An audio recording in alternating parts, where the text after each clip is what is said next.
Standard of California, on behalf of independent Chevron gas stations and Standard stations throughout the West, invites you to Let George Do It.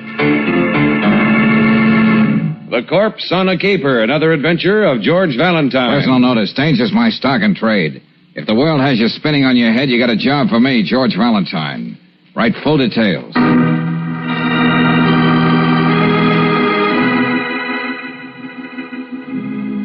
My dear Mr. Valentine, mine is no world-shaking problem, merely a grim and unpleasant duty. One of my girls here at Cliffbriar College passed away several days ago. Her body must be accompanied to her home in Mexico City.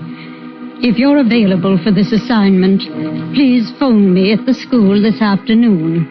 Then you can meet Miss Miss Burdick, our resident nurse at Eidlitz's funeral home this evening, and make the necessary arrangements. Yours very truly, Julia Dunham Stoner, Dean. I don't know about you, Brooksy, but I'd rather be on a slow boat to China. Cliffbriar College. Golly, I wonder how old the poor girl was. Do you think she had a boyfriend, George? Think of how he must feel. They probably let's think of the problem at hand, Angel. Do we take this or not? Who are you kidding? You've already made up your mind. Well, somebody has to do it. The law says that a corpse must have a chaperone. Then, of course, there's Mexico City. Yeah, I'll bring you back a couple of maracas as a souvenir. We'll talk about that later, senor. Shall I give Dean Stoner a ring? Mexico City. Land of sunshine. Senoritas with flashing eyes. You shut up.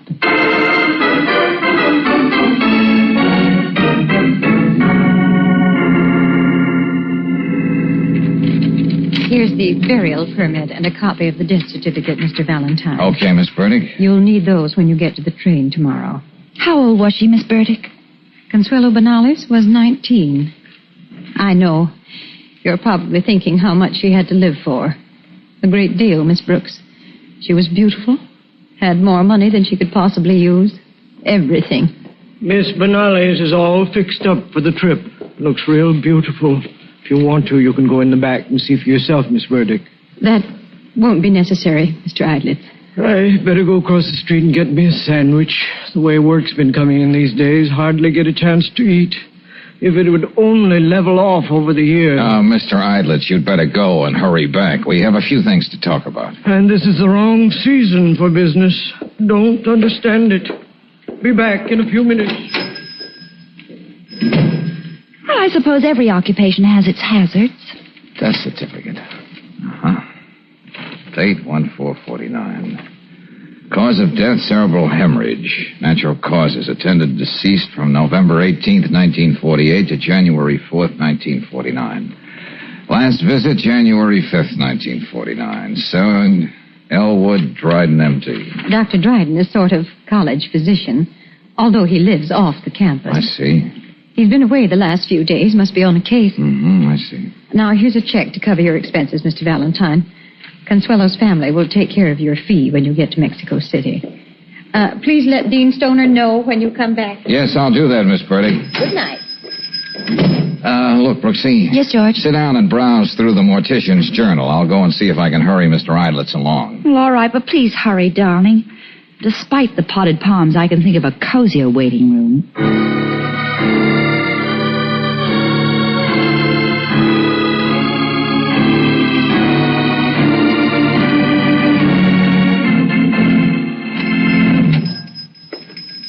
Yeah, come on in. Hey, what is this?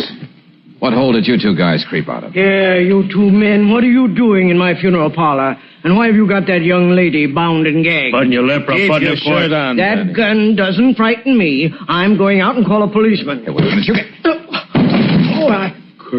Couldn't hold myself back. Who is that character on the floor? Well, he was the Undertaker. Oh, the cold cook, huh? You. What are you doing here? Who are you? You're just talking up your sleeve, Buster, till you take that gag out of that lady's mouth. Me? Nobody's got more respect for women than me. I think all of them like my own dear mother. Go ahead, Danny. Take the thing out of her yep.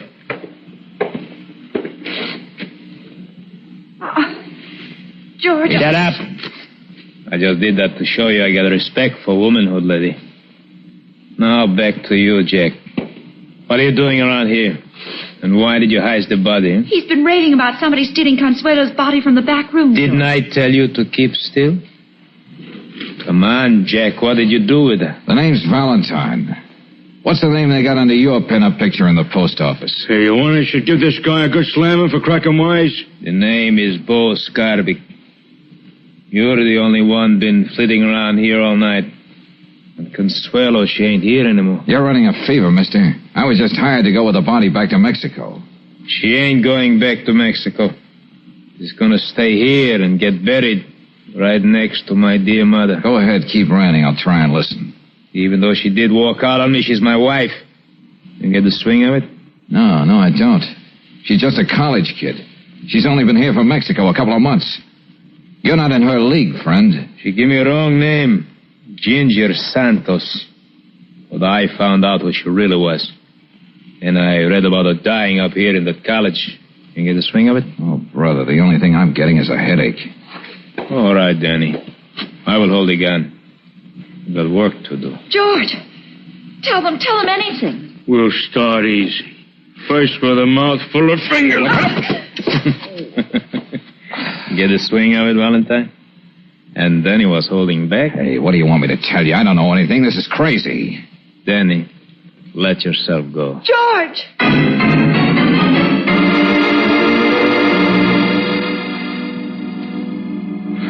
All right. Little Consuelo went up to heaven, yielded up the ghost, joined the choir, invisible. Is that what you want to know, Scarby? You want I should go on, boss? This guy's beginning to talk out of his ears. No, leave him alone. Do listen to me, Valentine. Yeah, you're coming over fine. You know where Consuelo is, but you won't talk. Okay. But I'm going to be hip to everything you do from now on. You get the swing of it? Yeah. Come on, Danny.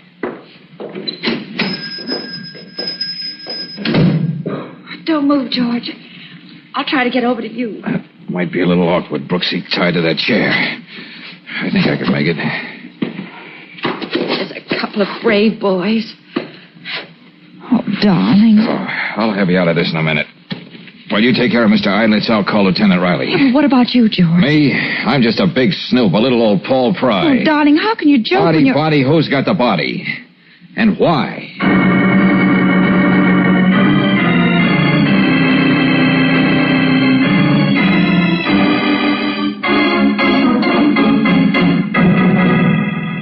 Valentine, when I got the message that you were here at the funeral parlor, I quivered like a bird. I said to myself, oh, no, it couldn't be. But then again, it might. Oh, shame on you, Lieutenant. You know you don't mean it. Even though I look it, I'm not quite ready for Mr. Idlet's back room. It would take you, chum boy, to come up with a capering corpse. But look here. Naturally, we're going to do everything we can to find who stole the girl's body. But now, what else is on your mind? Murder. Oh, What? now, wait a minute. Just look at what we've got on our hands. Somebody waltzes in the back door and trips out with a corpse. A notorious hoodlum comes to claim it so he can bury it next to his dear mother.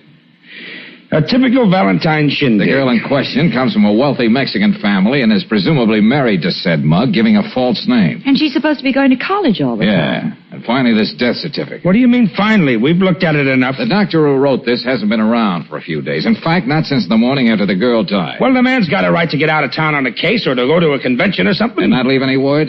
Oh, we'll skip that. Now, how's this for the neatest trick of the week? The certificate is dated January 4th. Well, Last visit, it says, January 5th. The day after Consuela died. Well, that's right. well, it might have been a slip of the pen. Or a mistake, Lieutenant, purposely made to draw attention to this certificate. To say there's something screwy about it. Well, I know this is going to hurt, but just what are you driving at? Let's go looking for Dr. Elwood Dryden. Uphill, downhill, and all around the mulberry bush. Here we go. Especially in and about the canyons near Cliffbriar College for wealthy young ladies.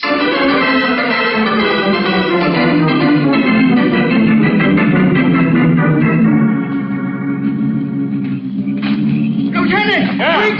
Over here! We found something! Come on, this may be it. Yeah. Take it easy. Look out there. Oh, that car must have jumped the side road right down into this gully. Get the door open there. Hey, it's good and dead, all right. Go ahead, Joe. Well, there's not much left of the car. George, look. It's got a medical license plate. All right, Brady, let me get in there. Okay, Lieutenant.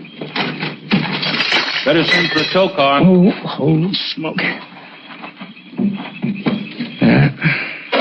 You were right, Valentine. Here. Ooh. The identification tag says Elwood Dryden, M.D. A very convincing picture of an accident, except for that little hole in his head. Powder burns. Fired at close range. Well, then you were right about it being murder, George. Okay. You called the shot, Valentine. Now let me see if I can match you. Yeah? Somebody made the doc sign a phony death certificate at the point of a gun, so there wouldn't be an autopsy on the girl. Then they let him have it. Yep, that's the way I see it, too. But if that's the case, there were two murders. Uh-huh. A double header.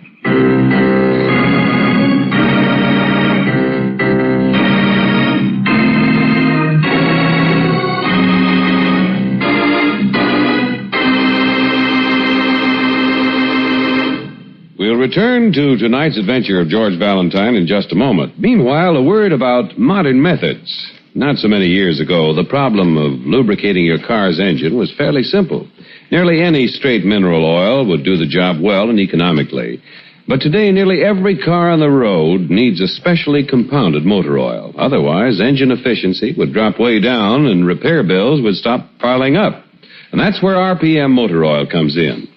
Perfected by engineers at Standard of California, RPM assures longer engine life, cuts repair bills to the bone. Its chemical compounds prevent rust from attacking the interior of your engine. They fight off carbon and lacquer trouble, put a stop to corrosion, prevent crankcase foaming. Perhaps most important of all, RPM sticks to engine hot spots left bare and exposed to wear by ordinary motor oils.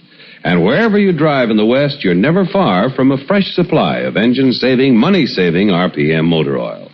Get RPM tomorrow. Get it at independent Chevron gas stations and at standard stations where they say and mean, we'll take better care of your car.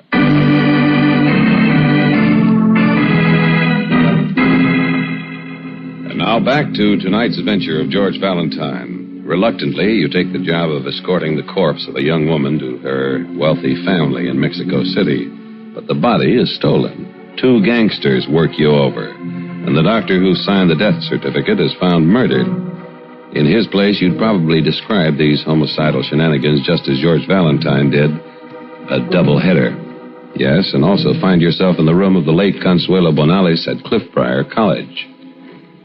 Brooksy, if we're going to believe Senorita Bonales lived in this room, we'll also have to believe she was using someone else's fingers. What's that, George? These fingerprints we got off that silver hairbrush don't match the ones on this passport. Well, still, the picture here goes with the girl in the funeral parlor.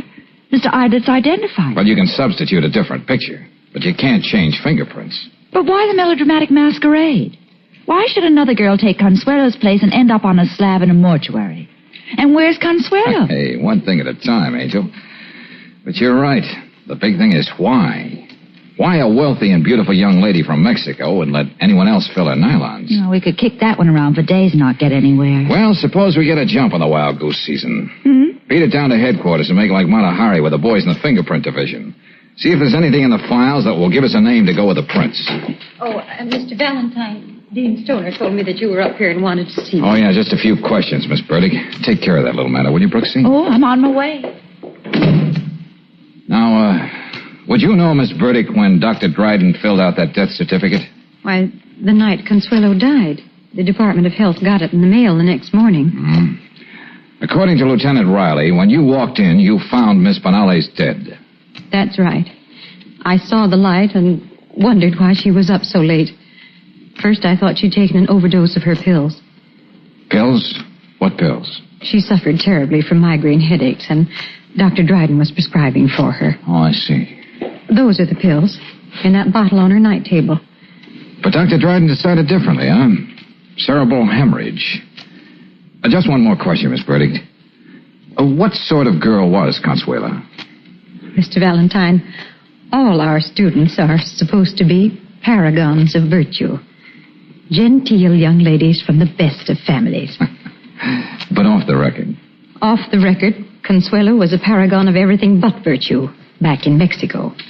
Madcap heiress, beautiful and bored. That sort of thing. Her parents expected Cliff Briar to exert a chastening influence. But why should anyone want to make off with the poor girl's body? What is this all about, Mr. Valentine? It's going to take a mighty hurry to find that out. What's that? Oh, don't mind me, Miss Burdick. Brass knuckles and a sleepless night always makes my mind wander.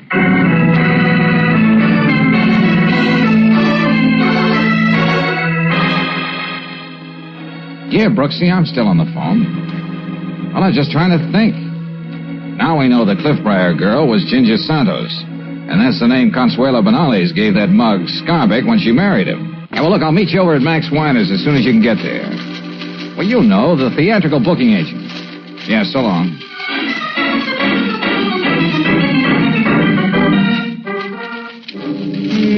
Santos. Yes, Ginger Santos, the Mexican dancer man. Yeah, thrown in the pokey once for dancing in an illegal gambling joint. My files here are all mixed up. I gotta tell my secretary about this. Who am I kidding? Who's got a secretary? Same old Max. Wait a minute, wait. I remember. Ginger Santos, sure, especially Mexican hat dance. Now we're getting somewhere. Only Ginger doesn't dance around the hat. Huh? She makes with it like Sally Rand makes with the fan. Yeah, well, never mind the colorful details. Max, where is she? How can we find her? Let me see. 3 months ago, she was in the Club Reader. And now I think she's dancing out around Brewster and La Casita or Good something. boy. And come to think of it, that's also a place where you can lose some money. And I don't mean a parcheesi. Okay, Max, send me a bill for the info. Sure, I'll have my secretary do that. There I go again. Who's got a secretary? Better slip me a 10 now.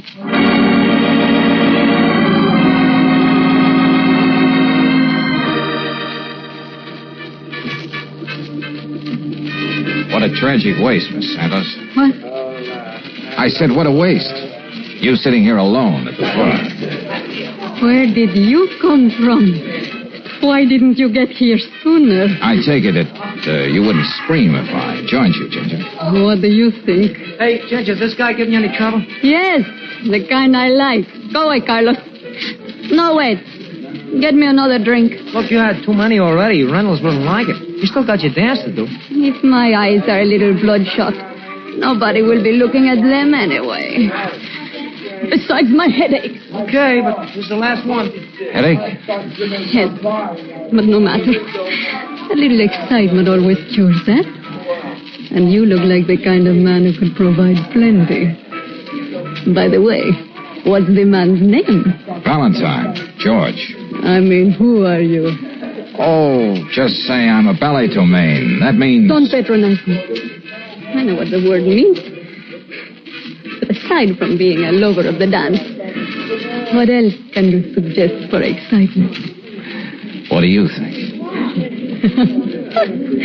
I like you, Valentine George. You look like the kind who'd let a girl walk on the outside. In other words, a mug, a bruiser. You go for the type, don't you, Consuelo? What? Here's your drink, Ginger. Just leave it there. What was that you just said? Well, just providing a little excitement. Tell me, how does it feel walking around with a dead girl's name? You're crazy. How does it feel to know that a guy like Bo Scarbeck is looking for you? What? You gave him Ginger Santos' name when you married her. Shut up. Is it exciting enough to know that the girl you let take your place, her body is gone? Or isn't that news to you? What's the matter? You lost all your steam? Get away from me. Stop following me, you. Playing it that way, huh? What right have you to talk to me that way? What's going on here? All right, everybody, quiet down. It's just a little argument. Get back to your tables. What's the matter with you, Ginger? You know I don't like things like this happening in my club. He was bothering me, Mike. Talk to him. Don't give me that. There isn't a man you can't handle. If there were, you wouldn't admit it. Mr. Reynolds seems to know you, sister. You better talk to him, Mike. He mentioned something about eyelids. Oh? How would you like to step in my office, fella? Well, when there's no choice, I never waste time arguing. Come on, Buster, let's go see your etchings.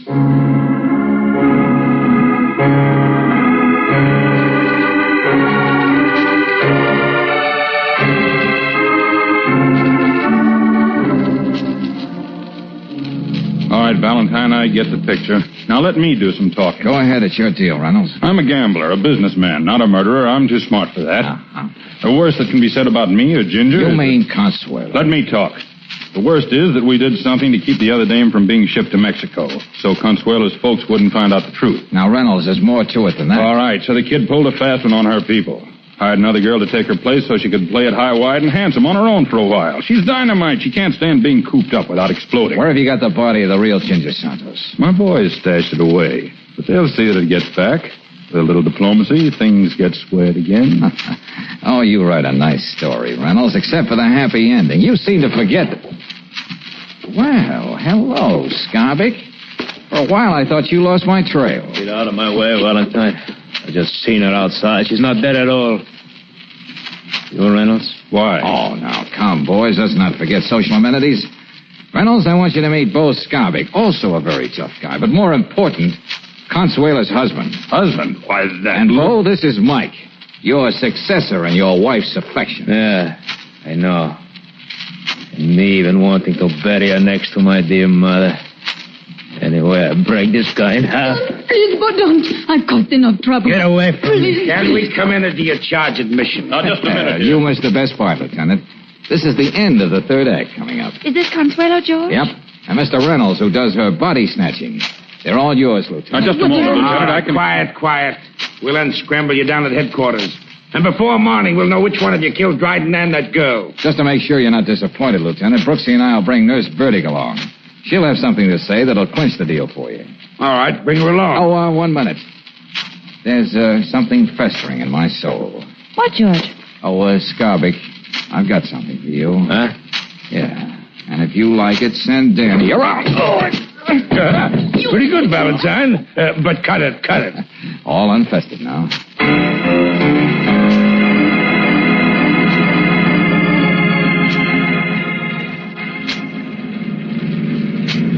You all right back there, Miss Burdick? I'm quite comfortable, Mr. Valentine. You know, Brooksy, the irony of the answer to this whole thing is something only the murderer is going to appreciate. What do you mean, darling? Well, just think of it, Miss Burdick. Somebody forced Dr. Dryden to sign that fake death certificate. Yet he had the presence of mind to write it in such a way that it put the finger right on the killer. Yes, it is a fabulous piece of irony, isn't it? Yes, but it's going to be wasted on the lieutenant, George, when he finds out you've been keeping it all to yourself. Oh, he'll get over it. Uh-oh. Huh? Oh, the left rear tire again, George. Yeah, sounds like it. Well, may as well get prepared to go to work. Take my coat, will you, Brooksy? Put it on the back of the seat. Okay, George. Well, how does it look back there? Oh, not too bad. Well, I'm not changing any tire on the top of the pass. We'll have to wait till we get down. You're not going to get down, Mr. Valentine. What's that? George, the gun. She took it out of your pocket. Hey, what is this, Miss Burdick? Has this business affected your mind? Start the car, please. You know what's going to happen now? At the very top of the pass, I'm going to kill both of you. And roll the car down into the valley. And what's left, no one's going to go looking for two little bullet holes. Miss Burdick, don't be a fool. You Don't turn around like that, Miss Brooks.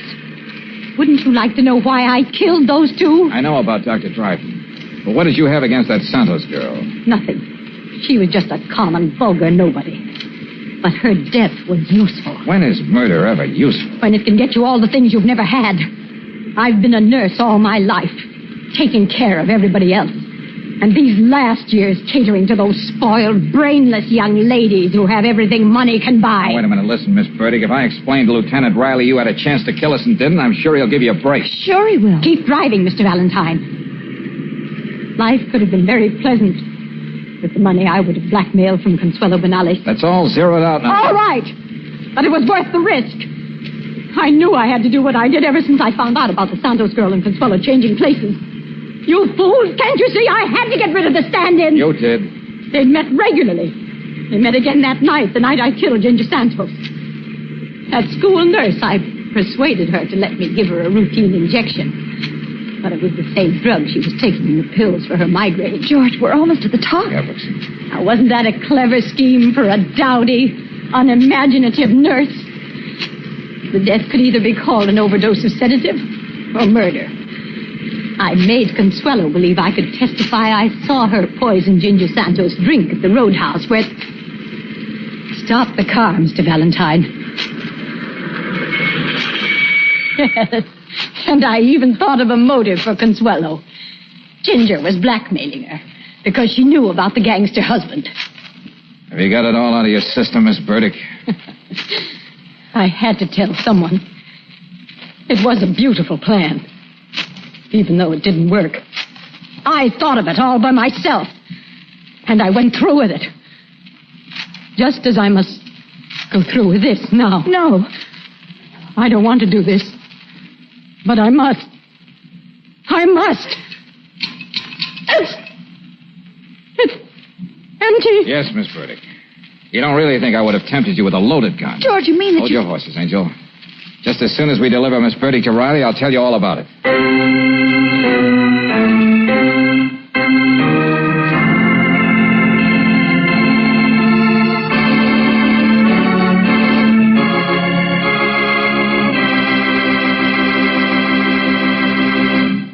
If your car takes a lot of coaxing to get started, if it's logy in traffic, if it drags on hills, then it's hardly giving you command performance.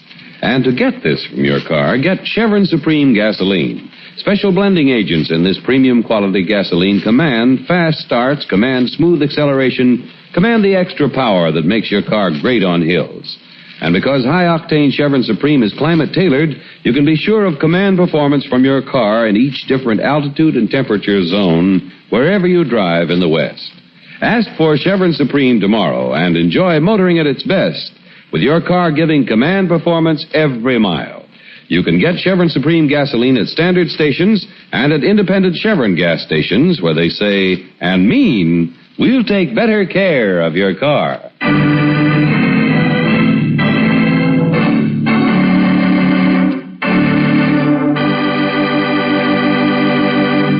George, I think it was mean of you not to tell me you took the bullets out of that gun. Have you given away?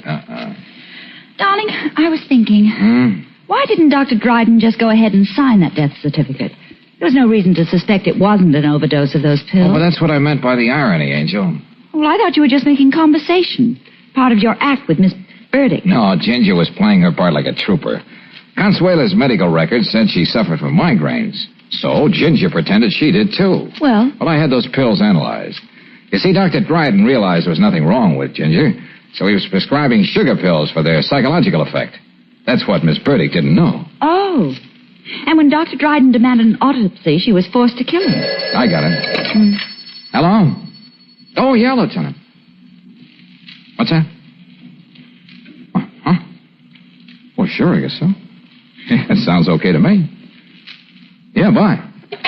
Well, what do you know, Angel? The lieutenant came through with a job for me. Well, since when did he become a booking agent for you? Well, the Benales family wants me to escort Consuela home once she gets her annulment and everything's straightened up. Consuelo? You don't say? Yeah. Mexico City, land of sunshine. Senoritas with flashing eyes. That's right. Lieutenant Riley, this is Brooksy. Yeah, well, George wants me to tell you we can't take that job. I've suddenly become allergic to hot tamales.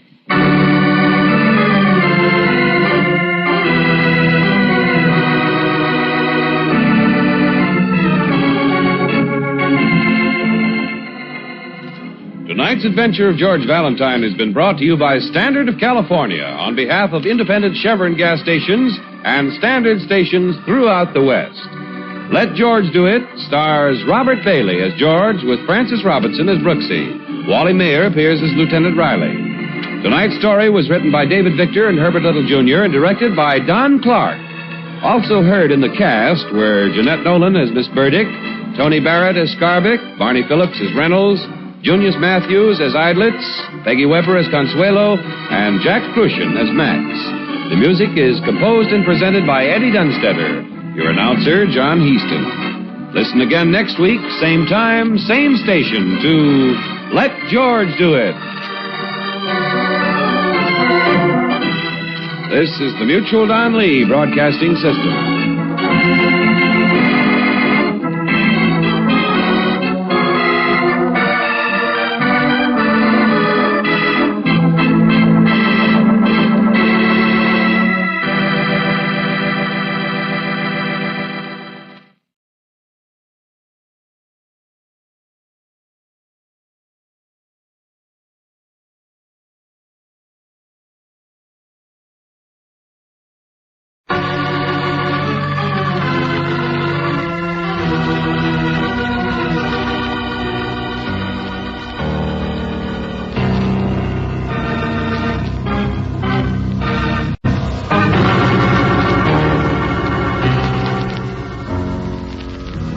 Standard of California, on behalf of independent Chevron gas stations and standard stations throughout the West, invites you to Let George Do It. Mayhem by Experts, another adventure of George Valentine. Personal notice, danger's my stock and trade. If you're coming up for the third time and need somebody's help, call on me, George Valentine. Write full details.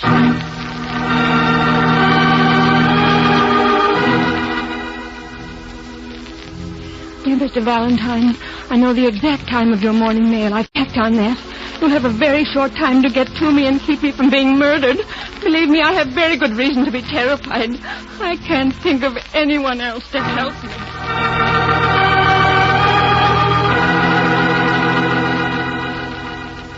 Anyone else to help me, and I'll do my best to make it worth your while.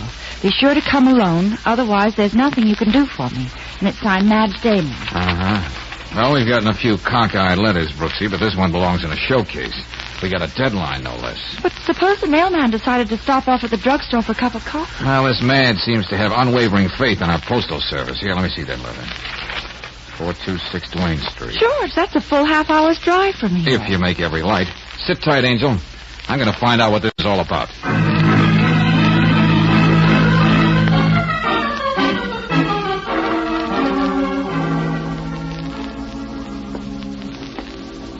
Abrams, 3C, Murphy, 2D. Oh, here we are, Damon. Come on, lady, answer, will you? No use trying the hall phone, mister. What? Ain't been working for years. Being a janitor, I ought to know. Maybe I ought to think about fixing it one of these days. Yeah, well, don't work too hard, Buster. I want to get to 4C. Where's the elevator? Over there. But may as well warn you, young fella, tain't working. Huh? Another thing I ought to get around to fixing one of these days. Okay, I'll walk. I'm in a hurry. Something fierce the way work piles up on a man's back.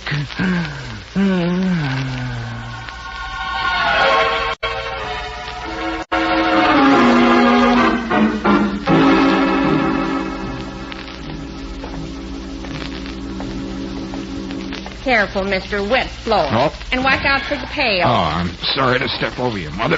Which way is 4C? Oh, Miss Damon, hide down a few doors. But it ain't going to do you any good. She just left. What's that? Just left, bags and all. There was a dark, tough-looking fella going out with her. She didn't happen to mention where she was going, did she? Oh, look out, mister, you don't get slopped with the mop. Oh, okay, Mother, okay. But I asked you a question, remember? Well, come to think of it, I do happen to remember she said she was going to Union Station. She looked mighty like she was crying. Well, tell me something else. What does this Miss Damon look like? What's she wearing? Oh, she's blonde, in a dark sort of way.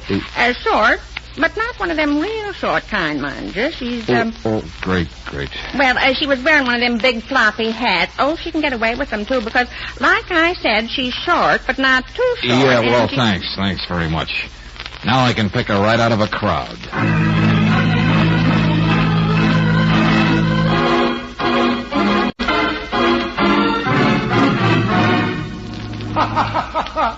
Oh, Miss Brooks, this is wonderful. Valentine called you from the Union Station, huh? Oh, brother, that means he didn't catch wine. If you'll stop splitting your sides for a minute, Lieutenant Riley, I'd like to know what this is all about. Well, there's no such woman as Madge Damon. I dictated that letter to my secretary. You certainly can be funny. Oh, sure. What's so brilliant about a stunt like that? Well, he didn't even recognize Sergeant Williams dressed up as a janitor or policewoman Ferris scrubbing the floors. And I know he's seen them both around headquarters at least a dozen times. Oh, brother. Oh, that's your big sleuth for you. All right, you're a jester and your life is complete. Why don't you give me a hot foot? I won't look. Oh, look, you don't get it. All this was merely incidental. I had to get Valentine out of the office this morning. Oh, but wait, honey, wait till you hear my real payoff. Oh, I'm sure it's going to slay me. All right, Miss Brooks, what day is it? Day?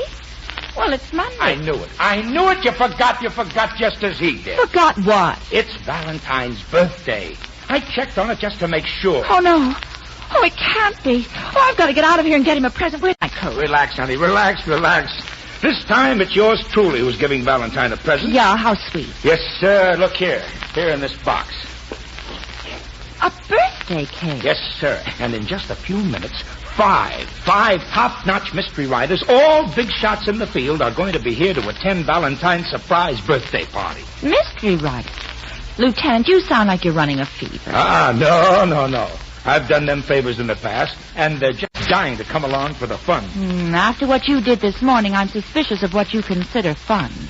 Come on now. Come on. Where's your sense of humor? Look, we're going to stage your phony murder, see? With you as a victim. And I'm betting Valentine is going to fall for it hook, line, and sinker. Pardon me while I laugh. Yes, sir. Look, you see, I'm going to examine the supposed victim and announce that he's dead. And I can just see Valentine going into action without even checking, without even bothering to find out if there's really been a crime. And in front of all those writers, too. Oh, boy. I'm not going to let you do it. What? Oh, now, come on, be reasonable. Valentine's put me on a few spots where I didn't look too bright. I need this for my morale. I'll tell you what. I'll make you a bet. What kind of a bet? Well, a hat for you if I lose and a box of cigars for me if I win. All right. Okay, Lieutenant, you're on. Okay. Ha-ha! Now we got work to do.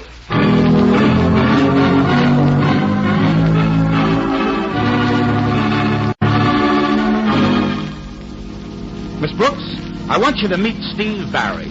He writes all those hard-boiled detective novels about Dan Flint, Private Eye. You mean you write those books about Dan Flint? Young lady, one doesn't have to look like a thug to understand the psychology of a tough, two-fisted character.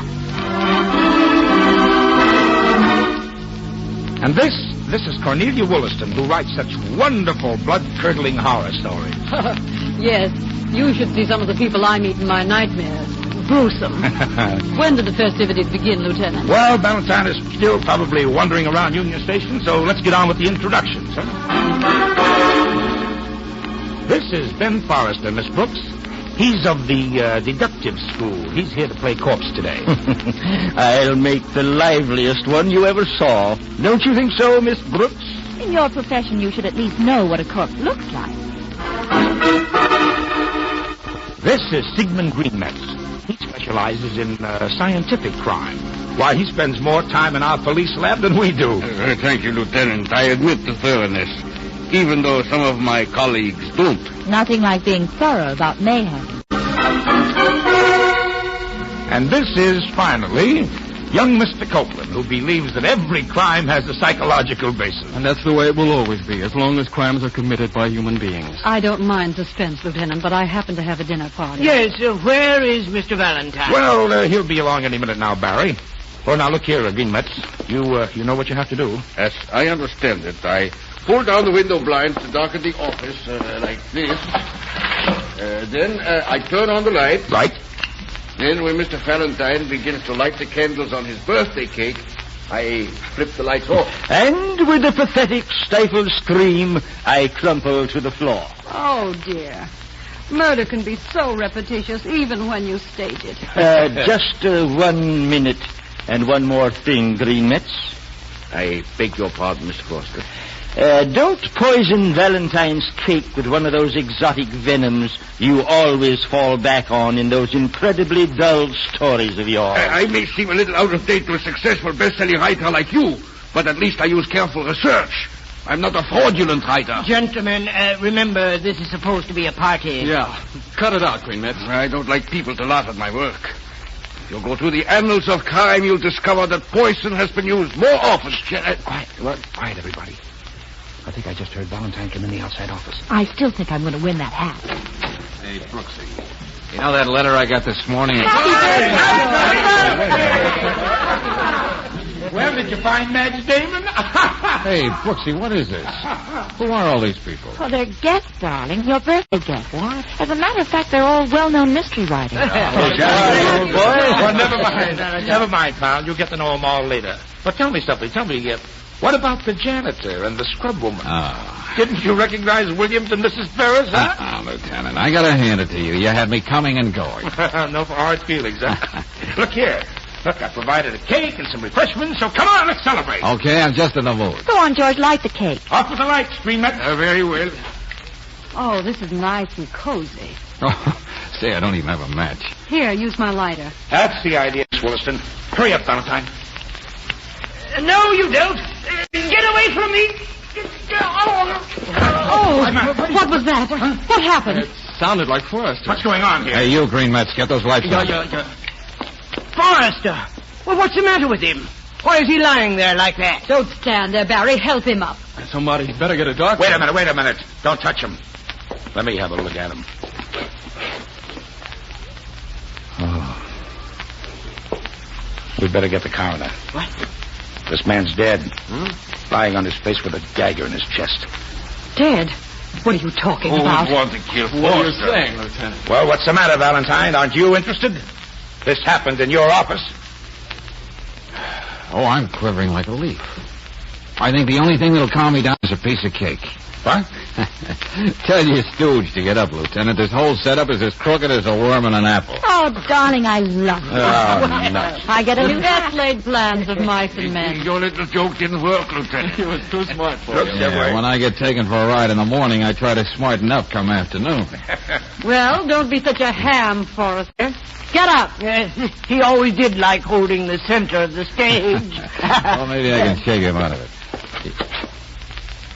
Hey, wait a minute. Huh? You're not trying to put anything over on me. I'm not kidding. There's no dagger in Forrester's chest. Of course there isn't. Just the same he's been killed. Well, What are you please, talking George, about? one practical joke is enough. This is no joke, Brooksy. Right now, Mr. Forrester is very much dead.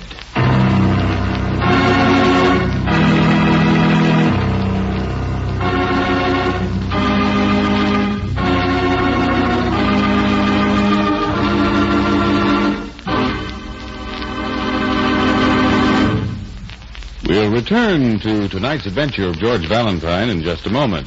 Meanwhile, let's all go back to school for a minute. Reading, writing, and arithmetic? No, sir. A lesson in motor oil from Mrs. Virgie F. Codner, who teaches school in Phoenix, Arizona. And here's her statement, quote, "Why, it's just plain logic that a clean engine will run better and longer than a dirty engine. And that's why I prefer RPM to any other motor oil. I know it's cleaning my car's motor while it's lubricating it," unquote. And folks, that's a lesson worth remembering. For RPM motor oil not only keeps your engine cleaner, it guards against internal rust, fights off corrosion and lacquer. It protects hot spots left bare and exposed to wear by ordinary motor oils. And is there plus and minus about RPM? Yes, the plus is longer mileage, longer engine life, and the minus is fewer repair bills. So, to give your car and your pocketbook a break, get an oil drain and refill with RPM motor oil. Get it at independent Chevron gas stations and standard stations where they say and mean, we take better care of your car.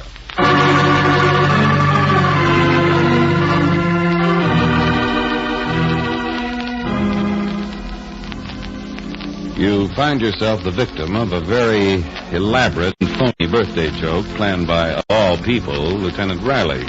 It might have been fun, except that the man who was supposed to play dead really died. And right in your office. And in front of 4 top-notch mystery writers. You know one of the 4 had to murder him. You might call it mayhem by experts. In fact, that's what we do call it. Valentine, why do these things happen to me? Well, I don't feel too good either. Like an accessory after the fact or something. Now, wait a minute. Listen, both of you. Don't let your conscience bother you too much. Forrester's murder was carefully planned. Yes, If it didn't happen back there in my office, it would have happened somewhere else. Well, at least we're pretty sure who did it. Somehow I still can't believe it was Green Net. He just doesn't seem to be the type. Yeah, Angel, I second the motion. But the facts are sure stacked up against him. I tell you could have knocked me over with a feather when the coroner said Forrester was poisoned. Jabbed with a hypodermic needle. And then to find the needle in Greenmet's pocket. Greenmet said he didn't know how it got there. And with everybody milling around in the dark, anybody could have put it there. Well, he admitted that Forrester had been needling him for months. Telling him all he's been doing for 20 years is rehashing Sherlock Holmes. Oh, it's just a little too pat, Lieutenant. But I certainly don't have any other answer. Well, I'm holding Greenmetz on suspicion of murder. And I think he's going to turn out to be our man. Could be, Lieutenant, could be. Hey, Brooksy, we never did get to celebrate my natal day. Suppose we spend it on a treasure hunt.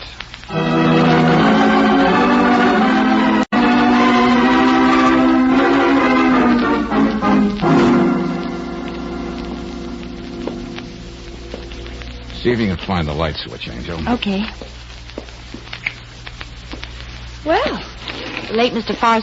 Forrester's apartment has all the standard equipment, including copies of Esquire. Hold it. Huh? Let's crack a light under the door to the other room. Oh, I'd have to be blind not to see it. Who could it be? That's what we're going to find out. Yeah, somebody's there looking for something he's got to have. He's not missing a trick. George, the light just went out. That's when I go in. Stay where you are, Brooks. Okay, but I don't have to like it. Okay, Buster, I can't see you, but I know you're in there. Come on, make with the vocal cords. All right, suit yourself. You're either going to have to jump out of that window or try to get past me. Making up your mind? Well, I don't think you're going to jump, friend, so just stay put while I find a switch and we'll... No, it's not going to be the window, friend.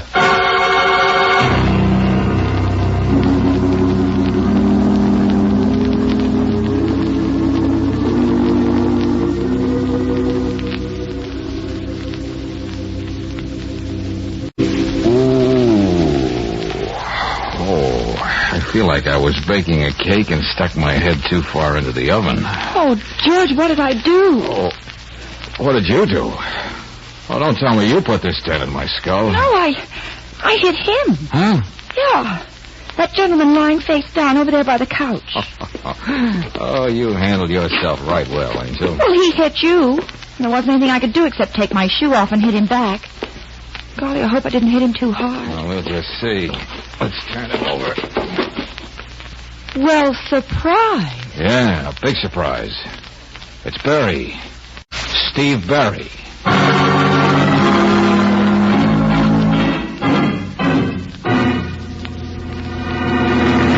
Come on, Barry. You realize your story sounds as phony as a dime store engagement ring. I know.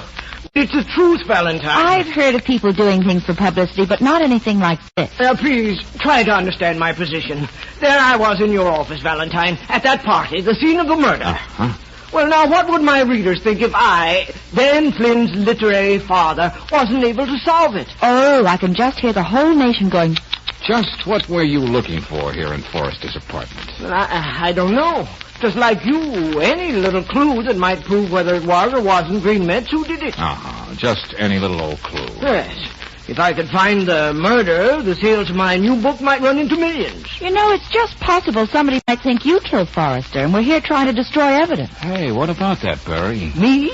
Kill somebody? Me? Why, I can't even stand the sight of blood. It makes me faint. The stories my public expects from me, all that violence. Well, you just have no idea what a strain it is on me. Well, Green Metz has his story and you have yours. But I've told you I'm telling the truth and you've got to believe me. Well, I'll be able to tell you better about that later. Now go home, Barry. Put a cold compress in your head. And you, Angel, will you join me? Where now? Believe it or not, the public library.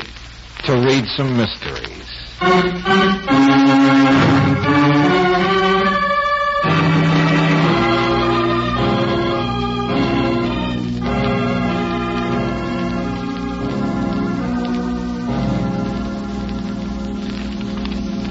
Oh, George, it's getting late. Can't expect to read all those mystery books tonight. What are you looking for, anyway? Huh? What's this? I know the butler did it. Oh, this might be what we're looking for. Yeah, Brooksy. Here are the books by Cornelia Williston and young Copeland. You know what I found in them? Words. And more words. Yeah. Also, one particular phrase that keeps bobbing up in both. Let me guess. Don't touch anything till the police get here. No, Brooksy, no. In the translucent twilight. Would you mind repeating that? In the translucent twilight. Yeah, that's what I thought you said. I just wanted to be sure. Now, why should a lush phrase like that keep popping up in the books both of them wrote? So they steal from each other. One more intriguing little fact. Cornelia Williston's most successful book, The Twisted Claw, was dedicated to B.G. See? Right here on the frontispiece. The B.G., a kindred spirit with undying love. B.G.? Look at that brittle Miss Williston. You'd never think she'd go in for baby toys. A kindred spirit. And look at this book, the first one Forrester ever wrote. It wasn't signed Ben Forrester like all the later ones. It was signed B.G. Forrester. B.G. Hey, do you think... Maybe it's more than a coincidence, but I'm sending a telegram to Sweetwater, Oklahoma. Well, you know, darling, it's little streaks of logic like that endear you to everybody. The book jacket on the twisted claw says Miss Williston was born in Sweetwater. A telegram to the local paper will bring us a lot of interesting details about Cornelia. And then? And then, I may want to pick up my birthday party where it was so violently interrupted with the same list of guests. Except, of course, the late Mr. Forrester.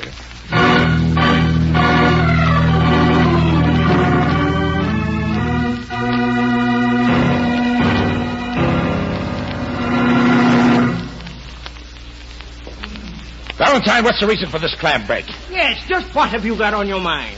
Have you found something that will clear this man here? I'm coming to that, Lieutenant. Come right in, Miss Williston, Mr. Copeland. What, another birthday party so soon? I just got your message, Lieutenant. I came right over. If you're all here to tell me how much I despise Forrester, you wouldn't be saying anything that's not true. He was obnoxious, arrogant. But I wouldn't go to the trouble of killing him. Take it easy, Green Mutz. Okay, Valentine, okay. What do you know that we should know? You better get started, Brooksy, before the good lieutenant blows a gasket. Oh, yeah. Oh, goodbye, George, darling. I shall meet you in the translucent twilight. Translucent Oh, what's the matter, Miss Williston? Those words seem to have a special meaning for you. There's nothing more beautiful than a translucent twilight, is there? Say, what's going on here? What is translucent? Wouldn't you say that was a purple phrase, Mr. Copeland? In the translucent twilight. I wouldn't know. You should, if you read your own books. Or if at least you read the ones somebody else wrote for you. What do you mean by that? Yeah, what is all this, huh? George, do you want all these fine detailed notes you made in the library? I don't think we'll need them, Brooksy. I believe Miss Williston will admit she wrote all of Copeland's books as well as her own. Goodness, you can't mean what you're saying. That can't be. The styles, they're too different. That's a lie, Valentine, and you know it. Ridiculous. That one phrase keeps recurring often in the books you two have written. Well, what about it? I told you all writers are crazy. Anyway, it could have been just a coincidence. Lieutenant. Authors fall in love with certain phrases and use them over and over again without even realizing it. They become just as much a part of them, just as revealing as their fingerprints. Come to think of it, you're right, Valentine, you're right. I keep finding my Dan Flynn saying over and over again, I'm going to slam you senseless, sweetheart. That's absolutely true, yeah. I find myself doing the same thing. But, Mr. Valentine, I fail to Miss see Williston, I received a little information from Sweetwater, Oklahoma. Is that supposed to terrify me? You wrote Copeland's books, and for a very good reason. He happens to be your son. What? What's that? What? Was it pride that forced you to make a successful writer for your son, Cornelia? Son?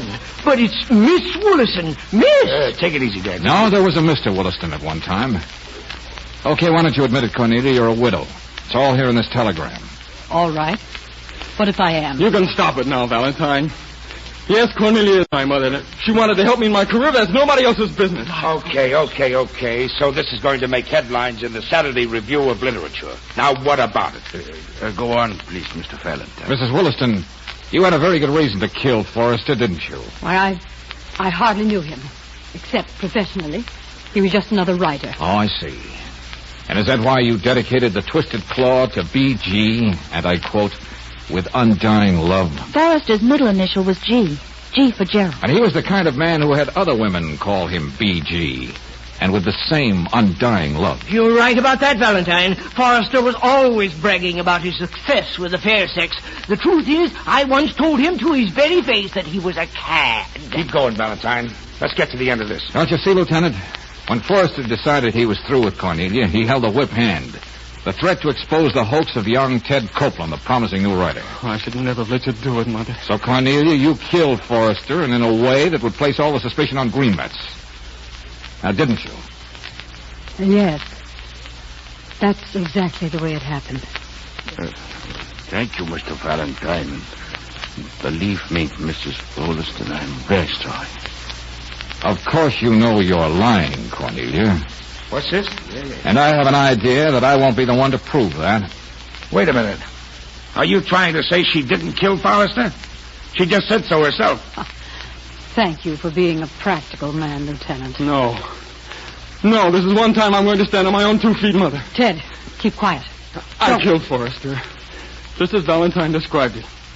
But he had it coming to him for such a long, long time. What are you doing, Ted? You have your whole life It's before no you. use, Cornelia. I'm sorry I had to do it the way I did, but I had a feeling he'd tell the truth if he saw the guilt being placed on you. I knew how much you loved him, Mother. I saw he threw you over.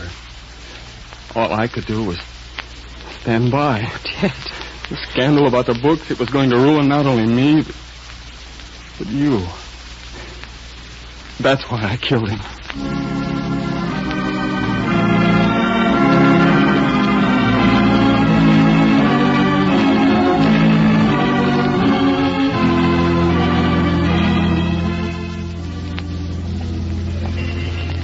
So you see, Brooksy, Green Metz would never in a million years think of poisoning anybody when he knows he's an authority in the field. And you figured it had to be either Cornelia or Ted. But what made you decide it was the son? Why, Angel, don't you remember? When I was lighting the birthday cake, Cornelia handed me the lighter. She was standing right next to me, yards away from Forrester. Well, you can keep your genius badge, mister. Easy, Brooksy, easy. What are you trying to do, trip over yourself? Oh, no, it's just this darned heel that isn't there. Incidentally, my fine friend, I'm putting the cost of a new pair of shoes on the office expense account. Oh, shakedown, eh? No, girlish superstitions. Never knock anybody unconscious twice with the same shoes.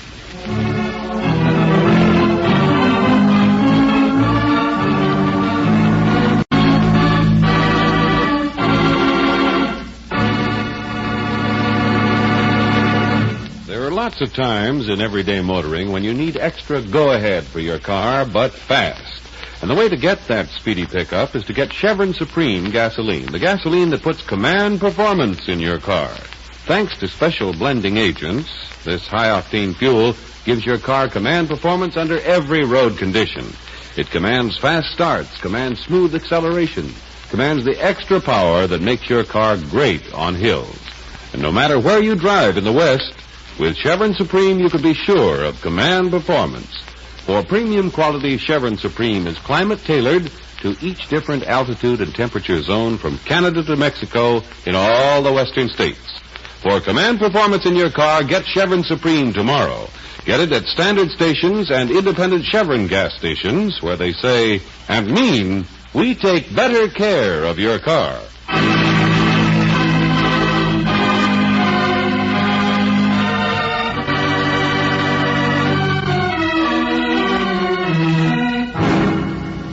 Next week at this time, we pick up George Valentine on an out-of-town assignment, which begins on a train that's just pulling into Sharondale. Ain't you kind of cold out here on the platform, Jack? What? Oh, no, I'm getting off as soon as the train stops. You're getting out here, Jack. Don't make me carve things in your face with this broken bottle. I don't like the sight of blood. Hey, wait a minute, it's not gonna be my blood, Buster. Get off, Jason, get off! Hey! Happy landing, Jack! Stay out of Sharondale!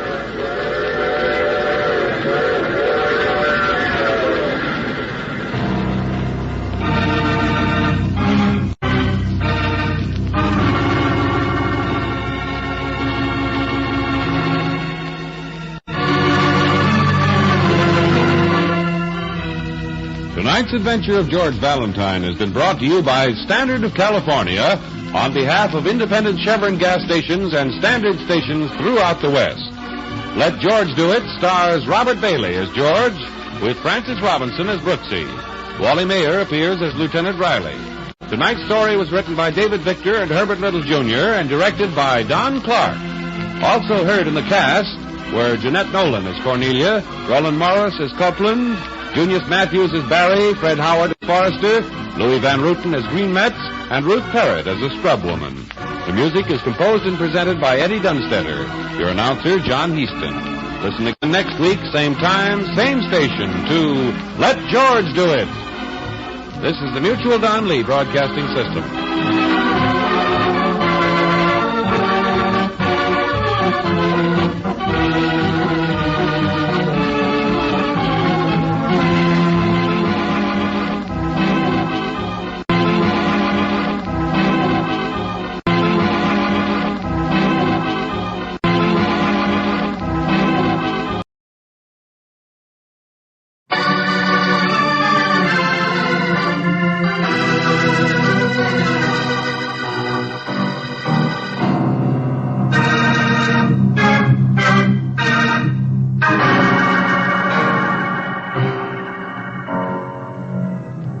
Standard of California, on behalf of independent Chevron gas stations and standard stations throughout the West, invites you to Let George Do It.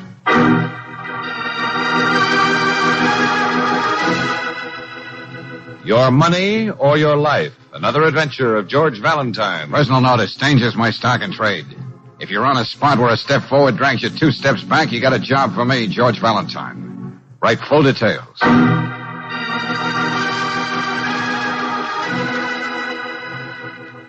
Dear Mr. Valentine, I'm taking for granted this is confidential, so here goes. A couple of days ago, I got so desperate I stole to get some dough to pay off a debt. What I want most is to see the guy I borrowed from get what's coming to him for running a racket that smells to high heaven. Maybe you heard of him. His name is Douglas Harger, and I want to see something happen to him.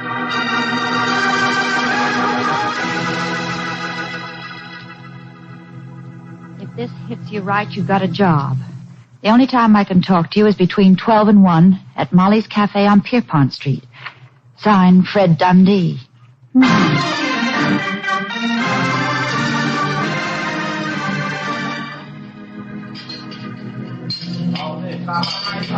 Give it a look, Fred. Don't you see I can't play ball with you? Why not? You'll be getting paid for it. Well, I can't take that kind of money. Who did you steal it from? That's my business, Miss Brooks.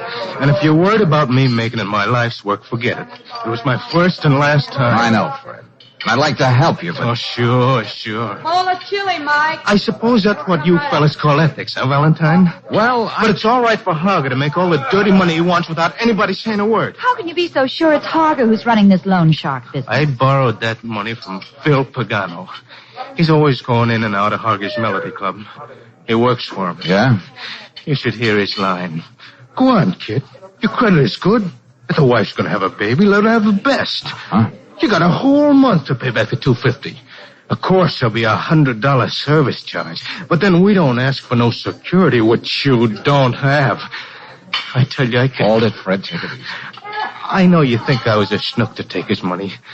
But I wanted Peg to have everything good when she was having the kid. I couldn't borrow anywhere else because I'm in hock up to my ears now. But think of the chance you were taking when you decided to steal. Don't I know. But they wouldn't give me any more time.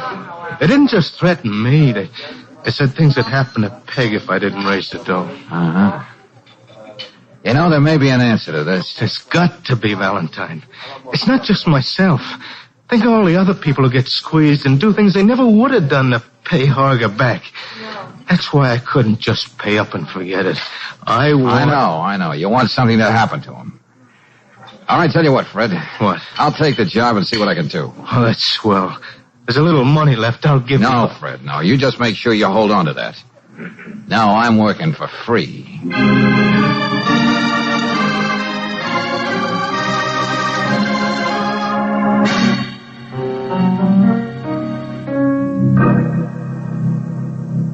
Well, good to see you again, Mr. Valentine. The Melody Club doesn't have many interesting visitors during the day. Come off it, Harger. And tell this musclehead to get off the couch and get out of here. I want to talk to you alone. Did I hear you call You me should be more careful in your choice of words, Mr. Valentine. This gentleman is supposed to be my bodyguard, although you'd hardly tell it to see him lying around reading comic books. Come on, boy, stir up your cum outside. Let go of me. Put the gun away, Marty. We don't want to give our guest the wrong impression. You'd better go sit at the bar and soothe your chagrin. Okay, if that's the way you want it. Well, Mr. Valentine, you are as friendly as ground glass today. Never mind the patter. I want $350 from you, and I want it now. Oh, a little strapped, eh? Well, I think you're a good risk. Glad to oblige. Oh, no, you got me wrong. I'm not borrowing it. You're giving it to me. For keeps. Oh, come now. Just as you have your principles, I have mine. I'm a businessman. I never give anything unless it's for value received. Yeah, well, you're going to make an exception. This is for someone who got hurt on one of your loan shark deals. What are you talking about? Your boy, Phil Pagano, bore down so hard on a friend of mine he had to go out and steal. Now, this is to square things for him. Ridiculous. If out of the goodness of his heart someone I know lends money and collects it in his own way, that has nothing to do with me. $350, Harger. Let's have it. I could have you thrown out. Well, why don't you? You know how violence unnerves me, Mr. Valentine. But as long as the sum is so paltry, I'll let you play Santa Claus. If you had a conscience, Harger, I might be tempted to say it should feel better. Here you are. Oh, may I ask, is this a single commission for a client, or do you have more quixotic and ambitious plans in the same direction? Why do you ask? Just curiosity? No. I just want to be prepared. As much as I despise any form of physical conflict, Mr. Valentine, I may be forced to make another exception to my principles.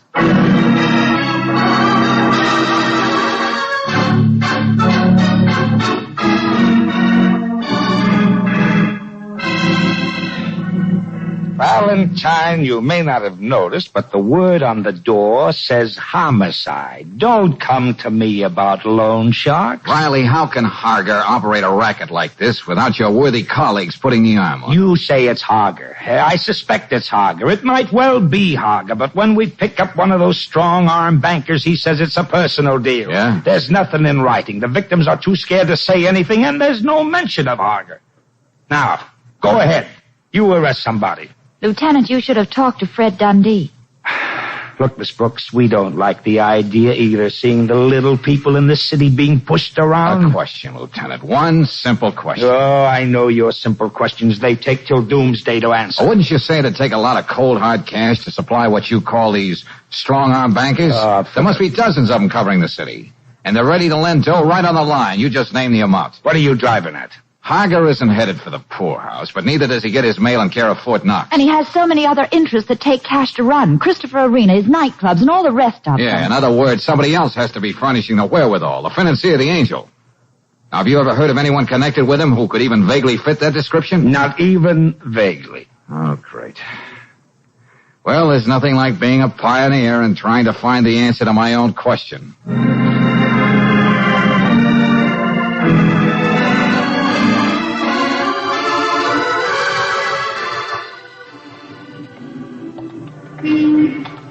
There's Pagano in there at the bar, Valentine. Yeah, I see him, Fred. He always hangs out here at Maloney's, 8 to 12 every night. So any sucker like me who wants money, I know where to find him. I think I can charm him out so you can talk to him alone, George. Or do I sound like I'm confusing myself with Betty Graves? Oh, he'll fall for you like a ton of bricks.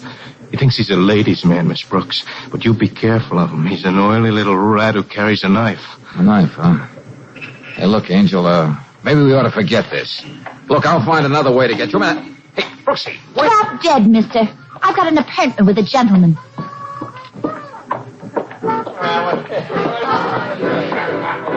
What can I get you, lady? Oh, nothing, thanks. Go ahead, sweetheart. I'm good for around here.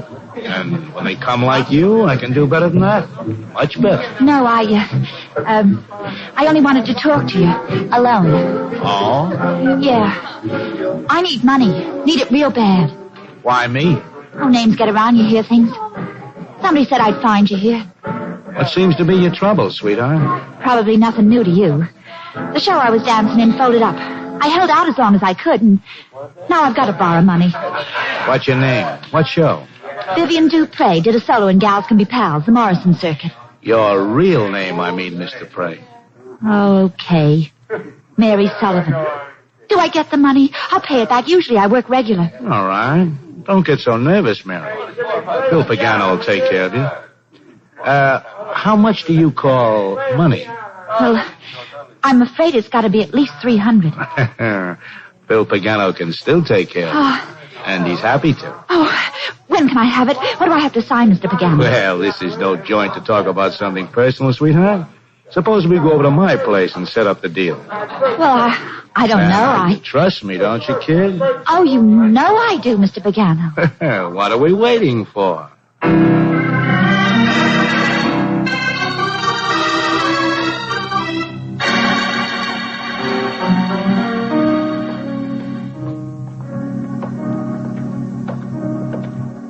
Here we are, sweetheart.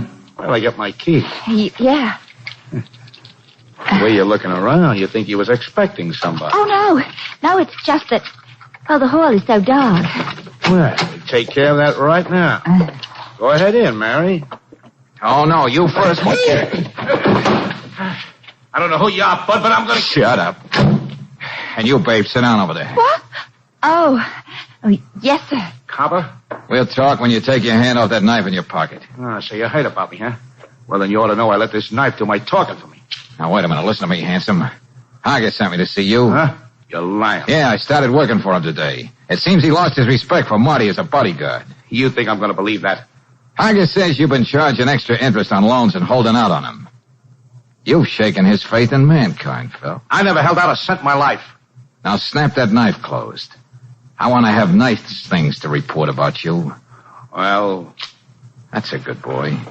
Before we do any talking, what about the babe here? Oh, well, I wouldn't want her to miss this for anything. Oh! All right. You're working for Hager. But I want to know more than that. Get off me. Take your knee out of my chest. Now, who finances the setup? Who's the top man on the totem pole? I don't know.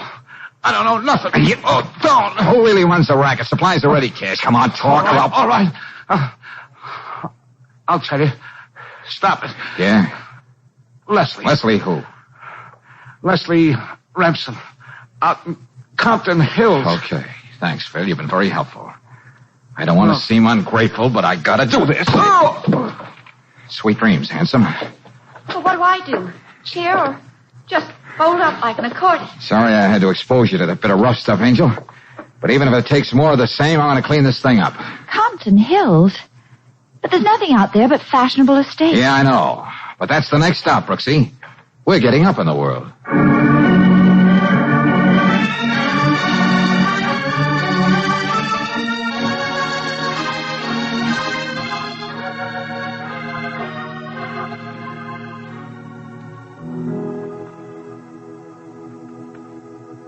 Leslie will be down in just a moment, Mr. Valentine. In the meantime, would you like to step in here and see some of my books? Huh? Oh, sure, all right. May I get you a drink? I'd ring for one of the servants, but it's their night off. No, thanks. Did you mention it was important? Yes, I told Leslie. You know, Mr. Valentine, I suppose most people would say that my life is an unpardonable waste. So much of it given to collecting books, living with them. But then, what is important, young man? In college, they drummed me out of my philosophy class, Mr. Remsen. Now, would you mind calling upstairs again and see if... That won't be necessary. Oh, Mr. Valentine, have you met my wife? Huh? Leslie, dear, this is the young man who has been waiting for you. Yeah. I'm Leslie. I'm sorry I'm not wearing a mustache. I understand you have some business you want to discuss with me, Mr. Valentine. Well, yes. Why don't you two stay right here in the library? Thank you, Paul. I have to phone my book dealer anyway. You know, Mr. Valentine, Leslie just can't understand my passionate interest in books. No? But then again, I'm often baffled by her interests, even though I understand them. Well, good night. I received a very enlightening telephone call while you were waiting, Mr. Valentine. Then you ought to know why I'm here, Leslie. Or, I suppose I ought to start calling you Mrs. Remsen. No, I like Leslie better. You seem to think I'm masterminding some sort of minor crime wave. Aren't you? That was a melodramatic way of putting it. The question is, what are you going to do about it?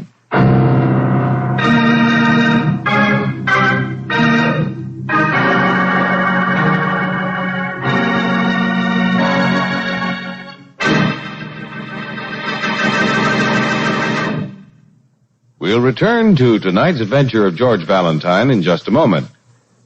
Did you know that in the early 30s, the oil industry had to meet the challenge of new, high-powered cars? A plain mineral oil just couldn't lubricate the new, powerful engines properly.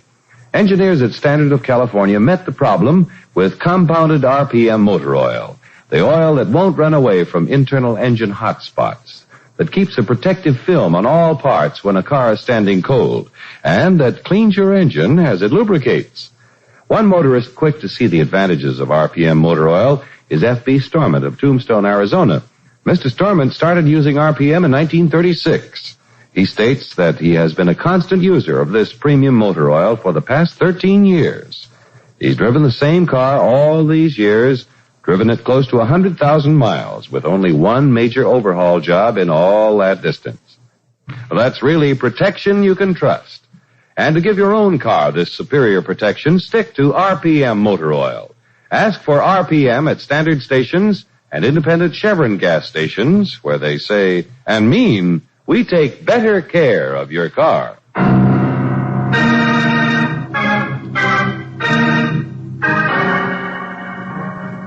And now back to tonight's adventure of George Valentine. You're not surprised to find a hard-bitten operator like Douglas Harger mixed up in the loan shark racket that has victimized your client. You're not surprised when you run into assorted forms of mayhem. What does rock you back on your heels is that the beautiful and wealthy Mrs. Leslie Remsen is apparently the banker and kingpin. But if you have George Valentine's recuperative powers, you counter with a surprise of your own. Now, Leslie, what does Harger have on you? I could see my husband took an immediate liking to you. I can't say I blame him, George. Okay, be evasive. I'll do the talking. I don't mind listening. He has to be blackmailing you one way or another. You wouldn't get mixed up in a filthy deal like this if you weren't forced into it. It can't be the money. Maybe I just like the excitement. You know what this shuffle means in human misery. Maybe I'm a psychopathic case. Oh? Well, maybe it's as simple as this. It's almost worth being an arch criminal. To be kissed like that. Uh-huh. That's all it is, Leslie. You've got a low melting point. Well, the kiss was worth the slap. But it is the truth, isn't it? Leave me alone. A beautiful woman married to a man years older. That could be dynamite. Now, what was it? Letters you wrote to somebody? Is that what Harger's holding over you? Yes. They were quite inflammatory. In fact, I remember them more vividly than the man I wrote them Then to. you'd better find a way to get them back, sister, or you're a gone gosling. No one can prove anything, not even you. I beat it out of one of Harger's mugs, and the police can, too. The point is, there will never be any mention of Harger, only you. He'll make like he never heard of you before in his life. How did I get into this? George, you've got to get those letters back for me. Now you're frightened, aren't you? You can have whatever it's worth to you. Money, anything. No promises, Leslie. But I'll give it a whirl. I'll live up to my end of the bargain. You won't have to. It's all part of services rendered for another client. And a lot of other people like him.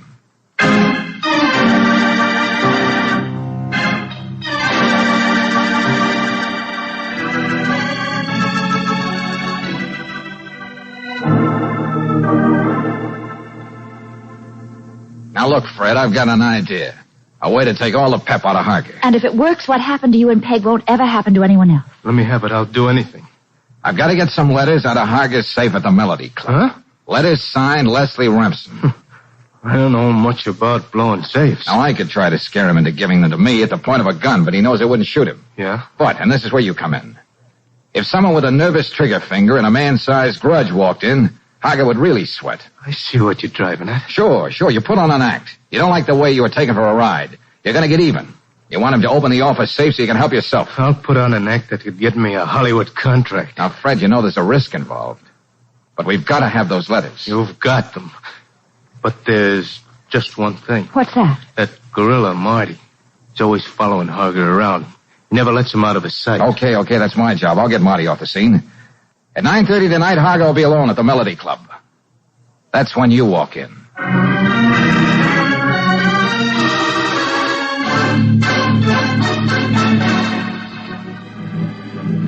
Pick up Marty Harris for questioning. That's right, Lieutenant, and keep him under wraps overnight. What am I supposed to sweat out of him? I want him out of the way, Riley. It's important. I suppose it would be rude of me to ask why, huh? Not rude. I just don't want to bother you. Huh? Since when? Don't you remember, Lieutenant? This isn't in your department.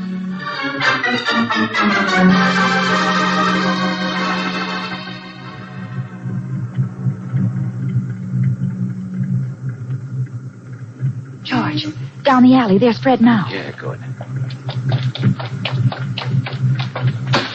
Hop in, Fred. Well, they're all right here. Good boy. Have any trouble? Just trying to act nervous. I had to slug Harger to give me time to get out. That must have thrilled you no end. Drive around the block, Angel. Well, I don't want to sound faint-hearted, but wouldn't it be a good idea to put some distance between us and the Melody Club? Drop me off at that cab stand and you, Fred. Yeah? Beat it home to Peg. You did a good night's work. Well, I'll take a bow when it pays off. I hate to think I'm just supposed to keep driving around the block. Park just before you get to the entrance of the club, Brooksy. I got a hunch Harger's going to come streaking out of there in a few minutes. Yeah, that's what I'm afraid of. Now, you stick on his trail. I got to know where he goes. You can call me at Leslie Remsen's.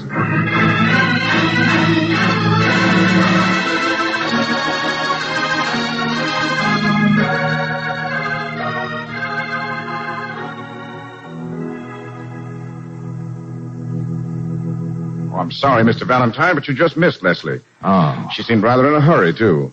Well, do you know where your wife went, Mr. Remsen? Well, let's see. It could be the Dolphin Room, the El Dorado, Antoine's, or possibly Le Coq d'Or. For a bibliophile, you know your night spots. As a husband, I know my weak spots. Not being able to keep up a hectic social pace, I try to substitute patience and a modicum of wisdom that comes with the years. Meaning just what, Mr. Remsen?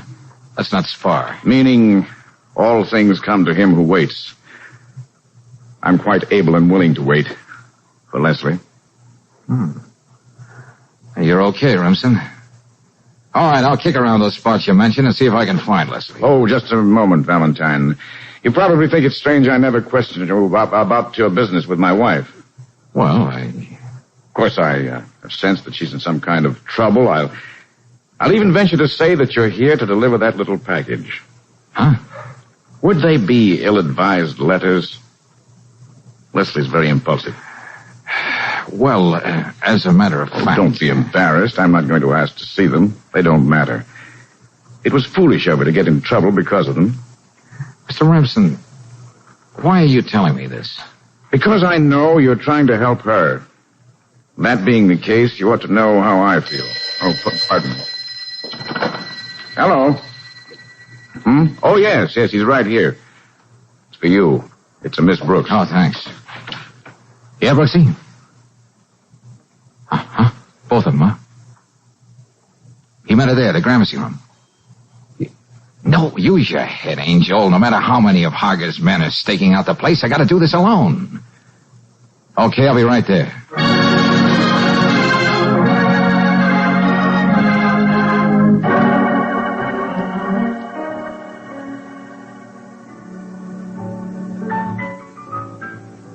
You must think I'm a fool, Douglas. You have no choice but to sign it, Leslie. You never asked me to sign receipts for money from any of your collectors before. I've decided we should be more businesslike. Yes, and to avoid any stigma of blackmail, I'm going to let you have your letters back. Well, what's this gentleman trying to sell you now, Leslie? George. Sorry, we can't ask you to sit down, Mr. Valentine. Why, thanks, I will. A business conference? George, Douglas said that if I sign these receipts, he'd let me have my letters back. Letters? What letters? Have you any letters belonging to the Lady Harger? I made a mistake some time ago not teaching you to keep out of my affairs. I never make the same mistake twice, Mr. Valentine. You know, I wouldn't be surprised if these were the letters you meant. George, you did get them. So, that's why you wanted me to sign these, Douglas. You had to find some other way to keep me under your thumb. Nice try, Harger. You don't think you're going to keep those letters very long, do you? Oh, I know you've got your private goon squad sprinkled around. It seems quite a shame that my long-cherished principle of non-violence should go overboard this way. I'll take them, George. They won't dare touch me. Take it easy. Buster's playmates don't know the meaning of the word chivalry. You're a realist, Mr. Valentine. I admire that in a man. Why, Georgie, what a lovely surprise. What? The most wonderful thing just happened. Brooksy, why didn't you do as I told you? Well, fancy seeing you here. And as I live and breathe, my old friend Douglas Harger. Good evening, Lieutenant. It's a funny thing, George, how I ran into Lieutenant Riley. You know, there's a big policeman's ball tonight. No, I didn't. A sort of a spur-of-the-moment affair, you know. Yes, and he wants us to come along as his guest, darling. He's even got a squad car outside. A squad? Yes, sir. Oh, swell. You'll join us, won't you, Leslie? Yes, I'll be happy to. We'll be with you in a minute. Well, don't be long now. We'll wait for them at the bar. Why, you bet we will. You wouldn't care to go to the policeman's ball, would you, Harger? I'm afraid I shouldn't be very good company. You know, Valentine, I relish having you as my private nemesis. If it weren't for you, my life would be much too pallid and uncomplicated. I look forward to our next meeting. Good night. Yeah. I won't forget what you've done for me, George. May I have those letters now? No, Leslie. Finders keepers. What? Yep. I think I'll just hold on to them now. Oh, incidentally, your husband is waiting for you. You know, I do a lot to keep Paul from getting hurt. He's a very nice guy. Wait a minute. Hmm? I get it. Blackmail. With a good housekeeping stamp of approval.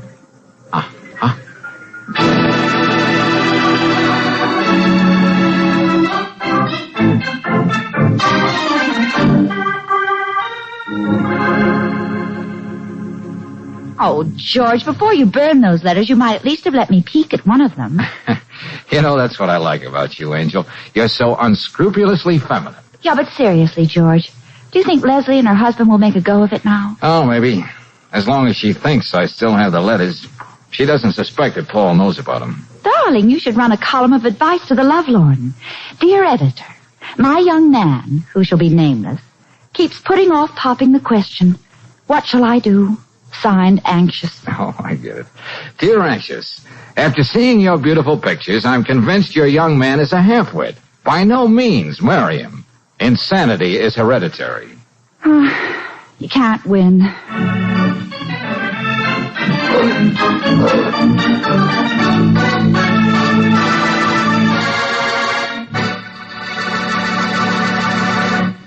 If your car's battery begins to act a bit feeble toward the end of winter months, nobody's surprised, for the extra use of lights and short, stormy weather trips are an added load on battery juice. But one way you can be sure of giving your battery longer life is by using Chevron Supreme gasoline. This premium quality fuel puts command performance in your car. Fast starts with little or no drain on your car's battery, smooth acceleration, extra power, high-octane power that makes it great on hills. And it's a battery saver wherever you drive in the West because it's climate tailored. That means fast starts for your car in each different altitude and temperature zone. So for economy and for all-round command performance from your car, be sure to say Chevron Supreme Gasoline. Ask for it at independent Chevron gas stations and at standard stations where they say and mean, we take better care of your car.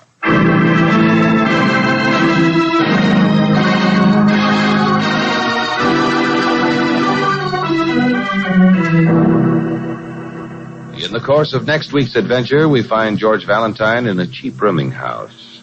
Okay, Walt. I never play AC-doocy with a .38. And now you're being smart. Well, I see you've been packing. Yeah, leaving town. All on account of that crazy bottle.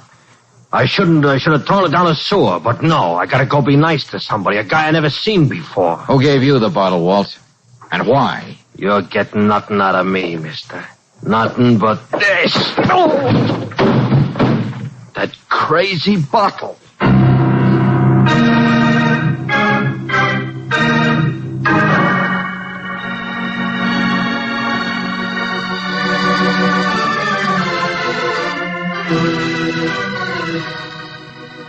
Tonight's adventure of George Valentine has been brought to you by Standard of California on behalf of independent Chevron gas stations and Standard stations throughout the West. Let George Do It stars Robert Bailey as George with Francis Robinson as Brooksy. Wally Mayer appears as Lieutenant Riley. Tonight's story was written by David Victor and Herbert Little Jr. and directed by Don Clark. Also heard in the cast were Larry Dobkin as Harger, Gene Bates as Leslie, Ted Von Eltz as Paul, Don Diamond as Fred, and Eddie Marr as Pagano. The music is composed and presented by Eddie Dunstetter. Your announcer, John Heaston. Listen again next week, same time, same station, to Let George Do It. This is the Mutual Don Lee Broadcasting System.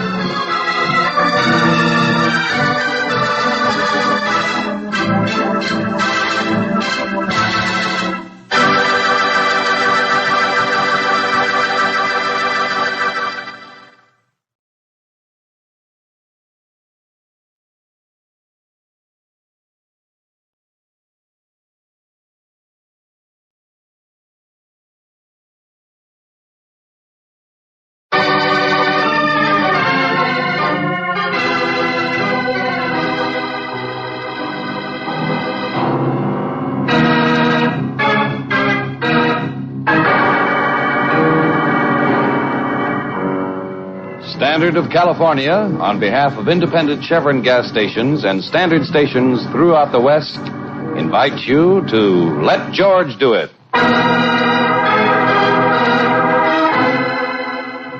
The Roundabout Murder, another adventure of George Valentine. Personal notice, danger's my stock and trade.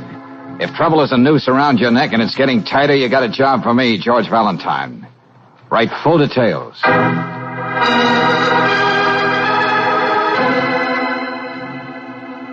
Dear Mr. Valentine, they say I killed Cleo Dawson, and I did kill her. But I didn't murder her. There is a difference. My story may sound weak, even ridiculous, but it's true. Yet what chance do I stand? My own lawyer doesn't believe me. My wife turns away when I try to explain. The police say I'm not even a good liar. I don't know why I should expect you not only to believe me, but help me do something about it. Let's say right now, I'm just grabbing at straws. It's signed Arnold Kyle. You don't have to look at me like that, Miss Brooks. I know all about that letter. I saw it before it was mailed. Oh. I don't get it, Lieutenant. This may put us on opposite sides of the fence. Since when does that bother you, Valentine? Anyway, just between you and me and that blindfolded lady called Justice, I want you to see what you can do for this guy. Well, I've never known you to undermine your own case, Lieutenant. Miss Brooks, you haven't met Arnold Kyle. He looks at you with those big, blue, innocent eyes, and he makes you feel all dirty all over for even questioning that simple-minded story of his. I tell you, I can't sleep. I wake up dreaming about his open-faced mug, and Okay, you sentimental Irishman. Pull up your suspenders and tell me what's making this such a hassle for you. The facts. You can't beat them, Valentine. Now get this picture and tell me what you do. Yeah? We're up in Cleo Dawson's cheap hotel room. The coroner had just examined her body. Arnold Kyle's been standing there all the time, taking it all in. All right. You heard the coroner, Mr. Kyle. This isn't suicide. This girl was killed by some quick-acting poison in whiskey. Now, what do you know about it? Nothing, I tell you. Who is she? Cleo Dawson, here from somewhere in the Middle West. I just met her 2 days ago. Well, you work fast, don't you? What were you doing up here in this room tonight? She came out here to get a job with a carnival. It didn't pan out. She was stranded without a cent. And so you decided to play the Good Samaritan. Well, what's wrong with that?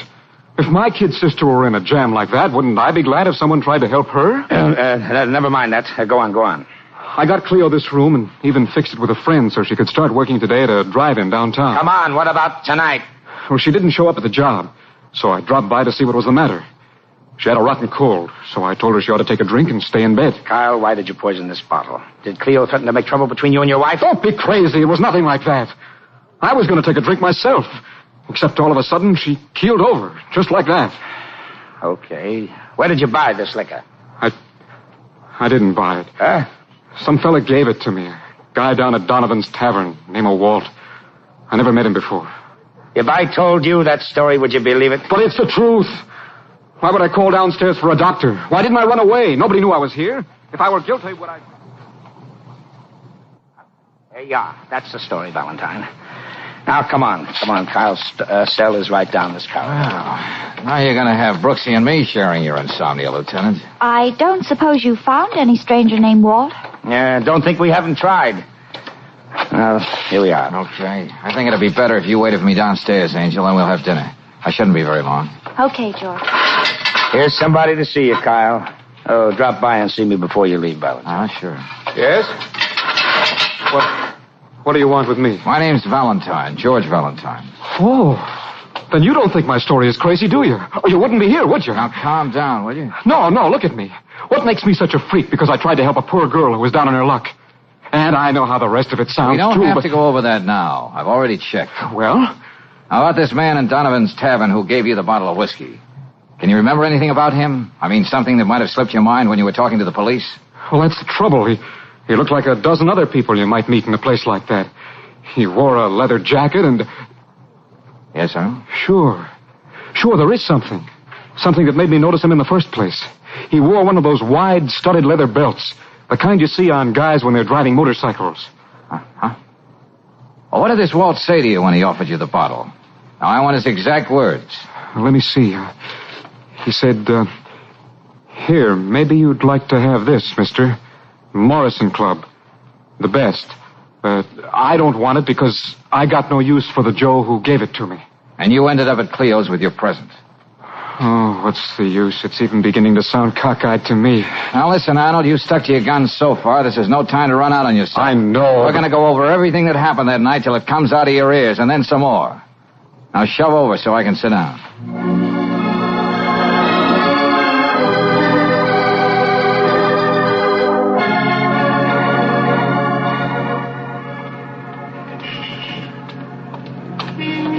Oh, George, I want you to meet Charlie Drake. Huh? He's been waiting for you, too. Oh, what can I do for you, friend? You can brace yourself for a big moment, Valentine. I'm supposed to present you to that nationally known radio commentator and high caliph of corn, Wayne Medford. Hey, what is this? What's the game? Well, you know his program, Big Dramas in Small I'm Lives. sorry, Brooksy. I'm strictly a Terry and the Pirates addict. I dig up the great one's material and write it for him so he can prove to the world that he can read. He does have a honeysuckle baritone, though. Now, look, Drake, I'm in a hurry. Medford's interested in the Arnold Kyle case. He thinks he might make it a cause celeb. Big Dramas and Small Lives. Nothing doing. I'm not supplying any grist for a corn mill. This isn't just another human interest story.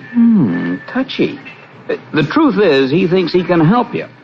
He's got something on his mind. Why don't you hear him out? Shall we go?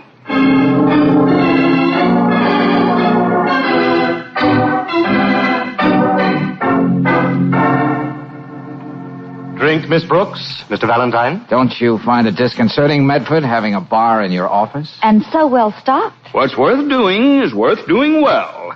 Wayne always says, don't you? We can do without your sarcasm, Charlie. Here, Valentine, take a look at this bottle.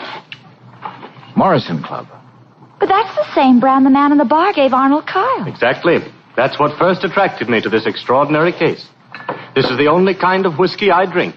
I always have a nightcap here at the office after I finish my next day's program. Yep.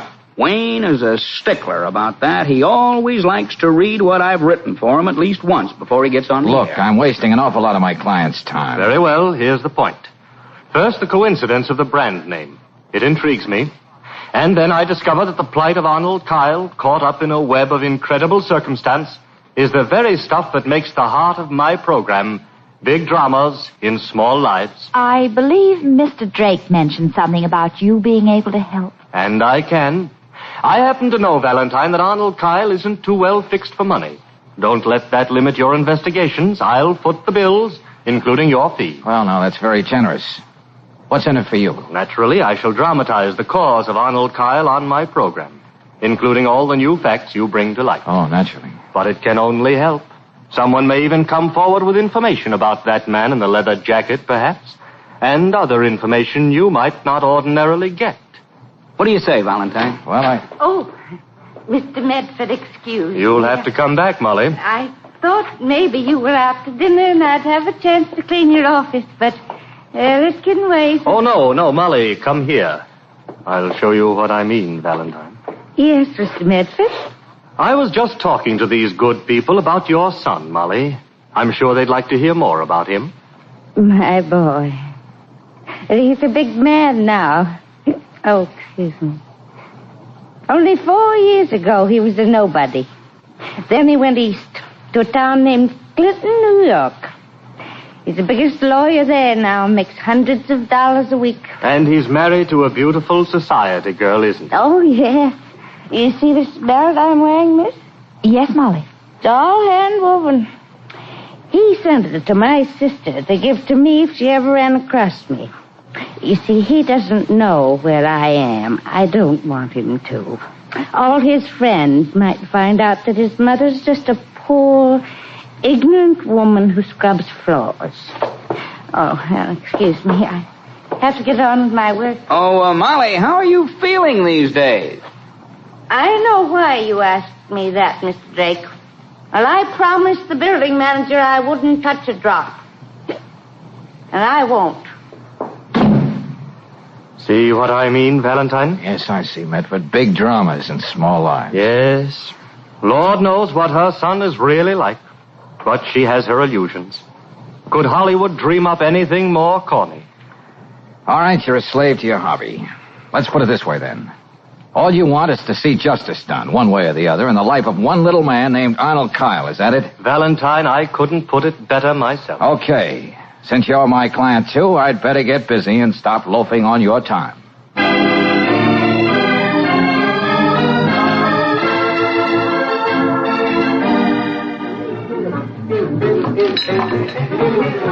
Nah, not at Donovan's. Our customers can't afford to drink Morrison's, let alone give it away. The man was wearing a leather jacket. Yeah, and one of those wide motorcycle belts. Nah.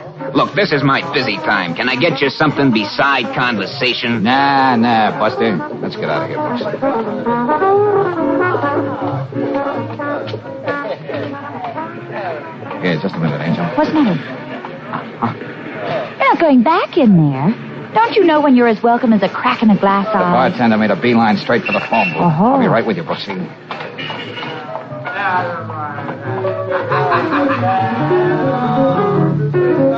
It's about time you answered the phone, lady. Let's go up to Walt Nielsen's room and call him, will you? Tell him it's Chester over at Donovan's place. All right, then. Wake him up if he's sleeping. It's important. Thank you, Chester. I know it's kind of late to be phoning, Mr. Grant, but as president of the Daredevil Motorcycle Club, you shouldn't mind a little excitement. Pardon me? Well, I just have to get Walt Nielsen's address and telephone number so I can tell him I can't go riding with him tomorrow. Pardon me? Oh, don't be silly, Mr. Grant. I bet Walt has dozens of girlfriends. I'll wait. You were right, George. This Walt character is a man. Good. Oh, yes, Mr. Grant. Yeah, I'm putting it down. Rooming house at... Yeah. Oh, I don't know how to thank you. Pardon me? Oh, and happy motorcycling to you, too, Mr. Grant.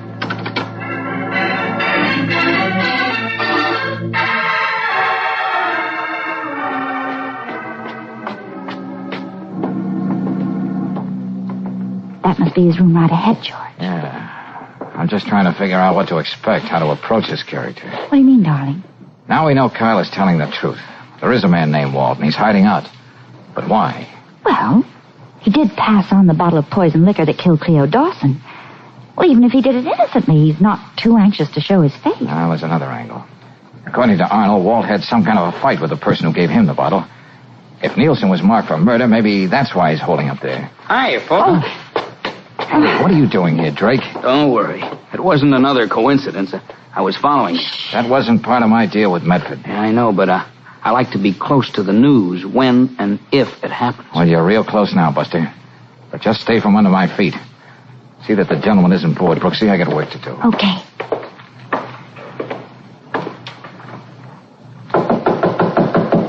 Yes, come in. All the way in, Bub, and stand over there. Okay, Walt. I never play AC-doocy with a .38. So you've been packing? Yeah, leaving town. Well, on account of that crazy bottle of liquor. I should have thrown it down the sewer, but no, I gotta go be nice to somebody. A guy I never even seen before. Who gave the bottle to you, Walt? And why? You're getting nothing out of me, copper. Nothing but this. Just to make sure I got enough time. Hey, you. Crazy bottle of liquor.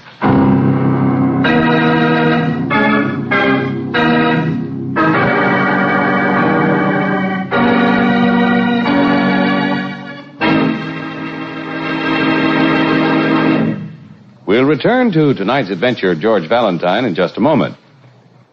Have you ever known it to fail? The one time you want to get someplace in a hurry, your car decides it just won't start fast. If that's happened to you, better switch to high-octane Chevron Supreme gasoline, for it has just the right amount of light fractions to assure fast starts every time you use the starter. And that's just the beginning of the command performance you get from your car when you use this premium quality motor fuel. Its special blending agents command smooth, steady acceleration and all the extra power your car needs on rugged hills. And besides those advantages, it's climate tailored to each different altitude and temperature zone in the West. No wonder folks everywhere say Chevron Supreme keeps my car going steady. Try Chevron Supreme tomorrow. Get it at independent Chevron gas stations and at standard stations where they say and mean, we take better care of your car.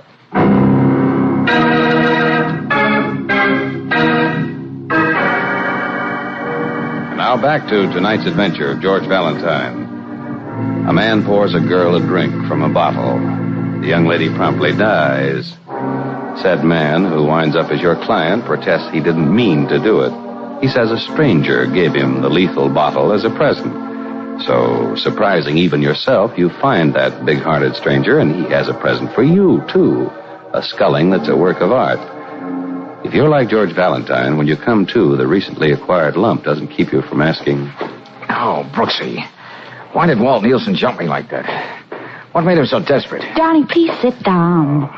You don't know what corner you're in. You're woozy. Oh, never mind about me. I think better walking around in circles. Now, what was that you said about Charlie Drake? Oh, okay, maybe this time it'll sink in. When I saw a man come out of the house with a bag, I thought it might be Walt. Yeah. So, when he hopped a cab, I told Charlie to follow him in his car. Then I found you sprawled out here on the floor. All right, okay. There's only one answer about Walt, Angel, and it's gotta be that. Gotta be what, It George? says in all the textbooks they give rookie detectives, murder has to have a motive. Walt had nothing against Arnold Kyle, didn't even know him. Yeah, that's right. So Walt thought the liquor was okay. He was still another innocent go-between for this flagon of coffin varnish. And that's something he could explain to the police. Well, he's trying to hide something else. Something he can't afford to talk over with the police. But where's the beginning of all this, George? I don't know. It may go back to the person who gave it to Walt, or even further back than that. Oh, Angel, this seems to be a very roundabout murder. Well, Charlie said he was going to call us here on the hall phone as soon as he finds out where Walt is headed. It's 11 o'clock now. Oh, what a game, Brooksy. Bottle, who passed the bottle?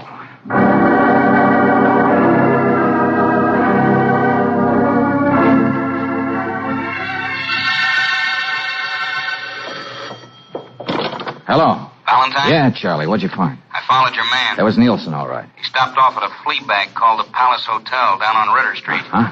I saw him take the self-service elevator, and I slipped the desk clerk a fin, and she told me that our friend always visits somebody called Tim Farrell in 4F. Well, is Nielsen there now? No, he only stayed a few minutes. I followed him to the Union Station, and I got fouled up with the traffic lights, and I lost him. I see. Well, that's about it, Valentine. Okay, thanks a lot, Charlie. Sorry to put you to the trouble, but I was, indisposed. See you in the morning.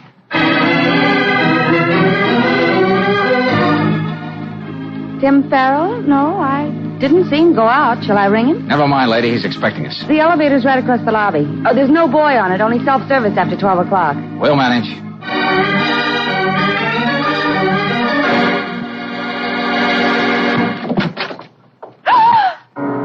Easy, Brooksy. Oh!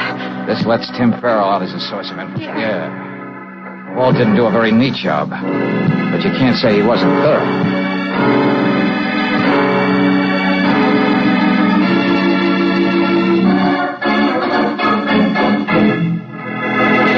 Well, Valentine, it's about time you showed up. Tell me, Lieutenant, what did you find out about the late Tim Farrell? Well, I got it right here. Timothy Farrell, age 28.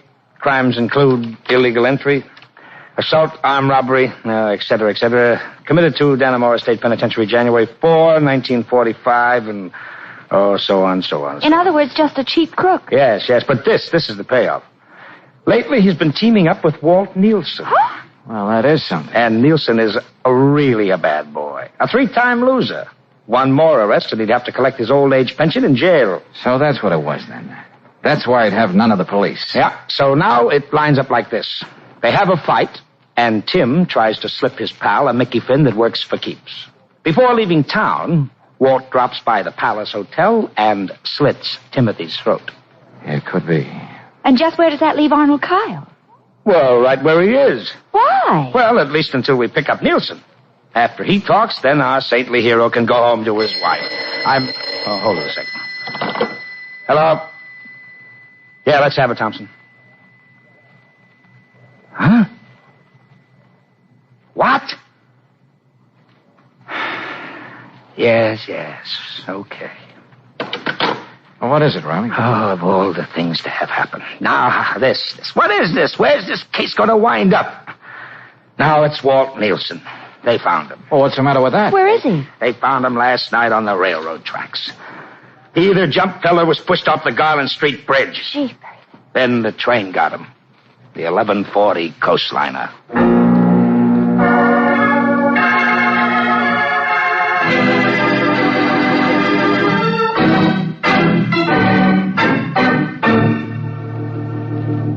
Valentine, I want you to trace this thing back one more step.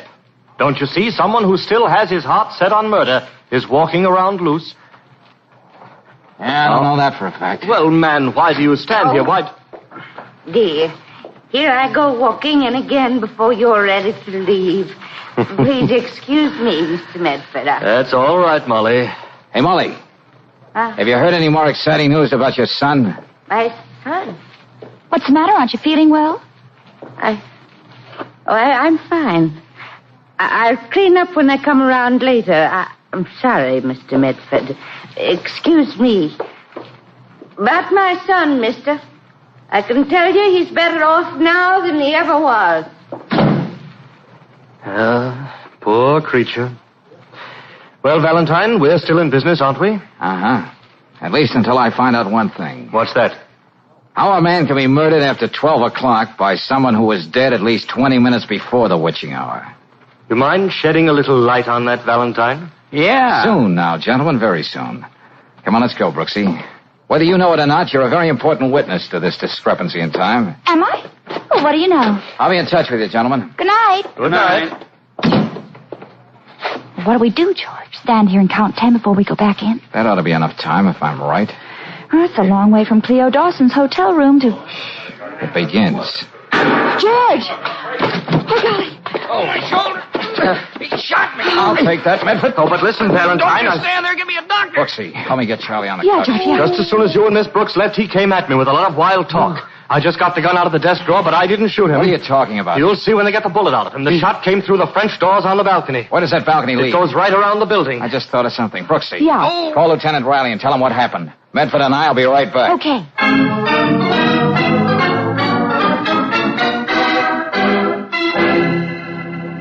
Valentine, I was prepared for almost anything in this fantastic... Go ahead, affair. then, Molly. Now I have your gun. Please, Lieutenant Riley. I don't know the answers myself yet. Oh, all right, goodbye.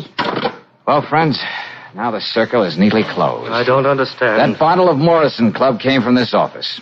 I should have known that when Lieutenant Riley read the late Tim Farrell's police record. Oh, I'm sorry, Molly. Your son, wasn't he? Oh. You tried to build him into something decent in your mind. Big lawyer in Clinton, New York. That's where the Dannemora State Penitentiary is. Big success in 4 years. That was the length of Tim's term. He was committed in 45. Yeah, that's right. Now I remember. And this leather belt you're so proud of, Molly, this is what the prisoners make in the Dannemora workshops. Oh, all right. Now you know, mister. Tim got that bottle from you, didn't he, Molly? Yes. I stole it from your bar, Mr. Medford. Tim took it away from me because I'm not supposed to drink. But who poisoned it and why? You may as well answer that, Charlie. And you know you can. All right, Valentine. I poisoned the liquor. If people hadn't started passing it around, this egotistical windbag here would have been called just another suicide. I knew it was you, Charlie. That's why I hired Valentine and didn't want him to stop until he found out the truth. But Walt and Tim. Unfortunate casualties, Miss Brooks, just like Cleo Dawson. Except with them, I was forced to get rid of them if I was going to save my own neck. I thought the whole thing was your fault because you hated Mr. Medford. That's why I carried the gun. It was Tim's. Tonight from the balcony, I heard you admit what you did, and I wish I had killed you. Now, Mrs. Farrell. Sorry, Medford, but this is one story you'll have to write for yourself. But how about a switch, huh? A small drama in the life of a man who couldn't stand to see you so big.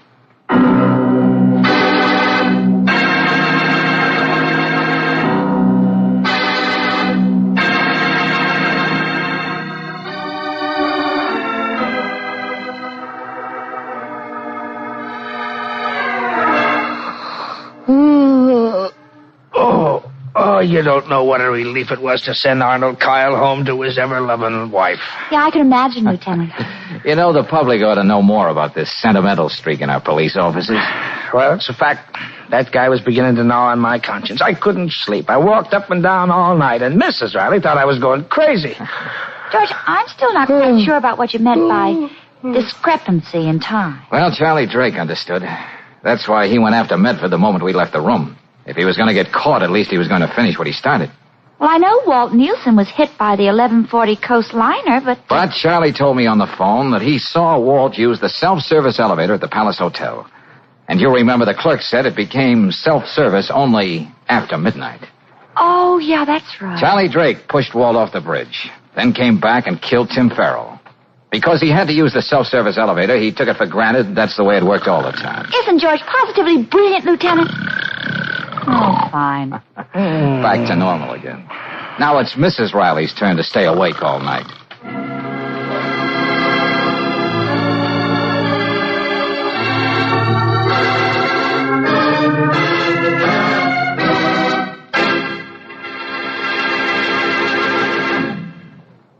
If you're looking for ways to tighten up your budget, how about the family car? Particularly the care of your car's engine. Of course, you can pick an oil at random and hope for the best, but for protection you trust, get compounded RPM motor oil. It's as plain as the nose on anybody's face that a clean engine is going to run longer with less wear and fewer repair bills than a dirty one. And keeping your car's motor clean by fighting off carbon deposits is just one of the money-saving jobs done by this premium quality motor oil. RPM also rust-proofs as it lubricates internal engine parts, prevents corrosion, and sticks to hot spots left bare by ordinary oils. No wonder, for economy's sake, RPM motor oil is first choice in the West. To make things easier for your car and your pocketbook, get RPM tomorrow. You can get it at standard stations and at independent Chevron gas stations where they say and mean, we take better care of your car.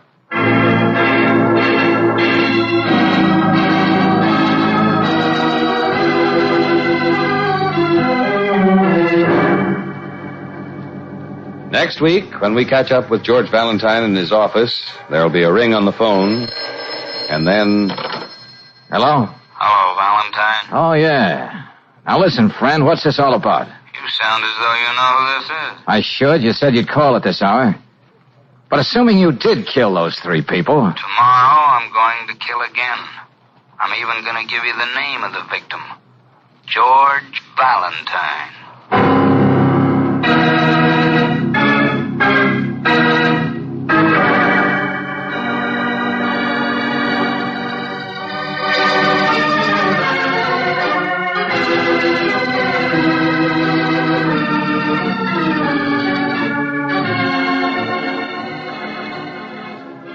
Tonight's adventure of George Valentine has been brought to you by Standard of California on behalf of independent Chevron gas stations and Standard stations throughout the West. Let George Do It stars Robert Bailey as George with Francis Robinson as Brooksy. Wally Mayer appears as Lieutenant Riley. Tonight's story was written by David Victor and Herbert Little Jr. and directed by Don Clark. Also heard in the cast were Byron Kane as Kyle, Larry Dobkin as Medford, Herbert Vigran as Drake, and Virginia Gregg as Molly. The music is composed and presented by Eddie Dunstetter. Your announcer, John Heaston. Listen again next week, same time, same station, to Let George Do It. This is the Mutual Don Lee Broadcasting System.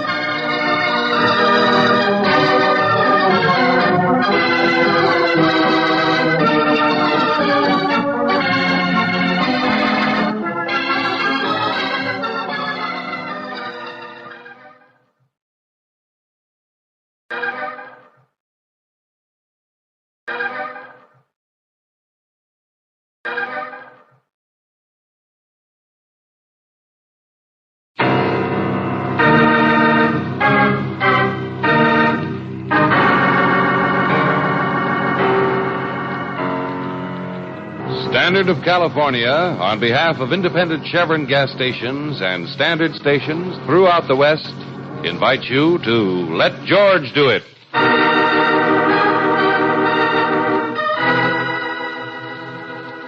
The motif is murder, another adventure of George Valentine. Personal notice, danger's my stock and trade. If you're running a poor last and your whole life depends on you finishing in the money, you got a job for me, George Valentine. Write full details.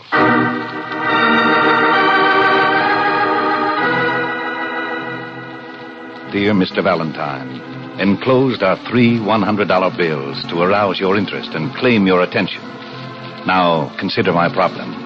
I've committed 3 murders. The police have seen no connection between the victims.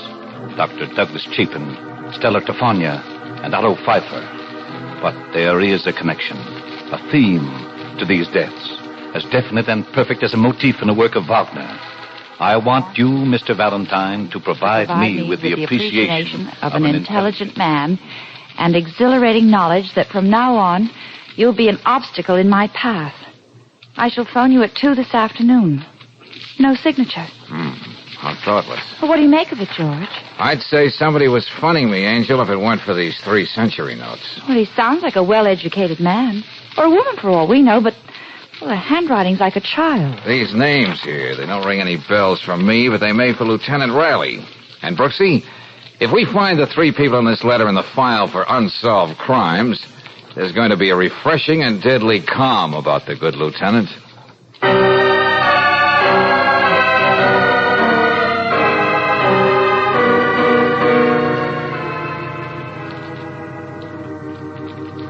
Dr. Douglas Chapin, well-known surgeon. Stella Tofania read the bumps on your head, the lines in your palm, and your future in a crystal ball. And Otto Pfeiffer, honest, hard-working diamond cutter. Now, find me a motif in that combination, Valentine, and I'll eat it. Well, let's skip that for a minute, Lieutenant. The fact remains that whoever wrote this letter knew about these crimes. And they weren't exactly front-page stuff. You yourself said that Otto Pfeiffer's name never even got into the newspaper. Missing Persons is working on that, Miss Brooks. The man simply disappeared. Yeah, but our correspondent assures us it was murder, wherever the body might be. Dr. Chapin's death was tagged as a suicide or an accident. Take your choice. He was taking a smoke up on the roof of St. Mary's Hospital after an operation. The next thing, they were picking him up off the street. Which leaves us with only one murder as such. Yeah. Stella Tofania. Well, that crazy gypsy probably told one of her ignorant, superstitious customers something he didn't want to hear, and he beat her brains out in the back of the store. But you still don't know who it was? Unfortunately, no. Well, then it's possible that the 3 were murdered by the same person for reasons we don't know yet. Uh-huh. And he's paying good money to you to try and catch him. Well, maybe we're dealing with the loony here, but I can't take any chances. Now, I don't want to sound like an old killjoy, Riley, but this character isn't stupid. I doubt if he's going to let his telephone call be traced. Well, just the same, I'm going to set things up with the telephone company. I'm going to have another phone put in your office and trust to luck. Okay. 2 o'clock then, Lieutenant.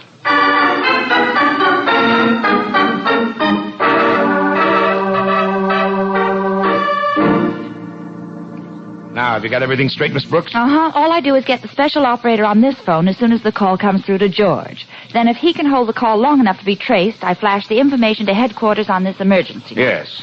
And a whole fleet of squad cars will be at the address wherever it is in a matter of minutes.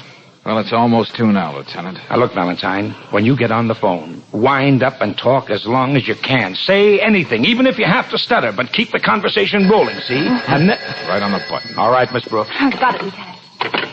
Hello? Valentine. Operator, you can start working on the call. Huh? What can I do for you? Suppose you tell me what this is all about. You sound as though you know who this is. Yeah, you're very punctual. Now about that letter. Never mind that. Let me do the talking. I know you're trying to trace the number I'm calling from. Would that be located at the State Hospital for the Insane? I also know the shortest time it takes the operator to track down any number. You can be sure I'll hang up before then. What else do you know that's interesting, Rollo? Have you read any good books lately? Yes, there is something else I know. You've also got a police lieutenant in your office. You're all right, Buster. It's going to be fun playing with you. Yes, it is a game, isn't it? And I welcome the odds against me. It'll make the triumph completely satisfying, like the final flourish of a great symphony. Assuming you did kill those 3 people, friend, you mean you're going to continue on your merry way? Let's leave idle conversation for another time. Now listen, tomorrow I'm going to kill again, and neither you nor the police shall be able to stop me. Would you mind repeating that? You heard me. I'm even going to give you the name of the victim. She is Honey Evans, a model, living at the Marlborough Apartments on Weldon Boulevard. Now, wait a minute. Tell me something. How do you pick out your people? What have you got against this girl? What did you have against the others when... Hung up. All right, Miss Brooks, you can forget it. Well, Valentine, what do you say? The gentleman on the other end of the line wants us to be sure and keep tomorrow open. He'd like the pleasure of our company at a murder.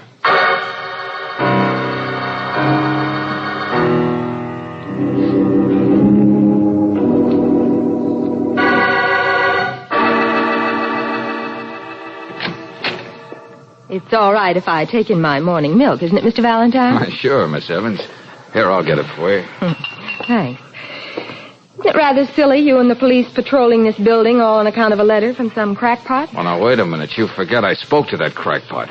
He mentioned your name with more than morbid delight. Oh. Come in, won't you? Okay. I'm going to be barricaded in my own apartment. I may as well have someone to talk to.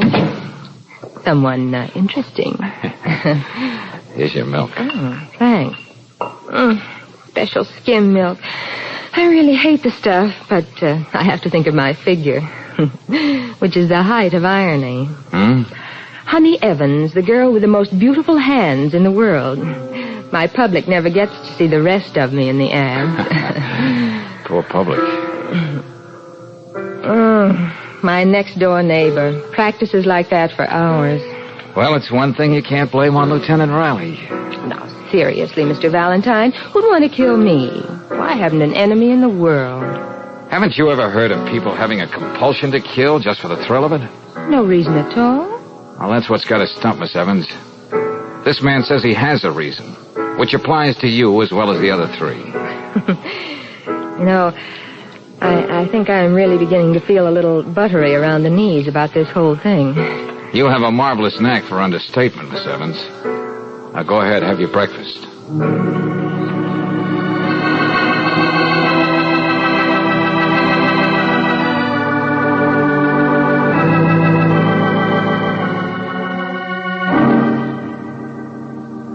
Hey, Lieutenant, I think I'd better check with Miss Evans again. Why? What's the idea? Nobody can get into that apartment without passing us here in the hall. She is beautiful, isn't she, Lieutenant? If you keep on being so subtle, Angel, no one will ever know what you're talking about. I merely said that... Wait a minute.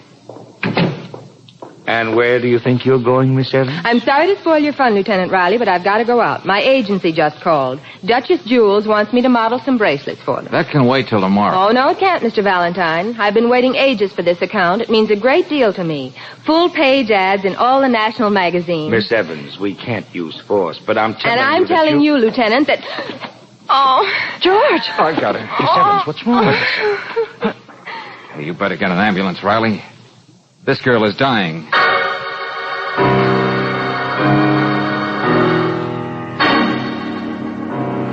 Coroner's report, Ray Cecilia Honey Evans, 14.36 grains of tetric myoside in stomach of deceased. Remaining milk in bottle found to contain nearly 8 grains of same.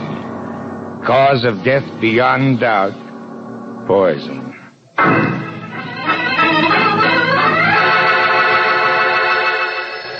Hey, quick, Brooksy, the other phone. Get the operator. We can go crazy doing this with every phone call that comes from the office. Yes?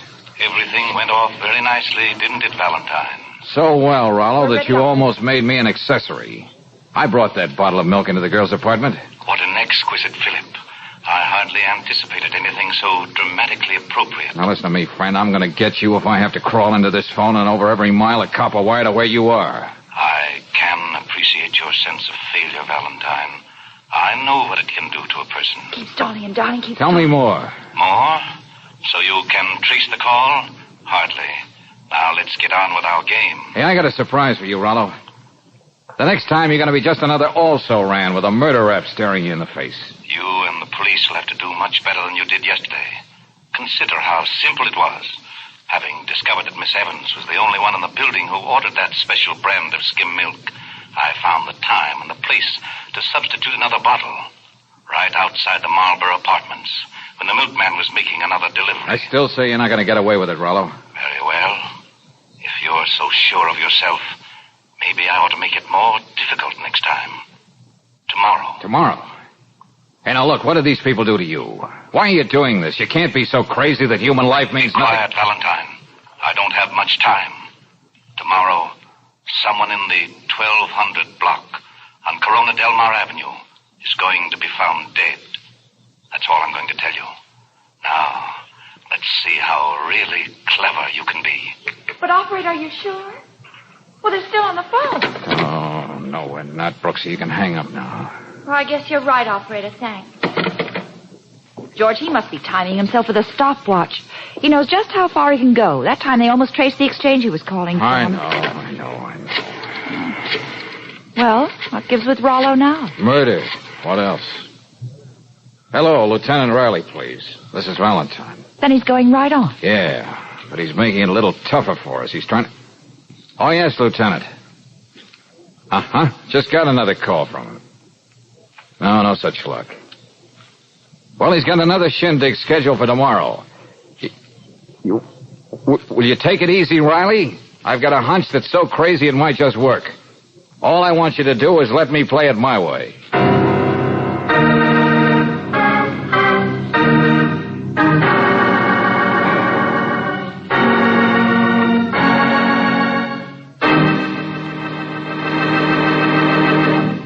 We'll return to tonight's adventure of George Valentine in just a moment. Anyone who has ever run a vacuum cleaner knows it has to be emptied at regular intervals or it's no go. Same thing holds true for your car's engine. That's why a crankcase drain and a refill with compounded RPM motor oil at regular intervals is so all important. You see, RPM has a special detergent compound that cleans as it lubricates. It controls the harmful wear-causing carbon particles that collect in any engine, prevents them from depositing on and scratching finely polished interior engine parts, and gets rid of them when you have the oil changed. And RPM not only keeps your car's engine cleaner, it fights off corrosion, rust-proofs internal engine parts, and clings to the hot spots left bare and exposed to wear by ordinary motor oils. Next time you ask for motor oil, ask for RPM motor oil. Regular use of RPM means added life for your car's engine. No wonder RPM is first choice in the West. Get it tomorrow at any independent Chevron gas station or Standard station where they say and mean, we take better care of your car.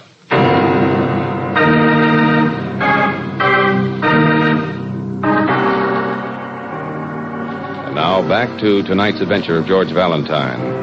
A well-bred, even pleasant voice on the telephone hires you to keep its owner from committing another murder if you can. He actually names his intended victim, and still neither you nor the police can prevent him from striking. Then another call. This time you only get the street block where you can expect mayhem to break out. All of which, if you're anything like George Valentine, suggests something as wild as the whole setup itself. All right, Valentine, you've practically memorized that list, and it better pay off. I had half the men in the department canvassing that neighborhood. And the 1200 block on Corona Del Mar is king size. Yes, and we've got the name of every man, woman, and child, address, occupation, comments. Thanks, Riley. This is really some job we've got handed to us. Okay, so we blanket the whole street with plainclothesmen, but we can't keep people from going to work. We can't check on every delivery man or salesman who wants in or out. We can't...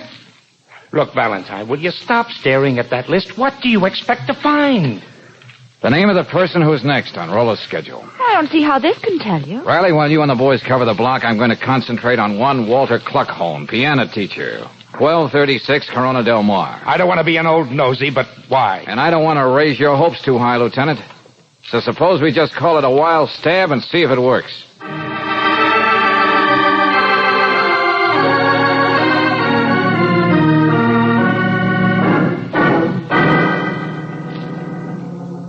Murder? Please, young man, I have no time to talk about unimportant things. Your murder, Mr. Cluckhorn. Would you classify that under the heading of trivia? Please, look at what time it is. My pupils will start coming soon.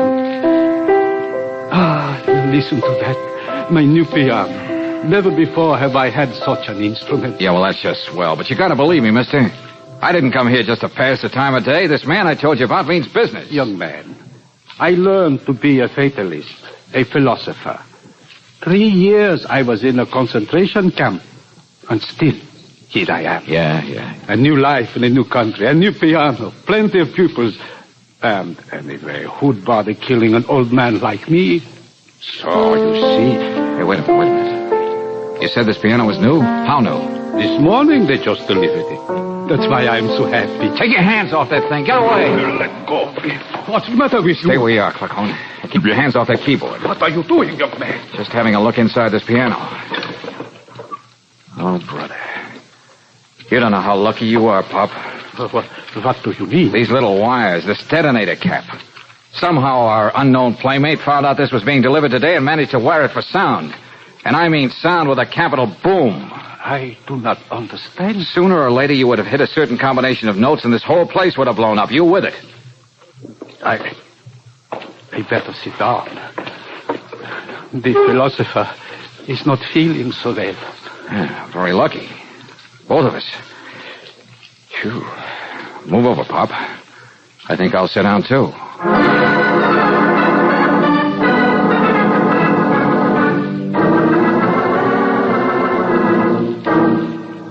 Valentine, what is this business about a motif, a theme in a work of Wagner? Well, my hunch about Cluckhorn wasn't so wild after all.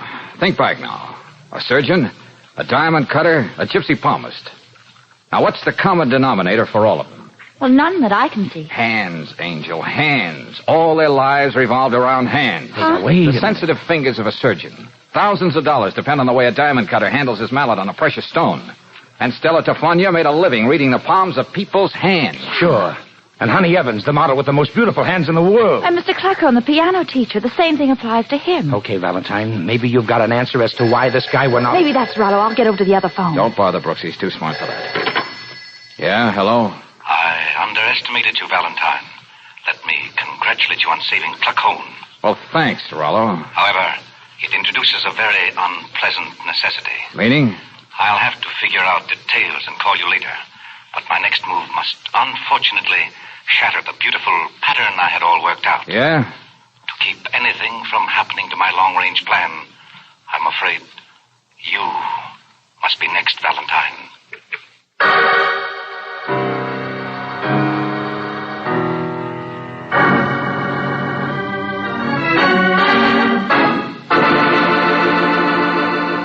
Hey, Riley, just what kind of metal pygmies are we? Don't make me answer that now. I don't exactly feel like Einstein. And I feel as confused as a mating moth. Now, look, it takes just so long to trace a telephone call, and Rollo knows that. Well, we're going to make two parts out of the operation. Huh? The first time he calls, we trace the prefix, the name of the exchange, where the phone is located, and that's all. But an exchange covers a lot of territory, George. And he'll never stay on the wire long enough for us to find out the exact number. Yeah, but I'm going to make Rollo call me back a few minutes later, so we can be sure he's using the same phone, or at least the phone in that district. Then all we have to worry about is getting the number. Say, that's an idea. It might work. Ah, but wait. How do you know for sure he's going to call back? Lieutenant, if I know my customer, I think I have a way. Oh, well, darling, I'm worried. You're going about this as though it were just another case with somebody else. He means to kill you. You know, the same disconcerting thought keeps occurring to me, too, Brooksy? All right, Valentine. You hit on something. But here's what we're going to do. You don't have to bother with that other phone this time, Miss Brooks. But why? I'll rig it up so that any call that comes into this office will flash a red light on the switchboard down at headquarters. We'll work the whole deal out from there. Will that save any time, Lieutenant? No, but that way we'll be in constant touch with every squad car in the city, and as soon as we find out the exchange, they'll be ordered to converge on that district. Then they can't be more than minutes away from wherever he's phoning. Hey, you know, Riley, you and I make a pretty good team. Maybe one of these days I'll join the force and you and I... you do, and I'll... well, I gotta get going. I think I smell my fudge burning.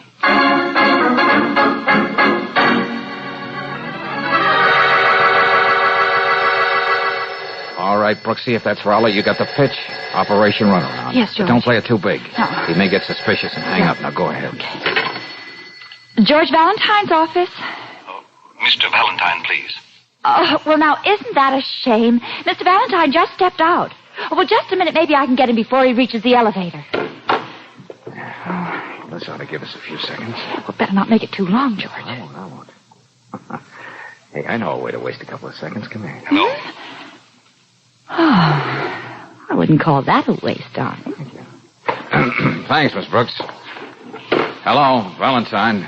I thought you'd like to know that I've made up my mind how I'm going to dispose of you.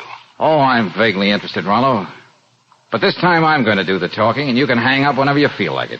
But I think you'll stick with me. What's that? I told you once you weren't going to get away with it. Now I'm sure.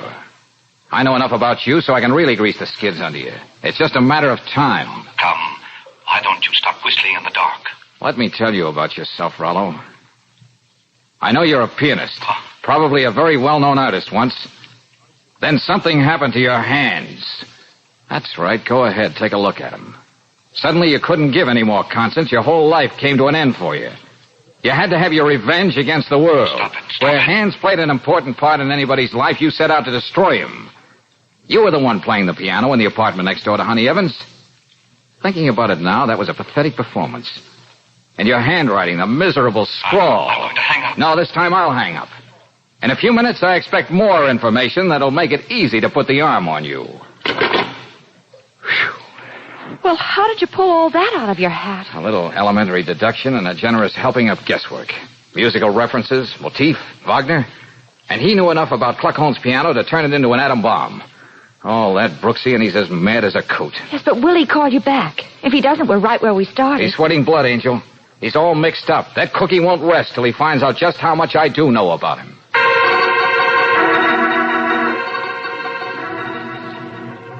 Attention, all cars. Proceed to district covered by the Wadsworth Exchange. I repeat, Wadsworth, bounded by Elmira, Jensen, and Morton Streets, on the south side of McCarry Boulevard. And step on it. That's all. Riley. Okay, Sergeant, let's get going. Wadsworth thinks in a big hunk of the city, Lieutenant. I was thinking of something else. Valentine happens to be in the Wadsworth Exchange.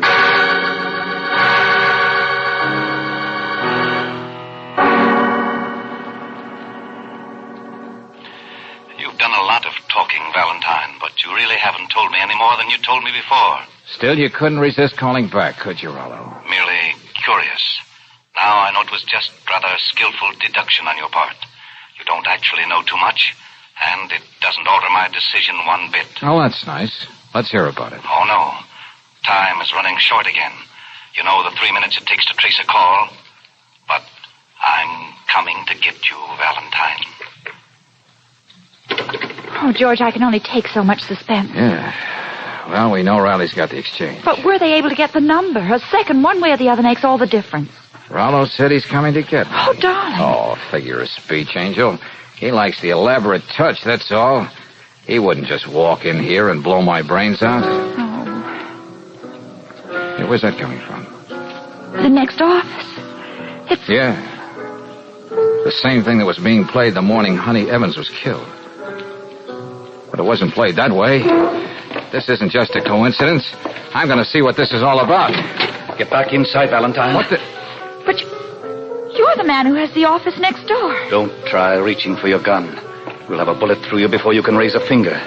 My hands are still good for something.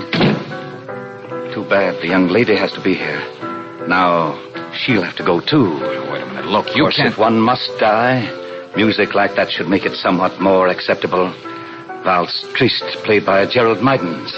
One of my most famous recordings. Next door all the time. So that's how you know almost every move I made. Think of all the times you saw my name on the door. Gerald Mydens, concert manager. 15 years ago, it was Gerald Mydens, promising young pianist. Why should I have had a stupid, reasonless accident? Why couldn't it have happened to someone like the four you know about? That's what's been driving me out of my mind. How do you expect wholesale homicide to change any of that? These hands, these fingers, long, you'd imagine sensitive. But they're dead things. Only the faintest trace of feeling left in them. Oh, don't do this, Mr. Mydens. The police will understand that you're sick. You don't know what you're doing. My name on the door may not have suggested anything to you, Valentine, but yours did to me. It inspired this little game. But it's all over now. All over for you. Now, over there, both of you. You must be needing that. Oh, Riley. See that he behaves, Sergeant. Oh, Lieutenant, do you mind if you kiss a gray-haired old lady? Oh, brother, you must have made it here and nothing flat. I was only over on 10th Street when we found out it was the office next to yours. Would someone mind turning off that record? Valse Triste, the melancholy waltz. It's over now.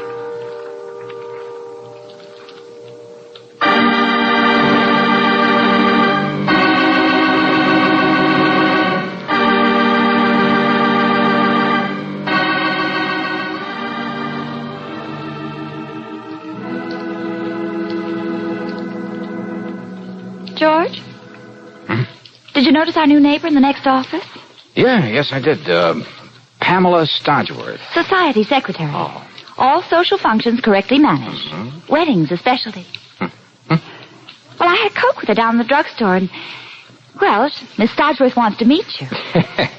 So did the last tenant. Yeah, but in fact, Pamela gets absolutely agog at the very mention of your name. Oh? And why would that be? Well, she thinks if you really got to know her, well, you might start thinking of romance, orange blossoms, old shoes, and a shower of rice. Oh, Angel, I realize you always have my best interests at heart, but do you really think it would work out? Huh? Why, Pamela is at least 60. No comment.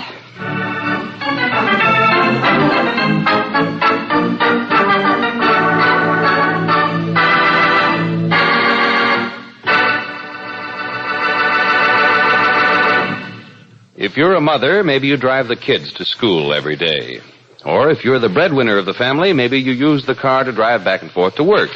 In either case, you probably run into traffic lights and lots of stop-and-go driving twice a day. And what can be a better feeling than knowing your car will give you steady, dependable performance at all times? Fast starts, steady pickup for speedy getaways, and extra power for hill climbing.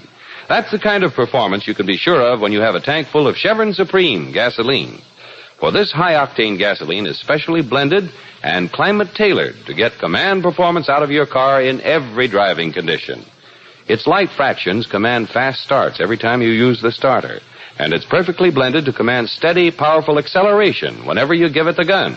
That's why you hear so many motorists saying, Chevron Supreme gasoline keeps my car going steady. Ask for this premium quality gasoline tomorrow. Get Chevron Supreme at standard stations and at independent Chevron gas stations where they say and mean we take better care of your car.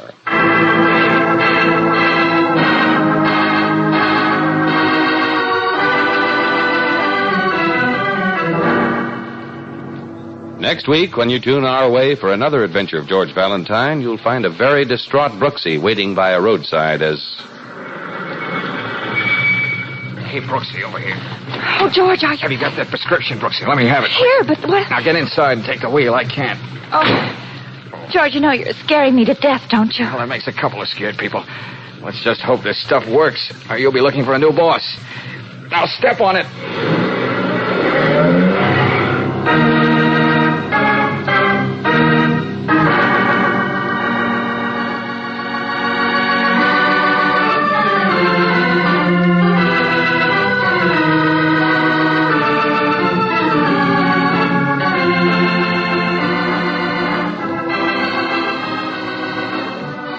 Tonight's adventure of George Valentine has been brought to you by Standard of California on behalf of independent Chevron gas stations and standard stations throughout the West.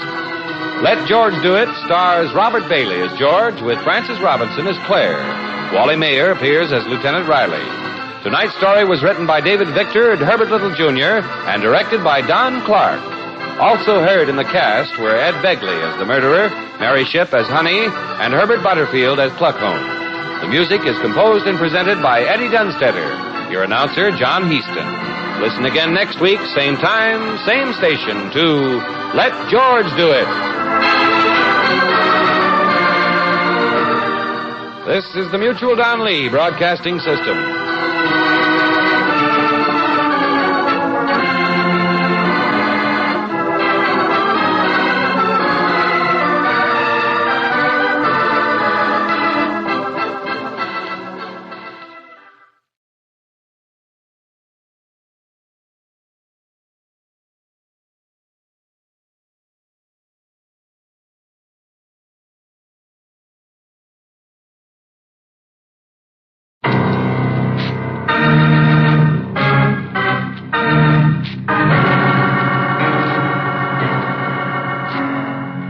Standard of California, on behalf of independent Chevron gas stations and standard stations throughout the West, invites you to Let George Do It.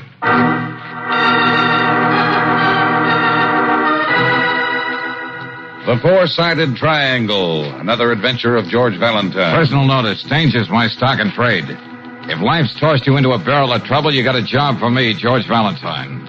Write full details.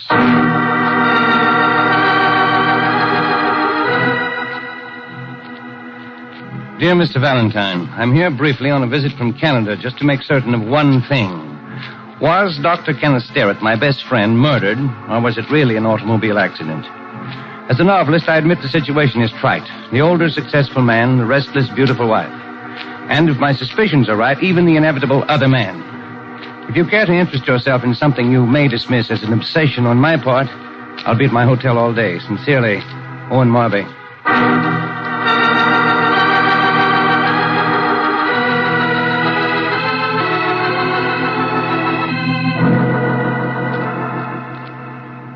I checked every angle, Marby, and there's no reason to suspect that Dr. Sterrett's death wasn't an accident. But, Mr. Valentine, my stubbornness about Ken being murdered isn't exactly groundless. Yeah, well, maybe. But there are a lot of dangerous hairpin turns coming down Eagle Canyon Drive.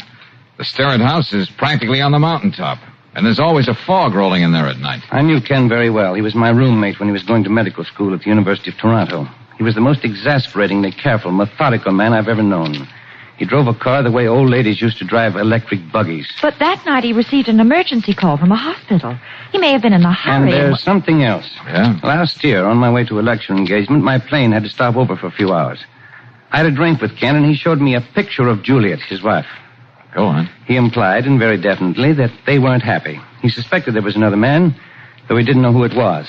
Later, at the airport, by the merest coincidence, I saw Julia and that other man. They were in the cocktail bar. But how can you be sure that was the man, Mr. Marby? Well, they're seen almost constantly together now. His name is Charles Dallison.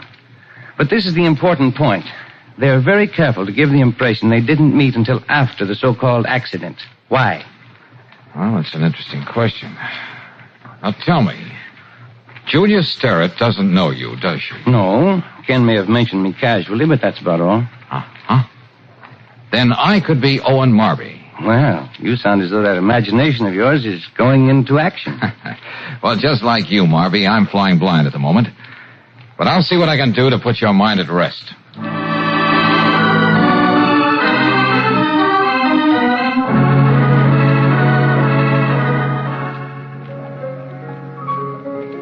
Okay, now, Brooksy, you're on your own. Don't let the head waiter steer you anywhere but the booth next to Julia and Dallison. It's all reserved for you. But how do you know they're going to show up for dinner tonight? Well, I checked that, too. Just try to overhear as much as you can. Now, I gotta get going.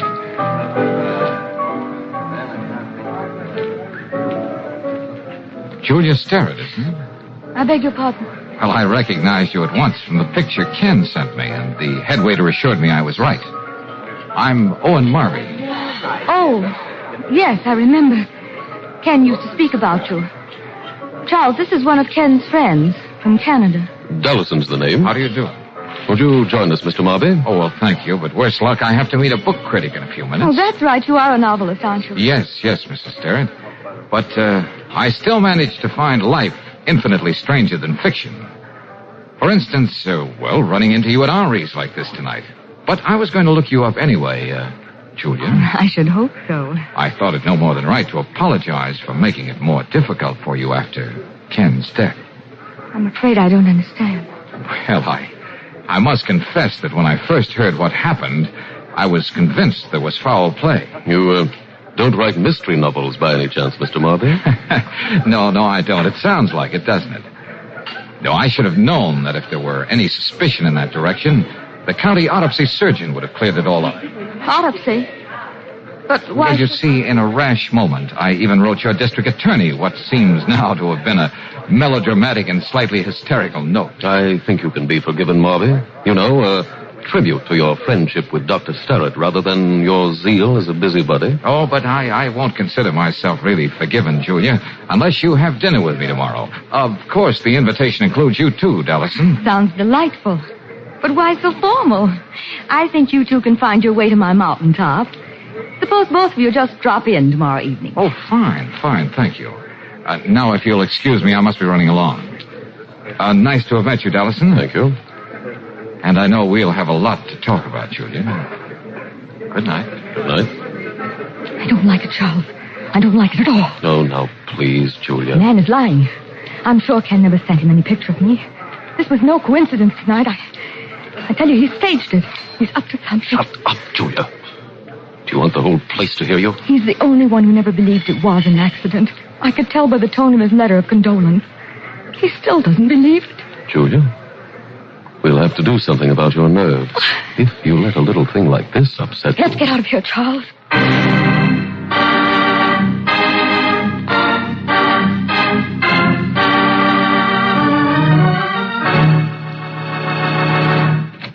Brooksy, for the love of heaven, where you been? What happened to you? Do you know what time it is? Well, if you'll stop lathering me with questions, Johnny, I'll give you all the horrendous details. Okay, come on.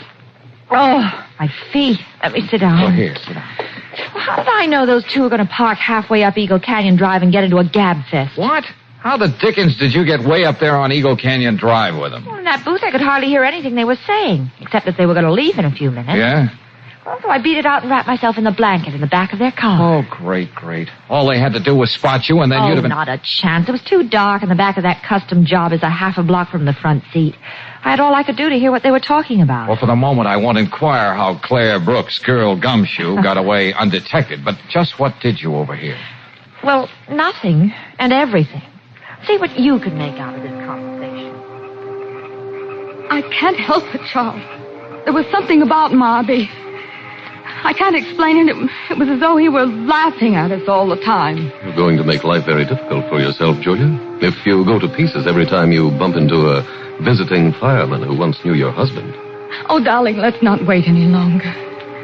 It's been 8 months now since Ken. There's no reason why we can't be married. It's simply not the way I planned it. We're to wait 1 year. That morally approved period for widow's weeds to blossom forth again into passion flowers. You and your plan. I want to be able to laugh again. And I want you to, Julia. We'll laugh together. And wherever we go, we'll have the orchestra play something fitting. Say the Merry Widow Waltz. Isn't there anything you can't talk about? Didn't you feel any qualms at all when Marby went babbling on about writing in district attorney? That nonsense about an autopsy? Didn't you... Wait a minute, Julia. Yes, autopsy. The term so blankly used by policemen when they suspect poison in the case. Charles. Come to think of it, Julia, maybe you're right. We ought to know more about our guest from Canada. It'll help us decide the best way to entertain him tomorrow night. Well, what do you say, George? Well, give me a minute, will you, Angel? Say, incidentally, how did you get back without being seen? It's 4 miles from that Eagle's Nest to the boulevard, and not a house or a gas station in between. Oh, when I took off my high heels, it was a snap. Got an extra pair of arch supports on you, mister? Oh, brother. A mere man salutes you, Brooksy. Eddie, you buster. I still say, what do you make of it? Oh, not a thing you could stick a pen in. Or which they couldn't deny having said. But it wouldn't be going out on a limb to assume that the suspicions of Owen Marby are far more fact than fiction.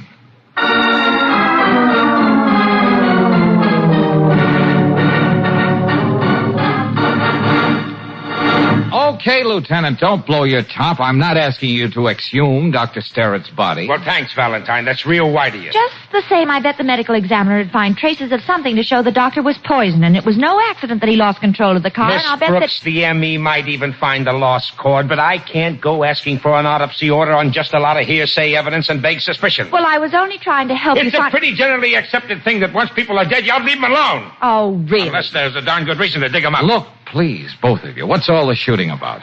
I didn't even suggest anything like that. Well, you might have. After all this time, even if we found anything, it wouldn't clinch the case against either Mrs. Sterrett or Dollison. It'd be too circumstantial. Oh, now look, don't get me wrong, Valentine. If you came up with something tangible, I'd be glad to play ball. As it is, what do you want from me? Okay. Tomorrow, I'd like you to put a man on Charles Dollison's tail and report on everything he does. All right. I guess I can do that. Brooksy can keep an eye on Mrs. Sterrett. Within reason. I'm not at my best climbing up and down mountains. Just as they want to be prepared to receive me, I'd like to hold a few top cards myself.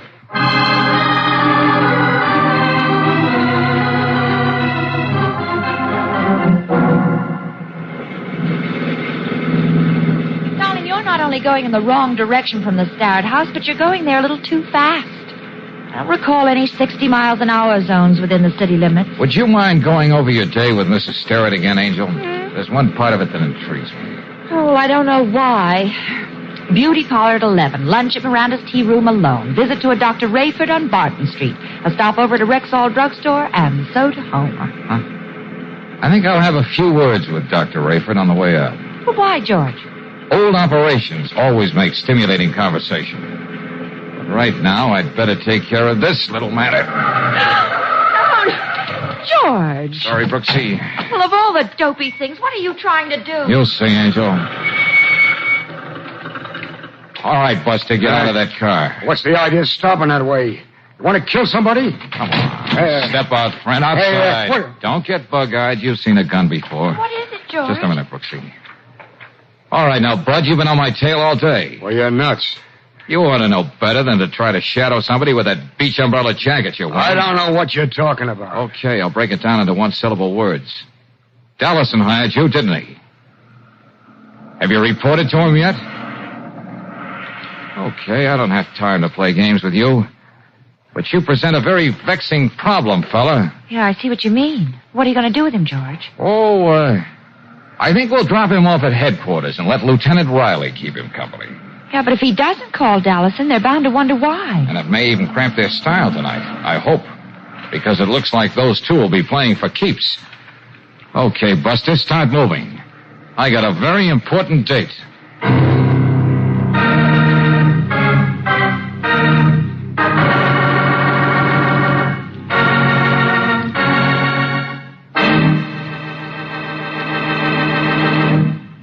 We'll return to tonight's adventure of George Valentine in just a moment.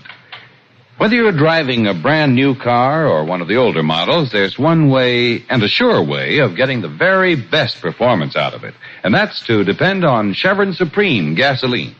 For this carefully blended high-octane gasoline puts command performance in your car.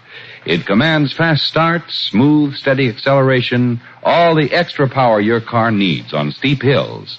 No matter where you motor in the West, you can be sure of command performance from your car when you have Chevron Supreme in the tank.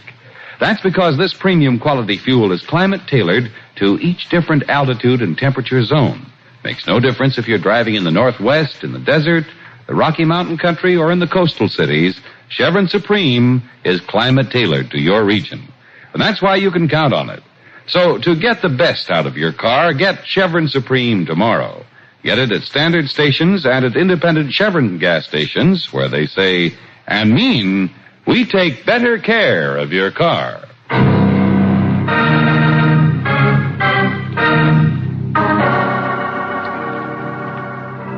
And now back to tonight's adventure of George Valentine. Every 45 minutes, a murder takes place. Every 2 hours, said murder is a perfect crime.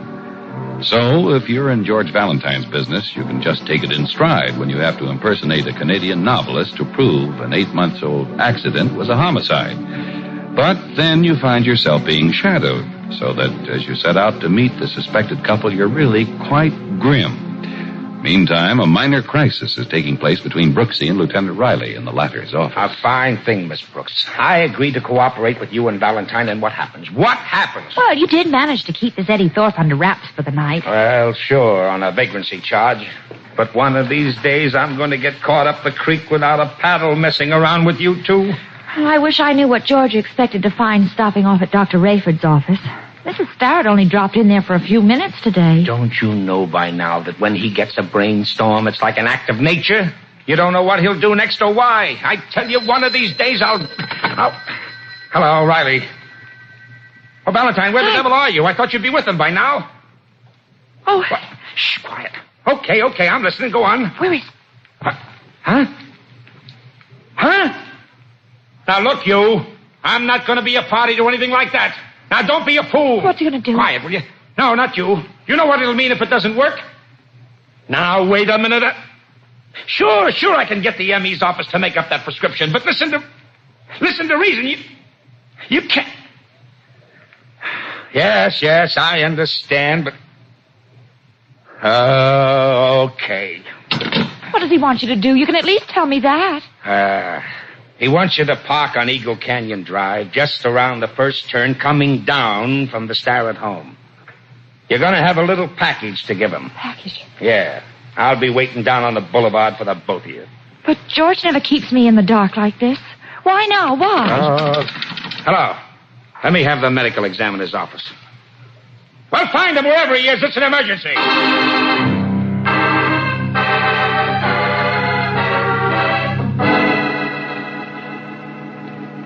The How about another drink, Marby? Soda, wasn't it? Yes, thanks. You know, I'll be glad to get back to Canada so I can tackle my new novel again. Four-sided triangle. What an odd title. Yeah, the story's been giving me quite a bit of trouble. Oh, really? What's the plot? Maybe we can help. Well, frankly, nothing very original. The usual triangle. But the lovers are completely successful in doing away with the husband in the case. I'm sorry.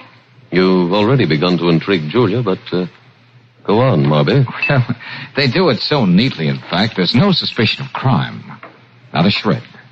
Then what seems to be the trouble? I can't decide whether to let my hero and heroine, if you can call them that, live happily forever after, or let them face retribution. Here you are, Owen. Oh, yes, thank you very much. I was playing around with the notion of introducing a character who won't believe the husband's death was an accident. The fourth side of the triangle, I presume. Yes, that's it exactly. He's one of those virtuous, pig-headed men. He doesn't rest until he ferrets out the truth. And, well, so on and so forth. How does it sound to you, Julia? He sounds like such an exemplary character. Would you say he was quite true to life? Oh, well, just take me, for example. My first impulse when I heard about Ken. I kept seeing in the accident more than there was. And I imagine I'm fairly typical. Was that your only problem with the book, Marby? No, but I was thinking of introducing something more subtle. You know, try to find some little, almost meaningless thing my two scoundrels might have overlooked in their planning. Say a matter of coincidence. I thought novelists always tried to avoid coincidence. Well, now, why should they? It happens all the time. Now, you and Dallison here, Julia. What about us? Well, I doubt if anyone's aware that you knew each other before Ken's accident. Well, as a matter of fact, we didn't. Let him go on, Julia. This is very interesting. But you see, by the merest of chance I was talking about, I happened to see you together in the cocktail bar at the airport. What? Yes, it was last year, and I only stopped over in town for a few hours. Goodness, we're out of ice. I better go in the kitchen and get some. Excuse me, Marby. There's always a running feud between Julia and the ice trays. Oh, I understand. I have the same trouble. Julia, you realize what you have to do. Charles, another... He knows. The three of us know now. The business of us being together at the airport can lead to a lot of other things. Why is he toying? Because, fortunately for us, he's a ham. At the right moment, see that stuff gets in his drink. Couldn't we wait till that man you hired calls? Whatever he found out following Marby isn't important now. Now listen carefully, Julia. He has to have enough liquor in him so that when he's found, it'll be obvious why he went over the side into the canyon. There'll be no questions. But I can't. Oh, Charles, I can't. The timing has to be just right. We'll have to get him out of here so it'll happen when he's halfway down the mountain, where the curves are the worst. So you wait till I give the signal. I wish I could be the one to give the signal. Just for once. When I think he's had enough, I'll raise my finger like this. I'll say, this has been great fun, Marby. Let's do this more often. All right, Charles. And for heaven's sake, try to control yourself. The rest of our lives depends on how we act in the next hour.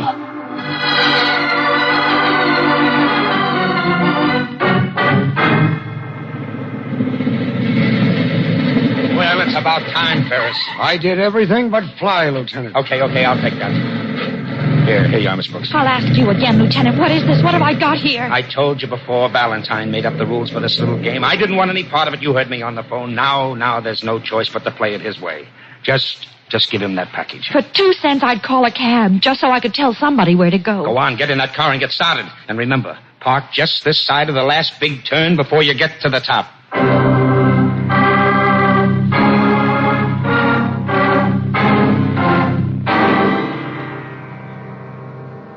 And you know why none of my novels made any of the book clubs? Why, no, Marby, why? They've never been long enough. They gotta be at least 900 pages before they're even considered. They don't bother reading them. They just weigh them. You sound bitter, Owen. Oh, thank you very much. Gin and bitters. Don't mind if I do. It's a very fine drink. Oh, say, look at the time. You know, this has been great fun, Marby. Let's do this more often. That's right. We must do this more often. Let's make it soon. Oh, hey there, Julia. What are you doing all the way over there? Just getting a little nightcap. We can all do with one, I think. Oh, good. Here's yours, Charles. And yours, Owen. All right, thank you. What do we drink, Joe? Why not to your new book? Oh, yes, that's very good. The Four-Sided Triangle. All right. tastes funny, doesn't it? I'll tell you a secret. I can't even taste it at all. Well, old man, I'll see you at your car, eh? I'll put on the floodlights. It's beginning to fog up in the canyon. All right. Good night, and sweetest dreams be thine through all thy shining way. Poetry. Yes. And watch yourself driving, Marby. We wouldn't want anything to happen to you.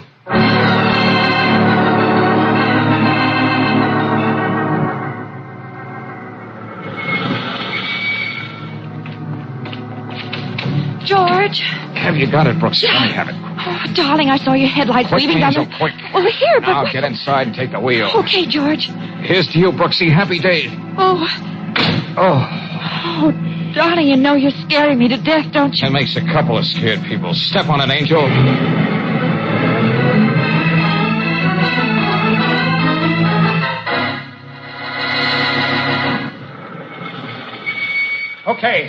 Okay, Miss Brooks, we'll take care of him now. She fainted. I didn't dare stop. Yeah, I know. Come on, boys. Come on. Get him into the ambulance. Got a hold of him, don't we? Yeah. All right, let's go. I'm going with him, You'd Lieutenant. only be in the way, believe me. In the way? Well, you don't expect me to Now, stand... boys, don't wait for the hospital. Start pumping him out now. Pumping him out. You knew this was going to happen and you let it. And now you're going to tell me. There was no stopping him. What did he do?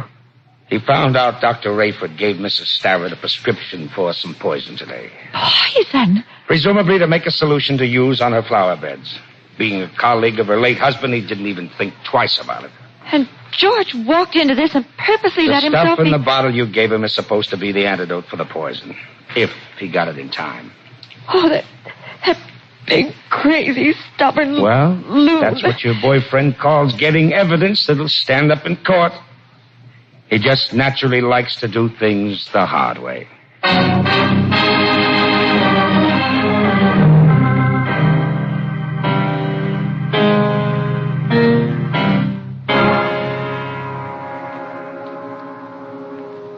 You must forgive me, Lieutenant Riley. This has been a great shock. Mr. Marby was my husband's best friend. Yes. Just when did he leave? What time was it? Oh, hours ago. About 10:30.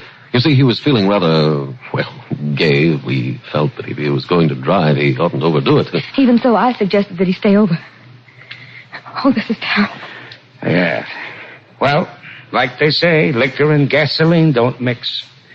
I guess it'll be the same routine report. Do you mind if I sit down? No.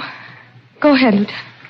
Sometimes I wish we could make some of these fool drivers take a look at what we saw when we found Marby down in the canyon.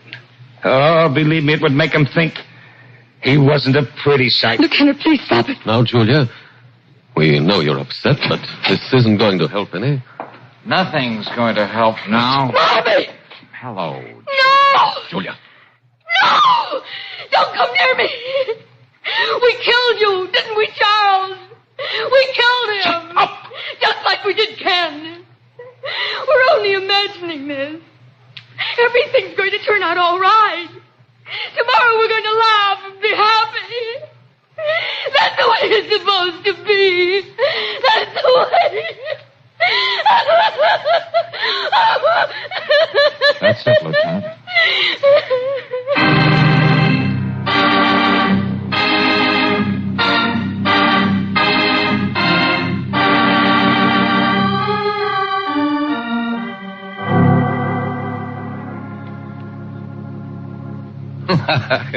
Hey, say, Valentine, were you serious about the way you wanted me to dedicate my next book? I certainly was serious about the way you dedicate your next book. Sure was, Mr. Marby. To Mr. and Mrs. George Valentine. Mr. Darling! So you just let us know, Marby, and we'll make a special trip down to City Hall the very day your book comes off the press. Oh, golly. I just don't believe it. I like your other suggestion, too. I should be more commercial. Aim for the book clubs. Write something 800-900 pages. Of course, it'll take years before I get it to my publisher, but it may be worth it. Oh, years, huh? Oh, why doesn't one of these build-ups have a payoff for me? Oh, maybe I just don't live right.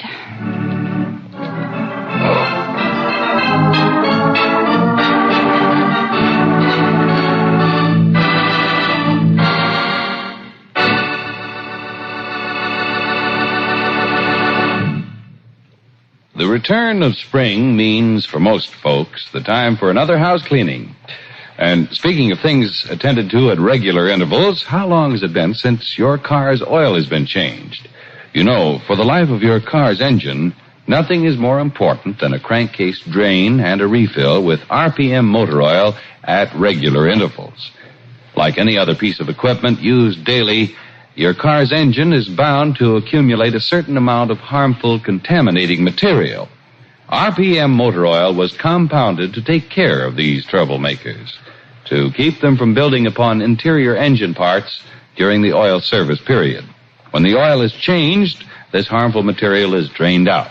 That's how compounded RPM keeps your engine clean mile after mile. And that's not all. For RPM also protects hot spots left bare and exposed to wear by ordinary motor oils. It stops corrosion and rust-proofs as it lubricates. Why not see about that oil drain and refill tomorrow? And for protection you trust, be sure you refill with RPM motor oil, first choice in the West. Get RPM at independent Chevron gas stations and at standard stations where they say and mean, we take better care of your car.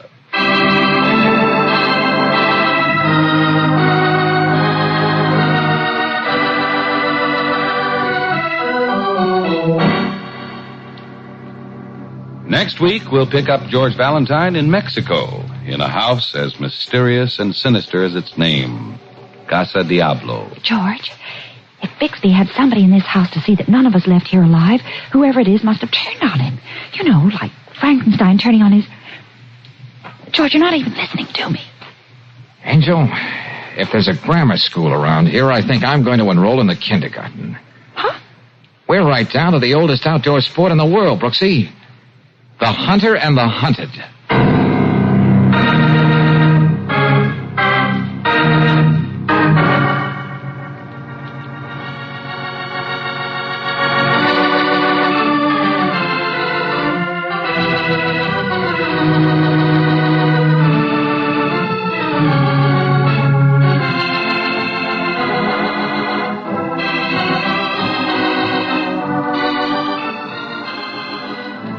Tonight's adventure of George Valentine has been brought to you by Standard of California on behalf of independent Chevron gas stations and standard stations throughout the West.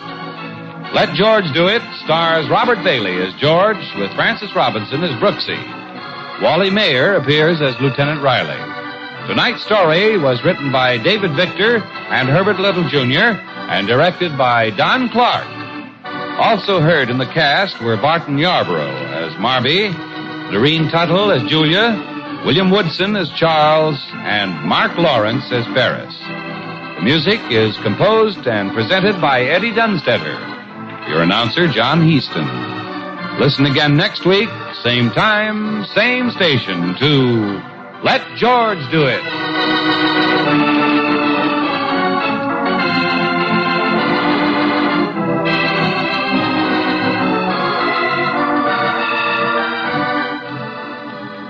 This is the Mutual Don Lee Broadcasting System.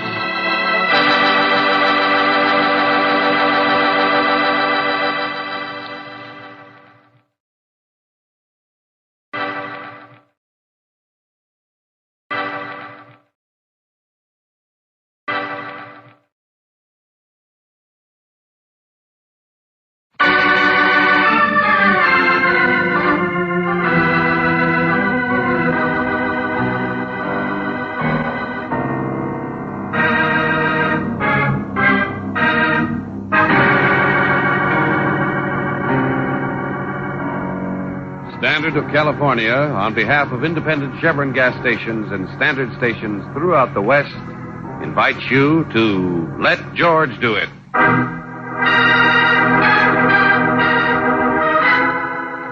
The elusive $100 grand, another adventure of George Valentine. Personal notice, danger's my stock and trade. If it's so off the beam, nobody can help you, you got a job for me, George Valentine. Write full details.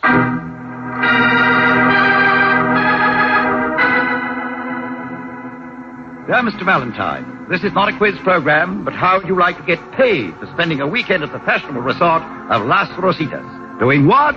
Just having fun. indulging yourself luxuriously at my expense, fulfilling an ambition most men merely dream about. Alas, these pleasures which I cast your feet denied me because I must spend the weekend being charming, glib, and hilarious, entertaining the wealthy yokels in the Peacock Room of the Pioneer Hotel, where you can reach me if this letter intrigues you. Just write, wire, or simply drop in. Signed, Walter Haney. You know, you keep reading that letter, Angel, and I'm going to stop and make you hitchhike the rest of the way to Las Rositas. Well, I'm sorry, George, but I'm fascinated. Well, things like this just don't happen to people. Unless they guess the name of the song. Humor like that, Brooksy, you may be able to follow Walter Haney in the Peacock Room. Yeah, but seriously, why would a man who's been a star for years, making thousands of dollars a week, write a letter like this? Maybe it's just a gag. Well, how do you know? I called the hotel. There's a suite waiting for me, all paid for. Oh, a whole big suite. Yep, that's right. So I reserved a room for you on the second floor, right over the laundry. Right over the laundry? Well, I'm sorry. It's all they had, Brooksy. Besides, I'm not Walter Haney. This comes out of office expenses. Well, at least I'll be around to watch you indulge yourself luxuriously. Oh, I don't know about that, Brooksy. Could be it's Walter who's indulging himself. At my expense.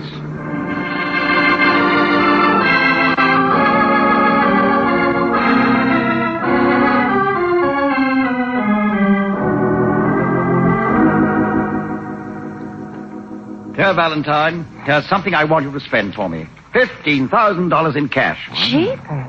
May I touch it? Hey, now, even with Miss Brooks' help, I may not be able to spend that much in one weekend. Then what? What I have in mind, Valentine, you'll get rid of it in a few minutes. Splurge the whole $15,000, Haney? On what? I'll come to that. But I should explain. At the moment, this is all the money I have in the world. Well, then you'd better take care of it. If you read anything about me in the papers, Miss Brooks, you know that next to breathing, I'm supposed to love gambling best. Well, look, why don't you go out and throw it away yourself? This town's wide open for gambling. Yeah, that's the hitch. I could sneak out between acts, but I'm not allowed to gamble. What do you mean by that? You're over 21. I'm in debt to a syndicate now for over $100,000. I know how to pay them back, but it's a gamble. And that's the one thing that they won't let me do. Oh, it's like that, huh? Yeah, they have a shifty-eyed character named Marty Ool shadowing me. Won't even let me get near a slot machine. Go ahead, Haney. This means a great deal to me. If I weren't allergic to melodrama, I'd say it was a matter of life or death. Now, here's what I want you to do, Valentine. Yeah? There's an art dealer in this town who I suspect maintains a so-called gallery merely to fleece visiting millionaires. Oh, something you won't find in the guidebooks, huh? Well, Mr. Dirkson's particularly proud of one item in his fly trap. It's a much sought-after Etruscan vase by one Alberto Molini, 1506, 1568. I take it isn't just something you put flowers in. No. It's the real thing, old man. It's worth much more than $15,000. Yeah, but the poorhouses are full of characters who try to outwit the connoisseurs. Miss Brooks, when I'm not doing other foolish things with my life, I dabble in artistic obscurities. Once I found a Fra Angelo in an attic. Only it turned out to be an amazing fake. But I still think that there's nothing like... Nothing like coming to the point, Haney. Yes. Well, if I'm right, Valentine, Mr. Dirkson's vase is not only authentic, but it's the mate of another masterpiece by Molini. All of which adds up to what? $100,000. My, how you do toss off round numbers. Oh, I'm quite serious, Miss Brooks. There's a fabulous cattleman, one Hank McCrary, who lives just outside of town here, and who owns the other Molini. Incidentally, he does use it to put flowers in. He can afford it. Uh-huh. And he'll pay you the $100,000? As I said, if I'm right about Dirkson's vase, that's the gamble. I may lose my $15,000. This Hank McCrary, he knows as much about these things as he does about longhorn steers. Well, it seems to me a simple risk for you to walk in and make the purchase yourself, as long as your intentions are honorable. You don't know these gentlemen I'm indebted to. Flinty individuals, one and all. And they don't believe in anyone gambling with what they consider their money. Oh, Walter, I didn't know you had visitors. I was inside knitting. Did I hear... Adele, I want you to meet some friends. Miss Brooks, Mr. Valentine. Oh, how do you do? How do you do, Mr. Valentine? I'm glad to meet you, too, Miss Hayden. Walter, just what are you up to now? Now, look, please, Adele. You know, Mr. Valentine, my brother doesn't tell me a thing that's going on. Really? Still, I don't know what he'd do without me. Which reminds me, Walter, I'm going down to see the manager. Adele, I shall tell him we want those lights changed for your performance. And you be sure to take a nap now, dear. Oh, yes. Goodbye, Mr. Valentine. Nice to have met you. Me, too. Oh, Miss Brooks, you must forgive my sister. She makes my work her whole life. Hey, you know, Haney, between a stage sister and a gambling syndicate, you don't seem to have a life of your own. I'm rather sensitive about that, old boy. Supposing we don't discuss it. Is it a deal? Why not? There's no law against it. And it's your money. Good. Believe me, I'm more worried about Adele than I am about myself. She can't sleep because of that $100,000 debt. I see. Oh, Brooksy, you'd better go and check in. Oh, yeah, my room over the laundry. I want to see what I can find out about Mr. Dirksen. I'll meet you downstairs in the drugstore.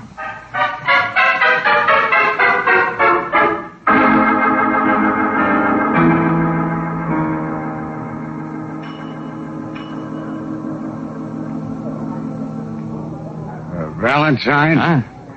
I want to see you outside a minute. Before you leave the hotel. Well, who are you? I take it you got a name. Or am I being presumptuous? The name's Marty Ool. And I told you I want to talk to you outside. Oh. Patio. The boy from the syndicate, huh? Yeah. Haney mentioned you. I said outside. Okay.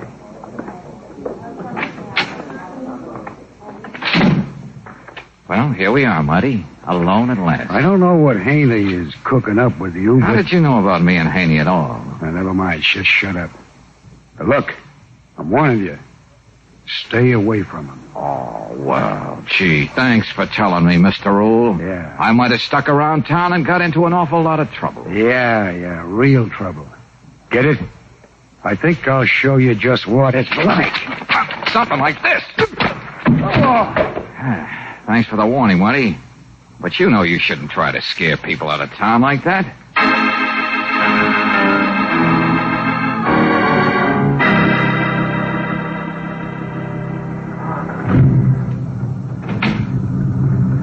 Would you mind waiting for me, Mr. Valentine?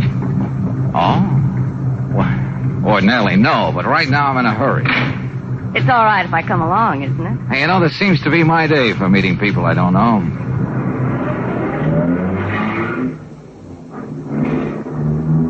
You know, you could have taken a cab. Then the driver wouldn't have to ask you such questions as, who are you anyway? Lola? Just Lola, huh? Isn't that enough? Tell me, why did you come here to Las Rositas to see Walter Haney? Oh, now this is getting to be a routine. What did he say to you? And I thought you wriggled in here because you were interested in me, and me alone. I could be interested in you, if you would answer my question.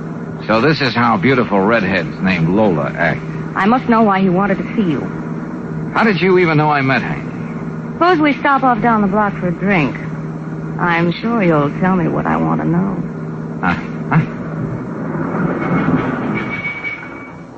But this is a 5 and 10 cent store. It's a bus stop, too, Lola. It's as far as we're going together. But I thought Me too.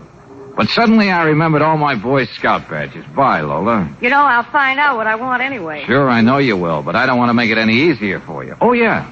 You still didn't tell me who you are. I mean, aside from being Lola. I'm nobody. I'm just Walter Haney's bride. This was supposed to be our honeymoon. Walter Haney? Hey, wait a minute. Just don't tell his sister. She found out she might drop dead. I hope.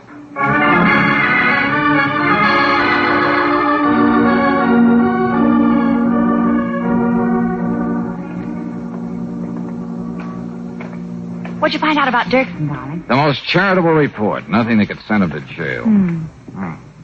So these are the galleries. Well, let's go in and get it over with. Welcome. Dirksen's Temple of Art is honored. We want to buy a vase, Buster. Yeah, and the 5 and 10 didn't have just what we wanted. What? You do not understand. I surround myself with only the most precious objets d'art. That's fine. I'm talking about the Molini. You see here only the Molini? Yeah, 1506, 1568. But most important, $15,000. Sit down, dear lady, dear gentleman, dear. I do not know how I can bring myself to part with it. It would cause me such pain here in my heart. That could be indigestion, Mr. Dirksen. Oh, look at it. Isn't it beautiful? 20,000, perhaps? I don't think your indigestion is that bad, friend. It's 15. You are fortunate. Money means nothing to me. You brought the cash, of course.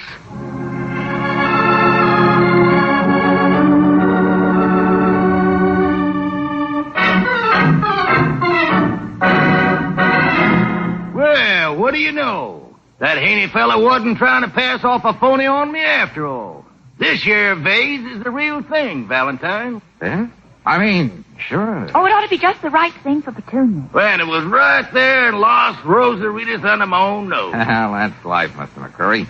Now, I don't like being mercenary, but... Oh, yeah. Haney called me about that. I got the money right here. 1,000, 2, 3. Oh, I just can't count. I'm too excited about getting that vase. Yeah, handling all that money would do things to me, too. Oh, but it's all there, Valentine. I'm a man of honor. Besides, I know when I'm getting the best of a good bargain. Yeah.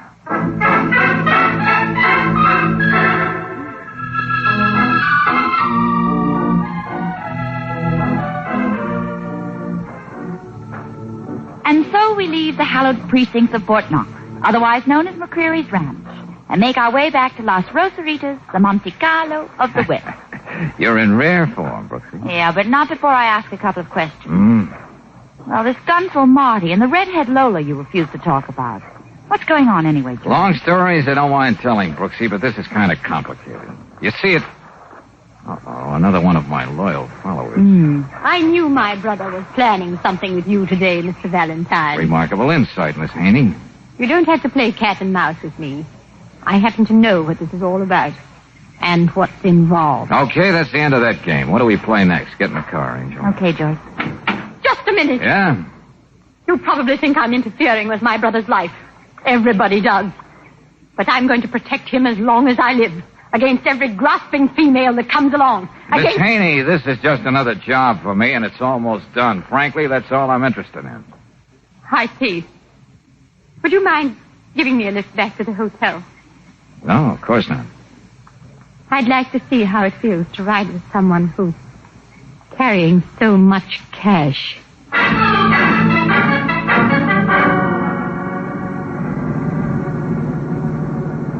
Well, here we go again. What do you mean, George? Look, in back of us. Huh? Oh, you mean that car? Yeah, we're being followed, and this time by experts. What's that? They're staying just a nice half block behind us, waiting for the tire to close in. Well, hurry, do something. That money belongs to me and my brother. Every cent of it. They can go as fast as I can, Miss Haney, even a little faster. Knowing they're catching up with $100,000.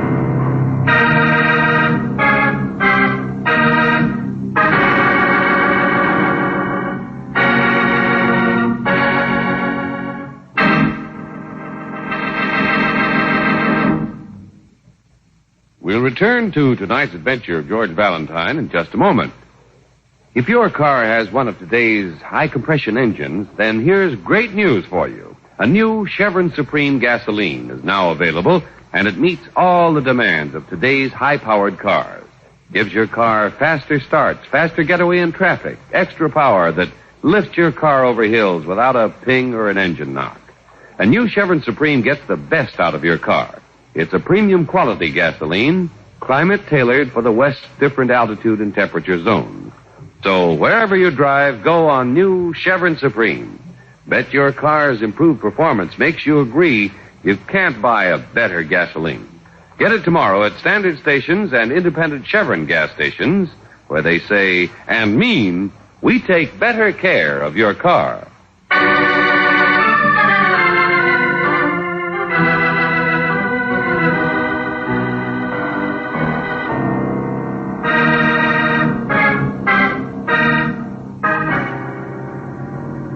Now back to tonight's adventure of George Valentine. A famous nightclub entertainer, Walter Haney by name, invites you to Las Rositas, a fabulous, really, gambling resort. Gives you $15,000 to buy a rare vase. That you do, and on a quick resale, end up with $100,000 in cash. You're headed back to turn the money over to your client when suddenly you notice a car on your tail. You've got to think fast, and if you're anything like George Valentine, you do. George, that car's getting closer. They'll take all that money away from you. You can't let them. Now, leave this to me, Miss Haney. Now, listen, Brooksy. Yes, See George. that cab parked up ahead? When we get there, I'm going to slow down. You take over the wheel. But you'll never get to that cab without them seeing you. I want them to follow me. You just keep going and get back to the Pioneer. Now, come on. Let Miss Haney sit on the outside so you can get to the wheel. Okay. I've got it. Good, good. Oh, but darling, I wish you'd tell me what you're going to do. No time, Brooksy. Here I go. George! The money. They'll find him. Take it away from him. Oh, Miss Haney, stop talking about that money. But it's my brother's. I'm beginning to wish I'd never heard of your brother.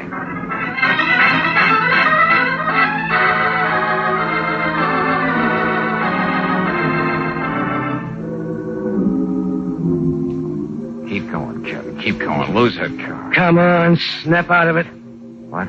You ain't been in that cab for quite a while, chum. What? We sent him on his way after we dragged you out. Don't you remember? Swell memory. Go on, ask me. When was the Spanish Armada sunk? I'll ask you. Where's that $100,000? We've been all over you, and it's gone. I lost it in the crap game. Where'd you stash it? Or did somebody get to you first? Who hired you for this job, monkey face? Dirksen? McCurry trying to get his money back? I'll ask the question. Marty Old? Or maybe Lola trying to get the most out of a honeymoon? Okay, if that's the way you want to play it. Come on, Johnny.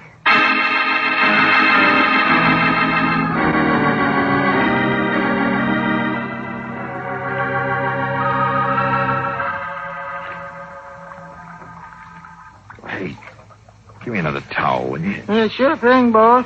But I think you'd be better off there getting a doctor. You got a real smart hotel here, friend. I just don't want to shock any of the equally smart clientele when I leave this washroom. Ooh. I feel better. Yeah, what happened to you anyway, boss? Look, is Walter Haney through with this last show in the Peacock Room yet? Well, let me see. Just about, I guess. Swell. I just wanted to give you time to freshen up, Valentine. Marty. Hey, you.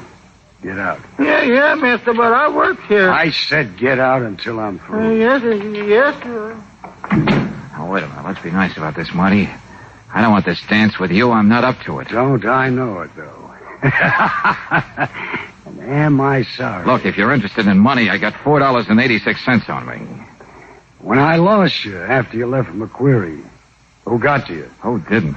Whatever money you picked up for Haney belongs to the guys I work for. He wasn't supposed to gamble any of his dough until he was all squared up. Now, what happened to the $100,000? Okay, Marty, I did this before. I can at least try to... Not this time, Valentine.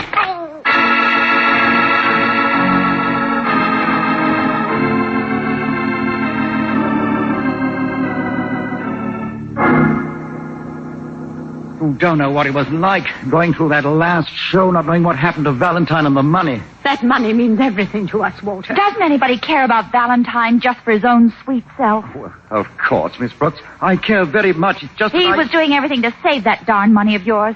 When he hopped out of the car, he knew he was making a clay pigeon of himself. Who knows where he is now or what happened to him? I know, and I'm sorry I started the whole mess. Now, Walter, don't get yourself unnerved.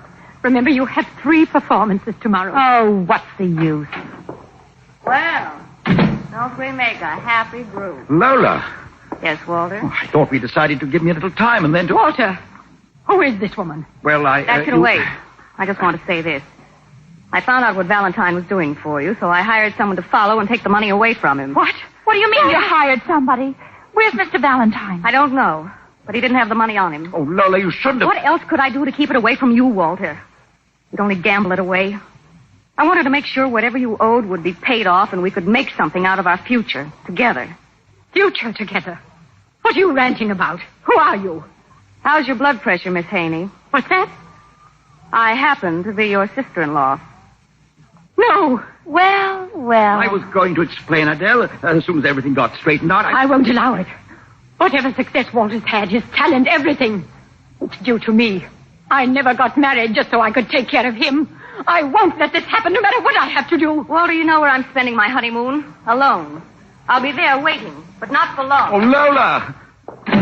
Walter, how could you do a thing like this to me? Adele, for the love of heaven, why don't... Oh, just sit down there and knit. Do anything, but please stop talking. Oh, I've nothing to live for now. You're going to regret this, Walter. Mr. Haney, I'm sorry my sympathies are limited. But right now I'm only interested in George. What about these people you owe money to? They might have... Yes, Miss Brooks, I've thought of it. I'm going to call him right now. Room 418, please. So that's all I'm good for, then. Just to sit here and knit. Hello, Miller. Miller, this is Haney. You got hold of Valentine? No? Oh. Yeah, I know, Miller. I'm quite sure you won't let me out of your sight. What did he say? Miller's boy, Marty, caught up with Valentine, too. Yes? I don't understand it. He didn't find any money either. It was already gone. Then, Walter, you mean you still owe all that money? That's right, Adele. Miss Brooks. Oh, save it, Mr. Haney. From here in, I'm crying copper and see if they can't find George.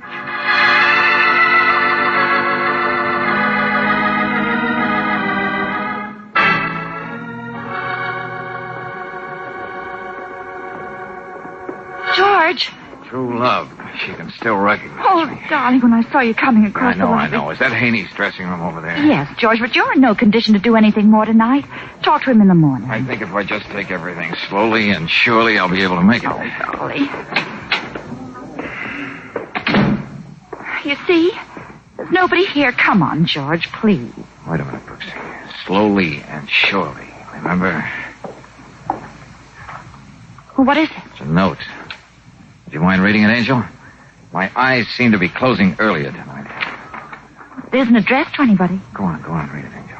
Well, it says, when you've done what I've done to a life and seen the way it all worked out tonight, there's only one answer. When you find me, you'll know I wasn't afraid to face that answer. Wait a minute. This sounds like... Yeah, George. Slowly but surely, let's get down the hall to Haney's apartment.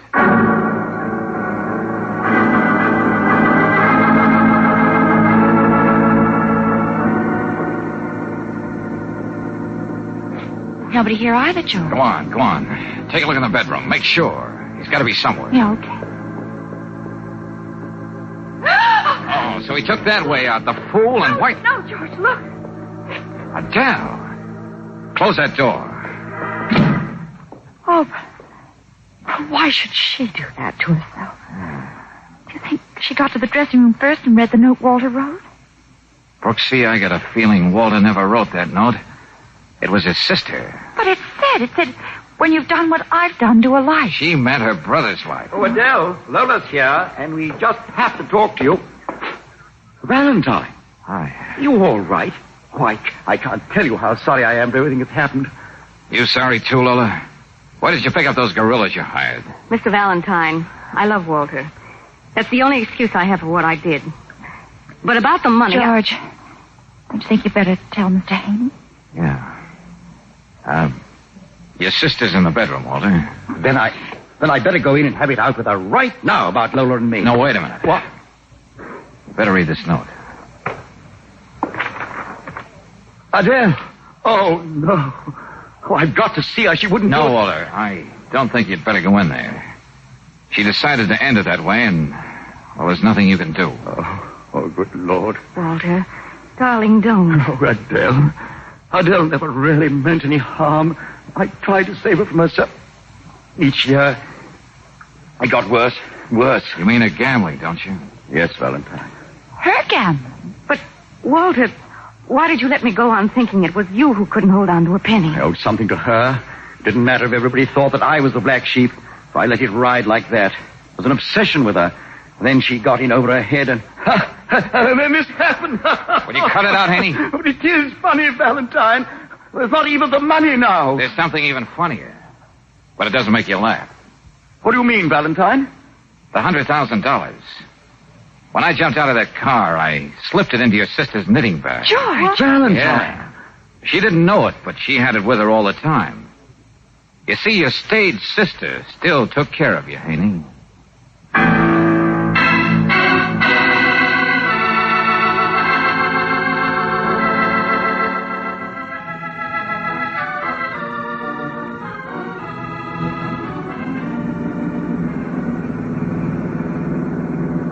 And now, ladies and gentlemen, we leave the fashionable resort of Las Rositas, the Monte Carlo of the West. The honeymoon haven of thousands of happy couples embarking on their life together. Oh, darling. Golly, to think you took the trouble to memorize that part of the pamphlet. Well, there's a lesson for every man in that gaudy little publication put out by the Chamber of Commerce. Oh, tell me more, dear heart. Joining all those happy couples are the thousands of divorcees who leave this desert Mecca, their freedom papers clutched in their hot little hands. I don't see anything like that in this pamphlet. You should read the tables put out by the Bureau of Vital Statistics, Angel. Home, home on the range, where never is heard a discouraging word. Ah.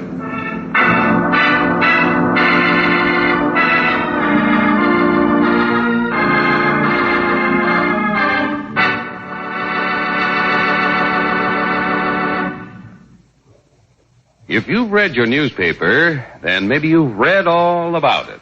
All about the new Chevron Supreme gasoline. And once you've tried new Chevron Supreme in your car, you can honestly say to yourself and to your friends, you can't buy a better gasoline.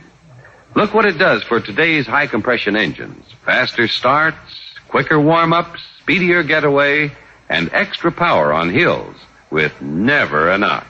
Count on new Chevron Supreme for all the power your car can deliver. It's a premium quality gasoline that's climate-tailored. It gets the best out of your car in each different altitude and temperature zone wherever you drive in the West. Try a tank full of new Chevron Supreme tomorrow, and you'll agree it's unsurpassed.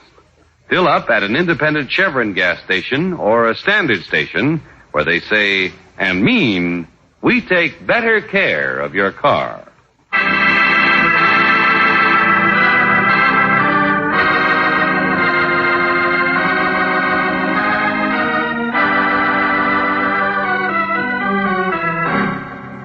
Next week, when we follow George Valentine as he hurries through the door of an expensive apartment, we'll hear... Oh, George! George! Easy. Take it easy, Brooksy. Who's been pushing you around? I don't know what happened, George. That's just the way he was when I came to. With that letter opener in his back. Who's he? Well, his name is Glenn Cooley. Oh, darling, I don't know whether I did it or not. Oh, this is just great. What are we going to do, George? Well, we can't find out by standing here. I gotta prove you didn't do it before the police try to prove you did.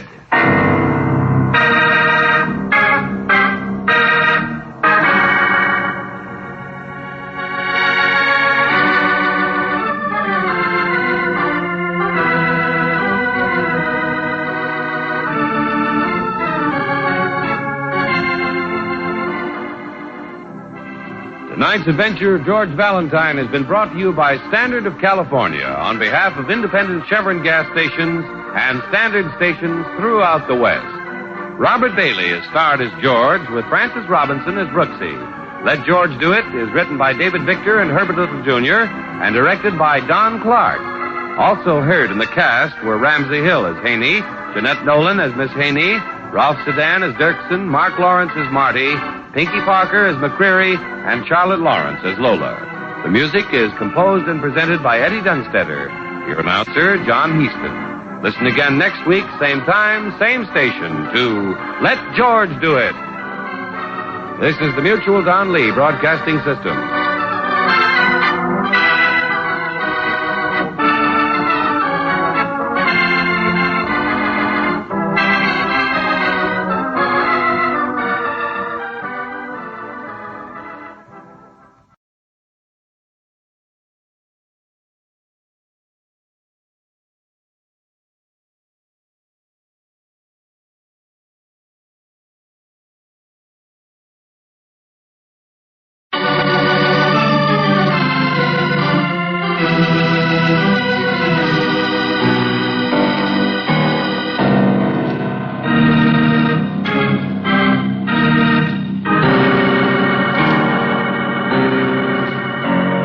Standard of California, on behalf of independent Chevron gas stations and Standard stations throughout the West, invites you to Let George Do It.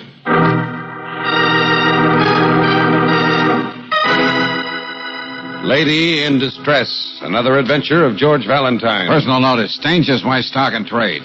If the odds against you are so great you know you're headed for a dead end, you got a job for me, George Valentine. Write full details.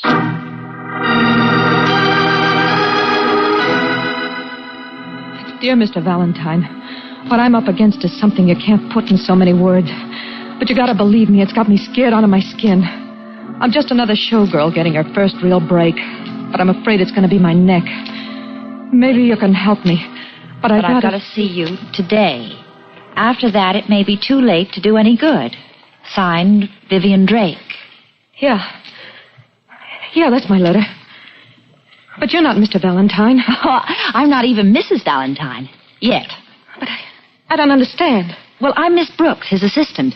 I make these lightning appearances when the great man is among the missing. I thought maybe I could help you. What could you do? I got to talk to him, and it's something that can't wait. Well, Mr. Valentine's on a case that's taken him to Seattle.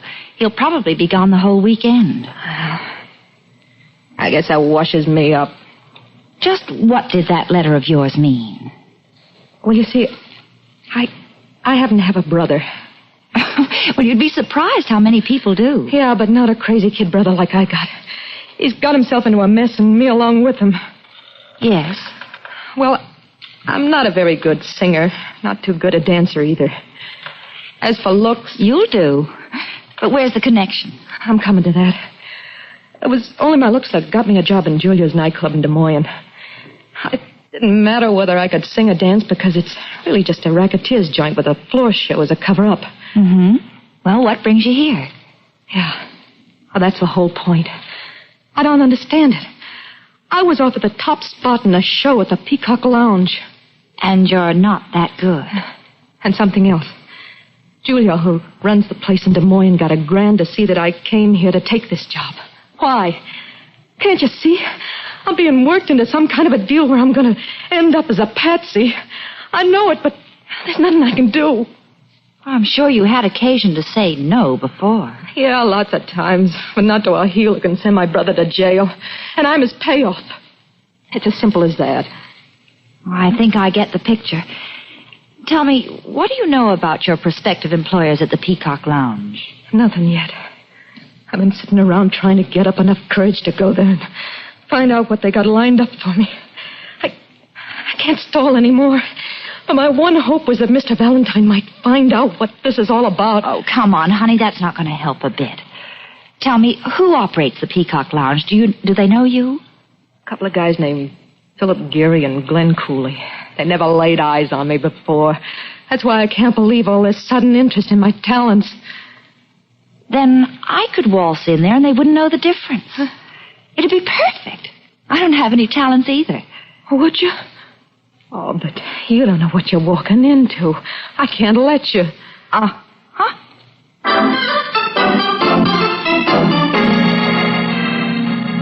It's about time you came to the phone.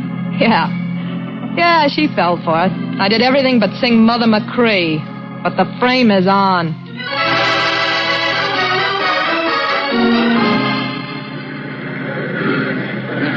Pardon me, friend. Yeah, what? Hey, what's the matter? Don't you feel well? In a few minutes, I have to get back on train. Get to Seattle. So do I, but it looks like you'd better stick here in Farmington, fella. See a doctor. As it is, you can hardly move. I know. Pain across my chest. It hits me like this sometimes. All I need is... Yeah, what? That drugstore across the tracks. Take this, please. Buy me a bottle of Alcoid. Always helps me. Well, yeah, sure, anything. But look, I don't want this train to pull out and leave me in this burg. It just takes a second. Believe me, you've got plenty of time. I know. Well, every drugstore carries it. Hurry, please. Okay. Better lean against this wall. Stay that way. I'll be right back. Look, Pop, I don't know how you spell it. I only know how to say it. Alcoid. Alcoid. Yeah, so you said. Funny, never heard of it. You say your friend is ailing in the chest? That's right. Now, I could make up something with a little of that... Yeah, hey, wait a minute. Wait a minute. There goes my train.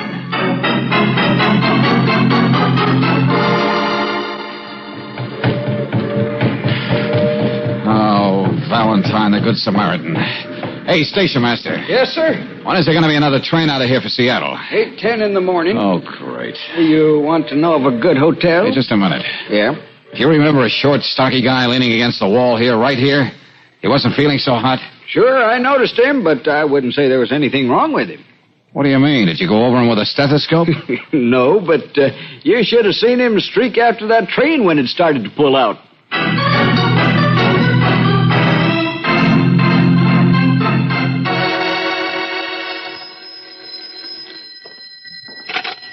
Riley speaking. Hello, Lieutenant. This is Valentine. Well. Say, pal, you better get down to town, and I mean pronto. What are you talking about? Well, I met your girlfriend. She's cutting capers out of school.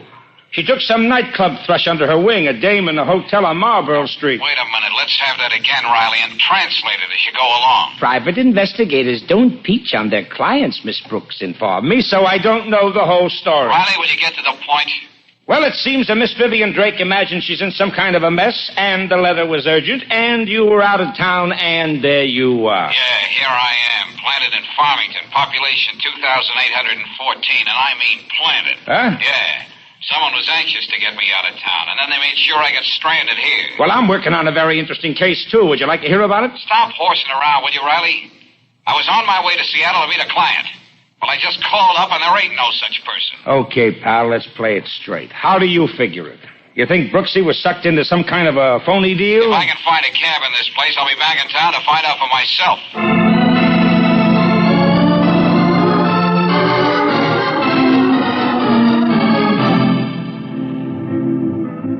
Could you tell me where I could find Mr. Geary or Mr. Cooley? Sure, honey. That table on the side of the room. Oh, gee, thanks. Don't mention it, honey.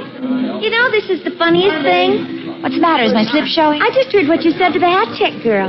Well, it wasn't supposed to be a secret. I mean, I was sitting at that very same table. Then I went to the Potter room, and now I meet you going back to where I just came from. Imagine. Oh, yeah. Oh, you picked the worst night if you want to see the boys. They're expecting someone, and they're going to be terribly busy. Oh, well, don't fret yourself, honey.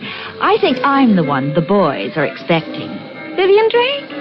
Oh, no, you couldn't be. Just couldn't be. Well, of course, my birth certificate could be wrong, but I'm Chicky Larson. You want I should tear up telephone books and shower you with confetti? But for a whole year, I danced right next to Vivian at the Empire Club in Kansas City. Uh-oh. When I heard the boys was going to give you the top spot in the show, I was so happy for you. And now you aren't you, are you? Now, look, listen to me, kid. Vivian's sick. She sent me to take her place. But this is a big break for me. And I'll take care of Vivian, too. My real name is Mitzi Raymond. Now I'm all mixed up. Well, the point is, we have to stick together. We're all showgirls, aren't we? Yeah. Well, what the boys don't know won't hurt them. Well, That's fine. I knew you'd see it my way. Did you? Well, if you say so. I guess I do.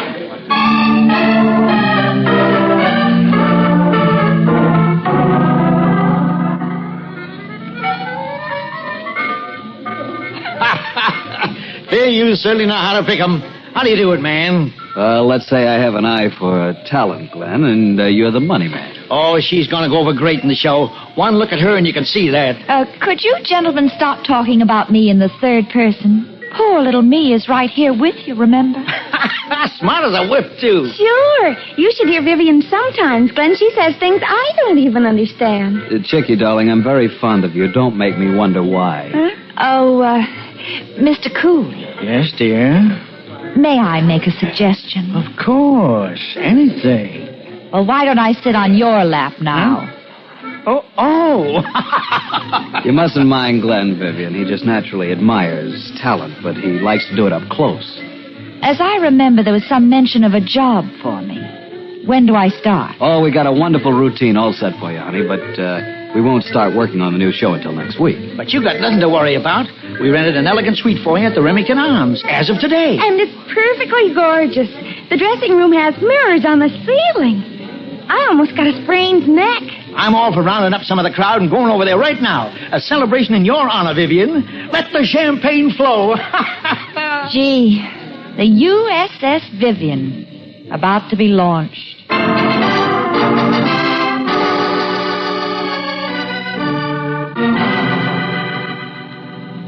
All right, Miss Drake, maybe it was a coincidence that your letter came in when I happened to be out of town. But don't you think it was sort of a dirty trick to play on another girl, letting her walk into a shuffle like that? Miss Brooks seemed to know what she was doing. And I didn't know where to turn. Okay. You just stay put. I'll see what the score is with the Misters Geary and Cooley. Oh, yeah. It can't miss. Famous last words.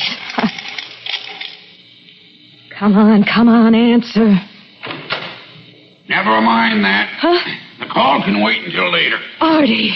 Quick, give me a hand with it. Yeah. Close the door. Yeah. Boy, you're a lifesaver, Artie. He was headed for the Peacock Lounge. I just got in on a plane. Lucky I ran into Valentine like that. There was nobody in the hall. What'll we do with him? He's got to stay put till this deal's over. When's that gonna be? I'm getting the jitters. It's on the griddle right this minute. We'll dump him in the closet and let him sleep through it.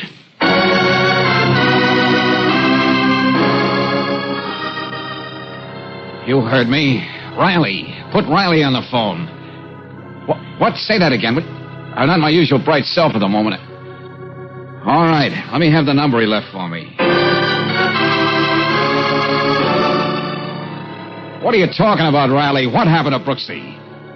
Well, you can speak freely. This is a private phone. Oh, you said that before you... All right, Remington Arms. That's me knocking on the door.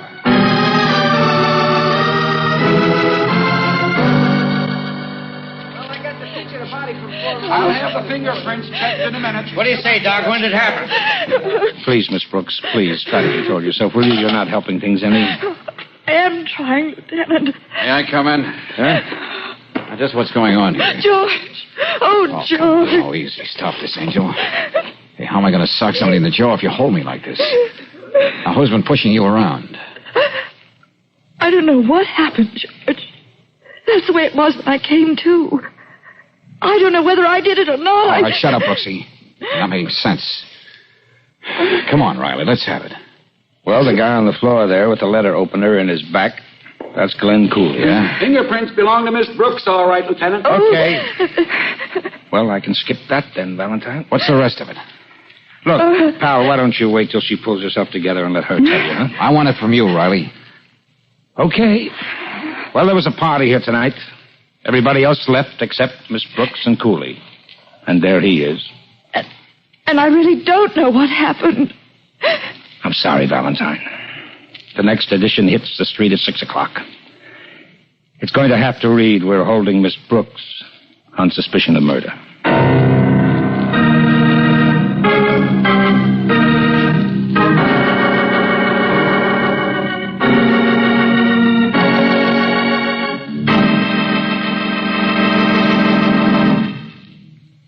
We'll return to tonight's adventure of George Valentine in just a moment. Car owners, the big news of the month is the arrival of that new improved Chevron Supreme gasoline. If you haven't tried new Chevron Supreme, what a motoring thrill you've got ahead of you. For today's high-compression engines, you can't buy a better gasoline. It's specially blended to give your car faster starts, faster warm-ups, extra pep in traffic, ping-free power on hills. And it's a premium quality gasoline that's climate-tailored.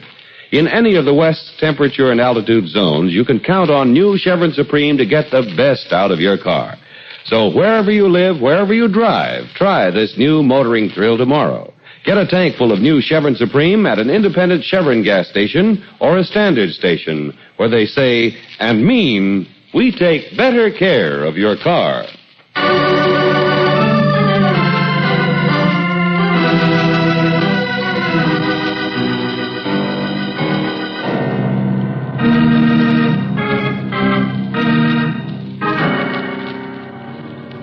And now back to tonight's adventure of George Valentine. You find yourself highballing to Seattle to service a client. En route, you discover your client is the figment of somebody else's imagination.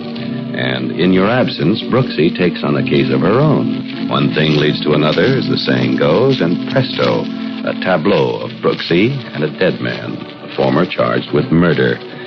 If you're as allergic to being taken for a knothead as George Valentine is, you perceive something like this.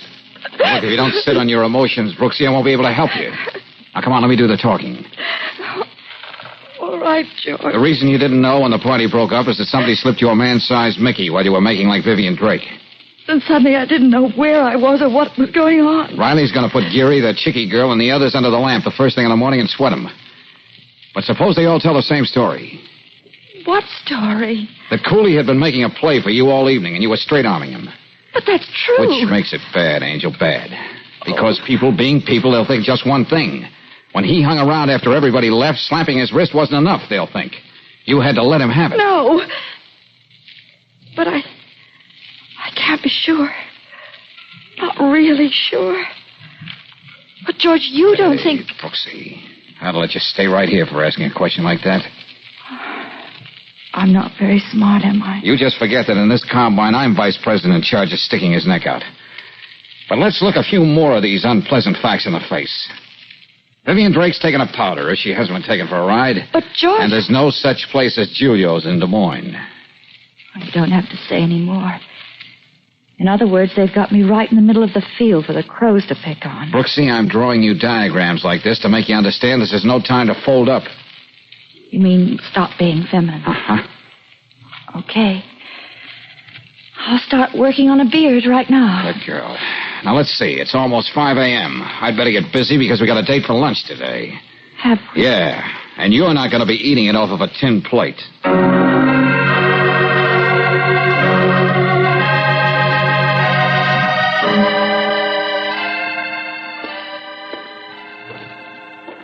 Having fun? Who are you? The name's Valentine. Valentine? I know you. You're a holiday. When everybody loves everybody else. Will you be my Valentine? You must have a pull around here, sister. A whole nightclub to yourself, 5:30 in the morning. Bar and all. I'm Chicky Larson, fiancée of Mr. Philip Geary, I think. Who gave you that shiner? Mr. Philip Geary. Where's he?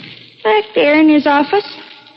How'd you get in here anyway? I'm a second-story man, sister. There's only one story here, so it was twice as easy. Sure, that's right.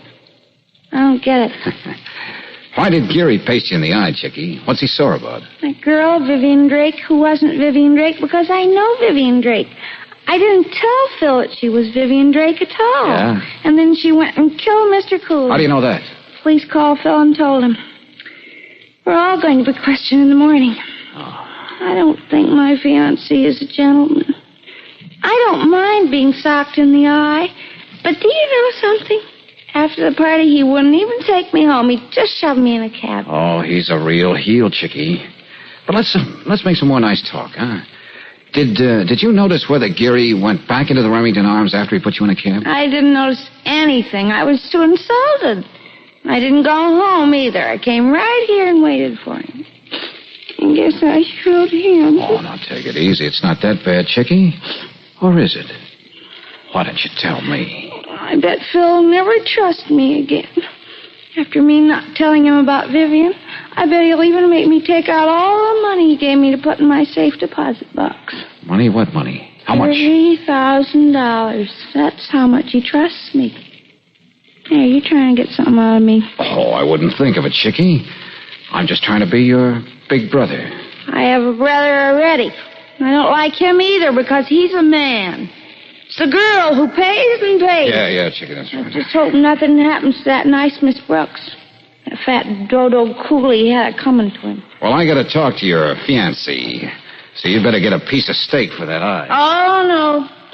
It'd probably be from a bull. That's a man cow, and I hate all men.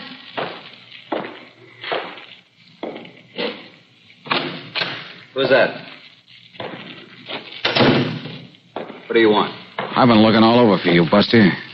I didn't think you'd be at your club this time of morning. What I do or where I am is no business of yours, whoever you are. Now get out of here.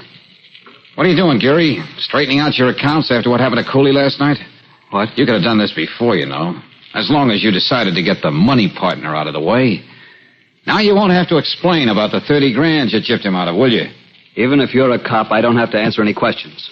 I've got a date with you in the morning, and I'll have my lawyer along with me. No, Buster, I can't wait that long. Now, stay on your feet, Geary. I got no time to pick you up. Leave me alone. Now, listen, I'm Valentine. You arranged that Seattle junket, didn't you? I never heard of you. You had me slugged, so I couldn't barge in on the little party you had all set to frame Miss Brooks. You're crazy. Who is she? What are you talking about? When the others left the Remington Arms, you stayed behind. Come on now, what's the fix? You're going to answer my questions if I have to stay here and change the shape of your face.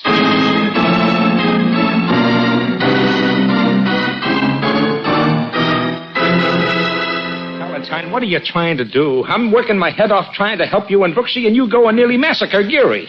If I didn't know a few unsavory things about him, he could have you thrown in the clink for assault and battery. There's more of the same for anyone else I think did this to Brooksy. Now, I want to see her. Oh, just like that, huh? Oh, ye gods, man. How far out on a limb do you think I can go for you? I want to see her, Riley. I can't give you a visitor's pass to the city jail good for all hours of the day and night. Honestly, Okay, I know how you feel. I think I can swing it.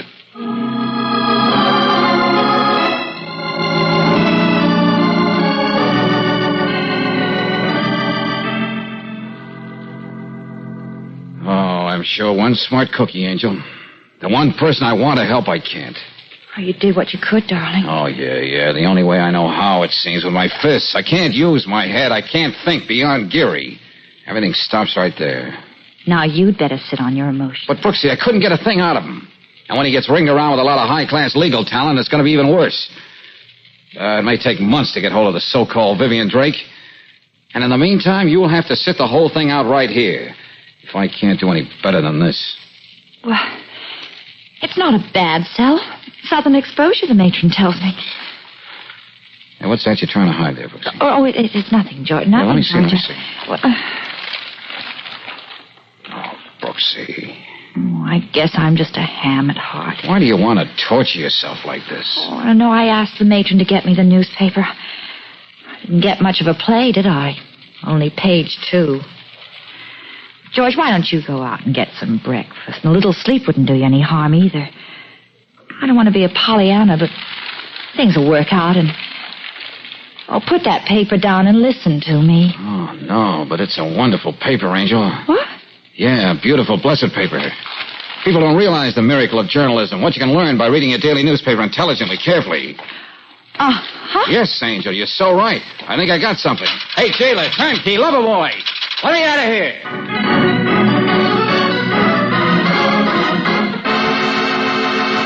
What I'm trying to tell you, Geary, is that you're yellow. Lieutenant, did you have me brought down here just so Valentine could tell me that? Shut up and listen to him. Gee, have I got a head?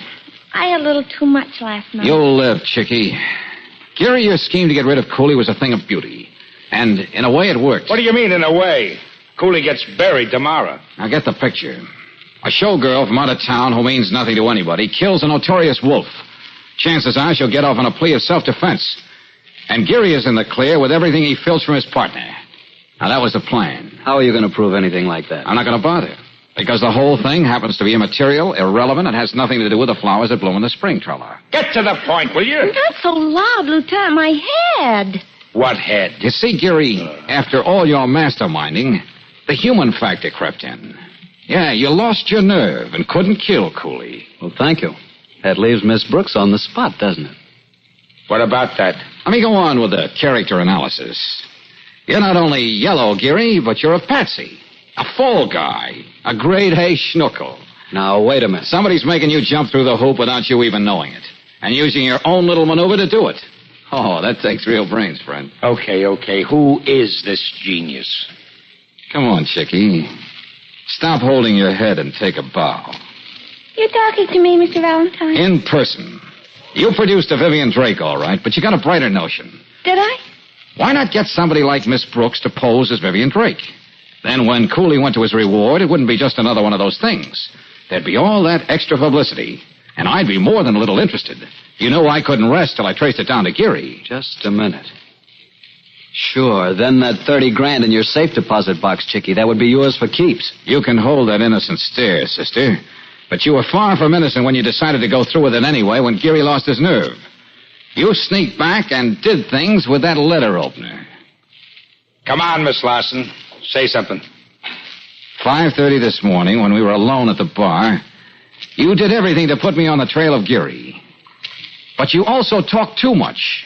You said, I just hope nothing happens to that nice Miss Brooks. Well? Chickie, you couldn't have known her name was Brooks. The first edition identifying her as such, the one I saw in her cell, didn't come out till 6 o'clock. You gonna let that pass too, Miss Larson? All right. Ever since I can remember, I've played the wide-eyed, simpering idiot to please men. This once I almost fooled all of you. Men, I hate them.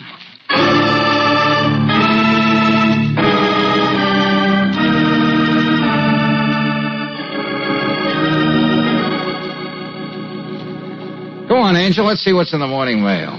Oh, but George. Yeah? For a while, darling, would you mind opening the mail? Right now, wielding a letter opener. Well, I have a crazy fear I'll go off looking for another Vivian Drake. Oh, how do you like that? Now, look, if you ever get into a jam like that again, Angel, I'm gonna... Well, I'll... Yes. Darling. Hand me the letter opener, boss. Where's that mail?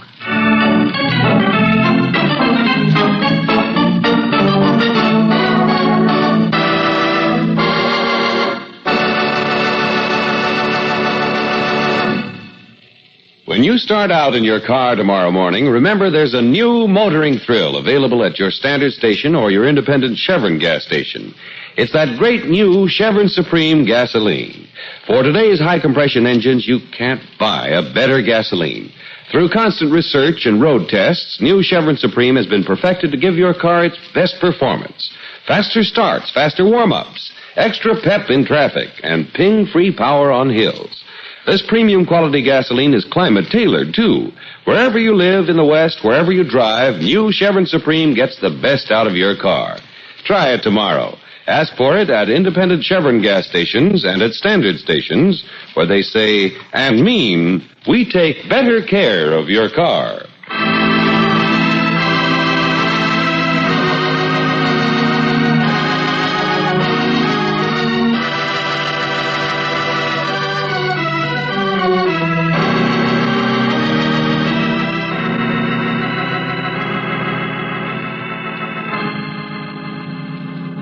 Next week, when we catch up with George Valentine, we'll find him and Brooksy in a deserted doctor's office. Now, here's a book I'd like to curl up with.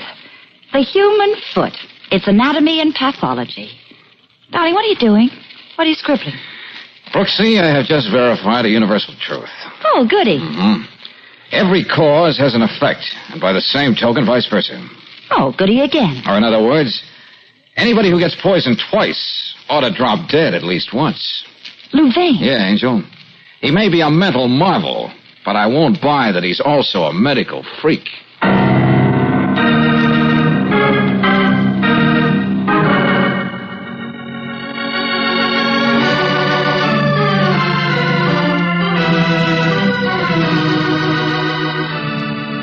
Tonight's adventure of George Valentine has been brought to you by Standard of California on behalf of independent Chevron gas stations and Standard stations throughout the West.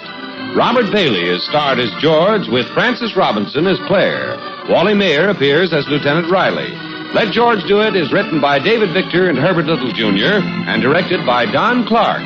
Also heard in the cast were Gene Bates as Vivian, Harry Bartell as Geary, Virginia Gregg as Chickie, Leo Cleary as Cooley, and Joe Duvall as Artie.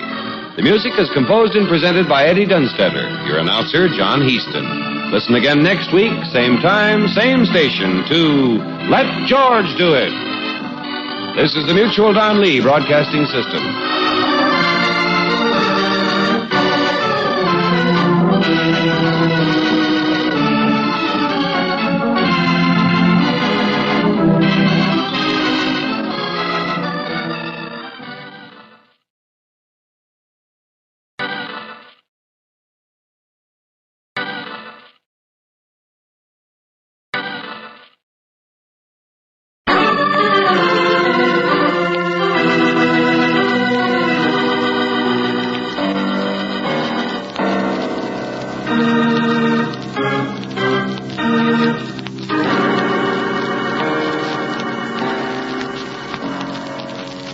Standard of California, on behalf of independent Chevron gas stations and Standard stations throughout the West, invites you to Let George Do It.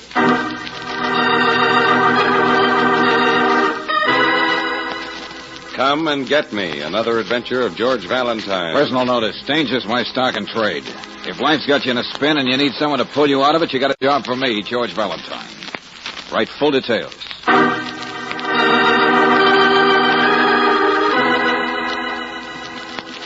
Dear Mr. Valentine, are you an imbecile? I trust not, yet fear you will betray that trust. To look for intelligence in this morass of idiocy known as contemporary civilization is to embark on a search much less likely to succeed than the one pursued by Diogenes. However, let me state my difficulty. I have committed a perfect crime. Alas, too perfect, because I now find it necessary to confess my guilt, but no one will believe me. If you do happen to have enough sense to comprehend the possibility of my being a murderer, I should like to engage you to help me prove it to the proper authorities. Awaiting an early reply, I am Winslow Barker. Huh? Well, George, don't be so smug. Didn't you hear me? The man wants you to prove he's a murderer. Well, no accounting for taste, Angel. Oh, he must be crazy. Maybe. Well, no sane person would write a letter like that. Still, he raised an interesting question. He wants to know if I'm an imbecile. What do you think, Brooksy? Are you going to take this letter seriously? Huh? Then the answer to his question is yes.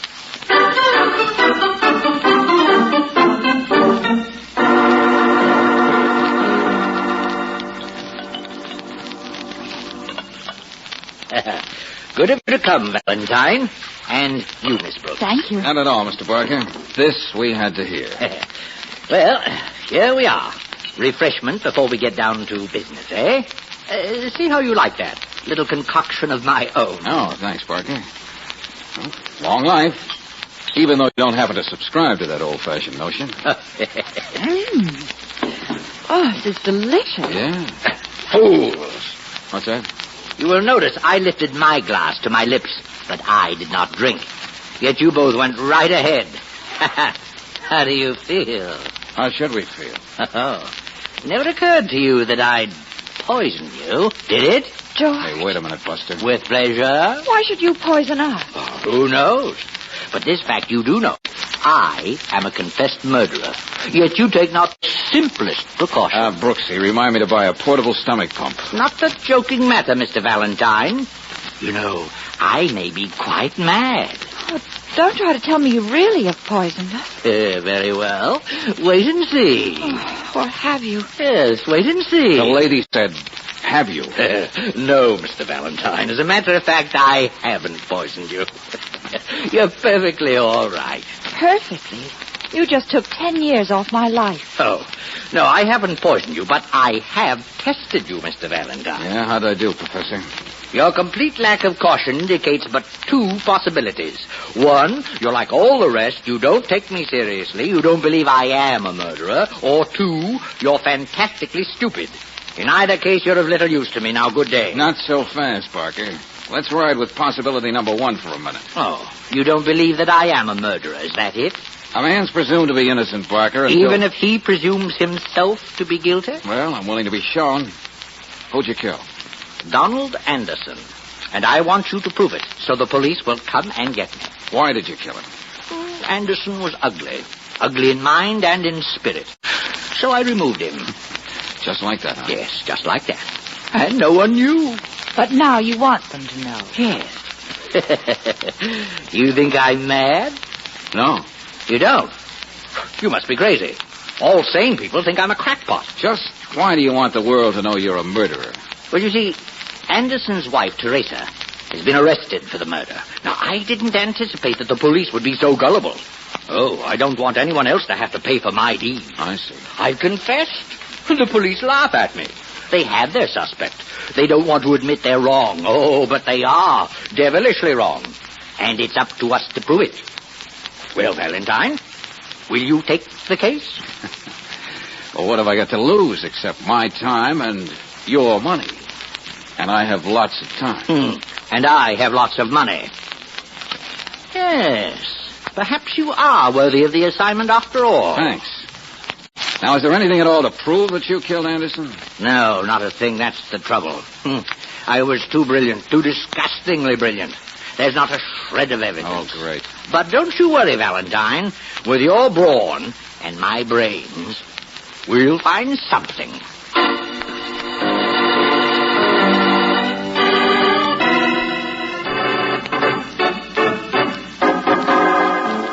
Valentine, you can save your energy on this Anderson case. We have it all sewed up. Maybe you dropped a couple of stitches, Lieutenant. It could have come apart at the seams. Oh, please, pal, go away, will you? I'm busy. Okay. If you want to besmirch your sterling record by helping to convict the wrong man. Or, in this case, it's a woman, isn't it, Riley? You know darn well it's a woman. Oh, okay, what's your angle, Valentine? Winslow Parker. Huh? Oh, no, not that slap-happy lunatic. Yeah, that slap-happy lunatic. What makes you so sure he didn't do the job? Because we happen to know Anderson's wife did it. Well, how about briefing me on the reasons? Well, okay. Motive? Mrs. Anderson was in love with somebody else, Jonathan Gaines. But her husband wouldn't give her a divorce. I see. Now, opportunity, she was in the house when it happened. Mm-hmm. Anything else? Plenty. A couple of days before the murder, she buys a gun. Right after the murder, she gives the gun to her boyfriend, Mr. Gaines. And when we try to get it from him, he says he lost it. We're supposed to swallow that. He lost the gun. Why'd she say she gave him the gun? To hang it on his slave bracelet?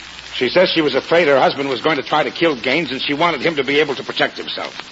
Claims she didn't know at the time her husband was already dead. Riley, maybe she's telling the truth. Oh, come off it, pal, will you? It's an open and shut case.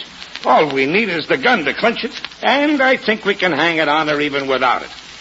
Especially with Farnsworth's testimony. Hey, now, wait a minute. Who's Farnsworth, an added starter? Anderson's valet. He overheard Mrs. Anderson giving the gun to Gaines and practically admitting she did the job. Well, satisfied yet? Not quite. What more do you want? Conversation, Riley, conversation. With a valet.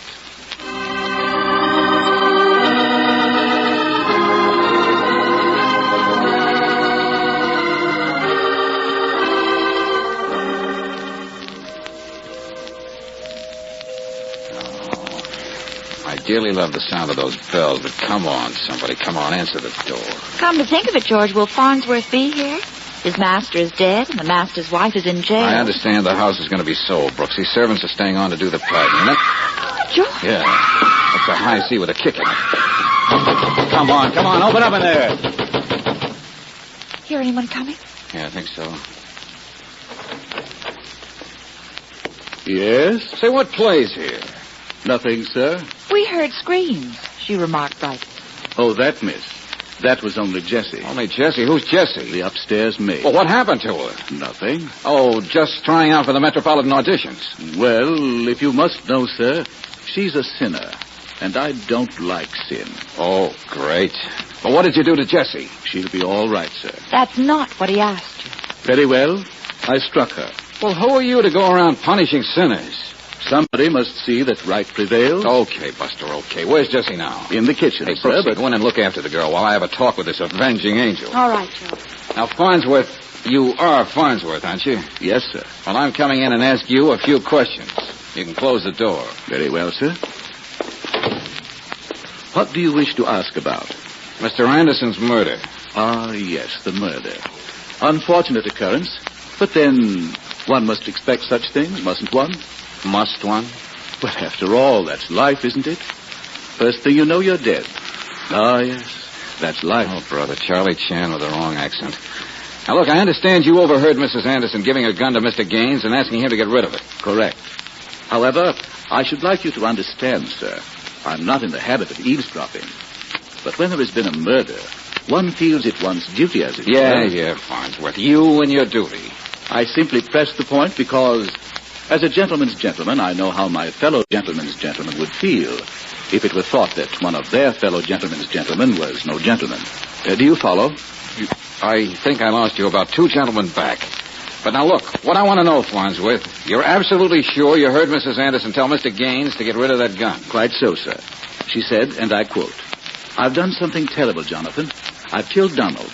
Here, take this gun and get rid of it for me before the police get here." Unquote. You're sure she said that? Absolutely, sir. However, since you repeat the question, am I to take it that you doubt my memory or my veracity? Well, frankly, Farnsworth, you're a doubtful character, name and all. You belong in a book. Oh, Brooksy, how's the sinner? Oh, she's busy consigning Farnsworth to the place he thinks she's going. Well, in that case, I guess there's nothing more for us to do around here. Come on, let's go. Where? Police headquarters, Brooksy. Oh, want to join us, Farnsworth? I? What? No, sir. Don't you know it's old hat to suspect the butler or the valet?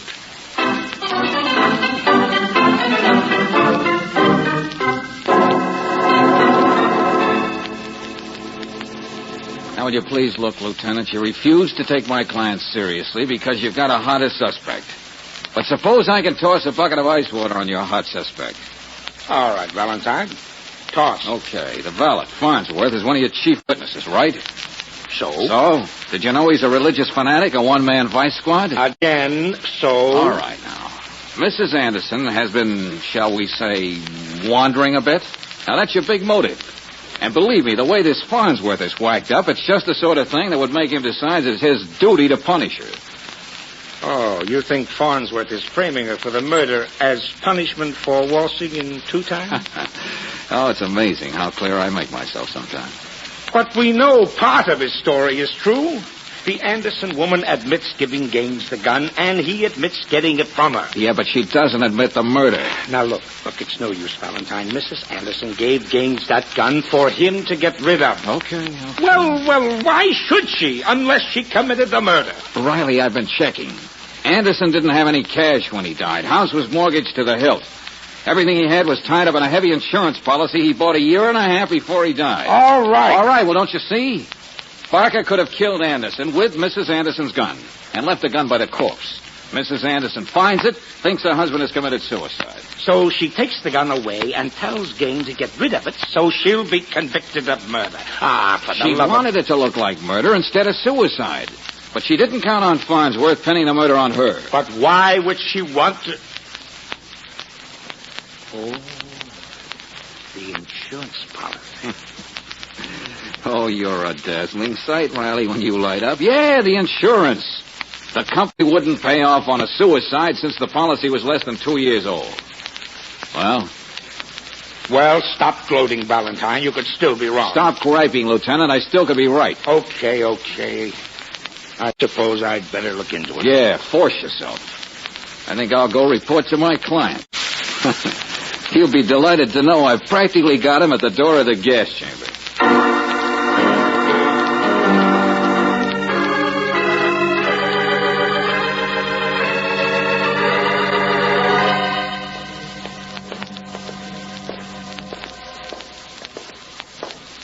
Well, I wonder what the little man who isn't all there will pull this time. My stomach is still doing nip-ups from that poison prank. We'll soon see, Hey, wait a minute. Stand back, Angel. Somebody just came out of Barker's apartment. Oh, it's too late. He already saw it. Yeah, and he covered his face to make sure we can't see him. Hey, you, just a minute. Stay back. I said stay back. George! Oh, George, are you all right? Yeah, you okay, Angel? Oh, I'm fine, yeah. He didn't want to hit us. He aimed at the floor to make us stop. We took the back stairs. Oh, golly, did you see who it was? No, he kept one hand in front of his face. Well, let's get into Barker's and see what this is all about. Okay. But aren't you being optimistic, darling? Expecting Barker to make any sense? I'm just an old Pollyanna. Come on, Barker, come on. Oh, hello, Valentine. And Miss Brooks. Mr. Barker, what happened? You look like you've gone 15 rounds with a gorilla. Well,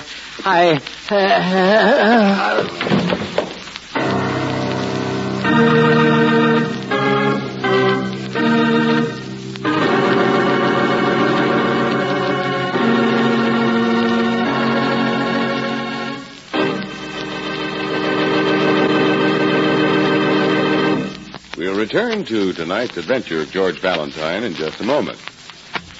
To get the best out of your car and to get economy through longer mileage, rely on Chevron Supreme gasoline. This premium quality gasoline is specially blended to give your car all these advantages. Faster starts every time you press the starter. Speedier warm-ups, alert getaway in heavy traffic driving, and ping-free power that lifts your car over the hill. What's more, Chevron Supreme is climate-tailored to the season of the year and to different temperature and altitude zones in the West. So wherever you drive and the year round, You can't buy a better gasoline for today's high-compression engine. Just try a tank full of Chevron Supreme tomorrow. Get it at standard stations and at independent Chevron gas stations, where they say and mean, we take better care of your car.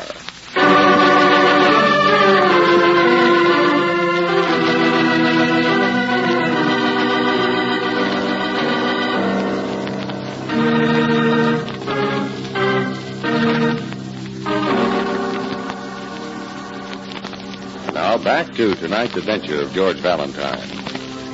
A man hires you to prove he is guilty of murder. After dutifully questioning his sanity, you succeed in turning police suspicion from their pet suspect to your client.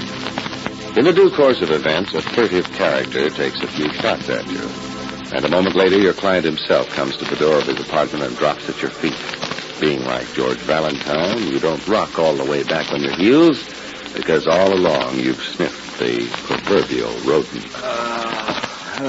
He's coming too, George. Yeah, Brooksy. Hey, Parker. Parker, can you hear me? Yeah. What happened? Nothing. Nothing. If your eyes weren't swollen shut by whoever worked you over, I'd tell you to go look in the mirror. Now, if that's your idea of nothing... I mean nothing to do with the murder. No? No. It was just a burglar. You don't say. What did he take? Hey, Parker. Oh, he's passed out again, George. Yeah, Angel, get on the phone and call a doctor. Yes, right.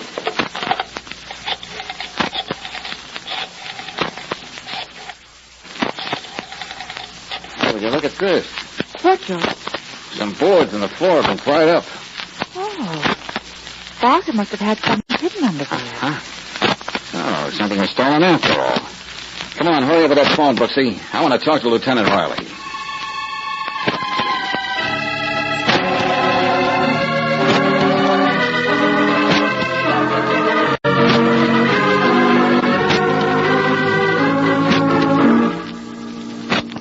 Well, I got here as fast as I could, Valentine. Now what goes? Maybe you can tell me, Lieutenant. All right, George. The doctor says it's all right to question Barker now. Okay, thanks, Brooksy. Come on, Riley. Right with you. Well, one thing's obvious, Lieutenant. He's lying about this being just an ordinary robbery. Whatever was under that floor was tied in with a murder somehow. Well, maybe you're right. And whoever took it knew that Barker had it and beat him into telling where it was hidden. That's the way it stacks up to me. Oh, hiya, Barker. How you feeling now? Oh, a little better, thanks. Hello, Lieutenant. I'm here under protest. I have some good news for you, my friend. Oh, what? Well, I've convinced the good lieutenant that there's something to your story after all. And if we stick together and work hard enough, we can make sure you die of an overdose of the gas chamber. That's right, Barker. You want me to believe you killed Anderson? Well, I'm willing to go along. So, suppose you give me the details, and then we can go into what happened here. I had you sized up right, Valentine. You did a thorough job. Therefore, I'd like to engage you for still another little task. I trust you'll be as successful. What now? Now, I want you to prove that I did not kill Anderson. What did he say? Listen, you, I'll have you committed. I'll have you hung. Don't shout, Lieutenant. I have a spitting headache. Oh, I give up. Very well, Lieutenant. You give up. How about you, Valentine? Are you as easily confounded? I'm confounded, all right. Oh, you won't take the case? Oh, I didn't say that. Now, look, Valentine, look. You just got through trying to prove this, well, whatever he is guilty. Now, do you mean to tell me that you're going to turn right around? What can I do, Lieutenant? After all, the customer's always right.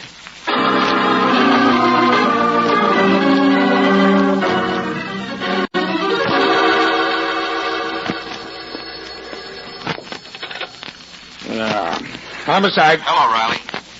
Oh, it's you, huh? Look, sign off, will you, pal? I'm a busy man. I haven't got time to talk to lunatics. But, Riley... You're as wacky as that client of yours. And humor me so I don't get violent. What do you want? The ballistics report on the bullets we dug out of the floor at Parker's place. Okay, Valentine, I got the report right here. Those bullets came from the same gun that killed Anderson. Wow. Now we're getting somewhere. Yeah. We're always getting somewhere. I'd like to stay put for a change. Tell me something about that fellow Gaines, Lieutenant. You're not holding him, are you? No, we haven't been able to tie him to the actual murder. We booked him for his shenanigans with the gun, but he's out on bail. Why? Oh, I think I'll have a talk with him. Now, where is that going to get you? There's no telling, Riley. If I'm real lucky, maybe somebody will try to kill me.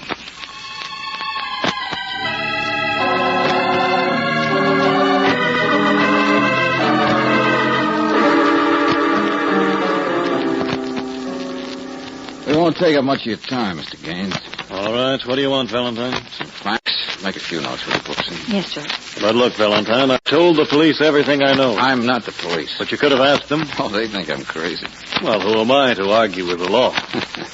You mean you won't talk? Depends on what you ask. Well, first of all, how well do you know Winslow Parker? I don't. Never heard of him. Well, then... just a second while I answer that. Yeah, sure. George, he's not going to be in jail. Want to bet? But I can tell the way he's acting. He's not going to talk. He doesn't have to talk. But you Just a stall, Brooksy. All I wanted was to get a good look at him. I had.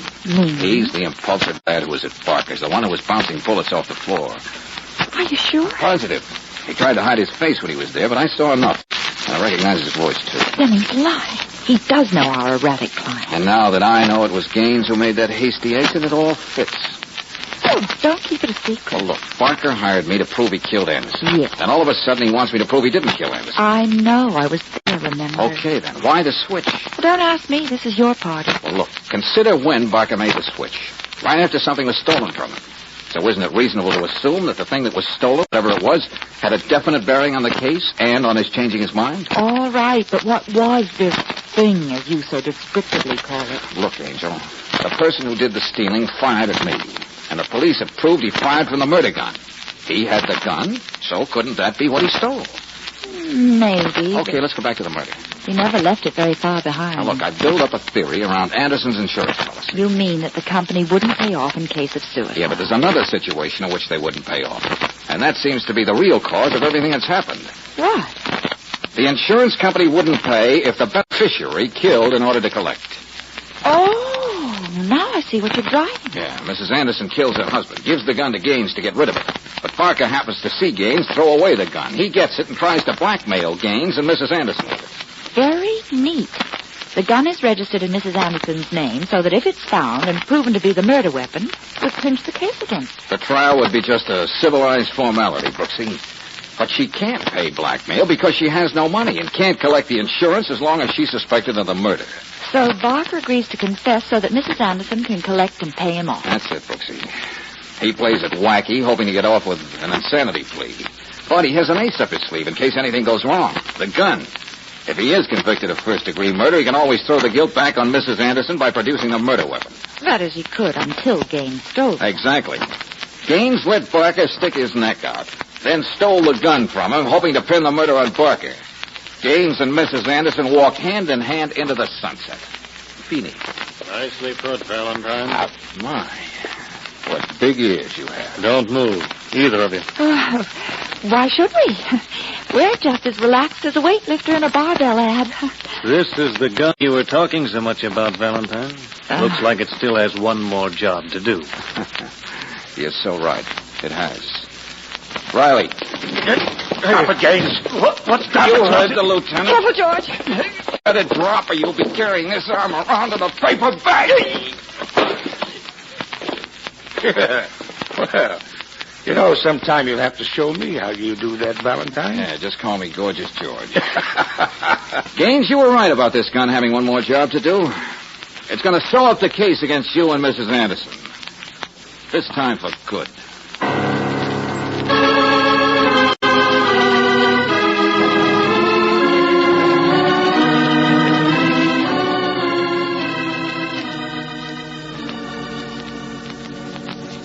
I've got to hand it to you, Valentine.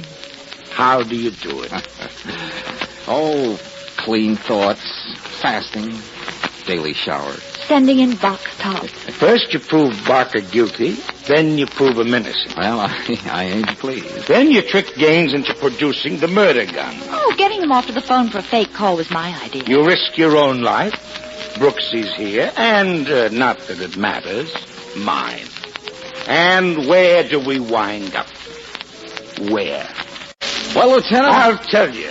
Just where we started.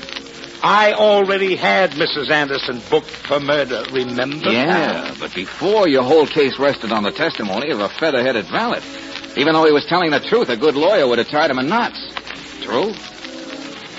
Well, I see you're standing on your constitutional rights and admitting nothing. Well, Riley, now the gun is your clincher, and with Barker involved, you have him as a witness, too. He'll talk, so you'll go easy with that blackmail rap. Okay, Valentine, okay. You know you've got everything. Courage, brains, ingenuity, bulldog perseverance, everything. Why, Lieutenant, you forgot his most important asset. And it's so obvious. What? Tell me. Oh, didn't you ever notice? When he smiles, there's almost a dimple in his left cheek.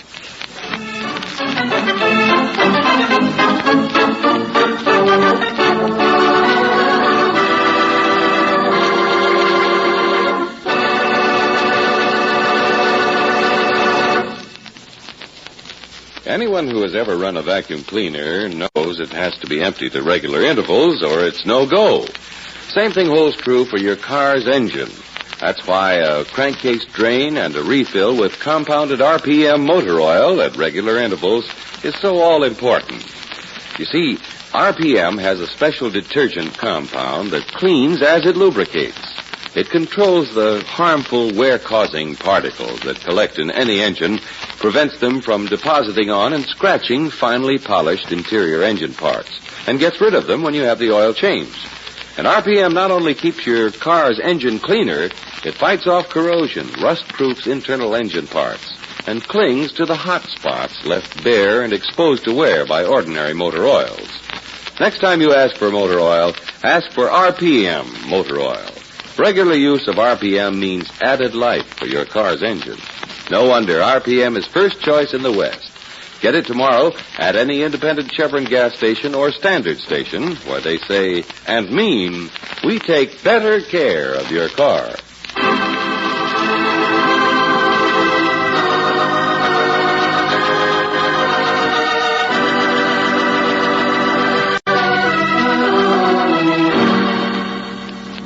Next week, we'll come upon George Valentine in the study of a luxurious home in an exclusive section of the city, and Brooksy will be saying... George, I was just trying out this typewriter. I know, Brooksy, I heard you.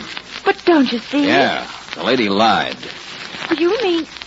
think she took a shot at her husband and then came to us? Why would Peggy admit I don't know, Angel, I don't know. But unless I have the proud Victoria sized up all wrong, the lady is still out to do murder.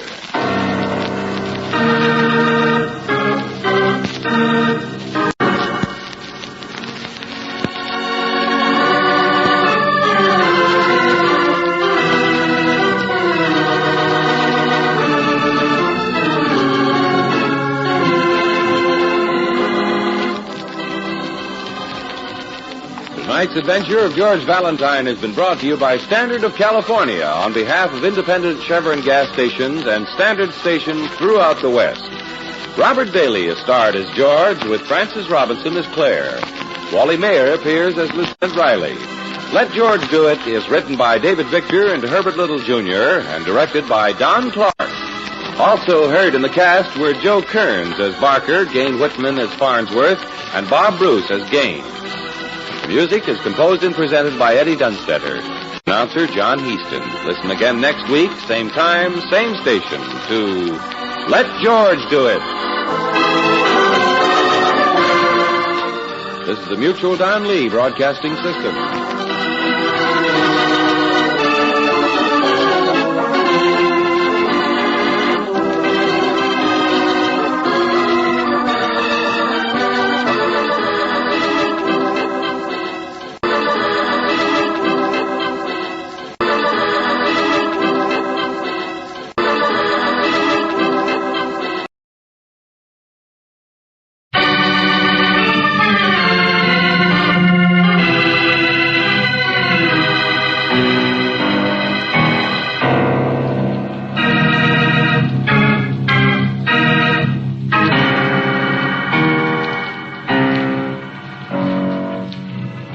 Standard of California, on behalf of independent Chevron gas stations and Standard stations throughout the West, invite you to Let George Do It.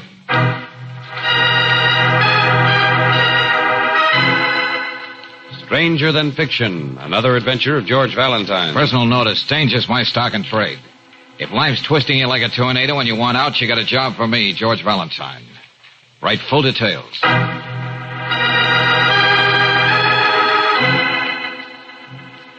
Dear Mr. Valentine, writing this letter is a hideous necessity. But a rival has come into my life, or I should say, this woman has come back into my life, and in such a way as to cause me the kind of humiliation I will not tolerate. You may have read my husband's best-selling novel, The Awakening. Everyone else seemed to have. Well, I must know whether this particular woman is or is not the heroine of this tale of passion. This should be an easy enough assignment for you. Please call me at my home so we can arrange an immediate appointment at your office. Sincerely, Victoria Beasley. Now, Brooksy, that's what I call a world-shaking problem. Well, you wouldn't make so light of it, my lad, if you'd read Samuel Beasley's book. It was banned in Boston. Oh. One critic called it an emotional hotfoot, 700 pages long. Well, I must get to this cultural milestone as soon as I finish the Rover Boys in the Indian country. Right now, I'm going to call Mrs. Beasley.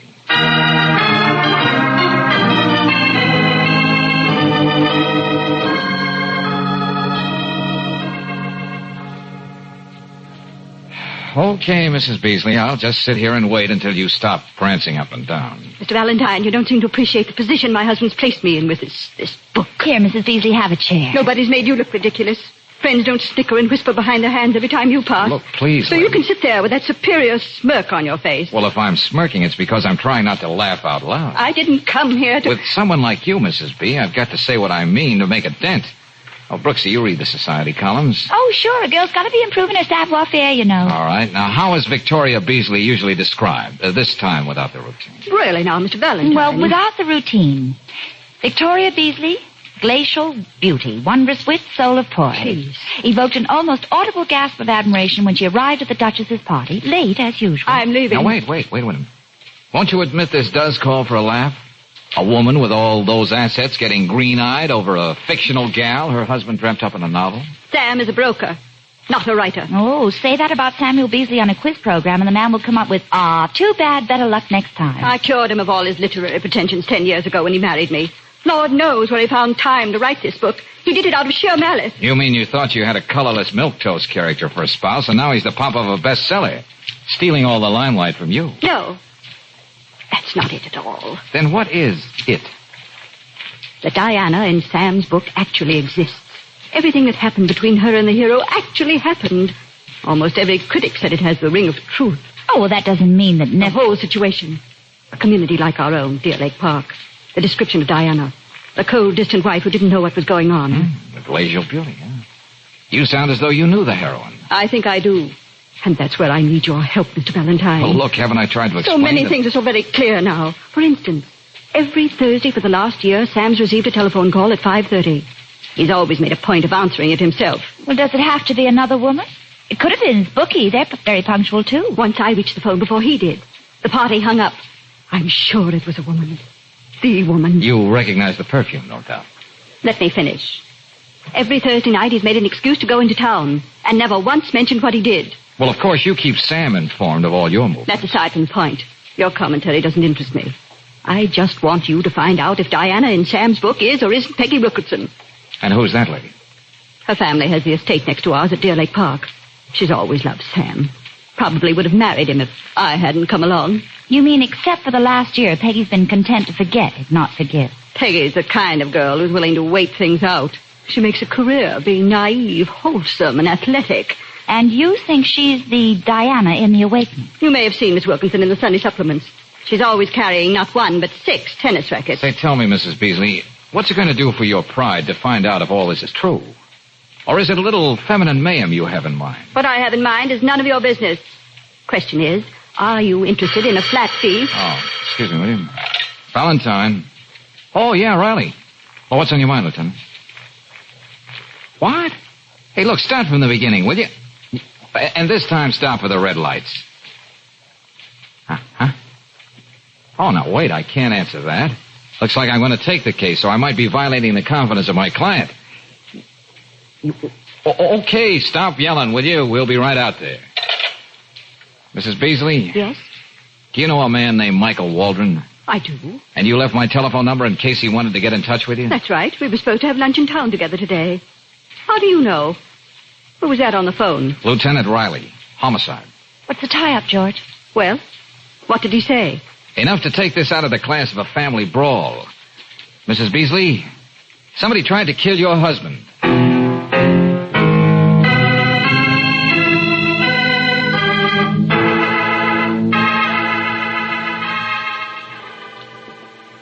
Well, while we're waiting for Miss Brooks to get here with Miss Wilkinson, what about some drinks?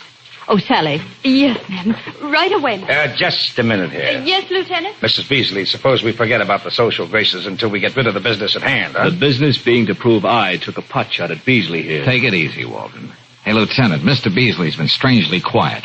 Would you mind him telling us what happened? Oh, that's going to be just dandy. He'd like nothing better than to pin it on me. Michael, please. Let's face it, Vicky, he resented every moment we've been together. Why should I, Waldron?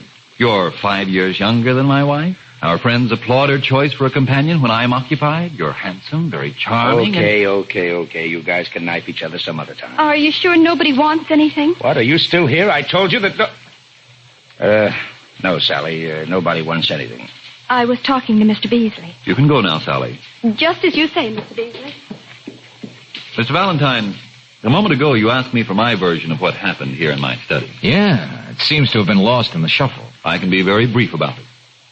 I was sitting there at my desk, typing, doing some work on a new story. Suddenly there was a shot through those French doors. I didn't see anybody, and I assure you I didn't stop to investigate. I get it. I made a beeline for the drawing room. And strangely enough, a minute later, in walked Waldron. Here we go. Let me ask you something, Beasley. I'll ask the questions if you don't mind, Valentine, and when I'm through, I've got something to ask you. Why you're mixed up in this at all, Mrs. Beasley. I don't think I can be of much help, Lieutenant. When I left for Mr. Valentine's office, Sam was here in the study. I decided I wouldn't bother him. Didn't you even tiptoe up and peek in to say goodbye? I told you. He was working. I could hear him at the typewriter. As far as I'm concerned, I was merely dropping by to pick Vicky up for lunch. I didn't even hear a shot. Of course, it might have been one of my readers expressing a critical opinion. Please, Mr. Beasley, don't try to be funny. You know, you people rank pretty high socially in our fair city. That's why I'm here. Ordinarily, you'd have to be a corpse before I arrive. Just 1 minute, Mrs. Beasley. I'll take that. What do you mean? Whatever it is you're trying to slip into your pocketbook, I'd like to see it. You haven't anything to hide, have you, Mrs. Beasley? Why, no. This is just a gold cigarette lighter. Yes. I must have dropped it over there by the doors. Very interesting. Initials M.W. Lieutenant, you needn't look at me like that. It's not mine. Well, we'll see about that, M.W. And you weren't supposed to have been here in the study. Michael. That's all right, Vicky. They can think whatever they want, but they'll never prove anything. I'm sure that's a world of consolation to my wife. Isn't it, my dear? Well, suppose we go back downtown together, Waldron. While we check on this lighter, you and I have a few things to talk about. Why not? Oh, Lieutenant. Yeah? I admit this lighter might point very definitely to Waldron, but it doesn't stop there. What do you mean? All right. Where does it stop? I'll be able to tell you better when Brooksy gets here.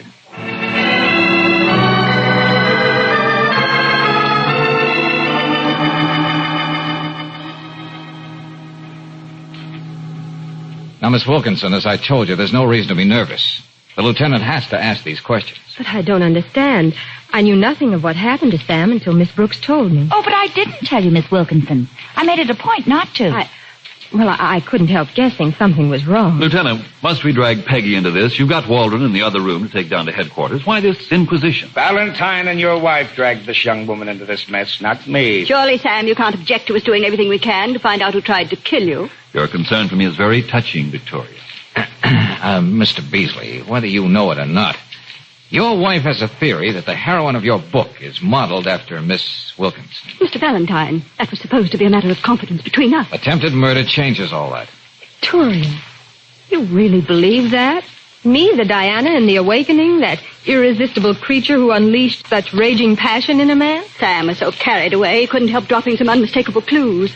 How long has this been going on? Just the last year? Or the whole time we've been married? Now, Victoria. How many people have known it all along, laughing at me? Oh, this is ridiculous. Peggy is the last person anybody would picture as the femme fatale. She's the outdoor type. Much too wholesome for that sort of thing. Just to look at her, anybody can tell that. Why stop there, Sam? You with your marvelous knack with words. Why don't you say I'm just about as glamorous as a dish of cottage cheese? I use Lifebuoy in my tub instead of perfume bath salts. The direct opposite of the striking and glamorous Victoria. Just where were you all morning, Miss Wilkinson? I had no airtight alibi, if that's what you mean. I was out horseback riding, all by myself. Look, let's stop sparring, huh? Now, look, Valentine, you said you were going to pull some kind of rabbit out of the hat. Well, come on, let's have it. Okay. Do you happen to own a cigarette lighter, Margaret? Well, yes. I didn't know there was any law against that. Could this be it? The initials M.W. could stand for Margaret Wilkinson, as well as Michael Walton. Now, while you were out horseback riding, you might have taken a slight detour.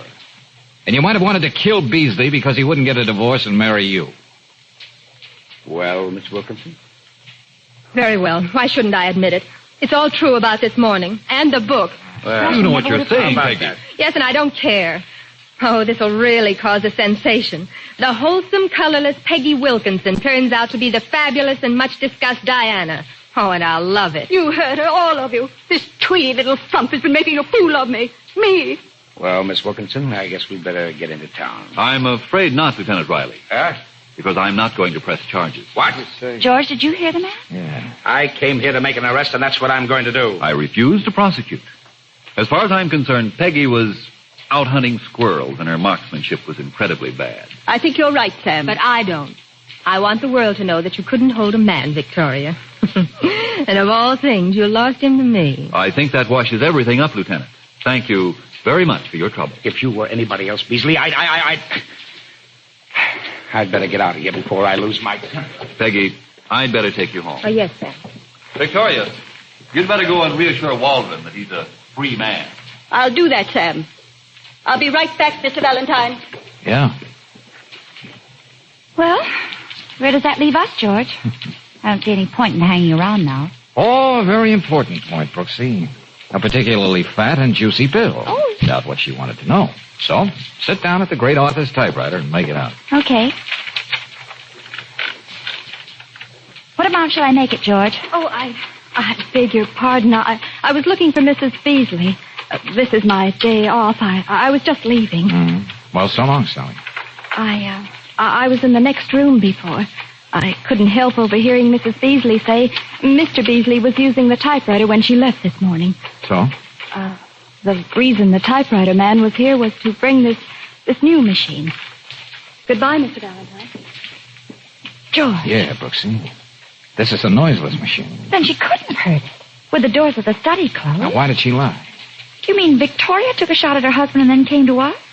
Oh, but why would Peggy... I don't know, Angel, I don't know. But unless I have the proud Victoria sized up all wrong, the lady is still out to do murder.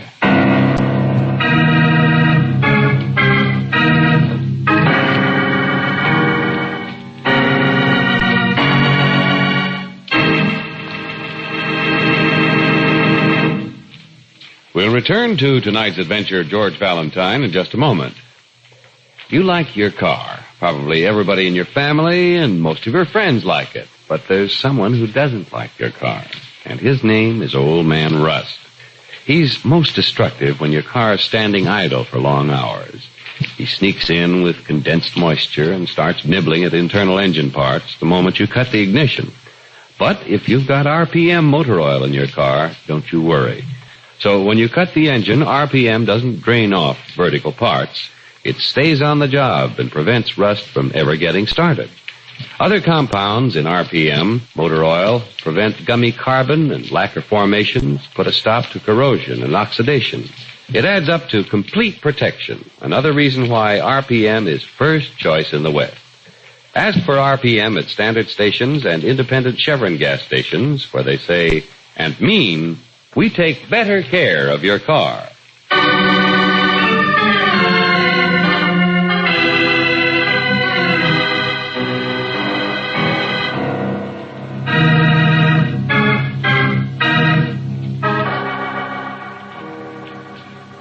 And now back to tonight's adventure of George Valentine. A marble-cold society beauty, Victoria Beasley by name, who'd rather die than be humiliated, hires you to prove that the heroine in her broker husband's sensational first book is a former sweetheart of his, Peggy Wilkinson. You don't want any part of a divorce-bound shuffle like this, but then an attempt is made on Sam Beasley's life. Said Peggy takes the blame, and the wife trips herself up with a stupid, needless contradiction, which seems to give the lie to Peggy's confession. All of which sends you, George Valentine, into frantic action to prevent another try at murder. George, what are you going to do? Find Victoria. Okay, Walden, where is she? That's what I'd like to know, Valentine. What did you say to Victoria? She just brushed past me, told me to stay here until she gets something cleared up once and for all. Yeah, that's what I was afraid of. Well, wasn't Mrs. Beasley more specific? Where was she going? What was she going to do? That's all she said. But you've got to stop hounding her, Valentine. Me? Hounding her? You're a little mixed up, Mr. Waldron. Victoria came to us. Well, there's no time to go into detail. Why don't you admit it? Her husband hired you to spy on us. You can't do that to the kind of person Victoria is. She's easily upset. And I'm not going to let you. Now, look, Buster, I got places to go in a hurry. You're not going anywhere. You're going to leave Victoria alone. You're a big, well-built lad, Waldron, but don't try to maul me. You're staying right here, even if I have to. Sorry, but you forced me into this corner. I told you I got places to go.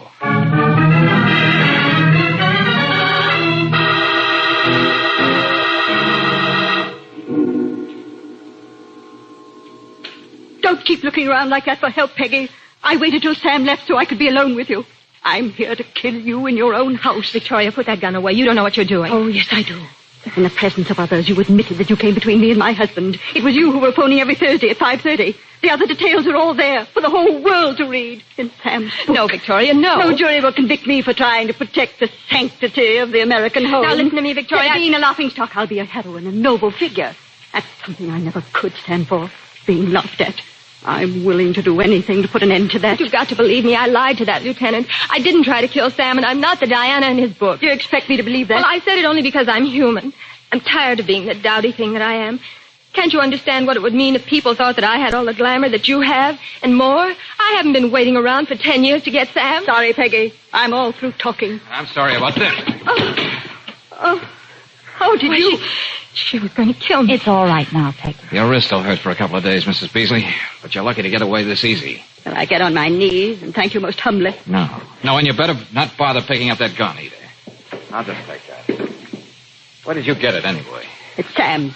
I took it from a drawer in his ship robe. I see. Okay, come on, Mrs. Beasley. You too, Miss Wilkinson. Where are we going? Right back where we started. Who knows? If I'm lucky, I may come up with another rabbit out of the hat.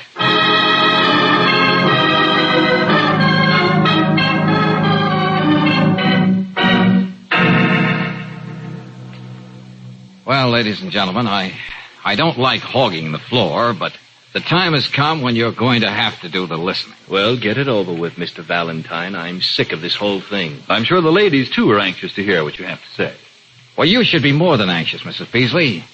You should be shaking with fear over what you might have done today. You mean committing murder? I had every intention to. Victoria, you can't go on feeling that way about me. I told you you're all wrong. Stop sniveling, Peggy. You're safe.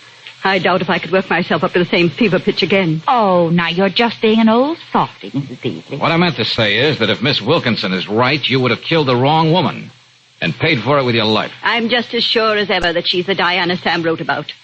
And about that attempt on your life, Mr. Beasley. Oh, yes, we mustn't forget that. If Miss Wilkinson has recanted her confession and Waldron here is staunch in his denials... I certainly am. That leaves only you, Mrs. Beasley. Oh, you placed much too much importance on my hearing Sam's typewriter. I only said that to make my story sound more convincing. I didn't want to be implicated in something I had nothing to do with. Well, it seems we're right back where we started from, with a full-blown mystery on our hands. Maybe it would be best just to forget it. I don't know about that. Stay where you are, Victoria. No, I'll answer that, Mr. Beasley. Oh, yes, but 5:30. Thursday. Same call, same time, every week. Yeah, the other woman. Hello? Is that you, Sam? No, but I've got a question for you, lady. Oh, dear Lord, what I almost did. Yes, Mrs. Beasley. There is a real-life Diana, and that was she on the phone. Okay, who is she, Beasley? If a writer learns nothing else, he learns the value of confounding and bewildering the reader. That's the way I choose to leave it now. Oh, Peggy, I couldn't help believing what I did. And if Mr. Valentine hadn't Brooksy, stopped me, I would... Yes, George.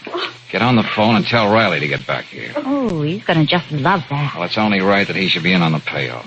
Same rabbit in the same hat? No, Nope. You've heard about how those long-eared critters increase and multiply. Well, at this point, there's a whole slew of the little beasties. Huh? In other words, Angel, now we've got all the answers.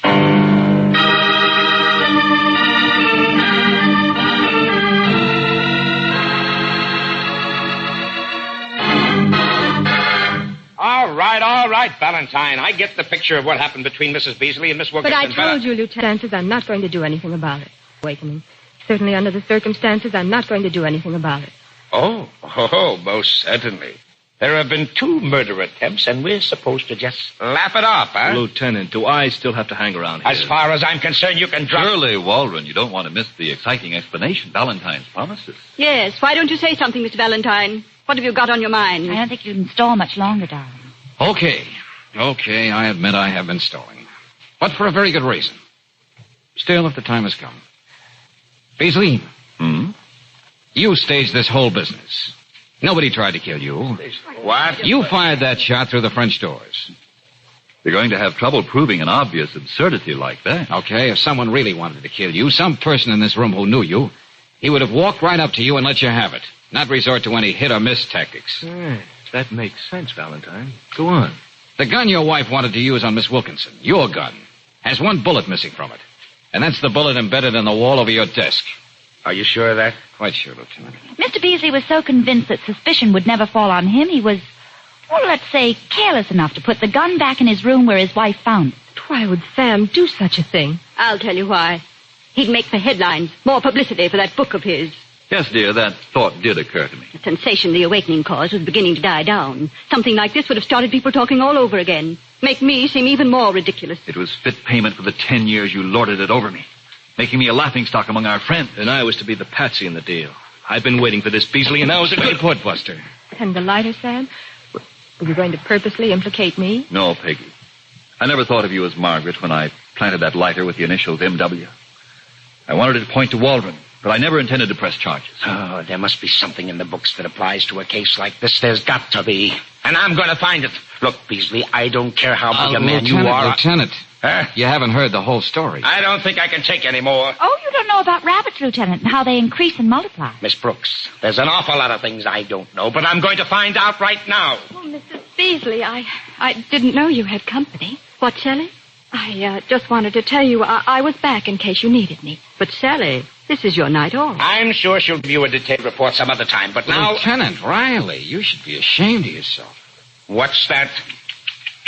That's no way to talk about the almost legendary Diana. You know what you're talking about. You must be out of your mind. I was trying to stall till Sally got here. But how did he find out, Mr. Beasley? I'm sure he's coming to that right now, Sally. You mean my own maid in my own house? Yes, Mrs. Beasley. Those mysterious phone calls every Thursday. Thursday. The traditional maid's day off. Sam couldn't keep his appointment tonight. I can't help myself, Victoria, but it is funny. But not to me, Michael. You can get out and stay out. Victoria, I'm truly very sorry. Of course. You began tying things up, George, when Sally made those pointed remarks about the new typewriter. Frankly, I'm glad it's all out in the open. Yeah, me too. Victoria, although this must necessarily add to your humiliation, after our divorce, Sally and I are going to be married. Oh, but that's impossible. What? What do you mean impossible, Sally? Well, I'm already married. But Joe's been in San Quentin for the last 2 years. Oh, this is wonderful. And this time, Michael, I can laugh with you. Sam, I'm very sorry. You look so hurt. Sally, you might have told me instead of making such a fool of me. But, Mr. Beasley, we just went to the movies and dinner every Thursday night. Oh, brother. And after all, it isn't every girl who has such a beautiful book written about her.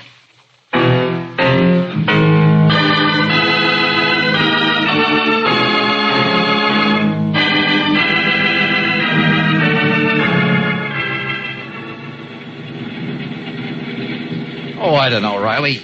I think the whole thing's pretty understandable. Oh, don't you even talk to me about the Beasleys. As the depressed middle-aged man turns an innocent little affair into a literary heat wave. The book Victoria kept him from writing for 10 years. Yeah. This seems to be the night for laughing jacks. What goes with you, pal? Well, Sam's book should have an aftermath. The awakening is complete. How come? Well, I'm betting Victoria is going to feel sorry for her spouse now. And after 10 years, they're really going to get together. Yeah. Who cares? Well, that's the beautiful part about marriage, Riley. It really can take a beating and still survive. Oh, you're so right, darling. More people ought to try it. Or am I being too subtle again? Oh. Well, well, what I really meant, Angel, was that, well, you see, Go on. Squirm, pal, squirm. For the first time today, I found something to laugh at.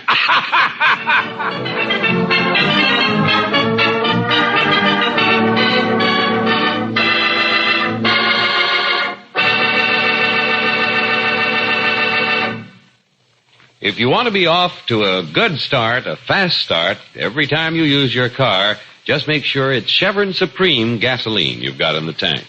This premium quality gasoline turns the engine over the moment you press the starter. Gives your car a faster warm-up, too. More pep in traffic. A new ping-free power that lifts your car over the hills. Try Chevron Supreme and you'll agree it gets the best out of your car. Another thing, it's climate-tailored. In each different temperature and altitude zone of the West, count on Chevron Supreme for your car's best performance the year round. For today's high-compression engines, you just can't buy a better gasoline. So why not try it tomorrow? Get Chevron Supreme at standard stations and at independent Chevron gas stations where they say and mean we take better care of your car.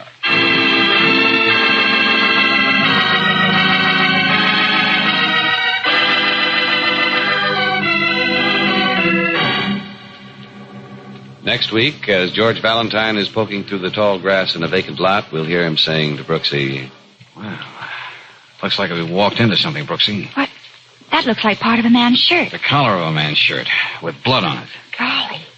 Stephen must have torn the collar off so he could cover the wound. And the shirt came from Jonathan's. That's the shop where they look down their noses if your bill runs under $200. Then we better work fast, George. Yeah, because young Steve's life is worth under 2 cents.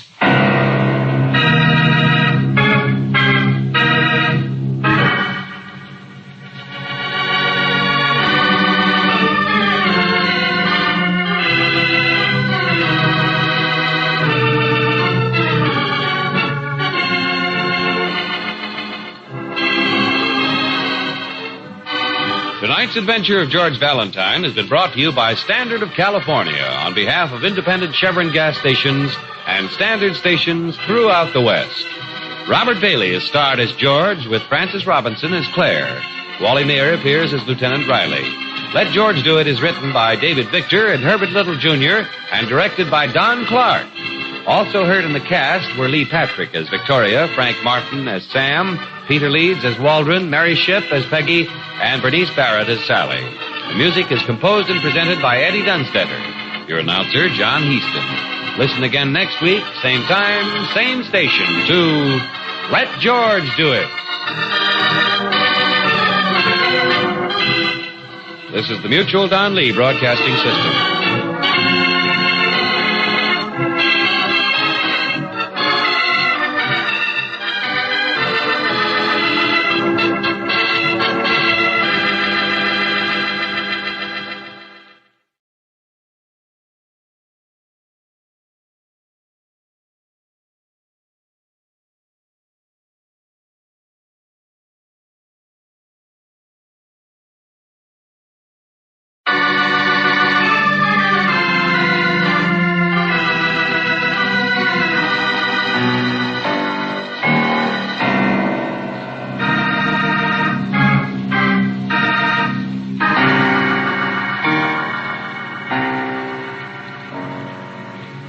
Standard of California, on behalf of independent Chevron gas stations and standard stations throughout the West, invites you to Let George Do It.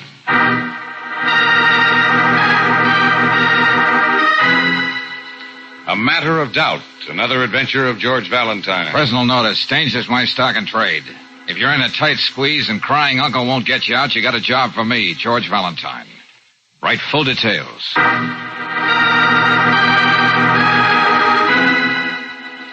Dear Mr. Valentine, recently my young son Stephen has been hurt twice, and what he insists were just accidents. It's true they were the kind of things that might have happened to any active youngster, but I refuse to accept that explanation. And I believe all this goes back to the time Stephen told a fantastic story to the police about an altogether different matter. It's this very story that keeps them from believing what I suspect now, that something terrible is happening to my son. I'm sure if you'll let me talk to you, you'll realize I'm not just imagining things. And it's signed Eleanor Rollins. Uh-huh. Regis Park. That new development for XGIs out in the new lots section. That's right, George. I wonder why Mrs. Rollins wasn't more specific about... About the clash Stephen had with the police? Yeah. Frankly, Angel, I think this whole thing is nothing more than the overstimulated fear that every mother has for her young ones. Oh, maybe you're right. Why don't you do the easiest and obvious thing? Huh? Call Lieutenant Riley and find out what trouble Stephen's had with the police. Go ahead.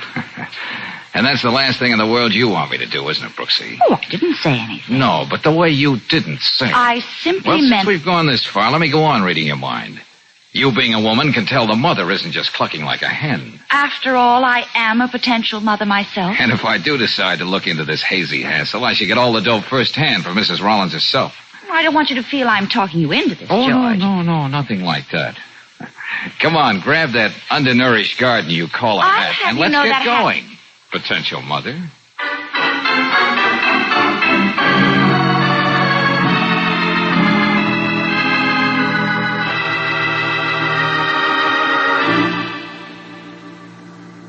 Mr. Valentine, that's the story exactly the way Stephen told it to the police. Isn't it, Stephen? I haven't anything else to say, Mom. What am I going to do with him, Mr. Valentine? Make him explain why he told a story like that. Well, you're certainly not going to do it by raising your voice, Mrs. Rollins. That's right. And come on, sit down. Yes, I guess I'd better. The fact remains, Stephen said he was on his way home from school. Cutting across the fields, he saw a man who'd been shot. He told me he made a bandage to stop the bleeding. Then ran a couple of blocks to a service station to call the police. Mm-hmm. And when they came, he reversed himself and told them he made it all up. Oh, I know my boy better than that. He doesn't lie. He doesn't make things up. Not to me.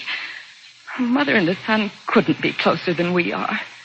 There's just the two of us. Stephen's not just another boy. He thinks like a man. Maybe you've had me pegged wrong, Mom. Like the cops say I read too many comic books. I just want a little excitement. But, Steve, when the squad car came, you were caught running away. You put yourself right on the spot by saying you made it all up. Now, why? You look like you're a smarter boy than that. That's how it is. You just can't get anything out of him. Yeah. Well, all right, kid, you've got us all on the run. Now, I'm not asking you to tell us in so many words what's behind this, but you can at least shake your head yes or no. You can do that for a fella, can't you? Well, did something happen to you that day that made you so scared you can't talk? Didn't those accidents you told your mother about have something to do with what happened to you that day? You lied when you said Chuck Foster beat you up. Tried to horn in on my paper route. But your mother checked, and Chuck said he had nothing to do with it. And just another boy couldn't have worked you over like that, Steve. And you didn't break your wrist slipping down into that ravine. Why, you've been coming home that way for the last 2 years. You couldn't be that careless. That's the way it happened. Oh, it's no use. It's no use. Look, ladies, would you mind leaving me alone with Steve? Just for a few minutes, Claire. Oh, yes, George.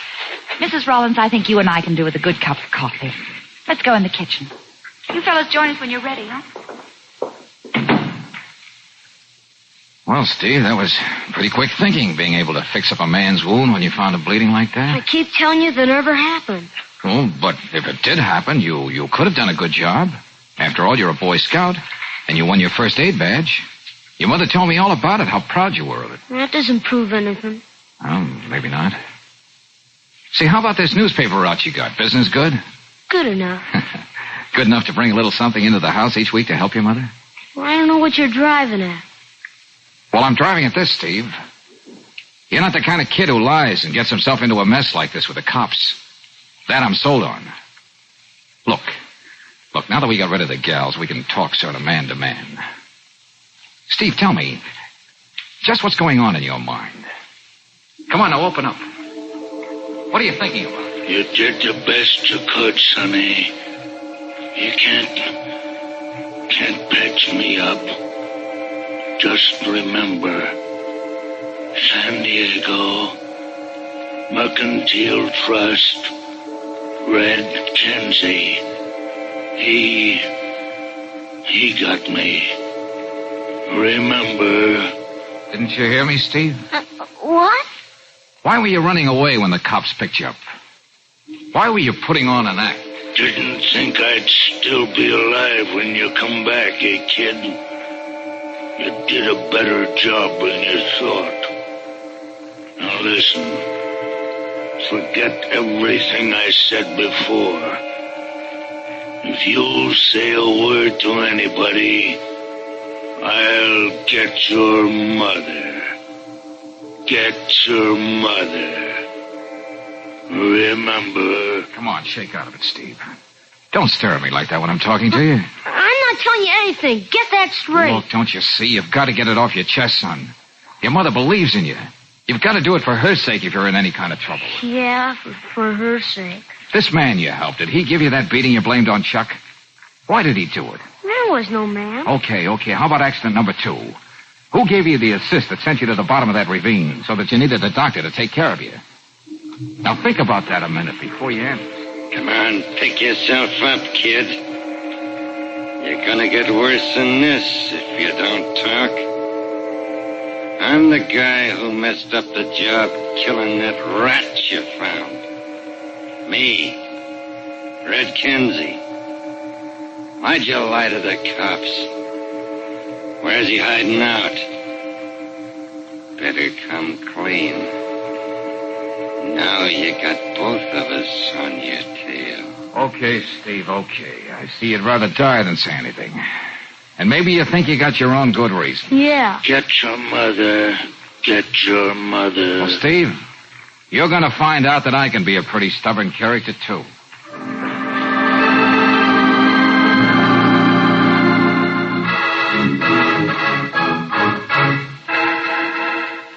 Valentine, you can't say I'm not cooperative. You asked for information on the capers of that kid, Steve Rollins, and I got it for you. Here. Thanks, Lieutenant Riley. Well, not much I didn't know before. Nothing we didn't know before.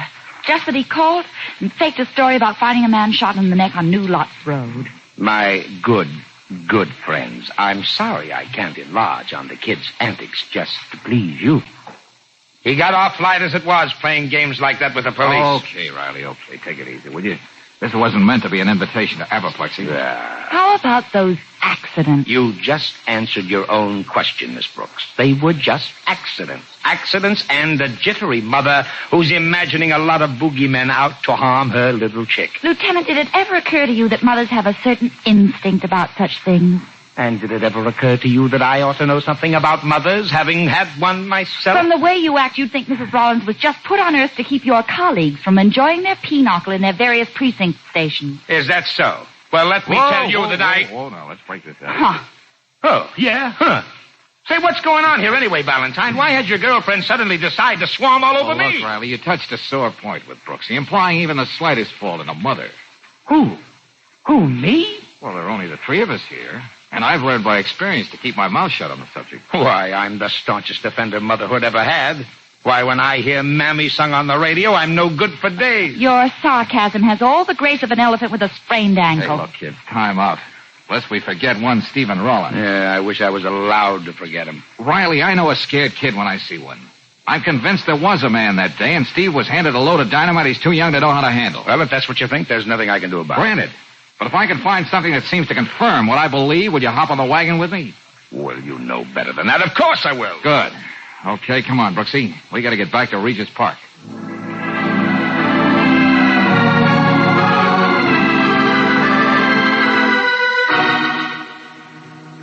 Surely now the police will believe you, Mr. Valentine. The car deliberately tried to run Stephen down. When did this happen, Mrs. Rollins? Just about an hour ago when he was coming home from school. Would you recognize the car if you saw it again, Stephen? No, Miss Brooks. I wasn't looking where I was going. It was just an accident. Mom's just imagining things. Mr. Crawford, the druggist, happened to be looking out of his window. He says the automobile kept coming right at you. You had all you could do to get out of the way. It's nothing to worry about. I only got a scrape knee out of it. These accidents keep happening to you, Steve, and even faster now. Still, you're holding back. I'm just telling you what happened, Mr. Valentine. I'm so afraid. I'm so afraid. Come on, don't. Hey, Steve, look. The reason I dropped by was to see if you'd take a walk with me over to New Lots Road, where the whole thing started.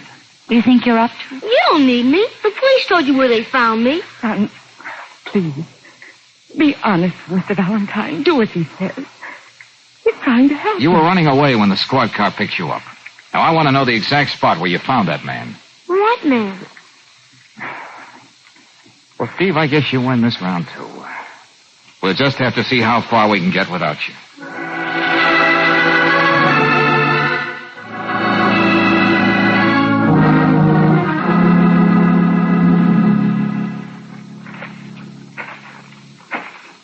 Well, Brooksy, if the man was so seriously wounded, it stands to reason there had to be some sign of violence on the scene. Lucky we didn't have any rain the last couple of weeks. Yeah, but George, we're a good block away from New Lots Road and Downey Boulevard where they picked up Steve. I know, Angel, I know. The man probably was lying in all this tall grass and couldn't be seen from the road. But Steve would be cutting across these fields on his way home from school. Yeah, I see what you mean. From school. Like any other day, minding his own business. Then walking into something like this, whatever it is. Huh? Just like we've walked into something. Hey, that looks like a part of a man's shirt. The collar of a man's shirt, blood on it. Of course, he was shot in the neck. Stephen must have torn the collar off so he could get to the wound. This didn't come from any $1.98 job either. It's part of a silk $20 creation. Our Mr. X is somebody in the chips. Oh, too bad we don't have the rest of the shirt. One like that usually sports a monogram over the left-hand pocket. Well, anyway, it sports a label. Jonathan's.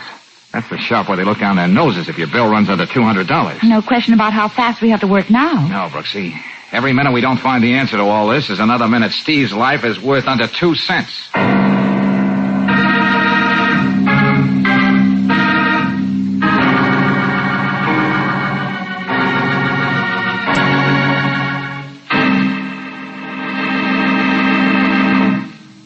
We'll return to tonight's adventure of George Valentine in just a moment. In an average day's driving, how many times do you think you cut the ignition, park for a while, and then start out again? If you say 10 times, then let me tell you how to be sure of 10 fast starts. Just switch to that great Chevron Supreme gasoline. It's specially blended to give faster starts and faster warm-ups. So you're off to a good start every time you press the starter. Chevron Supreme gives your car new alertness in traffic, too. Gives ping-free power that lifts you over the hills. In fact, for today's high-compression engines, you can't buy a better gasoline. Another thing, premium quality Chevron Supreme is climate-tailored. Tailored to the season and to the West's different temperature and altitude zones. So wherever you drive, go on Chevron Supreme, and you'll agree it gets the best out of your car. Ask for it at standard stations and at independent Chevron gas stations where they say and mean we take better care of your car.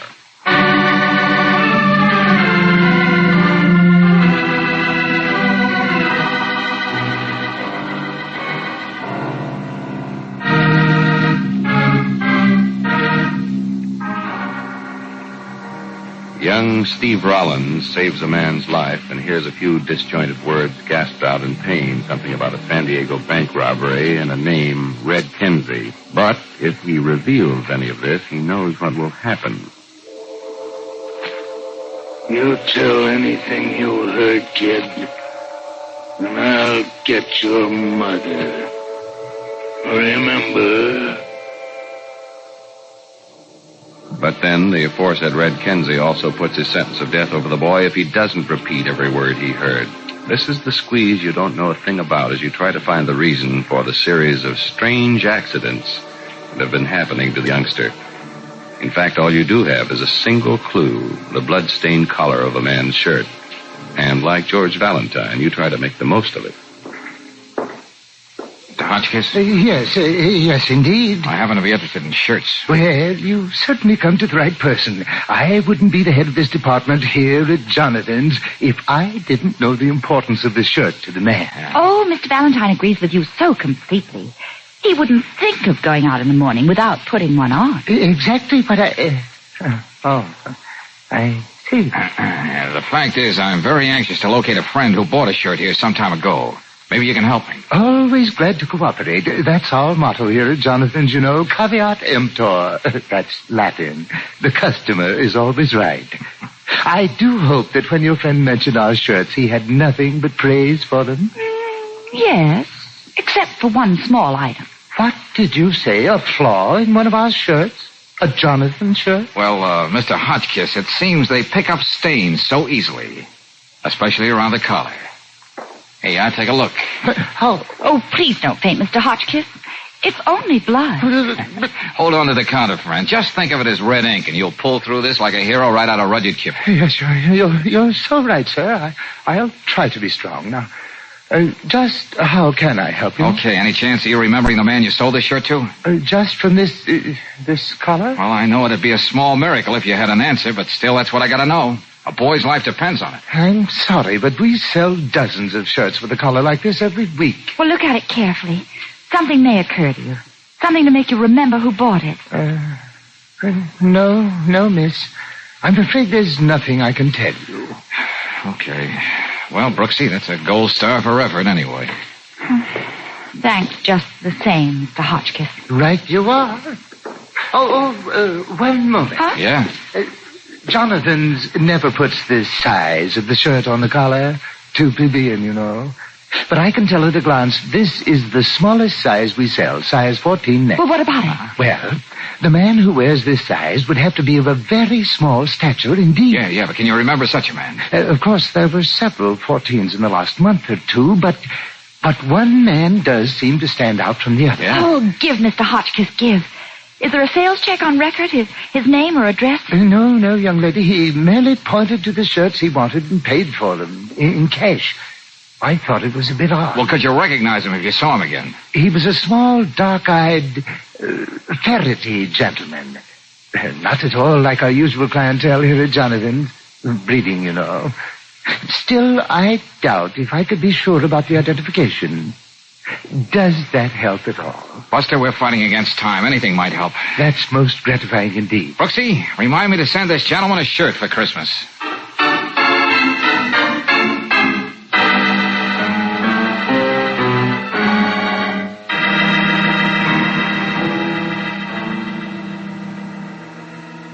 Hey, Angel, go over to the window and let us know when Steve turns into the block. Okay.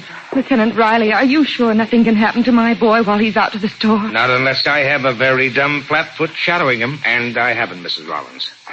When Valentine told me about finding that collar, I made up my mind. If it's the last thing I do, nothing else is going to happen to Steve. Besides, we had to get him out of the house to the bakery for a while so he could set up this plan of mine. Yes. Now, are you sure you still want Valentine to go through with it? Do you think there can be any question? For weeks I've been frantic about whether Steve would come home alive. This has got to stop now.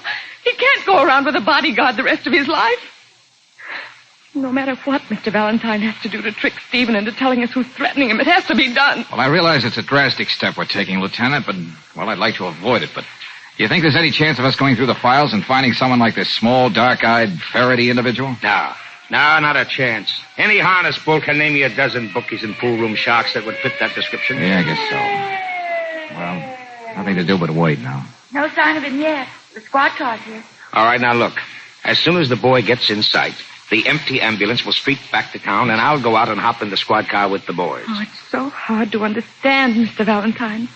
Why my own son wouldn't confide in me no matter what trouble he was in. Look, I tried to tell you, Mrs. Rollins. If Steve refused to talk, it was not because he was afraid for himself, but for the only other person in the world who he cares a thing about. You, his mother. Oh, Steve. And that's the way I figured it. That's the way I'm playing it now, with Lieutenant Riley making it possible. George, come here, quick. Yeah, what is it, Brooksy, Steve? No. That car just going around the corner. Well?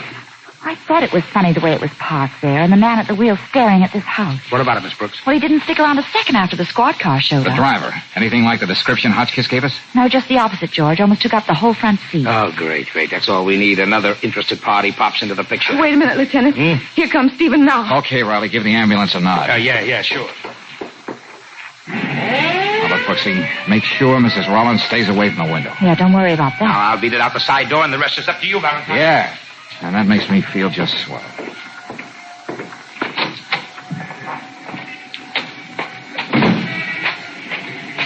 Oh, Steve, just a minute. I want to talk to you. What is it, Mr. Valentine? What happened? What's the matter? Now, look, don't fly off the handle, kid. Why are you talking to me this way? Tell me. You're not giving me a chance. I'm not blind. I just saw that ambulance drive away. I know, Steve. I know. And the police car in front of our house. What's it doing there? Well, I was coming to that. You don't have to bother. Something happened to my mother, and they just took her away. That's it, isn't it? If you'll just hold it a minute, son. I did everything that man told me to. Kept my mouth shut. But that wasn't enough for him. He hurt my mother anyway. Is my mother... No, she'll be all right. But who is this person you're talking about, Steve? Now, you gotta tell me. We have to work fast. No, I'm not going to tell you anything.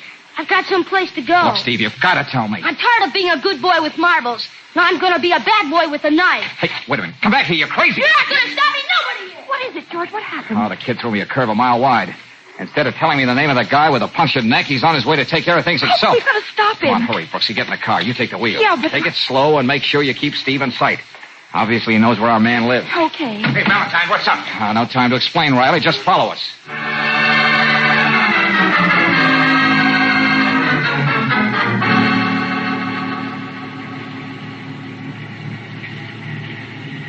This must be the street, George. Steve's blowing up. Yeah. Hibiscus Drive. Fine name for a street line with nothing but run-down rooming houses. One looks the same as another. Number 21. 23. Okay. George! Just want to be ready, Angel. The moment he picks out the house, I gotta be right on top of him so I can take it from there. Number 31. Slower, Brooks. Slower. I wouldn't be surprised if this is where Steve got the beating. That's why he knows where he's going. George, look, this is it. Yeah. That's all for you, Steve. What? I told Now you... go over there and stay with Miss Brooks. Down the stoop, Steve. Let go of me, Mr. Valentine. Here we are. Now, what's the guy's name so I can go in there and get him? I don't know. I just call him the Weezer, because the way he talks... Hey, that man running into the house. Yes, Steve? That's the other man, Red Kinsey. He tried to make me tell about the Weezer. Okay, let him get in the house. This looks like more fireworks. It is Riley now. George, that man who just went in, he was the one in the car in front of Mrs. Rollins. Oh, Brooksy, you should have stayed where you were. The guy inside wants to shoot it out. Mr. George Valentine? Yeah, Rollins. Yeah, Riley. Sergeant, keep the people off the street and take care of these two. Okay, Lieutenant. Come on, Riley, let's go.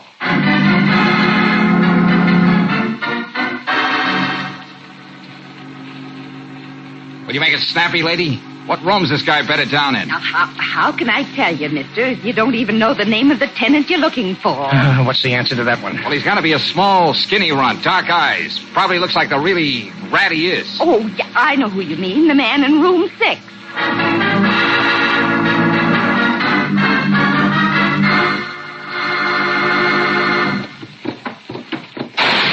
Hey, Riley, somebody got his. Oh, one less to worry about. You can drop that arsenal now, brother. Can I argue about it, Kenzie? No hero stuff for me against a raft of cops. That's smart. Even if it isn't going to change your destination. Well, this guy here is cold turkey. That's the way it should have been a couple of weeks ago when they plugged him. And left him in that field out there in Regis Park. What kind of game were you kids playing anyway?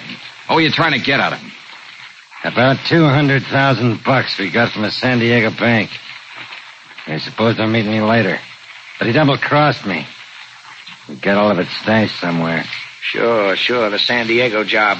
We've had you on the pickup list for that deal. And that must be Mitchell. I would have let that punk live. He'd have told me where he hid the dough. He just stood there flapping his mouth with no words coming out. You know, Kenzie, you're going to get the business because of a dirty trick you played on yourself. What are you bleating about? Just this. Your friend here was trying to tell you, but he couldn't make with the words. You forget. You shot him through the neck.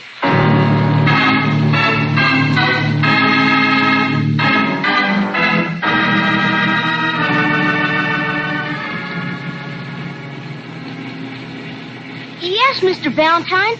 It was Kinsey who pushed me down to Sullivan's Gulch. And I recognized the wheeze when he tried to run me down today. They really had you between and betwixt, didn't they? Yeah, and I don't know what I'd have done if it weren't for you and Miss Brooks.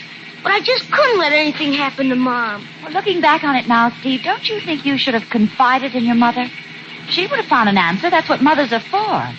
Corny as it sometimes sounds, mothers do know best. Sure. I think I'd better warn you, Busty. You're going to be on the losing end of this argument. You're tangling with an authority on that particular subject. Huh? Don't listen to him, Steve. Mr. Valentine is just trying to be funny. Oh. Yeah, don't you listen to her. She's just trying to blacken my character. Oh. Steve, all you ever need to know about mothers, you'll learn from that lady up there on the porch. Go on, scram, kid. Don't keep your mom waiting.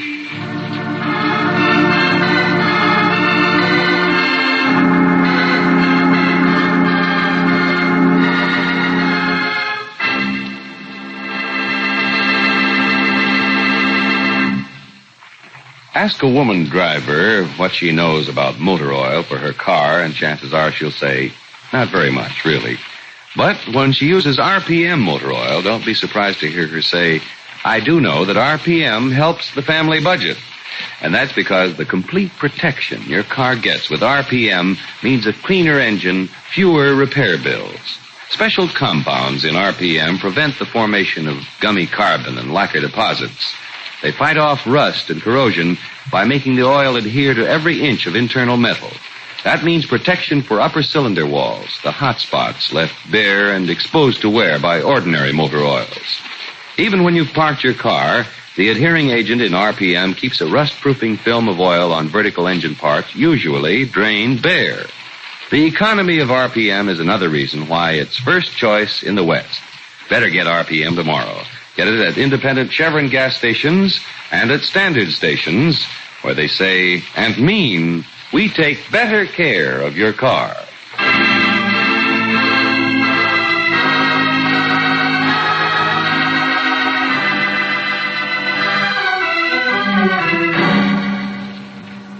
Next week, when we catch up with George Valentine as he is doing a little investigating at a Mother Lode town, we'll hear him saying... Hey, now look, Sheriff, isn't there something you can tell us about this case? Hey, come on, Sheriff. George, I think he's going to... I've got him, Brooksy. Mr. Stevens, anybody get a doctor, quick! It won't do much good, Brooksy. What? The sheriff seems to have had too much to drink. Too much poison.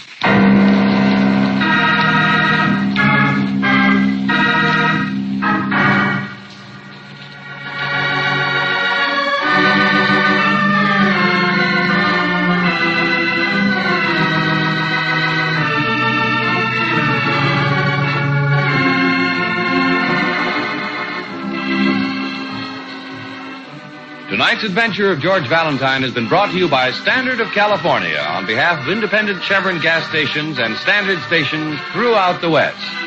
Robert Bailey is starred as George with Frances Robinson as Claire. Wally Meir appears as Lieutenant Riley. Let George Do It is written by David Victor and Herbert Little Jr. and directed by Don Clark. Also heard in the cast were Virginia Gregg as Mrs. Rollins, Jeffrey Silver as Stephen, Herbert Litton as Kinsey, and Bob Griffin as Hotchkiss.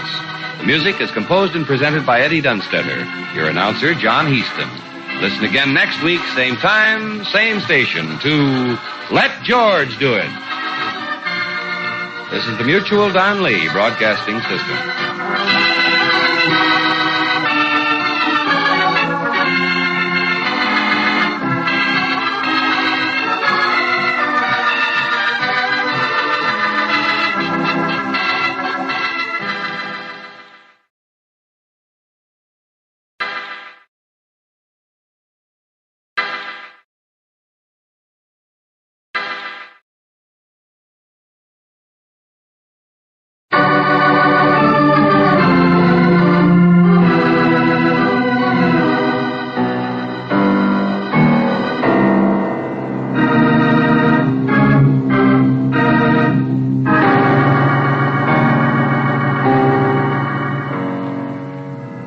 Standard of California, on behalf of independent Chevron gas stations and standard stations throughout the West, invites you to Let George Do It.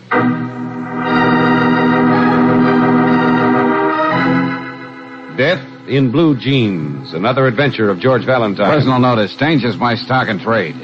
If you feel as though you've just read your own name in the obituary columns, you got a job for me, George Valentine. Write full details.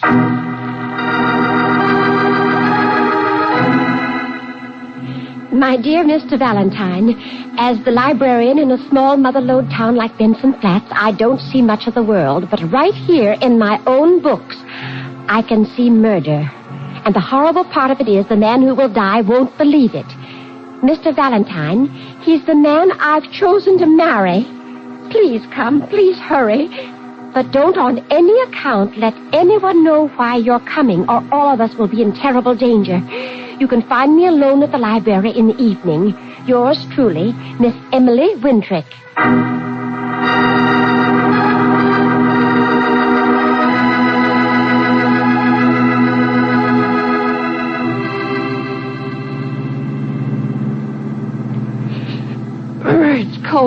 Fresh air, Brooksy, fresh air. You're in the mountains. Well, you don't have to drive over every one of them, do you? Sorry, Angel. They must have built this road back in the gold rush. Hey, you hear that? Sounded like... Hey, George. Where are they coming from? I don't know. It's so dark and all these trees. Well, maybe someone's out hunting. Hey, hang on, Brooksy. Get down, get down. Oh, golly, could you see anybody? Flashes by the side of the road. They were aimed at us, all right. But how could they find out about Miss Wintrick riding to us and... Hey, George, what's that? That's a roadblock. Somebody's stopping all the cars. Yeah, there's a man with a lantern talking to them. Yeah. Well, he looks official. Maybe now we get the answer. All right. Drive on. Well, good evening. Well, hello, folks. Welcome to Benson Flats. Well, does everybody coming to town get shot at? Or were we just lucky? That happen to you, stranger? Don't tell me you didn't hear. It was just around the last curve. That's so.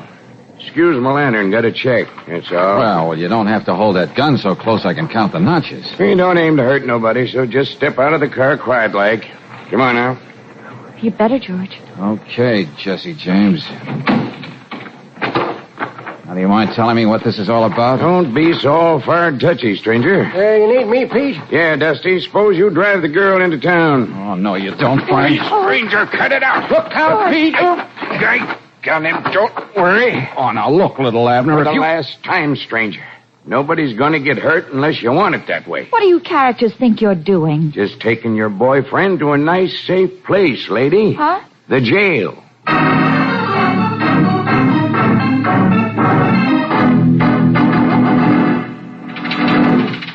Hey, come on. Jailer.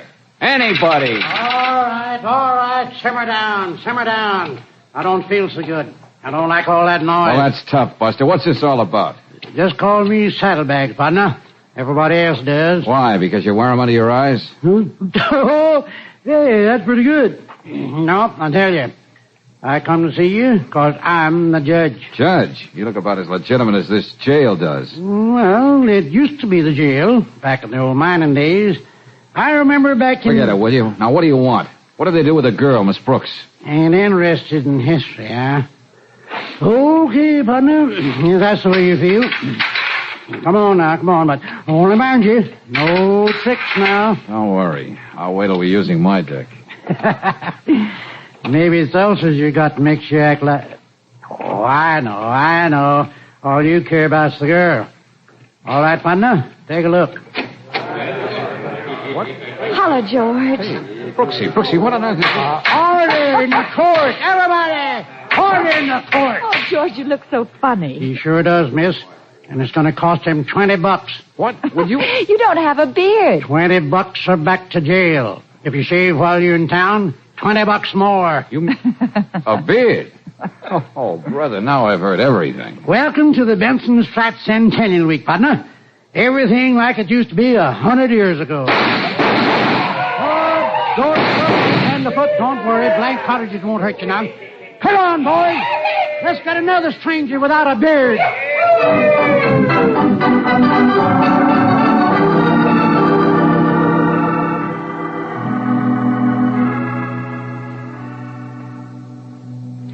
Oh, Mr. Valentine, I'm so glad you finally got here. It took him a little time to count out $20, Miss Wintrick.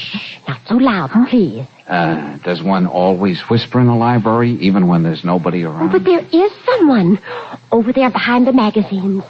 Now, if you'll follow me, we'll go in here where we can talk. But take a good look at me as you go by. Yeah, all right, Miss Wintrick. There. That's why I asked you to come in this evening. Did you see him? Yeah, tall, graying, dignified, but dressed in homemade clothes. He looked like he was just staring at those comic books. He comes in here every night. He just sits there. He's trying to be casual, that's all. But then he takes his real books out. Miss Wintrick, suppose you start at the beginning. Yes, what does all this have to do with the murder you said you were afraid of? He's certainly not the one you've chosen. Well, I hope to goodness not. But you see, he, the man out there, is Henry Benson. Benson, like in Benson Flats? Yes, it's an old-time mining family. Only Henry's never been in town until the last 2 weeks. He's always lived in the hills alone, ever since he was a boy. Most people don't even remember there was such a person. I see. He came to visit his brother unexpectedly. His brother, who's considerably more well-to-do than he. In mining? Oh, there's very little mining here these days. But his brother is the owner of the big family house and so on. And it's the brother you're going to marry, is it? Yes. Yes, saddlebags, Benson. Saddlebags? You mean you and... Yes, indeed, Mr. Valentine. Of course, it's still a secret to everyone else, but I assure you we've already asked each other.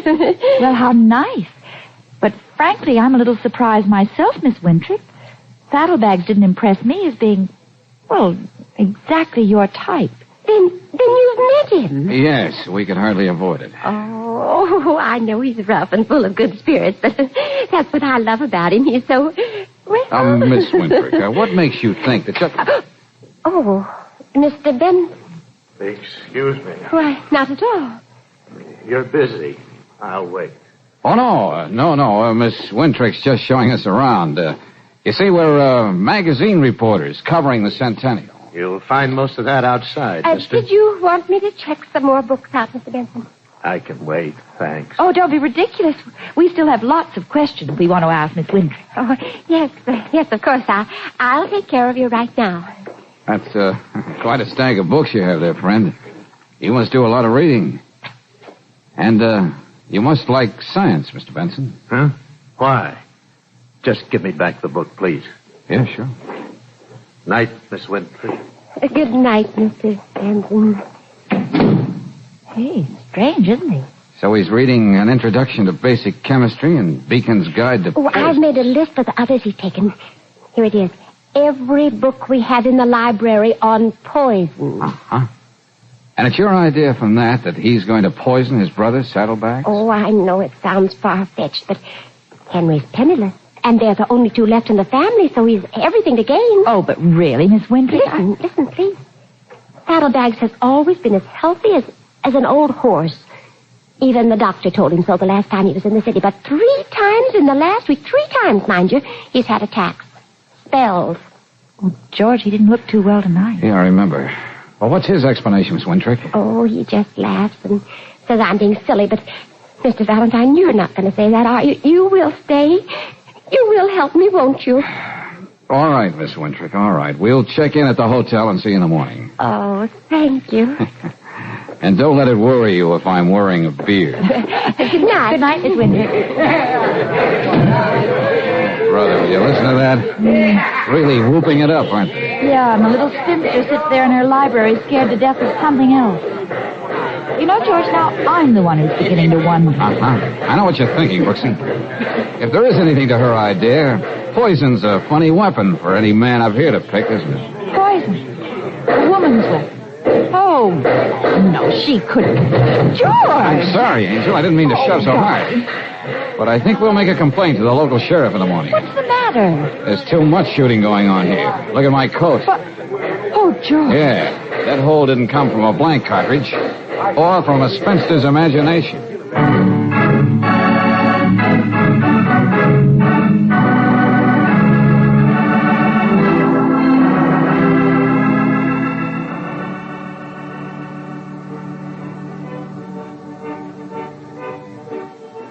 Yeah, square dancing in the street, 10 o'clock in the morning. Oh, boy. Yeah, sounds like fun, Sheriff, but I wish you'd... Yeah, sure is, but being shot at's a little different, eh, Mr. Valentine? Yes, I know. My assistant out there, Stevens, told me you complained about it. Well, I'm just touchy about things like that. Last night, eh?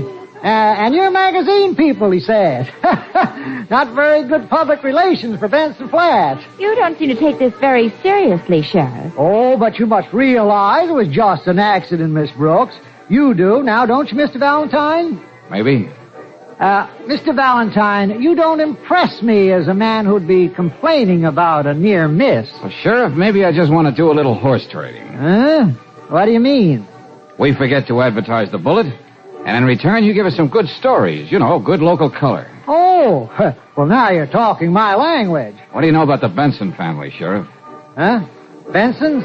Why? Well, it's Benson Flats. That'd make a good article. Yeah. I can see how you'd feel that way. Saddlebags is certainly a colorful character. No soap. Saddlebags is pretty busy right now. Centennial Committee and all. I'm not sure he'd want to be bothered. I'm asking you, Sheriff. Sorry. Can't help you, Mr. Valentine. Well, what about his brother, the big silent mountain man? There's such a contrast. I don't know much about Henry either, miss. Now, look, we thought there might be something in why he came to town for the first time in years, that's all. Did you? Oh, say now.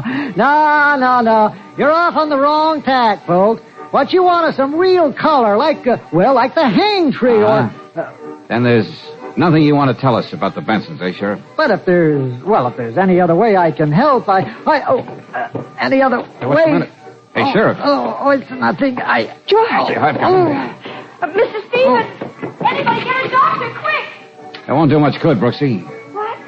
That poison Miss Winfrick worried so much about. The sheriff seems to be full of it.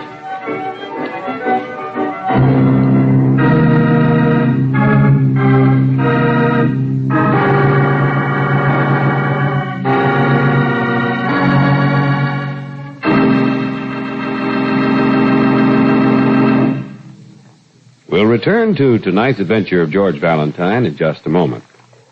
When Mother wants to use the family car for some hurry-up shopping, when Brother wants the car for a very special date, or when it's Dad's club night, there had just better be Chevron Supreme gasoline in the tank. For there are no slow starts with premium quality Chevron Supreme. The moment you press the starter, you're off to a good start, a fast start. Chevron Supreme's special blending gives your car faster warm-up, too, and ping-free power on hills. Count on it to get the best out of your car wherever you drive and whatever the reason. You see, Chevron Supreme's climate-tailored, specially blended according to the time of year and to each different altitude and temperature zone in the West. For today's high-compression engines, you can't buy a better gasoline. Try Tankful tomorrow.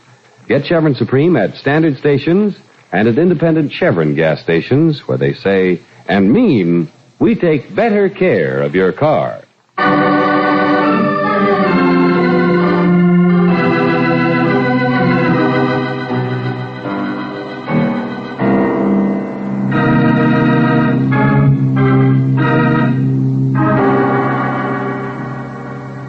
You drive to an isolated little town in the Mother Lode, only to find that they've rolled back the sidewalks for a centennial celebration.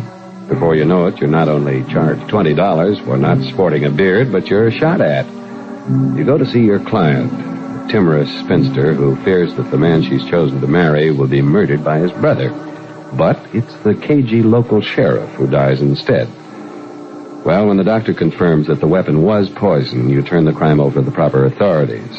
But then at least if you study the primer as well as George Valentine does, you waste no time in cherching la femme. Oh, dear.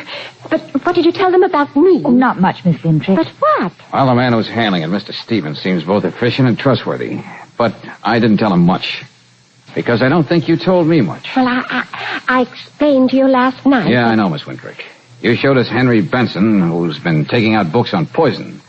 But you gave us no reason why you were so sure he was thinking of murder. But I told you. Come to think of it, why all this secrecy in the first place? Yes, everything's secret. Even your engagement to Saddlebags. Oh, stop it. Stop it, both of you. Now, look, Miss Winfrick, I'm afraid you'll have to trust us a little more. Oh, I'm so confused. The poor sheriff dying and oh, dear. Please, we just want to help you. Did you ever see what happens in a gold rush? Gold? You mean somebody's actually... I did, Mr. Valentine. Right here in my own library, I found gold. Go on. Well, I was doing research for the Centennial, old papers and letters and so on, and I came across a description of a lost mine, one of the old Benson mines. And so you went to Saddlebags with the news? I didn't know what else to do. I knew I could trust him, and anyway, it really belonged to him. Besides, I'd always... Well, if he found out about the mine from me... I think I understand, Miss Winfrick. Oh, it's been the most thrilling thing in my life, having a secret with him. With a man. Yeah. Of course, you understand, I wasn't asking for a share of the mine or anything like that, but... Now, well, he does like me. There's no reason we can't be happy together. Yes, I'm sure he loves you for yourself. Well, thank you. He might someday.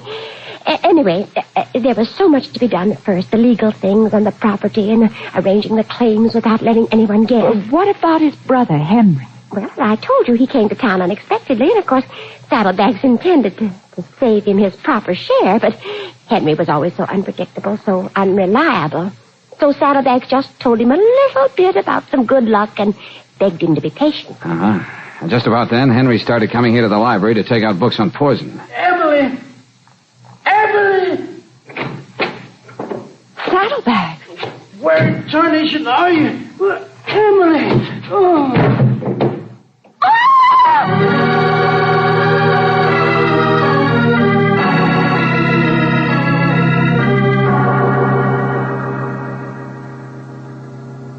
Now, come on now, Saddlebags. The doctor said you should keep drinking this. Come on. Don't taste good, Miss Brooks. Yeah, I know. Why can't I have some whiskey? You'll have no such thing, Saddlebags. No, blast your skinny soul, Emily. Okay. That's better. Come on. Where am I, anyway? You're all right, Saddlebags. Doctor will take you home in a few minutes. Oh, hello, Stevens. And partner. Going whiskers now, I see. Good. Yeah, that's right. I wanted to be in the spirit of things. For the gold rush. What? Well, I told them. I had to tell them.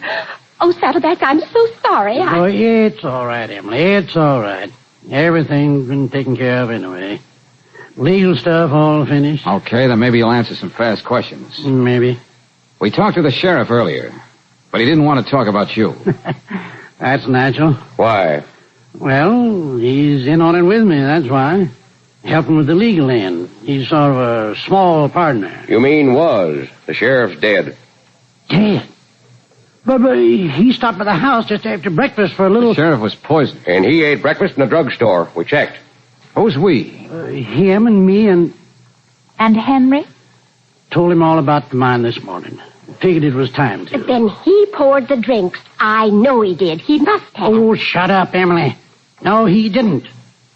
Only, come to think of it, he didn't take one either. He said he'd wait till later. Do you know where he is now? No, darn it, I don't. Look, Stevens, he's a Benson, and I don't care what Emily thinks. Saddlebags. The doctor said you had more poison in you than the sheriff. Now, come on. You've got a pretty good idea where he is, don't you? Why don't you spill it? All right. Heading for the mine, of course. A little while after the sheriff left the house, I went into my desk to look up the papers. Yeah? Only when I opened the desk, I saw the old original letter telling about the location of the mine was missing. Yelled for Henry. He wasn't anywhere in the house. Well, I thought maybe Emily had it. I was on the way to the library to ask her when the pains got me. Okay, Saddlebags, thanks.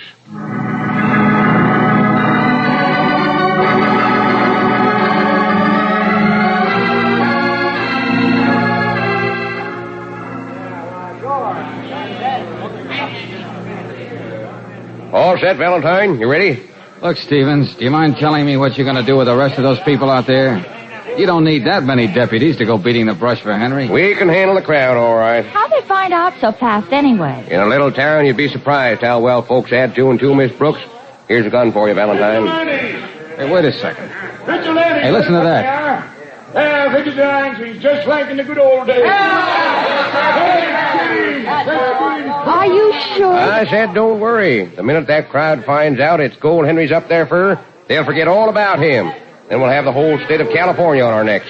Okay, Stevens, but we're not going with you. But I thought No, we're out of it. You got your crimes and you know who you're looking for. Come on, Brooksy. Okay, see you later. George, what on They earth? just don't know where to look, Brooksy, that's all. Huh? Come on, Angel, out the back way. We're going to get Henry Benson first.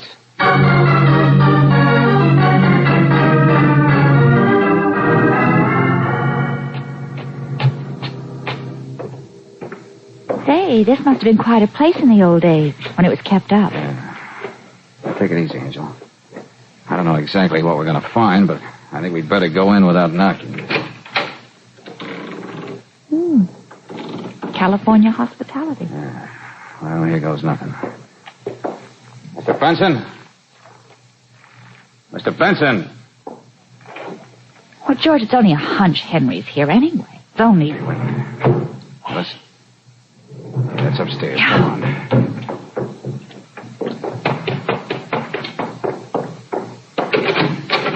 Not in here. This room, George. Yeah, there he is, all right. Oh, not again. Yeah, afraid so, Brooksy. More poison. Look, George, he's still holding a bottle. Come on, get his collar loose. Yeah. Must have just taken it a few minutes ago. George, the bottle's even marked. Penciled on the whiskey label. Special bottle. I guess that's it, all right. Exhibit A. Now, look, Brooksy, there's got to be a phone. Or if there isn't, take the car and Yeah, be I know, George.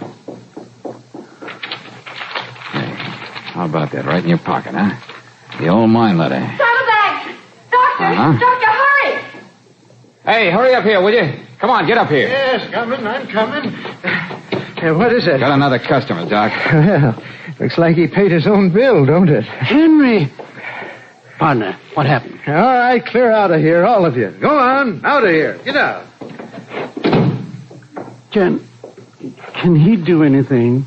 Can he save him? I don't know, Saddlebags. Henry must have seen all the excitement in town. He knew everybody was out to find him, so instead of going to the mine, he came back here. Yeah, it looks that way. And then because he knew the jig was up, he drank his own whiskey. I won't believe it. Well, it's what the evidence says. The bottle was in his hand, this was in his pocket. The mine letter from my desk. Description of where the mine is. Uh-huh. And nobody could have planted this stuff on him after the poison hit, because that only happened a few minutes ago. Anyway, he was the one who took those books on poisoning out of the library in the first place. I know, but don't Buck up, Saddlebags, buck up. You're taking this too hard. George's gun! Partner! Sidearms, Brooksy. Only now I've got it. How do you like that, tenderfoot? Little trick I learned from seeing westerns.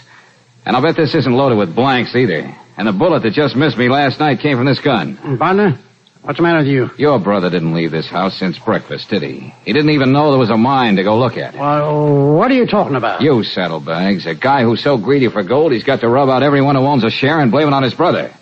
What are you going to do with Emily? Just not marry her? You're out of your mind. You've been working on it for a couple of weeks.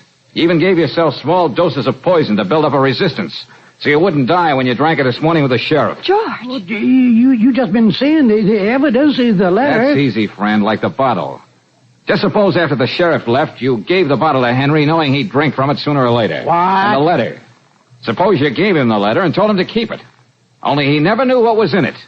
Just like he never knew what was in those books you sent him down to the library to get. You're not making sense, partner. Henry, he ain't blind. No, but he's a better patsy than if he were. Because you've been keeping a secret for your bashful backwood hillbilly brother, haven't you? George, what are you driving at? That everything that happened does make sense. If you just suppose for a minute that Henry can't read.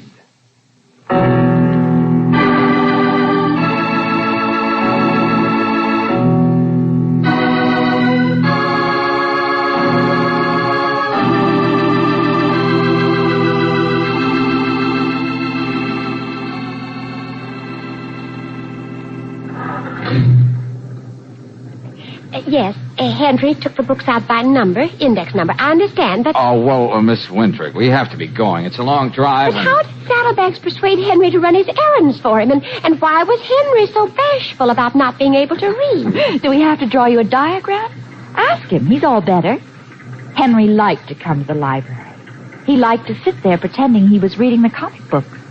What's that? You see, Emily, he really wanted to look at the library. Oh, but you don't.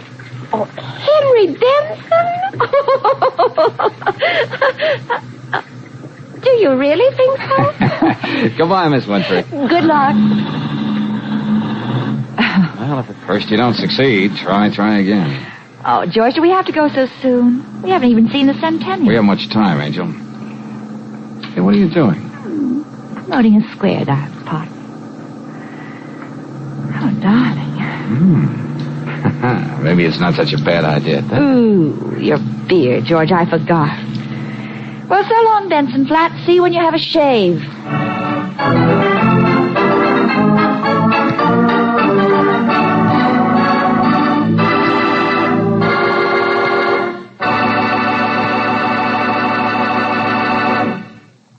If you're going away on a vacation pretty soon, you're probably figuring out just where you'll be driving each day and how you're going to spend those happy vacation hours. To help you stay on your carefree vacation schedule, why not give your car's engine the extra protection of RPM motor oil? This compounded premium quality oil cleans the engine as it lubricates.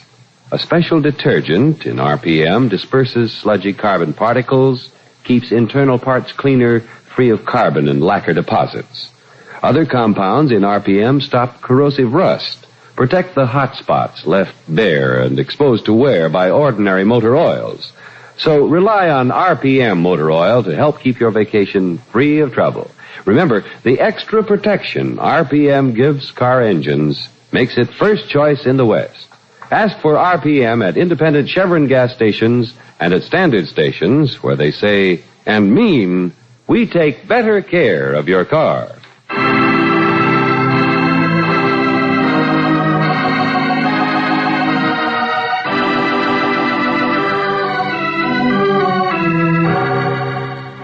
Next week, when we catch up with the very groggy George Valentine aboard a luxury cruiser in foreign waters, we'll hear... Oh. Take it easy, darling. You've been out, that's all. Yeah, sure, and the hammer works. Hey, Brooksy, the ship isn't moving. What time is it? 10 o'clock in the morning. What happened, George? Oh, I don't know. I was walking on the deck and the Empire State Building fell on me. 10 o'clock, huh? Well, then we've dropped anchor. Come on, quick, Brooksy, give me my coat. George, you're not going ashore. Not yet, because there's a fortune in smuggled stuff on this ship. And, Brooksy, I want to be sure it's still there.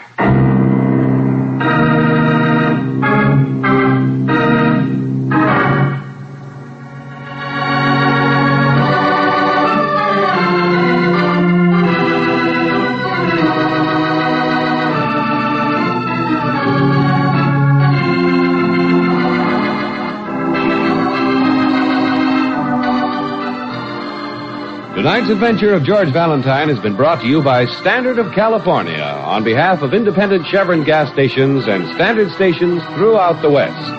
Robert Bailey is starred as George, with Francis Robinson as Brooksy. Let George Do It is written by David Victor and Herbert Little, Jr. and directed by Don Clark. Also heard in the cast were Sarah Selby as Emily, Horace Murphy as Saddlebags, Stephen Chase as Henry, Dick Ryan as Sheriff, Ken Christie as Pete, and Jack Mather as Stevens. The music is composed and presented by Eddie Dunstetter. Your announcer, John Heaston. Listen again next week, same time, same station, to Let George Do It. This is the Mutual Don Lee Broadcasting System.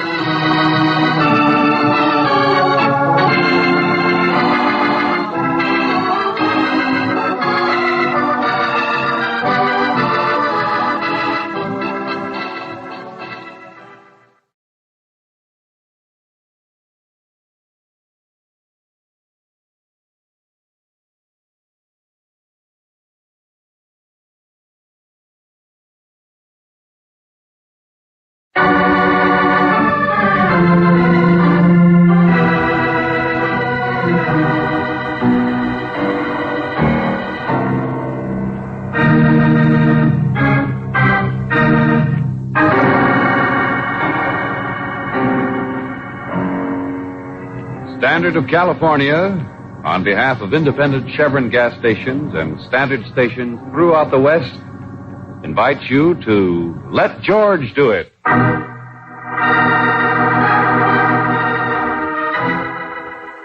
Serenade to the Southern Star, another adventure of George Valentine. Personal notice, danger's my stock and trade. If life is a whirlpool and you're smack in the middle, you got a job for me, George Valentine. Write full details.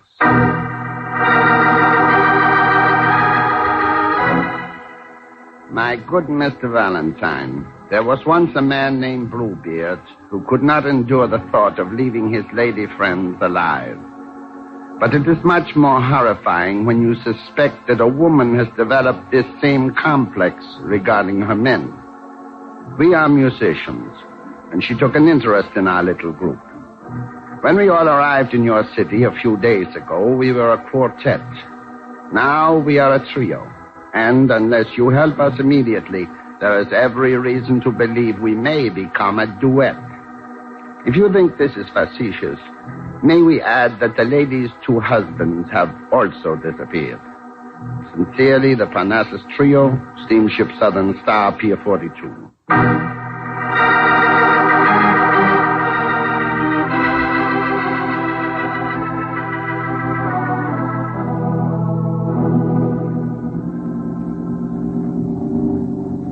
Mr. Valentine, Miss Brooks, my name is Paul. I am the conductor of our little symphony. Oh, how do you do? Paul? And this young man is Stuart, my drummer. Wow. About as musical as a pelican, but he so politely said he wanted experience for his college education. Don't worry, I'm getting it, too. Stuart, are you the one that this female Bluebeard has her eye fixed on? Oh, gosh, no. No, her tastes are a little more sophisticated. It is our third member, Fabio. He is in there in the next room asleep. Yeah, he always sleeps. Sleepiest piano I ever had. So amiable, though. He is Latin, that is all. Well, so my letter intrigued you, huh? Oh, how could it help it? Who is this femme fatale? Her name, Mrs. Devereaux. Her age, who cares? She would not admit it anyway, but her wealth is enormous. Uh-huh. Where'd you meet her? She traveled with us on the last trip. Now we find she is going to repeat the voyage, leaving tonight, for the sake of Fabio. Hey, wait a second. You mentioned another musician. Yeah, you see, he was a fellow I will tell the story. It was Jose, the cello. First, Mrs. Devereaux liked him. They left the ship together 2 days ago, but yesterday at the company office I ran into her and she claimed she had not even seen him. We checked, we called. He is nowhere. Did you try missing persons? Of course, that is all taken care of. Well, surely he'll show up sometime before you sail. I hope so, but I am afraid not. Anyway, what we need you for is poor Fabio. Why, Paul? What makes you positive Mrs. Devereaux so deadly? Yes, how do you know anything has really happened to this Jose or to the two husbands you mentioned? As I told you, Miss Brooks, there's nothing we can prove, but the woman is... She is simpatico. She is charming. And she is beautiful. Like you are, Miss Brooks. Oh, Fabio, please. But I'm not wealthy. Oh, well, life is full of tragedy. How do you do, Mr. Valentine? So you're Fabio, huh? Well, don't say it like that. I'm a nice guy, just a lazy egotist, that's all. I gather you weren't in on writing the letter. Oh, well, I knew about it, but, well, if there's thinking to be done, I leave it up to Paul and Stu. And the same goes for action. You guessed it. Well, I am on my way topside now. I sleep better in the lounge, but she is a lovely woman, Mrs. Devereaux. Hasta la vista. Mr. Valentine, you have the expression, to be around, well, I have been around. No matter what Fabio says, there is danger, I know. But if you just don't want him to be near this Mrs. Devereaux, why don't you leave him behind? Take a different pianist this time, then have her investigate. But we were threatened. We were told we all had to make this trip just the same as usual. No change. Oh, wait a minute. Now you said something, friend. I wish we could say more. It was a note, typewritten, left in our cabin. I wish we could say who sent it. Uh-huh, that's where I fit in. Well, to start with... Mr. Valentine, there is no time for more explanation. Every second counts. You are coming with us. What's that? Sure, this is a nice cabin, no? And all the ship's employees are living nice. There's even a swimming pool. Everyone is a king. Oh, I get it. So that's it. What kind of a crown have you picked for me to wear? The athletic instructor said. You will take his place. Athletic Tarzan with sneakers. Yeah, well, what about Miss Brooks? There is always room for an extra manicurist in the ship's barber shop. I have angles. I can arrange it. Oh, George, I don't mind. I'd do anything. I'd love it. Easy, Brooksy. 12 days is a long time for us. Mr. Valentine, you must believe me. We are not crazy. We were threatened. Okay, skip it. Well, Brooksy, if we're going to pack up the scissors and boxing gloves, we'd better get going.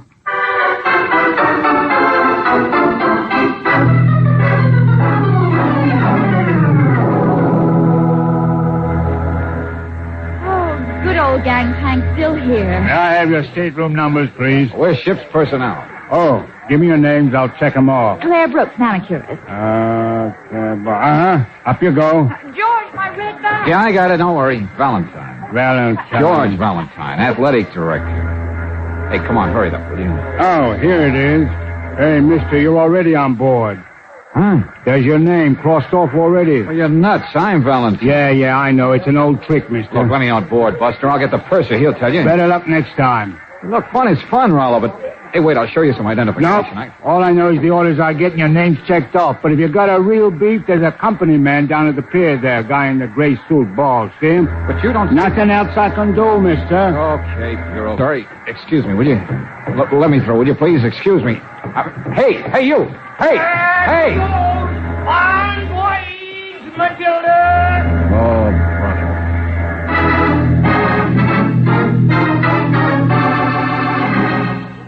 I don't care how much it costs. You run a water taxi, don't you? I don't care if you have to chase that ship all the way to San Miguel. Get going.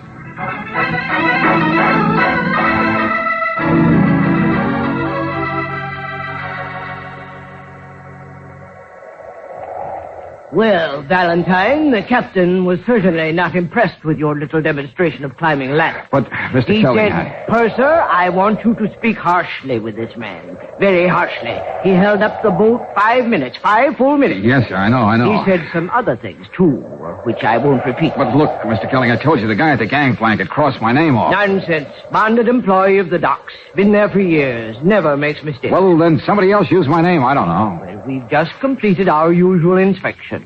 There's no one extra on board. Excuses won't get you anywhere, Valentine. Okay, I'm very sorry. That's better. Now, there's work to be done before morning. Sort out the shuffleboard equipment. Deck tennis net needs repairing. Yes, I'll get on it, Mr. Oh, yes, and you might vulcanize that rubber horse for the swimming pool. I think it has a slow leak. Yes, I'm sure it does.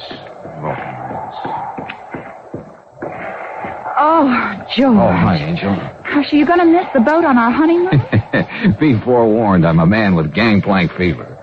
All right, we'll take a train. George, I've spotted that Mrs. Devereaux already. Yeah? She has cabin 3A. She's probably out on deck someplace now. She's not exactly what I expected.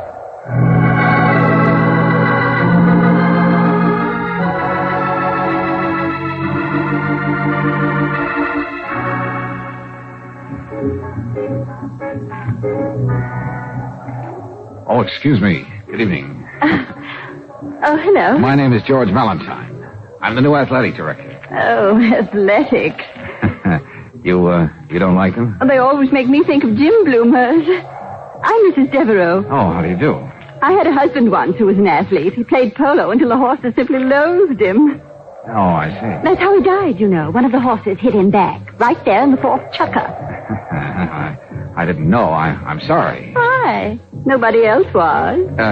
Well, I mean, I didn't realize Mr. Devereaux was... Oh, no, you're all confused.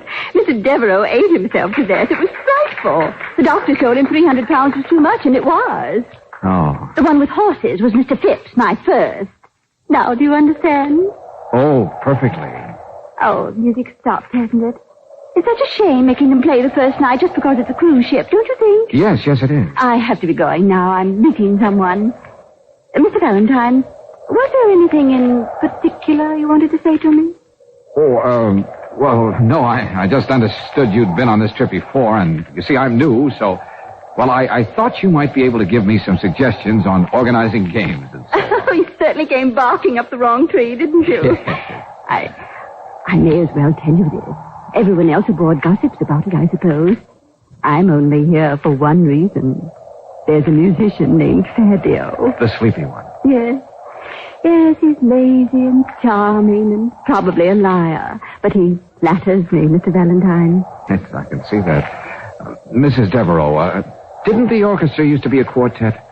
Wasn't there another musician? Jose or something like that? What? Gracious, now you're getting confused again, aren't you? Then I suppose it's because of all that exercise you do. Well, they've always been a trio. Bye-bye, Mr. Valentine. Always a trio, huh?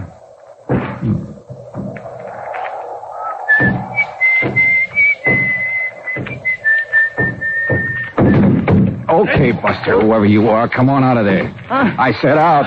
Now, I'm allergic to being... Oh, blackjack, huh? Drop that. Come on. Drop it. Well, Stewart, crew haircut and all.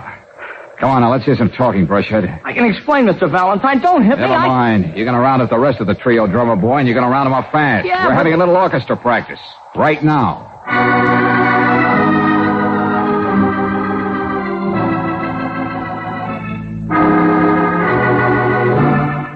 You young fool's daughter. But I told you I was only going to use the blackjack on myself. I mean, just lie there and make Mr. Valentine think I'd been knocked out. See? Romantic youth.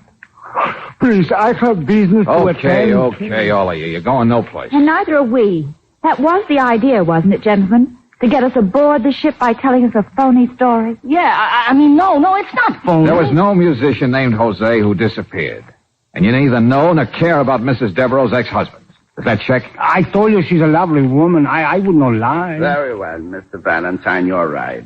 Mrs. Bluebeard was a figment of the imagination, and we did want to lure you aboard. Sure, I wanted to make the story look better by having you find me like that, but we did get a note. That part of it is true. We were threatened. Well, we were. Okay, why? And this time I want the truth. Here, Mr. Valentine. We were going to tell you in due time. Look here in this drawer. Oh, look at all the cigarette cases. Uh-huh. And lighters, camera, a wristwatch. And please understand, they are gifts. Gifts, not stolen. Oh, they're worth only a couple of $100 altogether. Nothing big. Where'd they come from? Well, you see, a ship's musician is not overpaid, but when you have been around a while, there are tricks to help. Go on. You see, in the days of Prohibition, I was on European boats.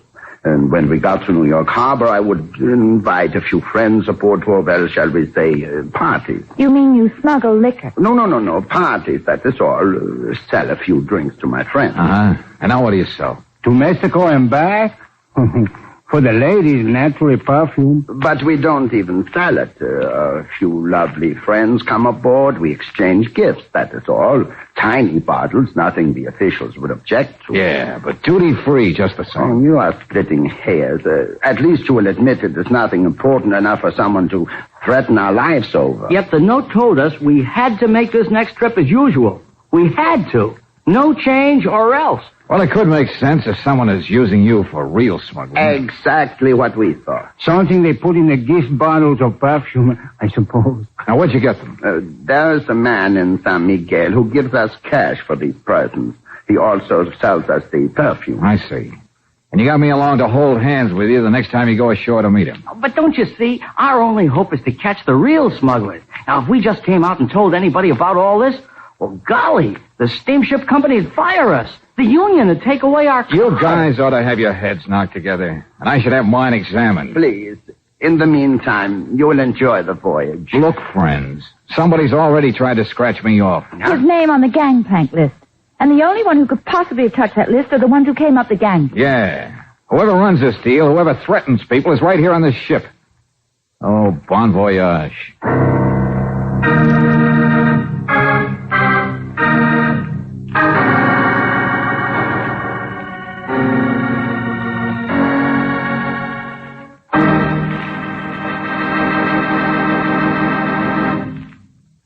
We'll return to tonight's adventure of George Valentine in just a moment. If you've ever oiled a door hinge, you've seen the oil run down the hinge and collect at the bottom. Now, how about oil on parts inside your car's engine? How can you keep the oil from dripping off cylinder walls and pistons so these mirror-smooth surfaces are safe from corrosive rust? Believe me, no ordinary motor oil will stay on these vital parts for long. But RPM motor oil is compounded to keep a film of oil on every inch of internal metal at all times. Whether your car is running hot or standing cold, RPM won't drip off. It stays put, protecting parts left bare and exposed to wear by ordinary motor oils. RPM also stops sludgy carbon and lacquer deposits, keeps the whole engine system cleaner. No wonder motorists say RPM gives extra protection. And no wonder it's first choice in the West. Get it at standard stations and independent Chevron gas stations where they say and mean, we take better care of your car.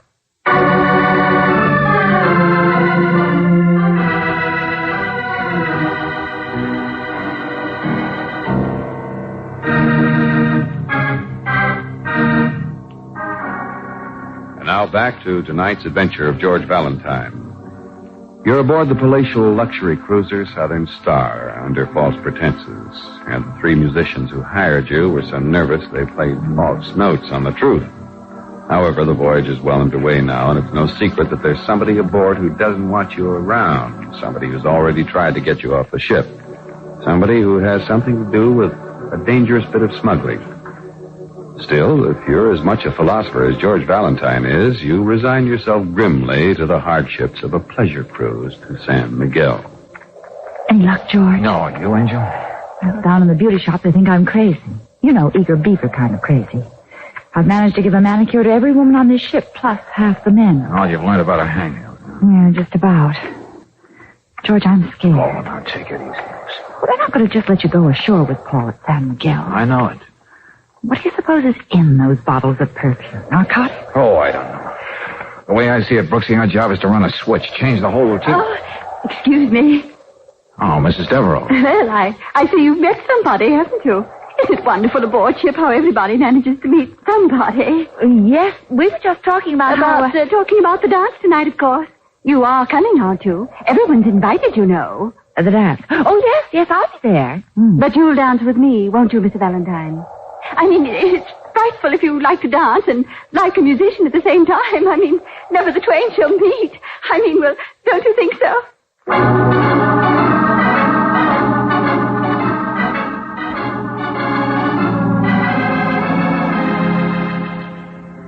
Mr. Kelling, what time do we go ashore tomorrow? Oh, I don't know. Anchor around 8. Officials come aboard. We send a lighter in with the baggage. Around 11, perhaps. I see. Anyway, as I was saying... Hello. Well, you look very lovely, Miss Brooks. Perhaps you'd care to... Mr. Valentine. Oh, well, look, Mr. Kelling, all day that woman's been hounding me. She's afraid you won't ask her to dance. Why? Mr. Valentine. Yeah, she thinks you're the best dancer on the ship. Why, if it isn't Mrs. Devereaux, shall we, Mr. Valentine. I was just saying, you look lovely tonight. Oh, very neat. Uh-oh, what's the matter, darling? Brooksy, listen, meet me on the boat deck in 5 minutes. What is it? I'm going to take up the profession of smuggling myself, that's all. Boat deck in 5 minutes. George. I'll see you later. Ah, hello, my friend. Okay, I want to talk, Paul. So? This is a good place back here. Strange. No, there is something I wish to say, too. I have been thinking and discussing with Fabio. Yeah, what about? The reason we were threatened in the first place. The reason the smugglers did not just let things take their natural course. Okay, go on. When we arrived in the States the last time, we did not make the usual telephone calls to invite our perfume friends aboard. No? No. Instead, there was a little delay while we debated. You see, Fabio thought it would be a good idea to just give all our perfume to this woman he wishes to impress, Mrs. Devereaux. Only you and Stu voted him down. Yes, but it must have been the delay that scared someone, no? Mm-hmm. Yeah, it makes sense. I think it is very interesting. And tomorrow... Paul, you're staying aboard ship tomorrow. What? I want you to give me all those cigarette cases and junk you sell to the man in San Miguel. I got a plan.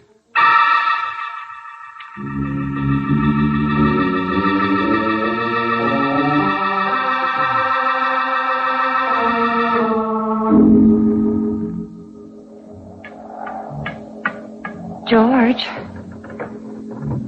George. George! It's me. Oh. What's the matter? You disappointed? No, Oh, of course not, Stuart. Well, it's so hard to ever find you alone to talk to. Oh, we're all so busy. This is the boat deck, isn't it? Uh-huh. Best place to be alone on the whole ship. Yeah, I suppose it is. Gee, you're beautiful. You've got eyes like the stars. Why, Stuart? A fella gets a lot of experience traveling, you know, but I've never had anything happen like this. You mean smuggling? Oh, that. Only, maybe that's it in a way. Gosh, tomorrow we may all be thrown in jail or die or something. Stuart, what time is it? I don't care, though. None of it's important. Time or space Oh, Stuart, for heaven's sake. Huh? Listen. Oh. Somebody's overboard. No, the pool. Look, it's a man. I think I can reach him. George!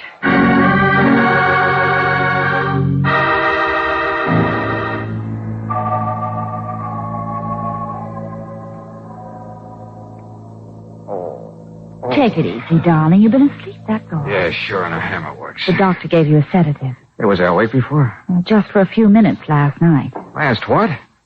Hey, Brooksy, the ship's not moving. Where's my watch? It's 10 o'clock in the morning. Huh? George, who was it? Who did it? I don't know. I was hurrying along the deck and the Empire State Building fell on me. 10 o'clock. Almost shore time. Hey, Brooksy, hand me my coat. I will not. Come on. Give me a boost. George, I don't care about that smuggling. Those crazy musicians can take their medicine. I don't Somebody care. tried to kill me, Brooksy. That's what I mean. They'll do it again. Angel, in what's left of my head, I remember there's something to find out.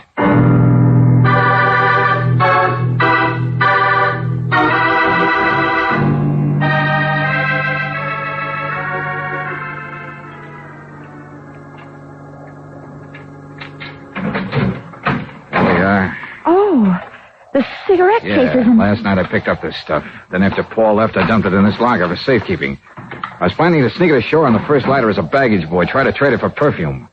But I guess it takes a knock on the head to give you perspective. What do you mean? I mean, everybody figures a smuggle only works one way, into the United States. But remember that threatening note the boys got?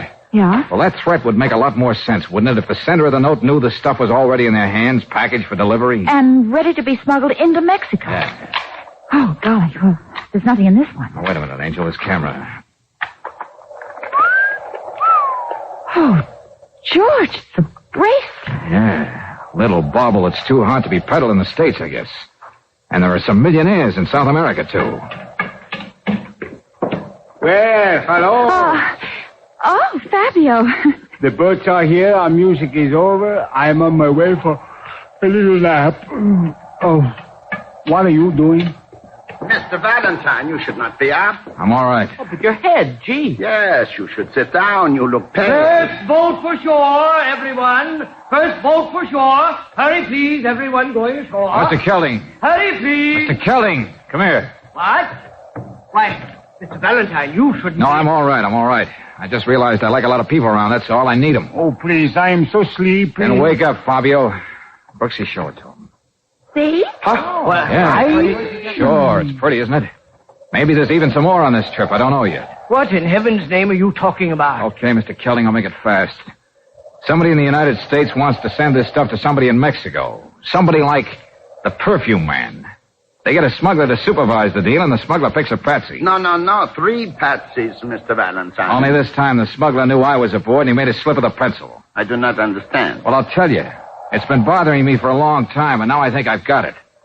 My name was crossed off the gangplank list, remember? Yes, someone did it while coming aboard to stop you from being here. You keep saying that, Fabio, and you'll realize how silly it sounds. What? Now, how could anyone walking up a gangplank draw a line on a piece of paper in somebody else's hand? Well, gee, maybe... It just didn't happen, that's all. Oh, now, really, the line was there. Correct, Paul. But the line must have already been there, before the gangplank guard ever got the list. Okay, Mr. Kelling, you're the purser. Maybe you can tell me what on a ship or who on a ship would be responsible for marking up such a list. Can you tell me, Mr. Kelling? And, who'd have access to everyone's cabin? To smuggle things in and out. And leave typewriting notes. I got it. Look out. He's tougher than you think. I should have used a gun on you last night, Valentine. Oh, no, Buster. Here's your chance for round 2. Well, Angel, that's it. And like Fabio, I'm very sleepy.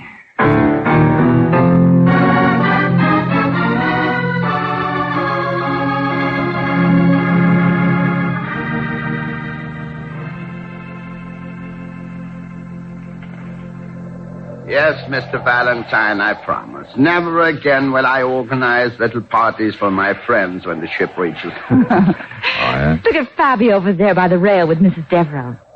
He has the right idea. No. I'm too old, much too old. But I've been thinking, stamps. People collect stamps. And I travel many places. Perhaps if I could organize... Paul, if you don't mind, we'd like to be alone. Huh?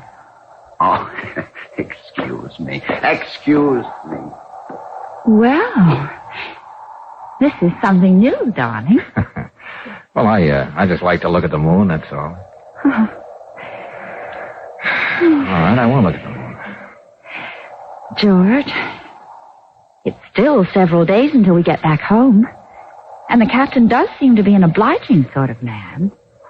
There's even an orchestra right here. I mean, well, doesn't it give you any ideas? Oh, sure, Angel, sure. How about organizing a game of shuffleboard tomorrow?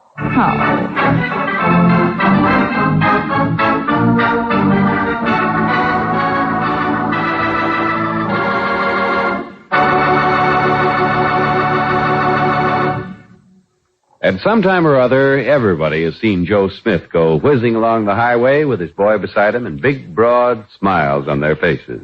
If we were in the back seat, we might hear Junior say, "Gee, Pop, what did you do? Soup this car up?" And if it's the Joe Smith I know, he'd answer, "No, son, I just got a tank full of Chevron Supreme gasoline."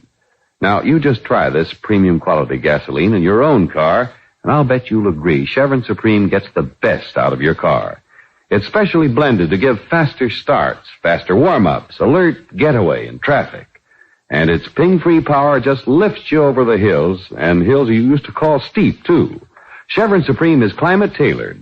It meets every driving condition in the West's different altitude and temperature zones. In fact, for today's high-compression engines, you can't buy a better gasoline. Ask for it at independent Chevron gas stations and at standard stations, where they say and mean, "We take better care of your car."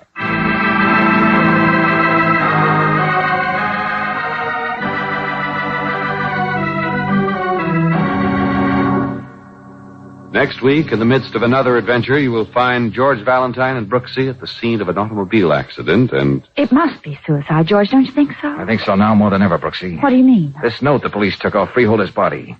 Old man Sturman was leaving him $250,000, quote, with full knowledge of the misstep Freeholder made as an accountant, unquote. Oh. So you think he killed himself so he wouldn't have to answer for embezzlement? I don't know, Angel, but it gives me an idea. There are 2 other people mentioned in the will. And right now I'd like to find out what's in store for them.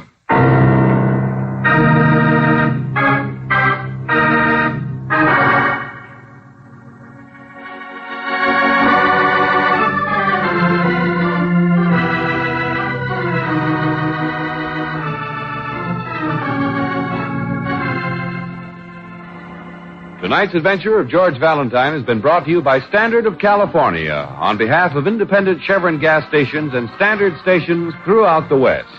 Robert Bailey is starred as George with Francis Robinson as Brooksy.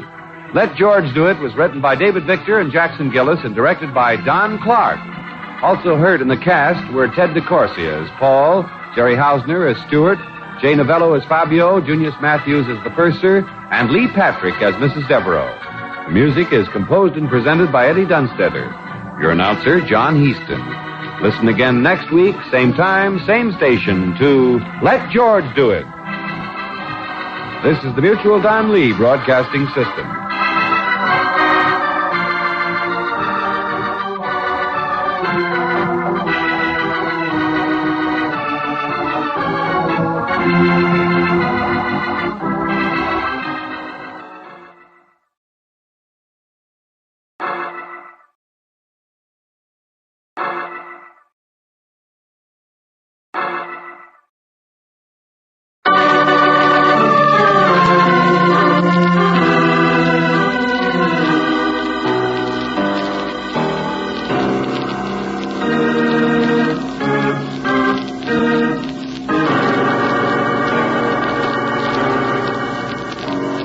Standard of California, on behalf of independent Chevron gas stations and Standard stations throughout the West, invites you to Let George Do It.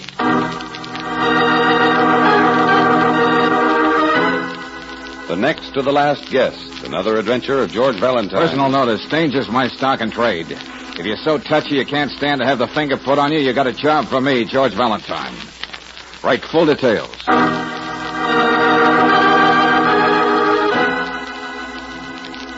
My dear Valentine, in 70-some-odd years of varied experience, I have found that it is often harder to do a good thing than a bad one. The world seldom appreciates an unusual gesture of kindness, but I am a stubborn old man, and I intend to make one such gesture. It concerns the distribution of my modest fortune. In other words, the provisions of my will. I need the help of a good and honest man to carry on after my death. I have checked on you well, Valentine, but my time is running out. Please visit me immediately in Suite 14A, Hotel McKinley Arms, and it's signed, Todd Stern. Mm-hmm. Let me see that. Yeah. McKinley Arms. Hey, Angel, I think that's the place. Oh, George, of course. The one with the gargoyles along the roof and the old ironwork up over the door. Yeah, on 4th Street, sure. They're tearing it down to make room for a super drugstore. Well, what are we waiting for, Angel? Let's go visit the past. Before, as Mr. Sturman puts it, time runs up.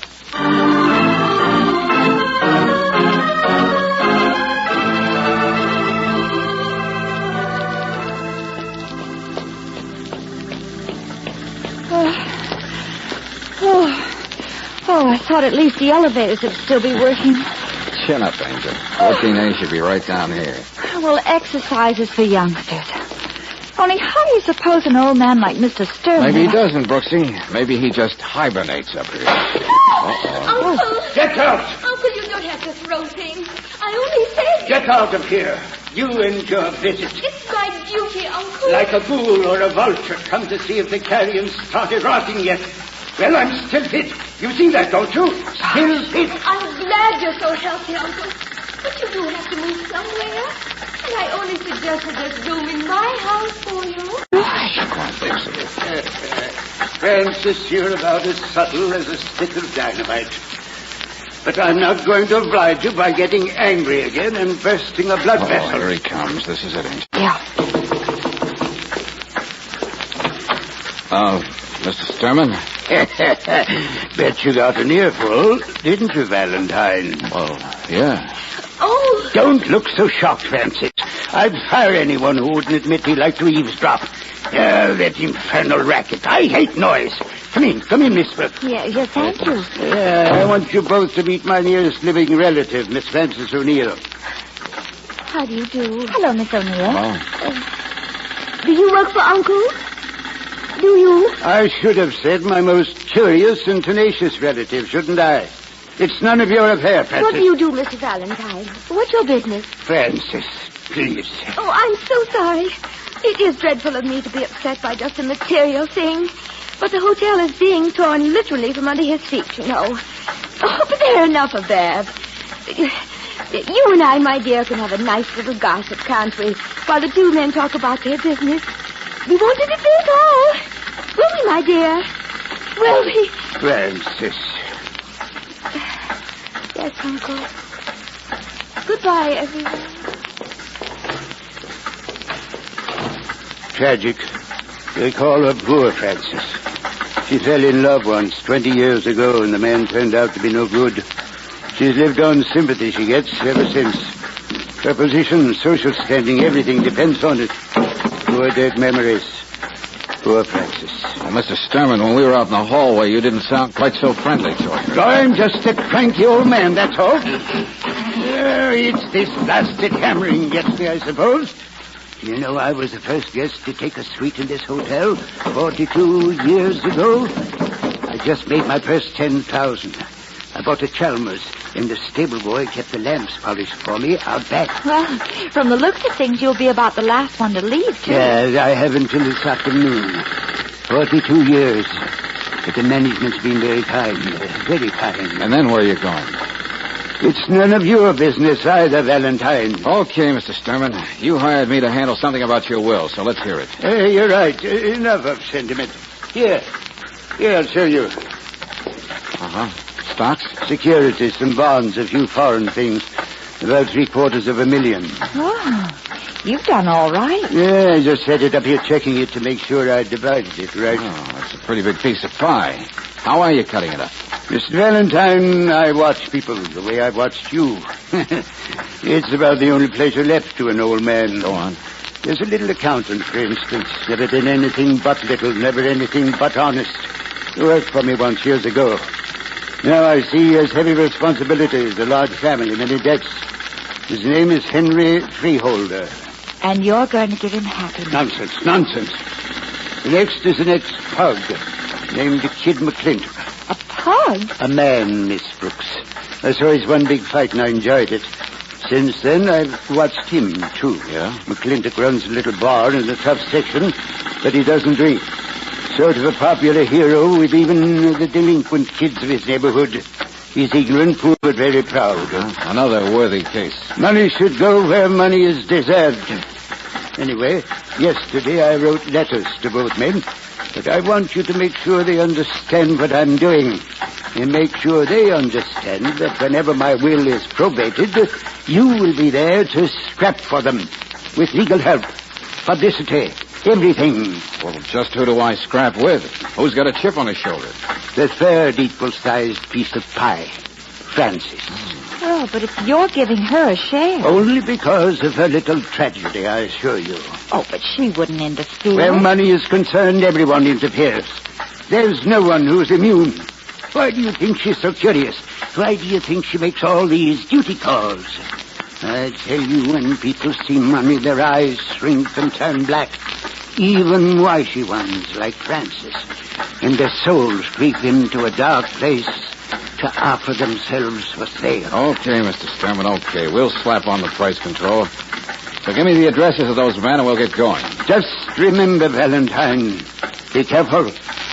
Watch yourself. And never underestimate the power of a woman.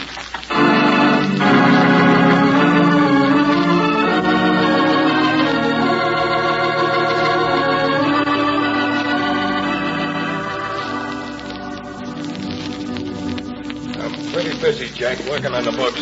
Bartender said we'd find you up here. You are Mr. McClintock, aren't you? Everybody knows the kid, lady, but it's the end of the month.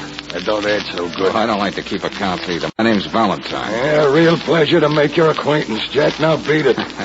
Okay, hang on to your red ink, Buster. Why? I come from Todd Sturman. Is he dead yet? No. Step to one side, lady. Hit the road, Jack. George, are you all right? Yeah, sure. Like a test pilot in a punching bag. Oh, golly. Kid's got a pretty good list, ain't he? Oh, why don't you shut up? Bartender, give me a glass of water. Here you are, miss. On the house. Hey, what's the matter with that baboon up there? Here, George, dear. Drink this. Forget this, will you? I'm going back up and take that. You tell it, kid. The tourist here don't know his tonsils from his teeth. Shut up, Frankie. Okay, Buster, I'm ready for another waltz. Jack, please. I'm sorry. Don't be sore at the kid. Don't be sore I done that. Oh, no, I love you for it. You couldn't fight with me. I'm good, see? Look at the picture there. You're the one over the bar. That's Tiger Jensen himself, the champ. And I knock him out in 3 rounds, see? Everybody knows how tough I am. That temper must have done you a lot of good in the ring. I ain't got a temper. I'm a popular guy. Even the boys like me. They look up to the old kid. It's the money, that's all. Yeah, what about the money? Jack, did you ever need money and know you're going to get it some? Only you don't know when. You keep hoping, only you're a heel for hoping. You know what I mean? Maybe. Well, that's all it was, I swear to you. I'm upset, that's all, and now it's all over, see? And now, please, let the kid buy you a drink, huh? Come on, both of you. Set him up, Louis. Thanks. We got other business to attend to. Let's go. There's a free drink anytime in the house, Jack. Golly, George, what goes on? You come to talk to him about his getting $250,000. Oh, I don't know, Angel. But I wonder what an accountant thinks about that. Hey, somebody's in a hurry. Yeah, they've been parked here. George, it was a woman. It was Frances. Yeah, Frances. Come on, Brooksy, we're in a hurry, too. Hey, what's that guy's name? Freeholder? Yeah. Hey, taxi!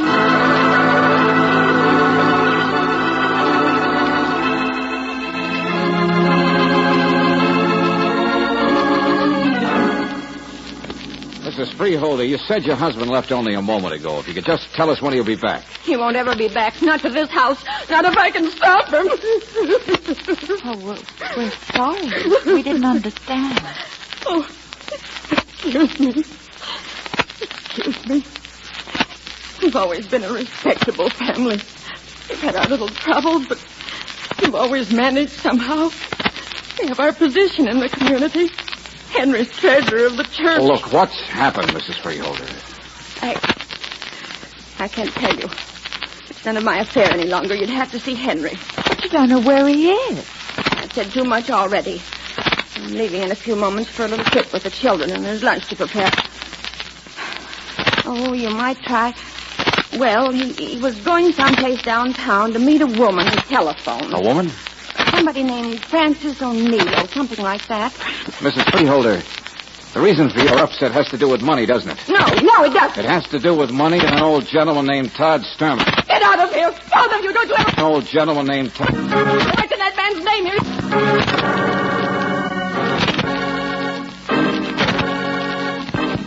Moment. Tomorrow's summer, according to the calendar. And if you'd like to get top summer, according to the calendar, better switch to that great Chevron Supreme gasoline. For it's tailored to the season of the year and to each different temperament tailored. When in the wet, blended for faster start, getaway in traffic, count on it to get the best out of your car. All the power your car was designed for. Supreme. You'll find you can't buy it to drive this summer. Go on Chevron compression engines. Ask engines what they say and take care of your car.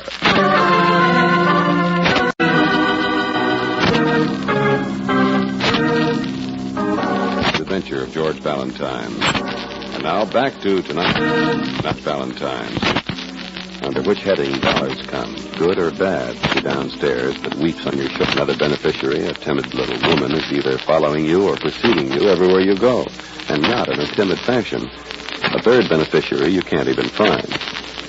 Yes, it's beginning to look like money is the root of all evil. But if you're anything like George Valentine, you suspect that there may be other roots, too. Now, look, it's not such a big job, Lieutenant. Just check on the histories of these people, that's all. Look, Lieutenant, you've got the machinery. Your file boys can check their own stuff fast, and the records of the boxing commission are all... Okay, stop bribing me. I'm interested. Here's something that just came in. Huh? 1 o'clock from traffic, item 6. Dodge Coupe, Mason Street curve, 1245. Vehicle crashed through guardrail into concrete retaining wall. Estimated speed 50 miles per hour. Single occupant, Henry Freeholder, dead.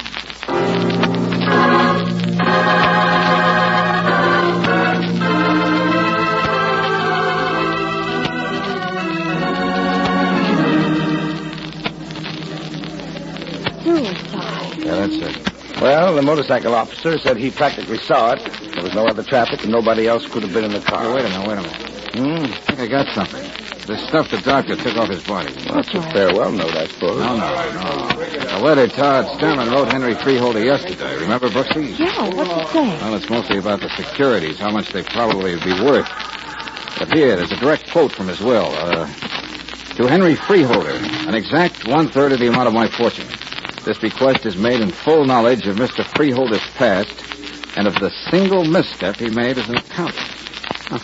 Well, so our suicide was an embezzler one. Well, the records will give us the story. Sure, but this gives us a clue to motive, don't you see? Sturman's will would be probated someday.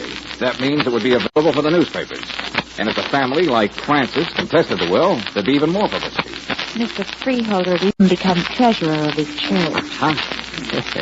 The good, honest man wouldn't be so good anymore when this became known, would it? Well, so what? He'd have $250,000, wouldn't he? Riley, my hunch is that his wife didn't feel that way about it. Yes, she must have wanted him to refuse the money. Anything to hide the secret and protect their little place in their community. But dear old Henry just couldn't resist the glitter. Yeah. And he's just so unhappy about fighting with his wife over it that he goes out and kills himself.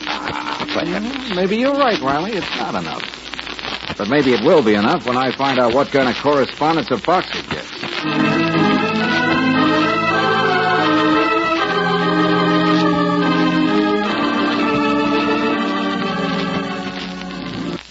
Mean anything? Francis O'Neill's address. Yeah. Run out like he's seen the devil himself.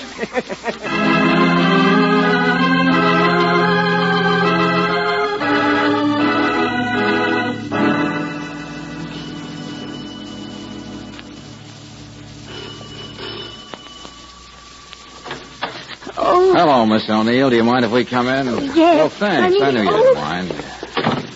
Well, Mr. McClintock. Jack and Jill. Please, Mr. Valentine, there's no cause for you to... Get out of here, both of you. Look, he's wearing his chip The again. lady don't want you here. Relax, Buster. Sure, like this. Stop, George.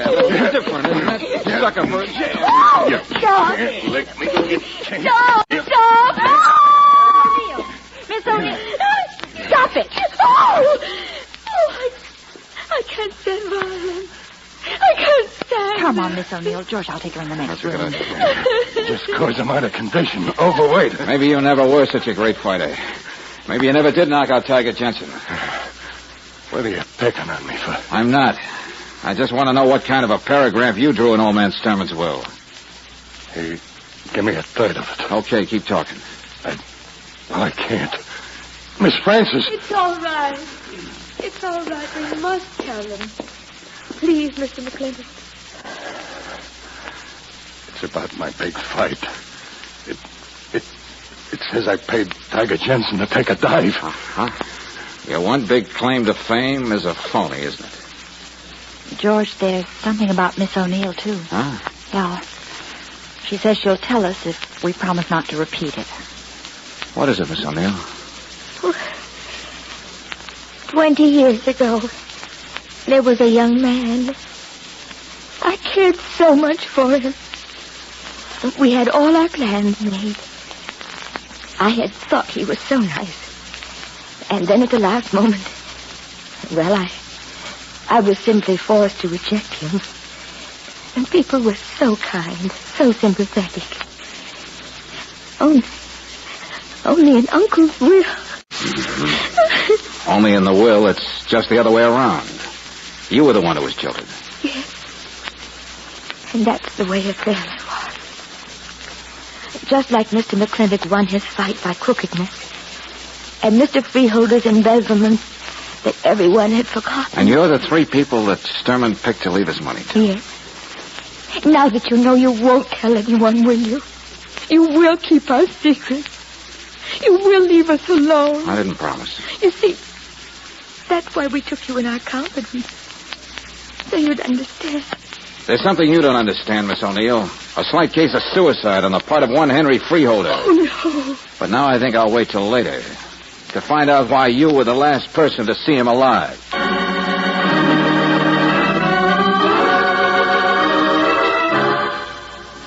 Sure, as fast as I get off of this phone, but what did she say about Freeholder and what was the ex-pug doing in her house? Never mind, Riley. Just meet me there. Lobby of the Hotel McKinley. As soon as you can make it.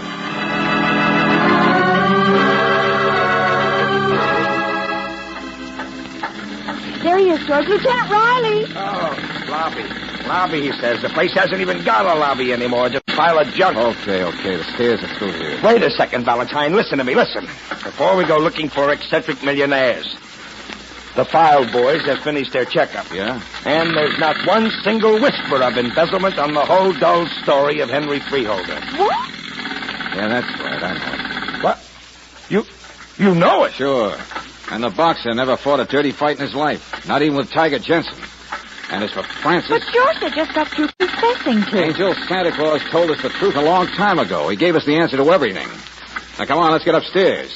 We got a date to pull off his beard.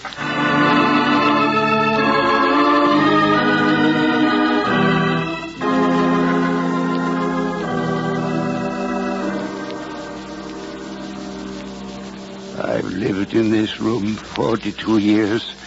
I was the first guest in this hotel. I'd made $10,000 and I bought a charm. You told us that before, Mr. Sturman. You better save your breath. The lieutenant's gone to get a doctor. Those flights of stairs were too much for me, I guess. My heart. But I couldn't live by myself after this hotel is gone. I don't see how you ever could have lived with yourself. What's that? I'm talking about that fancy deal with the will. Why did you hire me in the first place? I told you to see the will would go through all right. You mean to make sure they understood their secrets would be publicized? Oh, I knew even if your sympathies were with the other people, Valentine, it wouldn't make any difference. You have your price, too. You think every man has his price, don't you? The idea isn't original with me, Miss Brooks. Listen to me, Sturman. You hate the world so much you made up those secrets, made up lies about people and put them in your will. If you want the money, you must accept the scandal. Your idea of a dying gesture was to play God. No, not God. But I did play devil, Valentine. That silly little accountant you say killed himself, Freeholder, willing to sell a lifelong reputation for honesty. And the kid, the boxer, who willing to sell his pride in strength, pride in the one big thing he ever did. Francis, she lives on sympathy, doesn't she? Poor Francis. But you would have made a joke of herself for money. All for money. Every one of them. Haven't you ever met anyone who did anything just out of kindness? No. And if you had your eyes open, you'd see the same thing. It's always money. Look at these people. They've already told you the lies as though they were true. They already pretended for the sake of money. I just wish there was a law that'd make it legal to hang you. There isn't. Anyway, I'll die soon now. Very soon. My securities will be sealed in a box. My will, it'll be probated. Then the publicity. And someone else will know what it feels like to sell your soul for silver. Someone beside me. Uncle? Miss O'Neill. Uncle, is he all right? No, he's not. The last duty call. I really should increase your legacy, my dear. Stop it, Uncle. Mr. Valentine, I had to come. There's something I must tell you. I can't keep it a secret any longer. Francis. Oh, Uncle, I know. Of course I know. How could I avoid it when I've tried to help you with handling your things? Francis, you don't know. Better lie down, Mr. Stern. Get out of my way. Francis, you want money, that's all. That's all anybody wants, isn't it? Isn't it? Please, Uncle, please. I've only tried to humor you, tried to protect you. I didn't know you were involving anyone else in that will but me. Francis, but then you do like me. For myself. Oh, yes. And my whole life, I wanted somebody did care.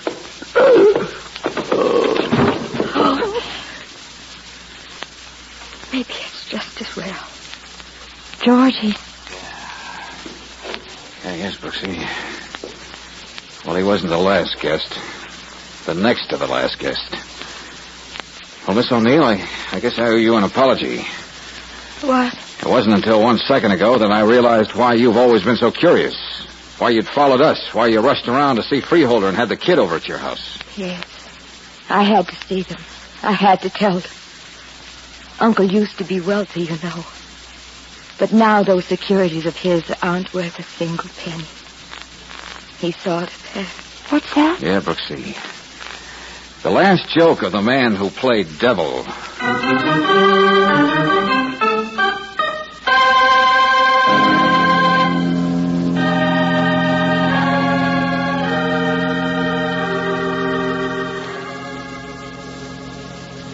Okay, Brooksy.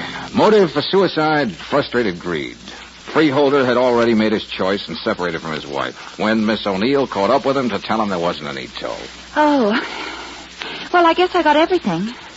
Only what about Kid McClintock? He was all upset over taking the money. When Francis told him there really wasn't any, he stood by her, helped to pretend those lies in the will were true, helped to protect the old man. Protect him from what? The booby hatch. The old man deliberately made his worldly fortunes a nice round zero. The bonds were all defaulted, the houses mortgaged, all for one last thumb-to-the-nose joke. Oh. What do you suppose makes a man be like Mr. Stern? Oh, I don't know, Angel, I don't know. Blindness, I guess. Not being able to see the nice people who are there all the time. People like Francis. Maybe. But I bet if he weren't alone, if he were happily married... You aren't trying to play God, are you, Miss Brooks? No, Mr. Valentine, I'm just playing Cupid. And I'll succeed.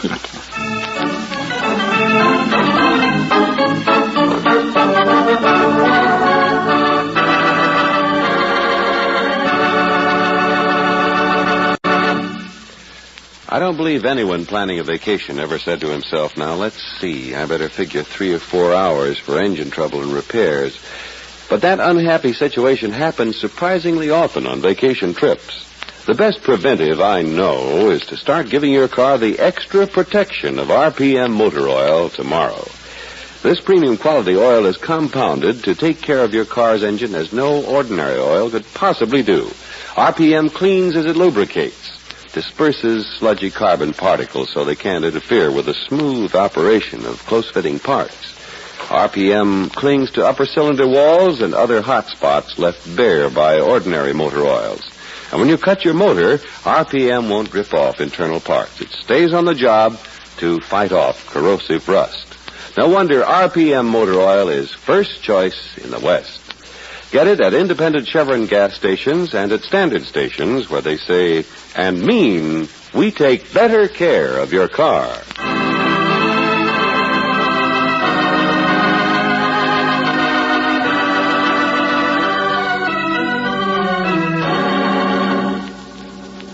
Next week, when George Valentine and Brooksy join Lieutenant Riley at the scene of a violent death, we'll hear... Valentine, did you ever hear of a perfect crime? Hey, wait a minute. Say that again. Well, this dame here got killed last night by a gas explosion. But the gas was turned off yesterday morning.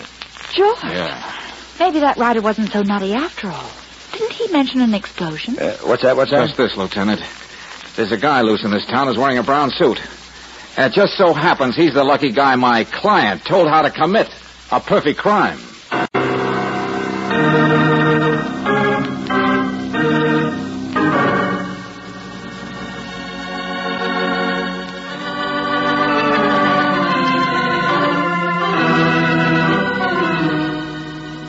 Tonight's adventure of George Valentine has been brought to you by Standard of California on behalf of independent Chevron gas stations and Standard stations throughout the West. Robert Bailey is starred as George with Francis Robinson as Brooksy.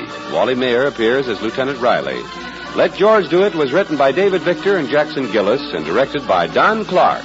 Also heard in the cast were Francis X. Bushman as Sturman, Lorene Tuttle as Francis, Eddie Fields as McClintock, Ruth Parrott as Mrs. Freeholder, and Tim Graham as Punchy. The music is composed and presented by Eddie Dunstetter. Your announcer, John Heaston. Listen again next week, same time, same station, to Let George Do It. This is the Mutual Don Lee Broadcasting System.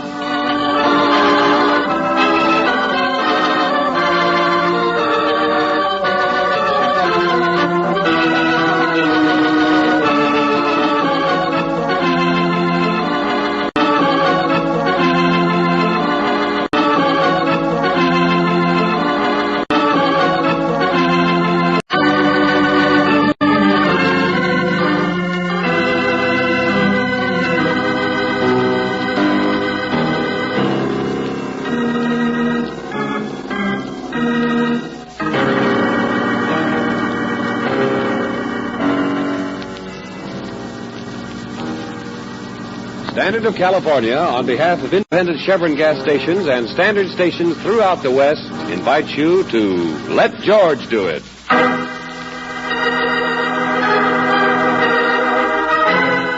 Laura's House, another adventure of George Valentine. Personal notice. Change is my stock and trade. If life seems like a hurricane and you can't find a storm cellar, you got a job for me, George Valentine. Write full details.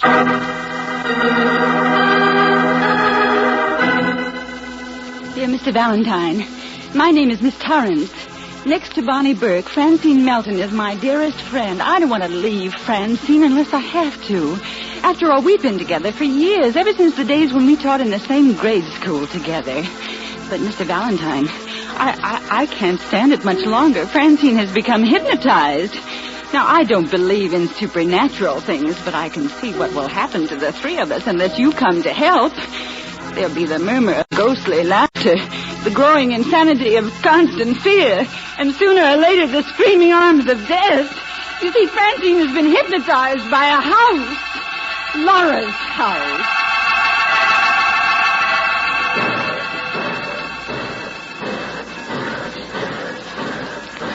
You George Valentine, Claire Brooks? Yeah, that's right. Well, come on, hop in. My name's Bonnie Burke. Oh, yes. Miss Torrance mentioned your name. She asked me to meet you. Afraid if she got into this one-horse shay, it'd break down. Oh, this is what I call being met in style. Yeah, come on, Napoleon. I bet you're confused, aren't you? But you see, there's the three of us. Miss Torrance, Francine Melton, and I. We've lived together for years. None of us too lucky at the altar. We all used to teach. Oh, what happened? Francine got an inheritance. But the only part of it worth anything was this estate out here. So we all quit our jobs to come out and sell it. This the place called Laura's house? Yeah, but don't ask me who Laura was. Somebody dead, that's all I know. Somebody with a doting husband who built it for her years and years ago. And now the three of you want to sell it. Well, sure, to get cash. See the world. We're still young. Have fun. And you know, these woods aren't exactly full of men. Well, Bonnie, how does Francine feel about it? She's the owner now, isn't she? Well, we've always shared everything. None of us have any relatives, and, well, this place isn't good for Francine. Why not? Francine isn't like other people. Now, Torrance is simple. Eats too much and reads too much. Me, I'm just healthy and dumb. But Francine, well, you'll meet her. You'll see. If you can get her to talk to you. Come on, Napoleon. Bonnie, why isn't Laura's house good for Francine? It's haunted. What? Oh, now, wait a minute. Sounds likely, doesn't it? But Torrance wrote you the letter. She's the one that got you here, and I'll bet that's what she'll tell you.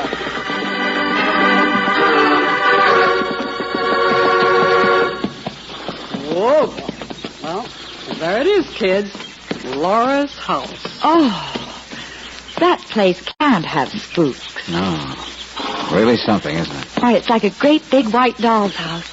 It's so sunny in the gardens. Look, George, there's even a tea house and rose arbor. Yeah, the house in the middle of the woods where 3 witches live. Hey, Fairbanks. I'm coming, lady. I'm coming. Fairbanks knows everything there is to know about everything. Here, catch their bags for them. Hey, take it easy. I'm getting them. Take it easy. Heavier when you throw suitcases down like that, you know. Gravity. I'll put up the horse and buggy. Show Mr. Valentine where you can find Miss Torrance. Simple physics, that's all. Probably in her room, Fairbanks. But remember, we juggled around to make space. Torrance was going to move to the front corner upstairs. Get up. See you later. Yeah, okay, Bonnie. Thanks. Crazy school teachers. What'd she say, mister? Why, I think she said that Miss Torrance had moved into the front corner room upstairs. Find it yourself. Huh? Oh, what's the matter? I wouldn't go near that room. Fact, that's all. Front corner upstairs. That's Laura's room.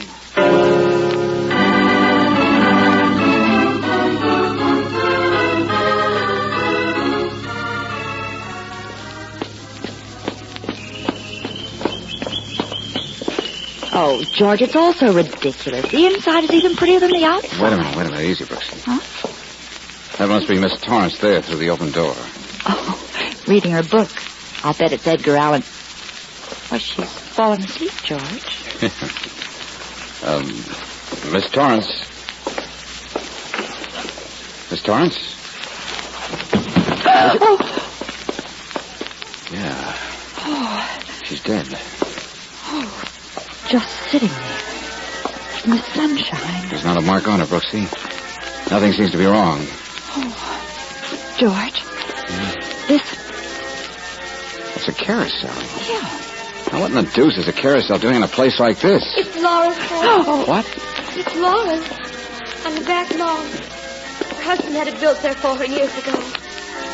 I love carousels, don't you? Well, yes. Hey, you must be Francine Melton. Yes. Yes, I'm Francine. But you don't have to look at me, you know. I just didn't realize your leg. Oh, I'm sorry I said that. I haven't said a thing like that since I was a little girl. But I'm so upset. Torrance is dead, isn't she? Yes. You already knew? I found her 5 minutes ago. I'd been in my room crying. I phoned the doctor. He said there was nothing I could do. No, I guess not. He'll be here as soon as he can, though.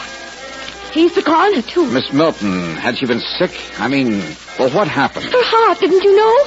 She said you were friends with hers coming to Well, visit. yes, that's right, but... But then didn't she tell you? She's always had a dangerous heart.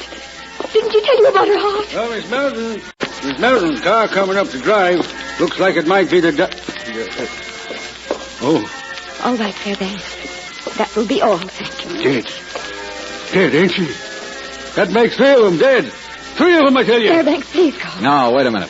What's he talking about? I might have known it happened sooner or later. 3 of them dead in the same room. I told you I wouldn't go in there, mister. Death likes that room. Fairbanks. Oh, those horrible lies. Those awful, fantastic things to say. To think. What sort of things do you think, Miss Melton? I'm glad my friend died in here. It's a beautiful room. A happy room. Laura was beautiful and happy, too. There's a painting of her there, you see? Laura loved the world. I know she did because she was a cripple just like me. Laura wouldn't want to hurt anyone.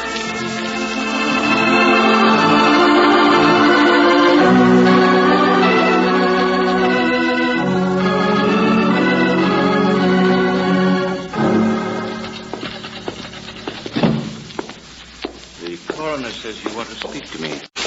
I'm Ethan Marker, Mr. Valentine. Oh, yes. I was waiting for his report. Well, he said you were the nearest neighbor out there, Mr. Marker, so I thought perhaps... I know. You thought perhaps I could tell you about the local ghost. Laura. Everyone asks. But it's a little different at a time like this, isn't it, Mr. Valentine? Maybe. I don't know yet. Now tell me, what's Fairbanks mean? What's he talking about? 2 other deaths in the same room and so on. Mr. Valentine, Laura was crippled, but not in the soul. And she'd married the handsomest man for miles around. He built the place as a sort of house for his bluebird.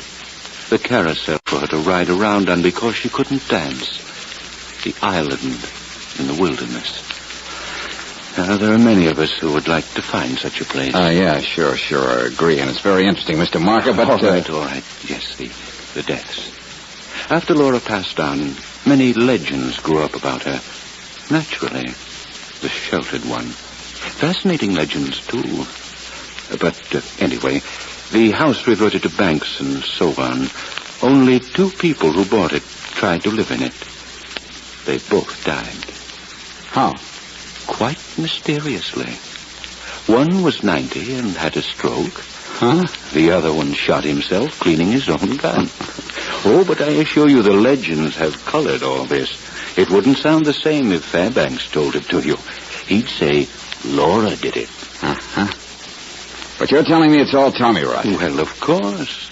You don't believe in the supernatural, do you? Okay, Mr. Marker, thanks very much. Not at all. And now the school teachers. Mr. Valentine, I hope you won't feel it necessary to pry about. Why not? What do you mean? Oh, nothing. But you're not just here as a friend, are you? I admire Miss Melton very much. Oh, I see. She's beautiful. As Laura must have been. I wouldn't want her annoyed. All right, Mr. Valentine, here's that report. Okay, let's have it, Doctor. Miss Torrance died of a coronary condition, all right. Heart just stopped, that's all. Oh, sure. But what made it stop? Well, really, to the layman, we could have been a shock, couldn't it? If she had a weak heart and somebody told her stories, scared her... I found no evidence of foul play. I said scared her, Doctor. Now, she heard something. She saw something. There was a shock that was too much for her. Mr. Valentine, I've already checked with her city physician. She had a coronary disease. Not nerves, disease. Mr. Valentine, I have a new car. I'd be glad to give you a lift back to... Thanks, Mr. Marker. But I think the walk could do me good. Very well. Come and visit our corner of the woods again sometime. Good night, Mr. Marker.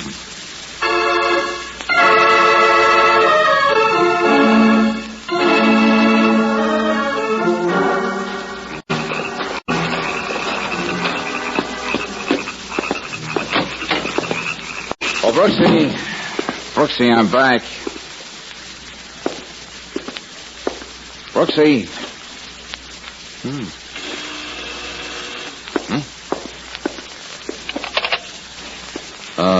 Yes. Yes, hello. George, haven't you ever used a house phone before? Oh. I saw you out the window coming in the door. Neat, isn't it? They always have them in haunted houses. Oh, sure. Well, what happened? Oh, the coroner says nothing doing. Big false alarm, that's all. Client just dead. Hey, Brooksy, where are you? I mean, I'm in your room. You in mine? George, I'm in Laura's room. You know, there are lots of things about her in this room. I mean, besides the painting. George, there's a whole closet full of her clothes. Actually, real last-century things. So old they crack when you touch them. Okay, Angel, okay. I'll be up and look at the museum. There are music boxes and a sachet drawer. There are shoes and a funny old wooden bracelet. Hey, Brooksy, what was that? Hey, do you have me? What was that? She's on the lawn. In the moonlight. George, I'm not crazy. I see her.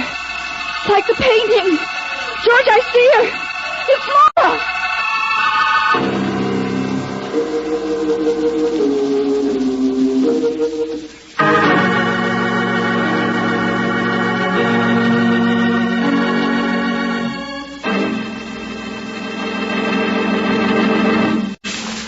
We'll return to tonight's adventure of George Valentine in just a moment. When you go on your motoring vacation, rely on Chevron Supreme gasoline to get the best out of your car. This premium quality gasoline is climate-tailored, specially blended to give your car perfect performance at home or 1,000 miles from home. That's because the special blending agents that go into Chevron Supreme are determined by the various altitude and temperature zones in the West. For today's high-compression engines or for older cars that need new power, you can't buy a better gasoline. You'll find Chevron Supreme gives your car faster starts. You'll find it's terrific in traffic for alert getaway, and that it gives your car extra power on hills, ping-free power. Try a tankful tomorrow. On your vacation, remember, you'll find Chevron Supreme at all standard stations and independent Chevron gas stations where they say and mean, we take better care of your car.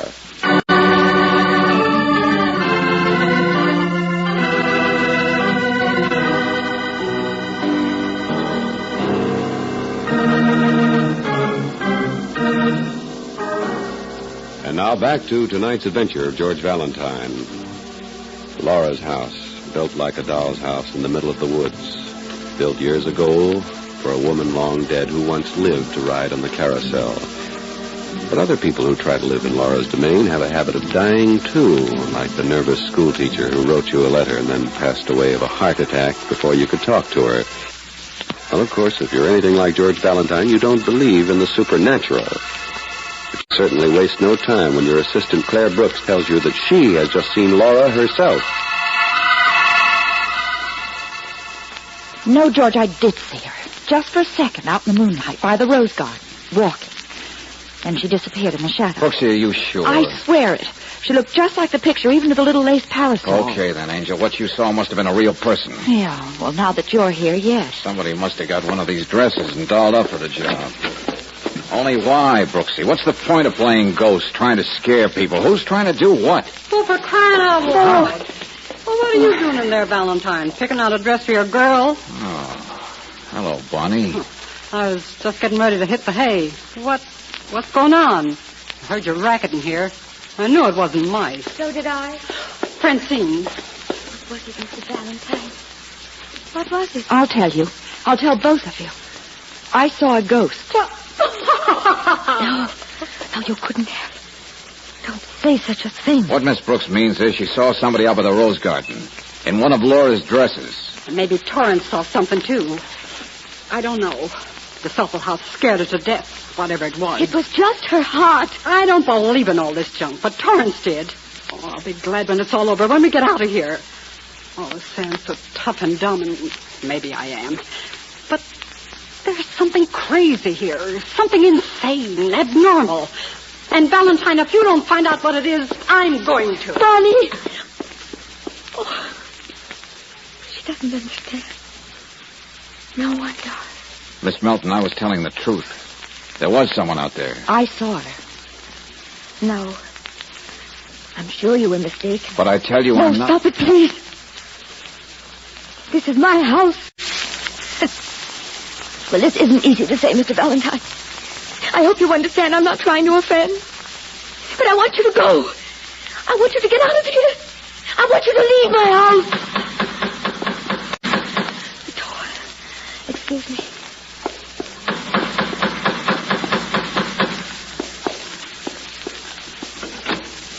Evening, lady. Got a message here from Mr. Valentine. Oh, all right, of course. Wait a second, I'll get it. That's for me, friend. Okay. Okay, here you are. Thanks. Likewise. Good night. What is it, George? Never mind, Brooksy. But, Miss Melton, I guess we might as well take your suggestion. We will get out of here. Oh, thank you. We're fairly unpacked anyway, and it's a short walk to town, so you won't have to bother about anything. We'll just plain get out of your hair. That make you happy? Oh, Mr. Valentine. There's some things too fragile to be touched. That's all.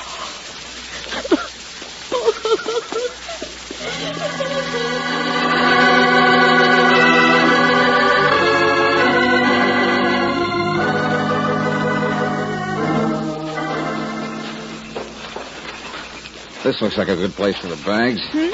Gotta make time, Angel. We'll be back for them, so don't worry. And I got a hunch it'll be fast. George, what was in that message? Here.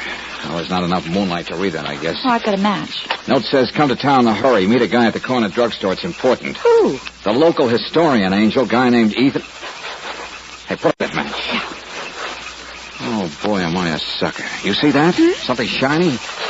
Come on, it's over here. Sure, a car. Parked in the shadows off the road. A nice new car. And if I remember rightly... Wait a minute, I'll turn on the dash light. Huh? I do. It's registered to Mr. Ethan Marker. Then the note was just to lure us into town to get us out of the way. Yeah. Radiator's still warm, Angel. Yeah. Come on, let's get back there. Run. Okay. Look, there's a light. The upstairs corner room. Yeah, and we turned that light off when we left up there. Laura's room. Yeah. Hey, where do you think you're going? Fairbanks, where are you going? Out to my lodge. Get some sleep. Simple facts of nature. Then you just left the house. Who's up there? Who's in the corner room? That athletic one. That Bonnie King. I warned her just like I warned Miss Torrance the day they came here. Stay away from Laura, I says. It's death. Death loves Laura's room. All right, Banshee, I got the idea. Up there with the door locked. Says she's going to stay a coon's age if she has to find out what's wrong. Ha! Lights won't help. Door lock won't help. I'm telling you, mister. All right, I said. You don't have to... Hey, what's that in your hand? Huh? Shoes. Brooksy, give me those matches. Yeah, here you are, George. A woman's shoes. Of course. Miss Francine's. Found them in the back hallway. Thought I better take them out for a little cleaning. Yeah, they need it, all right. That's a good idea, Fairbanks. Good night. There was mud all over those shoes, George. Yeah, Brooksy, from the rose garden, where ghosts walk. Francine. Well, come on, George. We've got to get upstairs to Laura's room before... Hold it, Brooksy, hold it. Now, listen, there was something that Gould said. He said it before. He said he'd warned Miss Torrance about the upstairs room, remember? Well, yes, but... Okay, then. This time it begins to make sense. There was something wrong about Torrance's death. What's that? I don't mean the heart attack part. I mean her being up there in that room. She was nervous. She was superstitious. When they juggled the rooms around for our coming, she would never have taken that one. No, she wouldn't. But, Angel, there's one way that it does make sense. And that's if you figure Torrance took that room after she was dead. You get it? Yeah. Somebody moved her body. Somebody who's willing to commit a real murder. Well, don't just stand there. Hurry up. We've got to get upstairs to Bonnie before... No, there isn't time. I got to think it out. Oh, Lord, Brooksy, I'll have to just plain guess. Come on, the back lawn. What? Come on, around this way. George? Yeah, the carousel. Lucky guess. Shh. There she is. Laura. It is Francine, isn't it? Yeah. Riding a white horse. All alone in the moonlight. Oh, the poor thing. It's the same dress she had on when I saw her. George, look at her. Francine herself is so shy. And being crippled, she keeps her head down, but now she's smiling. Oh, George, she's beautiful. Yeah. And somebody else said that to me before. Hey, what's wrong with it? It's going faster. She'll fall off. Oh, her foot's caught. It'll drag her. It'll kill her. Come on, jump on. Get her, Brooksy. I'll stop it.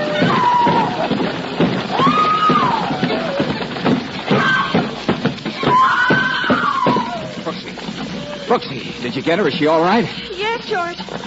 She's all right. She hasn't fallen yet. Good. Now take her up to the house. I'll be up in a minute. Okay, George.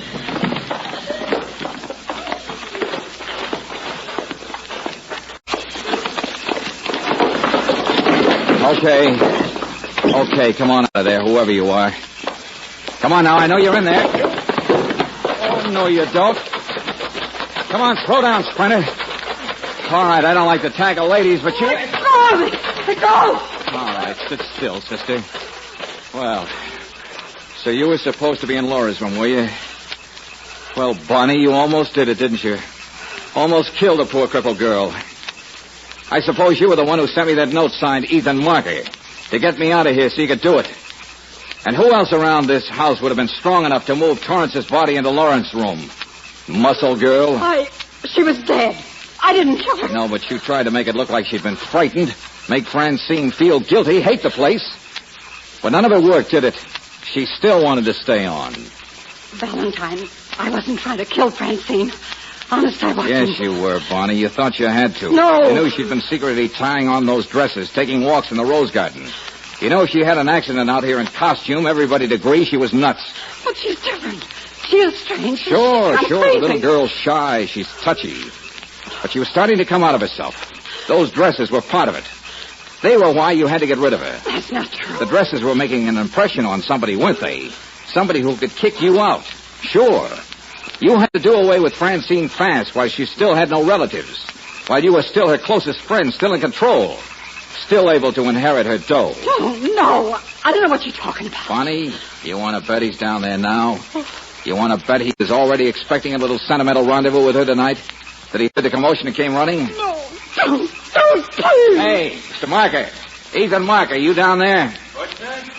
Oh, yes, Valentine, yes. Why should she find someone? The careless one, the plainest of us. Chin up, sister. We'll find you a place to live.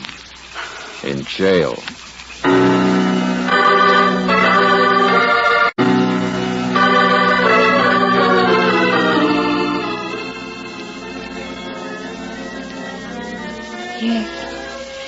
Yes, I know Bonnie needed my money. But perhaps she was right. Listen, Francine. They've got the carousel fixed again. And Torrance said so, too. Perhaps I don't belong here. Telling her things that I'm not. Dreaming. Milady, the carriage awaits. Your steeds are prancing. Oh, stop it. It's silly. It's ridiculous. I'm going to sell this awful place. I'm Francine Melton, and I'm plain looking, and I teach Latin. And you don't have to look at me, any of you. I beg your pardon, miss, but I wasn't addressing you. Will you do me the honor, Laura? Beautiful Laura. Thank you, sir. You are being most patient. I do believe I'd be delighted. My arm, my dear. Oh, George. She was beautiful again. Some things are almost too fragile to touch. Well, come on. How about a ride for us? No, not our style. We're built for reality, you and I, Brooksy. Oh, George, what's not real about a carousel in the wilderness? You asking me? But that's exactly what love is, isn't it? Okay, you win, Angel. Milady, will you do me the honor? My arm.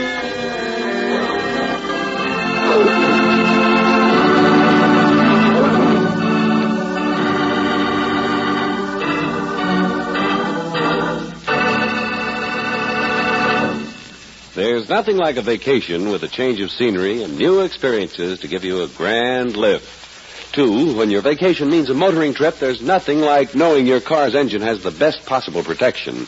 Compounded RPM motor oil. At home or wherever you drive, depend on RPM to keep the entire engine system cleaner. For one of the compounds in this premium quality motor oil is a detergent, a chemical that keeps carbon particles and other abrasives harmlessly dispersed in the oil where they can't damage those mirror-smooth internal engine parts. When you have the crankcase drained, this contamination is drained out with the used oil. So, for a cleaner engine with more mileage and fewer repair bills, get RPM, the motor oil that's first choice in the West.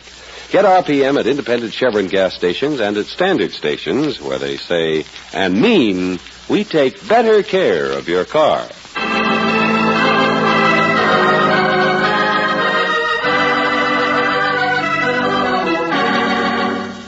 Next week, when George Valentine finds himself on a new job that's as dizzy as a merry-go-round, we'll hear... You didn't listen to me, Valentine. You're still on the Farrell case. Now, look, last time we met, Redhead, you were offering me $200 to get off the case. Just whom do you work for, anyway? You heard me. You're in. Come on, answer me. Don't be a sucker. You're liable to be caught right in the middle. That's where you are right now, Valentine. No $200 now. This time I bought a gun.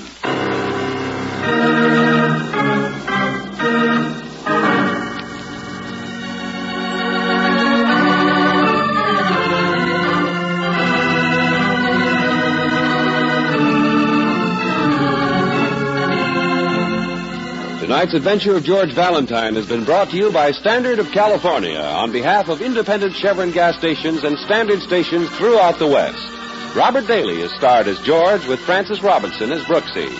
Let George Do It is written by David Victor and Jackson Gillis and directed by Don Clark.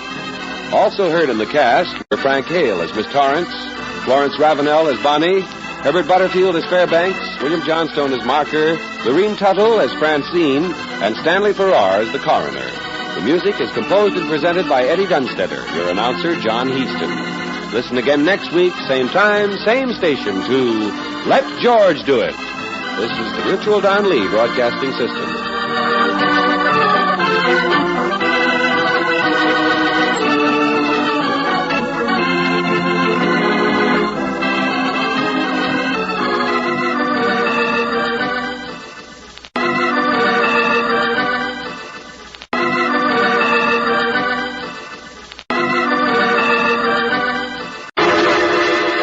Personal notice. Danger's my stock and trade. If the job's too tough for you to handle, you got a job for me, George Valentine. Write full details.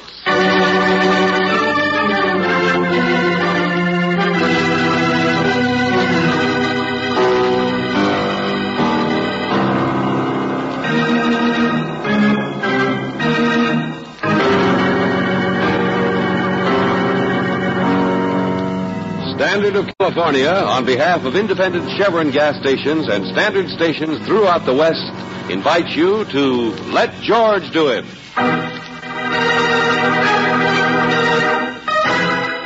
Double Death, another transcribed adventure of George Valentine.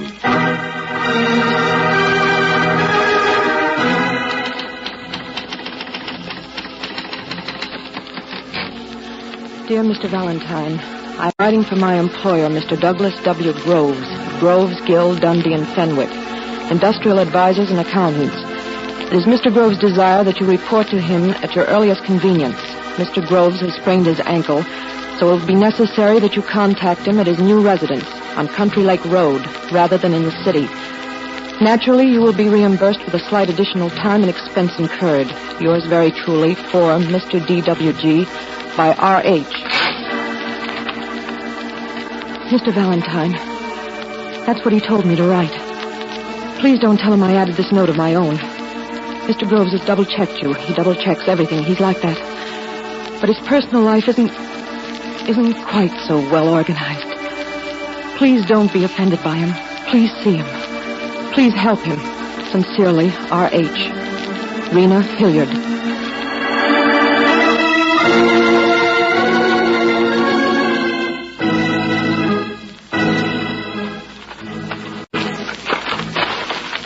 Mr. Valentine, my wife has disappeared. Your wife is... That's right. She's disappeared, and I want you to find her. And I don't want you to waste any time about it. Oh, this blasted leg. Oh, Mr. Groves, you shouldn't have bothered coming outside to meet us. Stay away from the office a couple of days. That's what the doctor said when he taped up my ankle this morning. Now, the reason I sent for you, Valentine... It's a nice place you have out here, Mr. Groves. Just moved in, didn't you? What? I said the reason I yes, sent for you... Yes, you did just move in. Why, some of the shutters are still up. Packing crates out there by the smokehouse. And so many weeds all over... Oh, but you've started cleaning up the roses, haven't you? Young lady, I'll see that you get your Dick Tracy badge in the morning. Oh, how sweet of you. I guess we could do without the sarcasm, Mr. All Groves. right, if I've been rude, please forgive me. Please sit down. The important thing is my wife's been missing from here since last night. You know, this is exactly the kind of case you could hand right over to missing persons. The police. What? Well, they do a much better job, you know. I won't have a lot of blue-coated loudmouths stamping around. Well, it's not easy to talk about my personal life. Well, it isn't for anybody, Mr. Groves. I took this place alone, yes. About a week ago. My wife and I have seldom lived together. Divorced? No. There's been no reason for that. We both have money. My wife has never asked for it. And I'm certainly too busy to ever have had time for any outside interests. Like other women? Me? Really? When my company moved its offices here from New York, my wife had been in Europe. I took this house because it's not far from a little cabin where we spent our honeymoon 17 years ago. You mean You mean you still love your wife? It was an absurd bit of sentimentality, thinking we might get together again. She drove up a couple of nights ago in her latest Italian car and laughed at me. Oh. Anyway, last night there was a vulgar knockdown, drag-out fight, and she left. Uh-huh. Only there's still an Italian car out in the driveway. It's broken down. I phoned the garage yesterday. No, she was so anxious to get me out of her hair, she just picked up her handbag and stormed out. Well, Mr. Groves, I don't understand why you want her back. I'm a rather important man, Mr. Valentine. My wife is the kind of person who might enjoy embarrassing me by disappearing. Clear that one up, will you? Well, it's just that I've phoned and telephoned everywhere I could think of. Friends, airlines, her maid, whom she might have contacted, but no one's heard of her. No one's been informed that she's dropping in on them or returning to Europe or anything like that. Just a second, Mr. Groves. I know I'm risking a remark about being a junior G man. What's that? Well, it's another observation. Your house again. Your wife isn't here, and apparently you haven't hired any servants yet. And still, this floor has been freshly scrubbed. She threw a drink at me last night when we were fighting. Oh. Yeah, liquor makes a nasty stain on hardwood, I guess. Mr. Valentine, that's why I didn't call the police. All they do is stare at such things. You mean wondering if it was liquor? I'm afraid the police know me, at least in another city. What? Yes, and of course that's why my wife could embarrass me so by disappearing. She knows the police would check up and find out I was once in jail. What? You, Mr. Groves? Well, not for long. It was hushed up. You see, more than a year ago, we'd had a run-in at a party, my wife and I, in Cincinnati. She made some remarks, and I made some, and the next thing I remember, I was being told by a policeman that they'd had to stop me from killing my wife. Now, Mr. Valentine, do you understand why I need someone to find her? Someone who won't waste time staring at stains on the floor?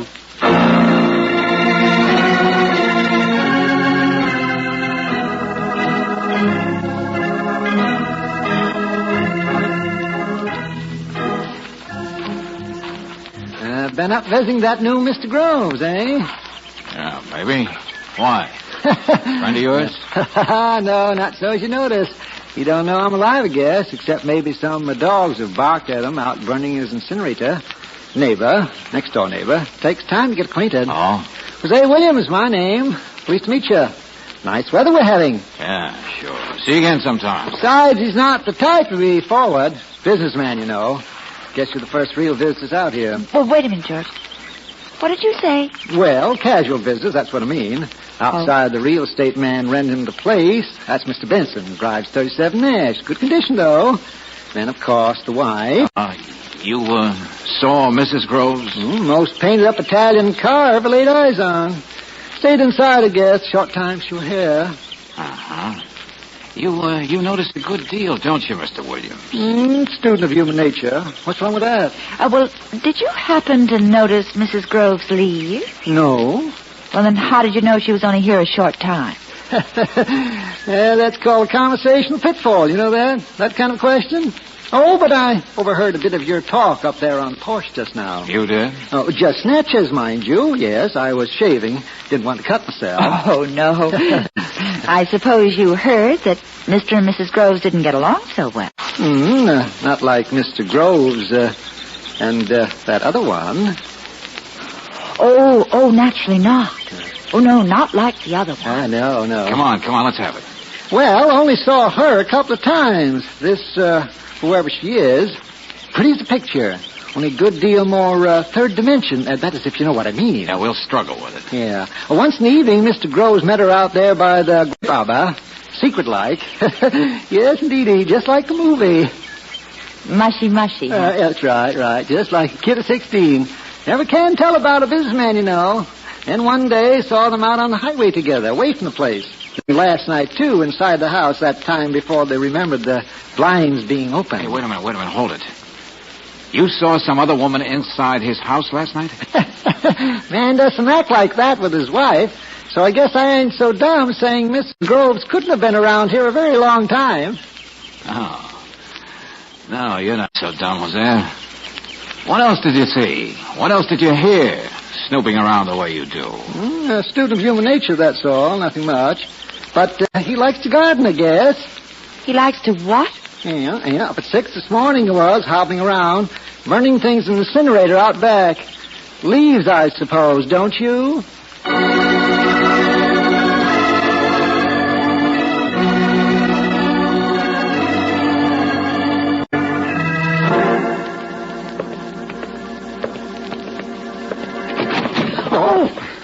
Oh, excuse me. No, I'm sorry. Didn't expect anybody to be coming out. Oh, Mr. Groves is taking a nap now. He's resting. You must be Mr. Valentine and Miss Brooks. I'm Rena Hilliard, his secretary. Well, how do you do? I'm just on my way back to the city. I've been getting a signature on some business papers and things. Of course, Miss Hilliard. Only I've wanted to ask you. That note you tacked onto the letter to me. What? Oh, yes. Yeah, you sounded so worried about your boss. What did you think had happened? Please let me go. There's no way I can help you. You know, George, if Miss Hilliard took off her glasses, and she does have quite a third dimension. Sure, Angel, she's not bad. Only right now I'm interested in another subject of gossip. The incinerator.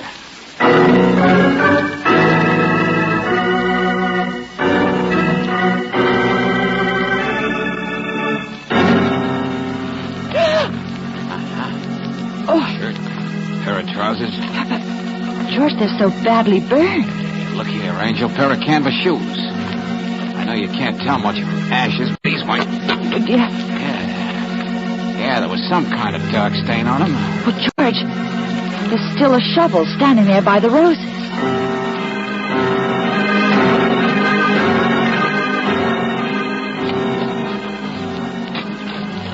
Hurry up, George. Can't you hurry? Well, this is the only spot we've noticed that's been freshly dug, isn't it? Yes, of course it is, and he's no gardener. I know.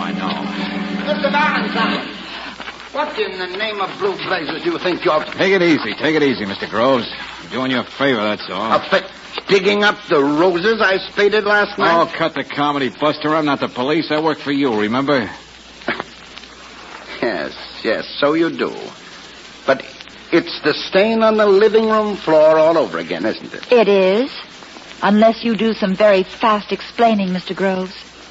Or would you rather I did some more fast digging? You may dig if you like. Okay, Buster. There's not much more loose dirt to go. Yes, you may dig if you like. You may be suspicious. You may listen to that old gossip Williams if you like.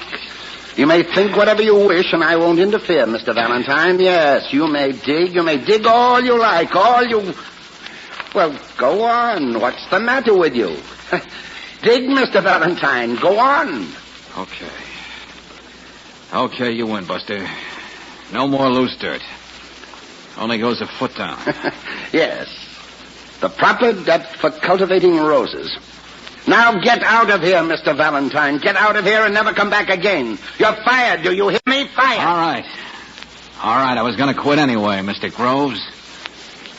You don't want a guy working for you who believes that you murdered your wife?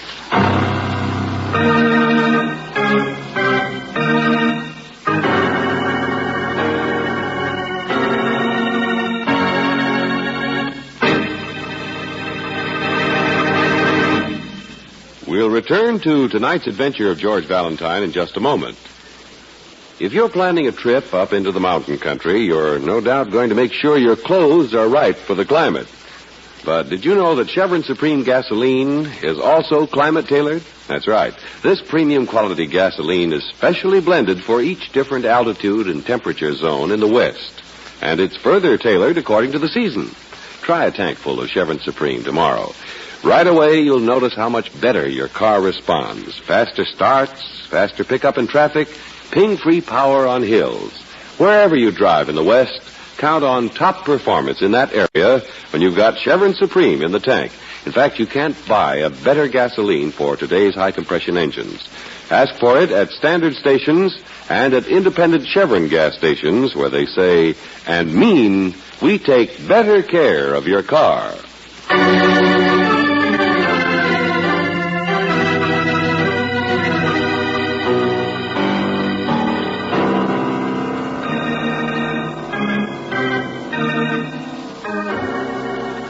And now back to tonight's adventure of George Valentine.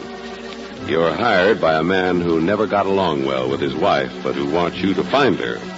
She could have left his house afoot or by bus or by train, but she didn't. You try looking for Mrs. Groves in the place you finally decide she most probably is, the Rose Garden. Only you're wrong. Well, if you're anything like George Valentine, it doesn't bother you to be wrong, except when you've called in Lieutenant Riley and he keeps harping on it. The trouble with you, Valentine, is you always jump at conclusions. All right, Riley, all right. Well, what would you have done, Lieutenant? What would you have thought? That's not the point. The point Look, is... never mind, will you? Never mind. What's missing person say about her? They can't find her. Of course they can't find her. Groves told us she might want to disappear to embarrass him. Yeah, and if she wanted to disappear, the police will have a tough time. Well, what about her car? That story you told us about her car being broken down. It's true. The garage says... They couldn't turn up anybody else who might have seen her. Or might have seen her leave. Well, she didn't leave by bus or train. We checked that. Hot dog stand at the crossroads, local doctor. Well, wait a minute. What doctor? Local doctor. Groves said he called him to come out and tape up his ankle. No, George, that was after his wife had already gone this morning. Sure, Valentine, sure. You're all mixed up. We talked to that doctor, and he said he'd never even met Groves, ever. Oh. So the ankle's bumped two ways, huh? A phony, maybe. That's what I mean. There's holes in Groves' stories. George, Mrs. Groves wasn't seen by anybody out there. Well, suppose she never even arrived at that house. That we have proved, Miss Brooks. Huh? She arrived at the house all right, just the way he said she did a couple of nights ago. And hasn't been seen since. Well, cherchez the other femme. Huh? Come on, Angel. Let's see what the nervous secretary has to say. Yeah. Wait a minute. Hello, Riley speaking. What? Yeah? Oh, I might have thought so. Yeah, okay, sure. Oh, Valentine, why do you get in such cases? Look, who was it? Every time you do... You know the trouble with you... Sure, that's where we came in. Only would you... I said the trouble with you is you dig in the wrong place. Huh? What? There's a smokehouse on Groves' property. Yes, next to the garage. Well, Sergeant Ritchie found a bloody handprint on the door of the smokehouse. Groves' handprint. What? Now, wait a minute. Inside the smokehouse, there's a dirt floor, and it's been freshly dug. Only I don't mean just 1 foot deep.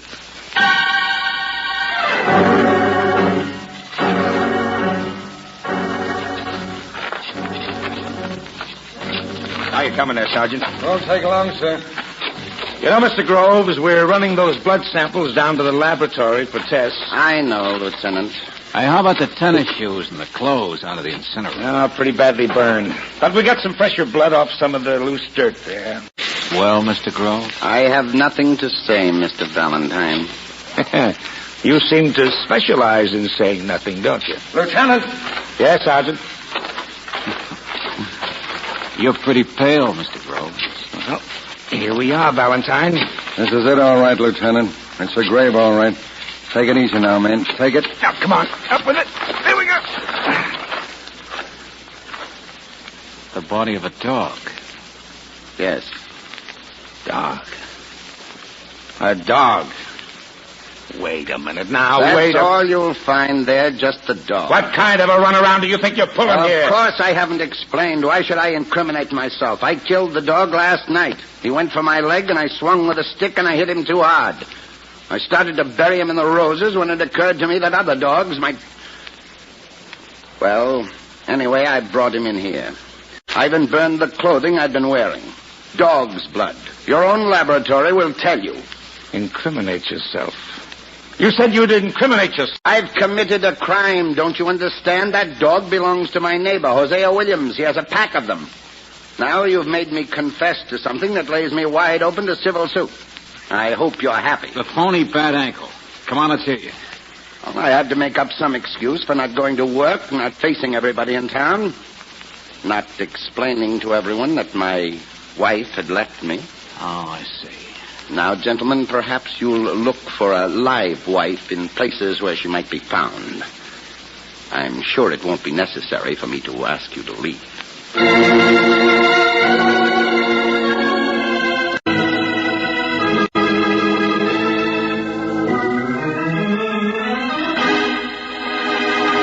George, Lieutenant, where on earth have you been? Mr. Williams called nearly half an hour ago. Oh? Hosea Williams, the gossip. And he wants you to get right back out there. Oh, he does he? He wants us to stick out our long necks George, listen. Mr. Williams says she's back again. That other woman. He's positive it's the same one. Well, so what? There's no law against a businessman not sticking to business, is there?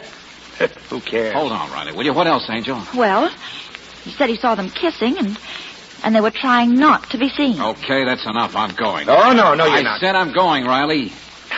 Okay, I'll go too. Huh? Yes, I'll go. And I might even make an arrest this time. I'll arrest that guy Williams for malicious gossip. That's what I'll do.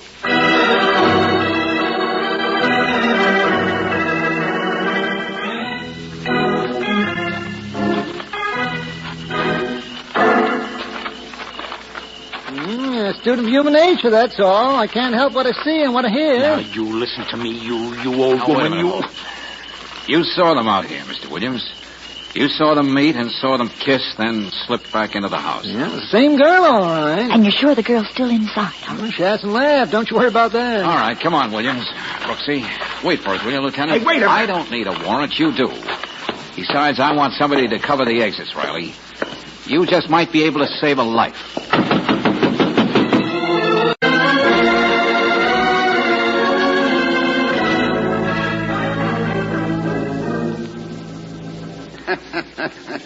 The cupboard is bare. They looked everywhere, and the cupboard was bare.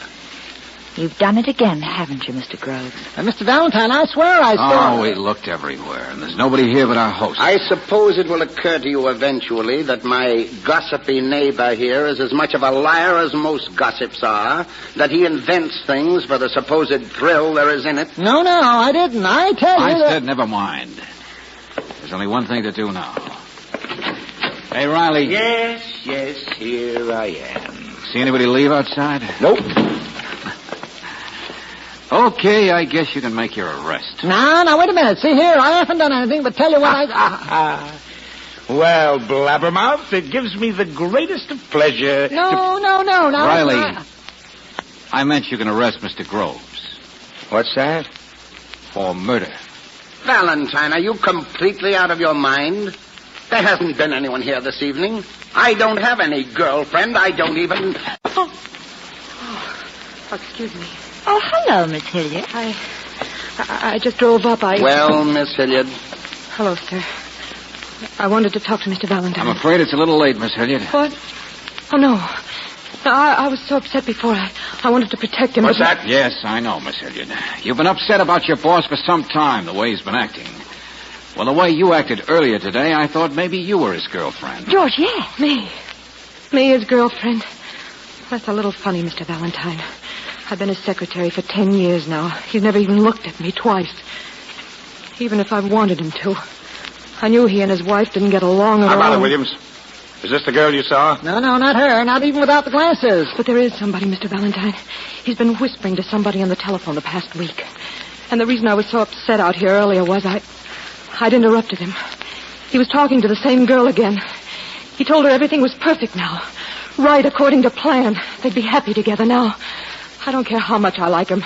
I can't let him get away with it. Going away with another girl when it's over his wife. Miss Hilliard. Now, take it easy. Be quiet. There's no point upsetting yourself. Mr. Groves, I owe you a great big apology. Everybody does. Well, that's rather an understatement, isn't it? You don't have a girlfriend.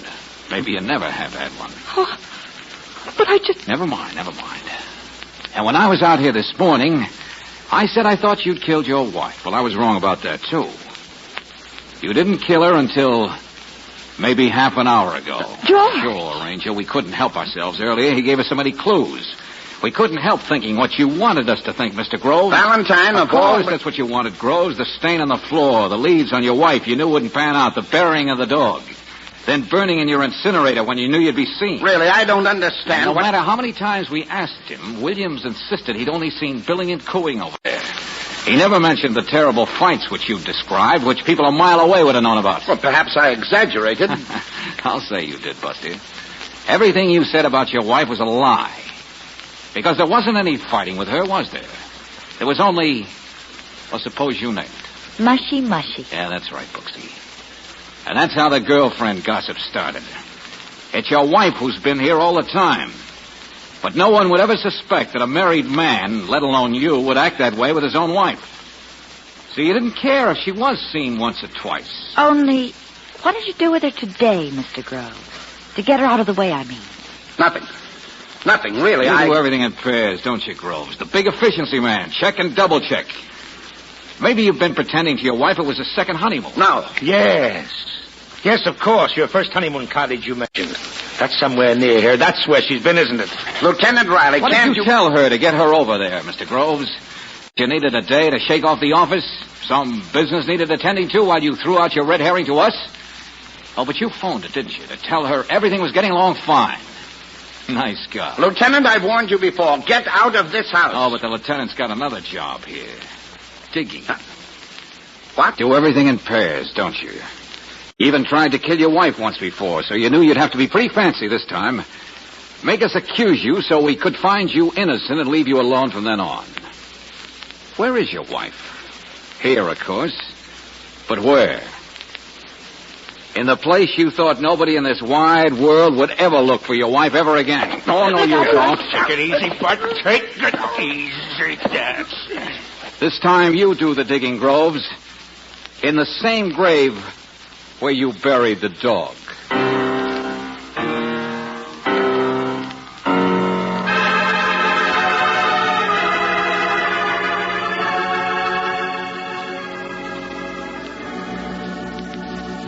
George, I wonder why he did it. Why he killed her. I mean, if he really didn't have a girlfriend, but...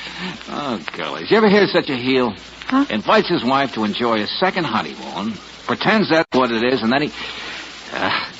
But if there wasn't another girl, George... Oh, Angel, why, I mean. I guess some husbands have been known to just want their wives dead. Well, it isn't necessary to exaggerate. Sometimes it happens, at least. Both ways. Well, but with women it's different. They have reason Only to one be... class of people I know who are immune from a little exasperation now and then. Maybe immune from happiness, too, but it... What do you mean, George? Bachelors. Come here, Angel.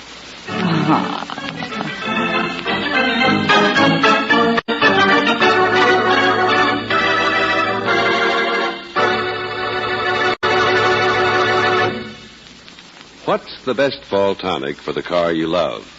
Easy answer, RPM Motor Oil. For RPM is the oil that stops 80% of wear inside your car's engine. You know what causes that wear. Acid-laden moisture which forms on cylinder walls and other vital parts the moment you cut your car's ignition. The result is corrosion and rust. But RPM prevents this high-cost wear. It's specially compounded to keep a moisture-proof film on vital parts at all times. Even though your car stood still for days or weeks, rust and corrosion couldn't get started with RPM protecting it. No wonder RPM Motor Oil is first choice in the West. It's the oil that stops 80% of engine wear. Get it for the car you love tomorrow, and get it at regular intervals. Ask for RPM at independent Chevron gas stations and at standard stations where they say and mean we take better care of your car.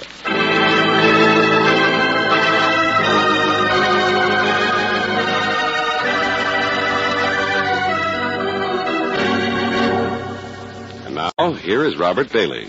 Who cares where Jackie's going? He may be going to court for breaking into the drugstore. Or to a playground where he has a normal outlet for his energy. You care when you give to the community chest. For you're helping pay for wholesome youth activities that curb juvenile delinquency, like scouting in the Y. So when you give, please give enough for all community chest agencies. Enough for a full year. They're counting on your help.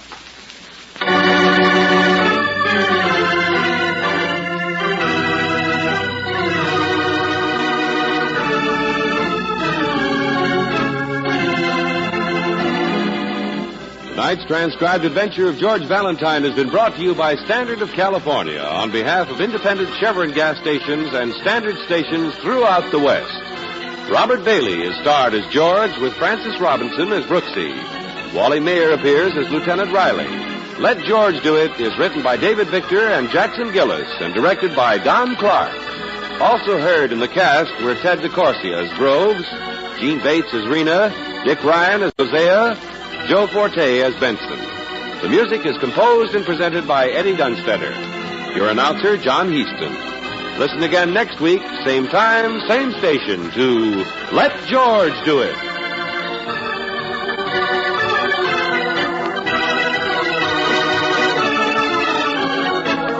This is the Mutual Don Lee Broadcasting System.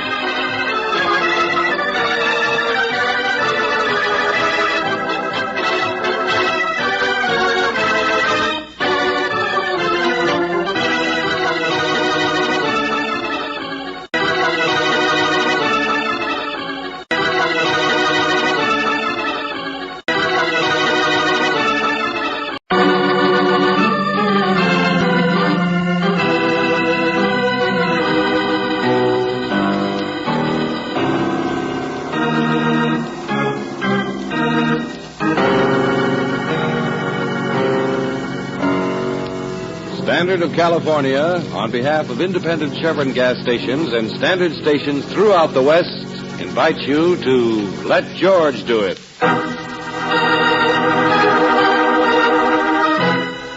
One Chance at the World, another adventure of George Valentine. Personal notice. Danger's my stock and trade. If life is a continual dance with someone else calling the tunes, you got a job for me, George Valentine. Write full details. Dear Mr. Valentine, it's a great homecoming after you've been away several years to find your wife waiting for you dead. But that's what happened to me. She died a week before I got to town. The chaplain said maybe I was crazy to even come back here. But now that I did, I'm glad. Because my wife was murdered, Mr. Valentine. And what do I find? The guy who killed her still sits at home eating squab and drinking champagne. Well, that's what you said in your letter, Mr. Evans. Murdered. It's what I meant, and the name is Nard. I'm not used to being called Mr. Okay, Nard. Your wife's name was Verna. That's right. Well, the newspapers indicated Verna Evans was hit by an automobile when she was walking across an intersection out by the edge of town. Yeah, a week ago Saturday night. And it said the driver was exonerated. Sure. Dismissed with a couple of words, like she was, about the size of a death notice way back on page 7. But did the article say who he was? But no. You... Probably knows the editor, that's why. It was Mr. Farrell Paulson. Now what do you think? Look, Nard, I know that Mr. Paulson's important. He's a big man. And the kind that doesn't like to have his name in the paper, but... I'll say he doesn't. Not unless he's kissing a baby or But something. I also know that the police in this town don't play favorites. And I know they must have looked into this case thoroughly. I was afraid that that's what you'd say. I went to the police. They said the whole story was in the papers. So I went to Mr. Paulson himself. You'd think he'd at least feel sorry about killing a woman, but he wouldn't even see me, Mr. Valentine. Not even see me. Oh, he wouldn't, huh? Hey, look, now, tell me a little more about yourself, will you? In the letter you mentioned chaplain. Where have you been, the Army? Prison. Oh, I see. You're pretty young, aren't you? 23. How long were you there? Good behavior. Only 2.5 years. What for?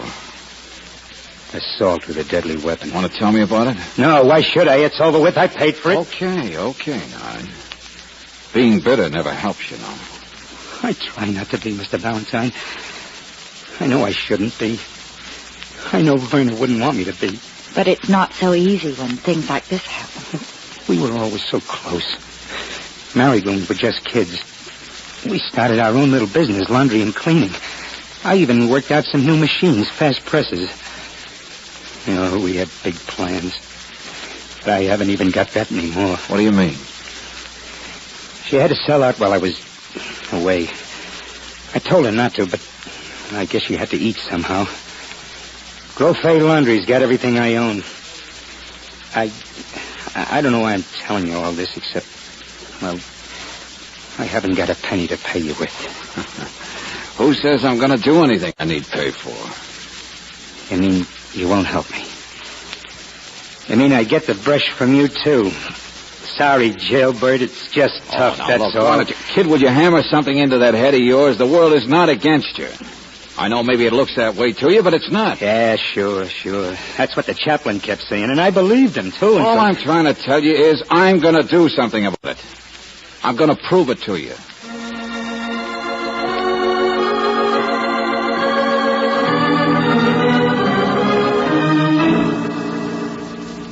I'm not trying to evade my responsibilities, if that's what you're thinking, Mr. Valentine. Or my conscience. All right, Mr. Paulson. All right, I believe you. It's just that Maybe it's just that you want time to plan what you're going to say to him a little more carefully. I beg your pardon? You were driving your car last Saturday night. Were you alone? Yes. Speeding? No. Drinking? No. Now, what happened? The police have the case.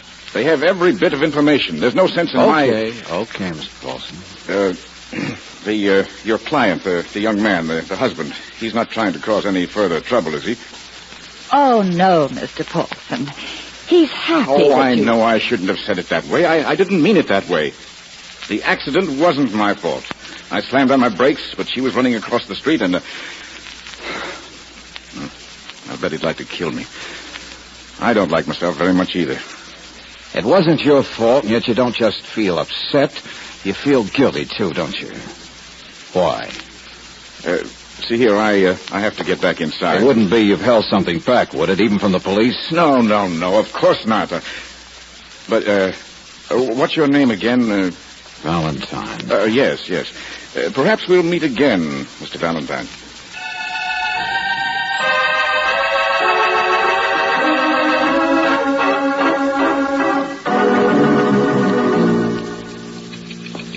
Lieutenant Riley, what's homicide got to do with Verna Evans' death? And how did you know what we're here for anyway? Paulson called me. Oh. But as regards your first, homicide has nothing to do with it. Just Riley the sucker. Good old Riley, everybody's... Just what are you talking about? Oh, never mind. Wait a second. Hewitt, this is Miss Brooks and Mr. Valentine. Well, how do you do, Hewitt? I'm Nard's cousin, miss. Sure pleased to meet you. Oh, Hewitt. What brings you down? Well, Nard's staying with me, you see. I guess he doesn't like to go back to their old apartment. We don't mind having him. It's the least we can do. Now, remember what I said, Hewitt. And remember, it's got nothing to do with you blaming yourself. Well, how can I help it? I mean, at least we could have had her over once a week, regular. But Saturday night was the gin rummy club, and... Well, the wife did her best getting her for meals. And I saw Verna several times helping her sell that cleaner stuff to Johnny Grofay. I said don't blame yourself. Now, just try and think about what I've been telling you so you can help. No, all you've been saying is a lot of police department stuff. Huh? I know how you work. I'm not actually saying this guy Paulson did any fixing or anything. But I am saying I know what Verna was like. You guys better make up something better than that for Nard. That's all I'm saying. So long, Lieutenant. Yeah. Police department stuff. What's the matter with people? What do they think we do? Sit down here plotting against everybody? Oh, remember your blood pressure, Lieutenant. Well, that's what you're here for, too, isn't it? To say, Riley, what's the big idea of brushing the poor kid off? Big, hard-hearted police department. Oh, don't mind me. I've had a bad morning, that's all. Start at the beginning, will you, Riley? Yeah, sure. Traffic referred the case to me because I was the one who sent Nard Evans up 3 years ago. I was a sergeant then. Oh, the assault with a deadly weapon? Oh, it sounds worse than it was. Nard was just a kid, went after a couple of sailors with a tire iron because he thought they insulted his wife. Well, he deserved to be punished, all right. A man can't let his temper fly any time he wants, But he was really just a hot-headed boy who loved his wife too much. Oh, he idolized her. She was cute, too. Blonde. Not too bright, but very nice. And that's why traffic referred this case to me. Hey, clear up that one, will you? Well, point A, Farrell Fulson's not at all to blame for the accident. You sure? Not according to my evidence. Point B, Verna Evans was. What? Oh, yeah. The hard-hearted police department thought it might be better if Nard didn't know the truth. That's why we gave the kid the stall this morning. That's why we had his cousin in, hoping he might be able to ease the blow. The blow? What do you mean, Lieutenant? The accident happened last Saturday night out by the edge of town. Crowded highways, crowded roadhouses. Go on, Lieutenant, go on. Well, we don't know whether she was with anybody or not, but we do know she had been other nights the same week. About a dozen witnesses in a joint called Springer's Shack remember seeing her. Then some guy took her arm and she went outside. Tried to walk across the highway when Paulson and a lot of other cars were coming and, well, Paulson couldn't help himself. What else, Riley? Well, the kid's beautiful, wonderful wife could hardly stand up straight.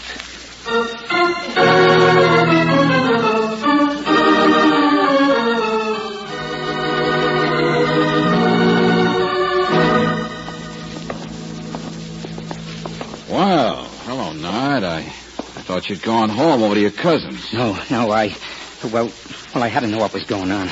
I came back up. Your office was locked, but... Yeah, well, let's go inside, kid. We can talk. No. Tell me right now. What did you find out? Well, Nard, Mr. Paulson isn't guilty of anything. And the police didn't mean to give you a brush off. They just didn't seem to think you'd understand. I think they were wrong. What do you mean? Well, Miss Brooks means... I understand that you're being in prison. Well, it was pretty hard on your wife, too. Verna? What are you trying to tell me? Nard, the other night that accident was just unavoidable. Verna had been out. She'd been having a good time. She'd had a few. You're lying to me. Verna never drank in her life. We looked over the evidence ourselves, Nard. Statements from people who saw her. There's no question about it. You're lying to me. You're trying to hide something. Take it easy, kid. Now, come on inside. No, let go of me. You're the one who was going to help. Nard, please. Oh, you're all like the rest of them. A guy's a jailbird. Give him a kick. Hey, Nard, easy. I'll show you what it feels like. Here's your payment for doing nothing. Wait a minute, Nard. No, let him go, Angel. Oh, George. Maybe that sock got some of it out of his system. Oh, darling. Your cheek's bleeding. That's okay. Here, give me the key. Hey, wait a minute, Brooksy. He said the office was locked. But I don't remember locking it. Huh? Not the outer room. No, you see, it's not. What in the name of... Oh. Farrell Paulson. Oh, God. Yeah, here's the gun. With a silencer. And Brooksy, I guess he's about as dead as 6 bullets will make a man.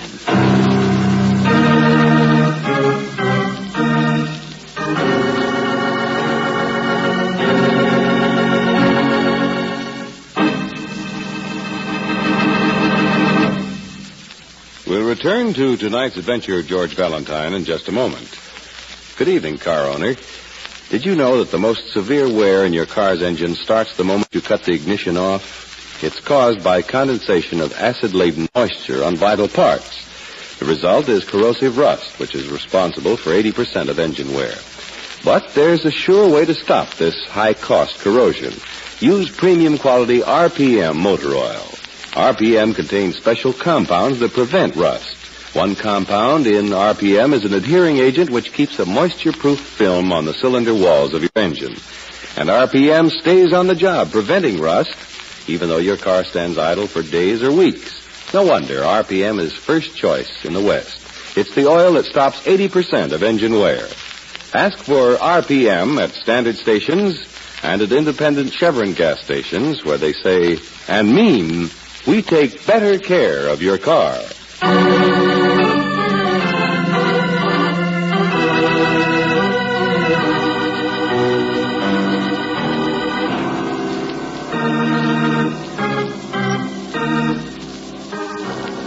Now back to tonight's adventure of George Valentine.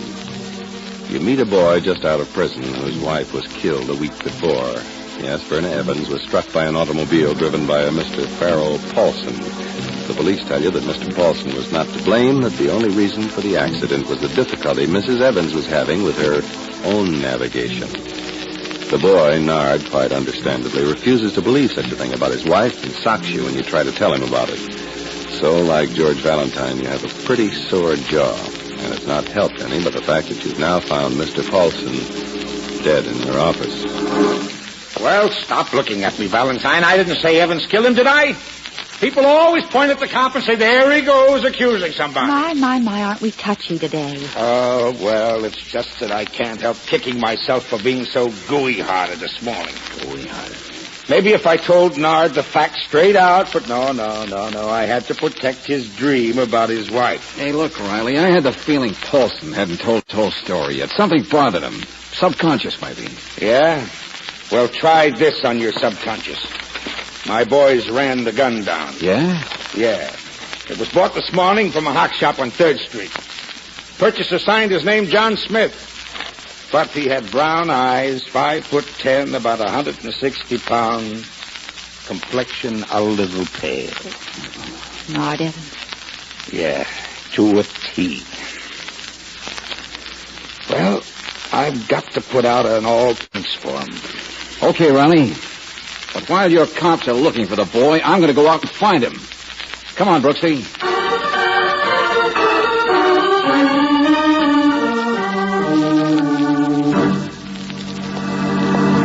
Excuse the gate crashing, mister. We're in a hurry. You own the Grove Fay Laundry, don't you? Yes. Well, I'm looking for Nard Evans. Have you seen him?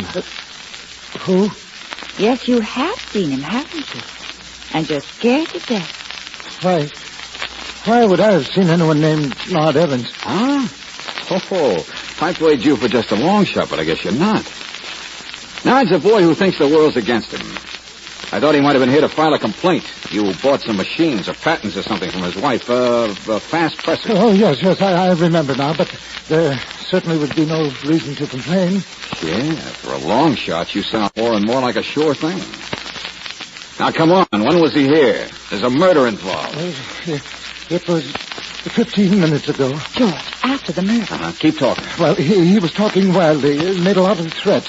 He had the ridiculous idea that his wife had been put upon. I guess she was. I guess that's why you're so scared. Are you implying that I swindled the girl? Now, you see here, you know she came to me alone. She did. Absolutely alone. It was her idea to sell. She needed money, she said, and you were glad to oblige, huh? Mr. Grove, did Verna Evans impress you as the kind of girl who'd spend a good deal on parties or maybe liquor? Oh, well, I don't know. Perhaps, yes, now that you mention it. Why? That's a good question, Mr. Grofay. Why a lot of things? Like, why believe everything we hear?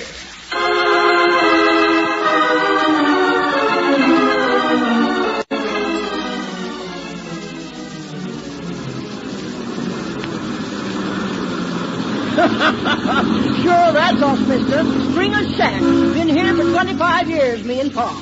Well, I guess it's your husband we want to see, Mrs. Springer. He was one of the main witnesses in that Evans accident. You know, the girl who was hit by the car when she walked out of here last Saturday night? Oh, yes, I know. Poor little thing. Well, tell me, is your husband...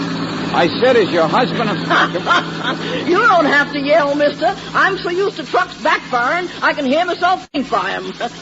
Well, I'll be here any second. Been taking a nap in the house out back. Mrs. Springer, do you remember Verna Evans? Well, not much. See, I'm busy on the cash register and cooking, too. We're mostly a restaurant, you know. Yeah, it gets a little noisy around here on Saturday nights. Well, we got 2 jukeboxes. Sure it does, mister. No, Pa was the one told the police about, well, you know, about the condition she was in. What sort of condition was she in? Well, Pa's pretty strict. He wouldn't serve her more than the one drink, and she didn't touch that. She couldn't. Why not? I guess other places aren't so particular. She'd been filled up, lady, before she ever got here. Oh, Lordy. I don't know. Some folks thought so, some folks didn't, but Saturday nights, mister, well, you better just ask Pa. Oh, what's that? I said you better...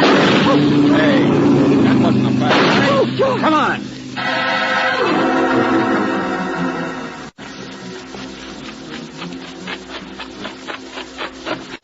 Around this way.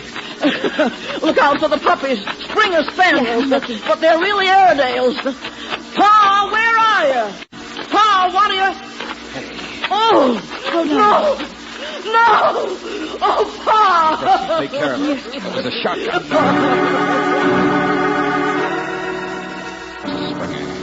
Mr. Springer, can you hear me? Hey, Mr. Springer. Who did it? Can you hear me? Who did it?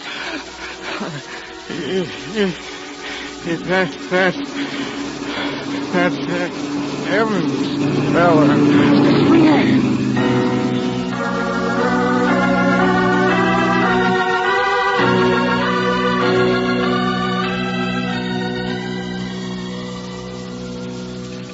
You were out there, Lieutenant. You saw Mrs. Springer. She doesn't lie. And we told you what she said about just one drink. Now, traffic can't come up with any other bars where Verna Evans was seen drinking. Just a lot of corroborating stuff on her weaving around in that one place. Yeah. The doctors will let us know in a couple of minutes. They're already re-examining the body.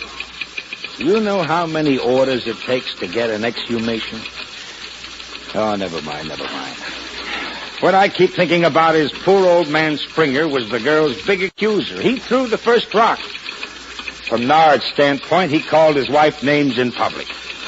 Motive. Lieutenant Riley. Oh, there we are now. Yeah, excuse me. Yeah. Sergeant Johnson, a couple of patrol cars located that Evans boy. What? Got him cornered upstairs of a garage on 73rd Street. He's daring them to come on up after him. They say a homicide has a hold on it, waiting for instructions. The Evans boy is armed with a shotgun. Okay, Johnson, tell him... Riley, get in there and ask the doctors to hurry, will you? And tell those guys to keep the kids surrounded until we get there.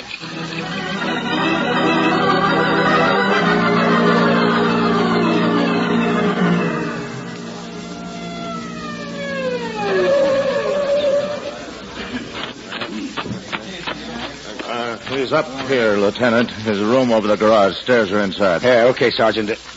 Oh, hello, Hewitt. That's my shotgun he's got, Mr. Valentine. Came home from work and found he'd been there and it was missing. I live over in the next block. Yeah, anybody try to go in yet? He says he'll shoot if we stick our heads in. Says make him an offer and let Hewitt here deliver it. Guess Hewitt's the only one he'll trust. Gosh, I feel like I heal. I'd like to help, but I've got a family to think about. I know what he's like when he's like this, when he loses his temper. Shall we let go with the tear gas, Lieutenant? No, just stand back from the door. I'm going to have a talk with him first. George, relax, no. Angel, relax. Okay, Valentine. All clear.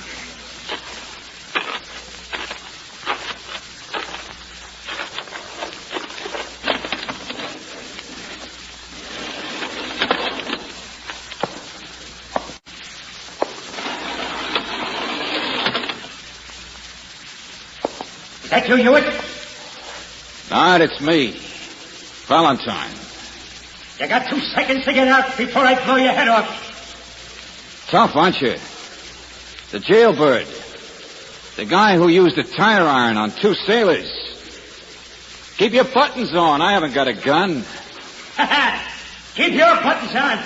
I can shoot yours off. You bet I can't. Yeah, you really have got the world against you now, haven't you? Everybody hates you, Nard. The police, me, Johnny Grofay, the whole world. I'm not kidding, Mr. Valentine. Get out of here. You're the only one I'll talk to. Nard, did you ever hear of a man named Springer? Who's he? Now listen, kid, I got news for you. I asked the police to exhume the body of your wife, Verna. What? Why, you... Listen to me, will you? Soldier? The doctors can't tell about alcohol after a day or so. But they could tell about something else that was in her stomach. A drug, a dope. What? Drugs, dope. When Paulson's car hit her, when all those people saw her in Springer's shack, she acted like she'd had a few too many. Now, she could have been made to act that way by a drug. I guess so. So what? Listen to me, Nard. A couple of years ago, you went to prison. You told your wife not to sell that fast pressing machine thing of yours. But she needed money. Yeah, I know all that. Verna was young. She could have been persuaded to sell. Only when she found out later she'd been taken, that Grofay was really making hay out of his purchase, she got frantic. For last week, she tore around, seeing people maybe, seeing men maybe. There's always white guys that put on the wrong interpretation. Sure. But who was in a position to persuade Verna? I don't know what you're talking about. Who was in a position to collect a rake off from Grofay? Who told me he'd seen Grofay with her when Grofay was so careful to say she'd been alone? Who would have gotten scared to death because he knew how rough you could be? Cut it out, will you? Get out of here or I'll pull this trigger. Who could have gotten panicky and drugged her and shoved her out on the highway and been scared to death Paulson saw something funny?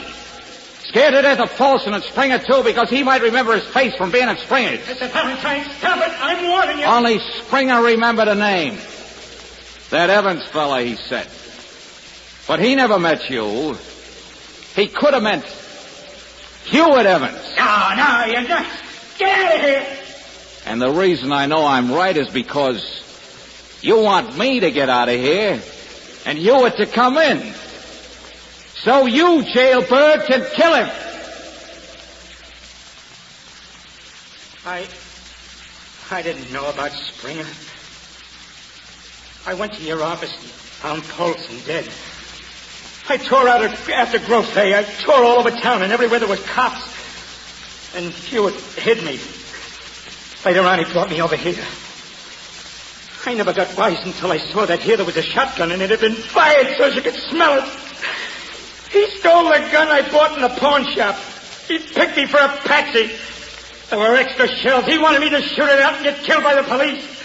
Well, I'm going to blast a hole in him. Get out of here, Valentine. I'm going to... You know, I told you a long time ago that my wife didn't drink. Yeah, kid. Yeah, you did. I guess I figured if you had that much faith in her, maybe somebody ought to have some faith in you. Now, you still want to kill him? Here's the gun, Mr. Valentine.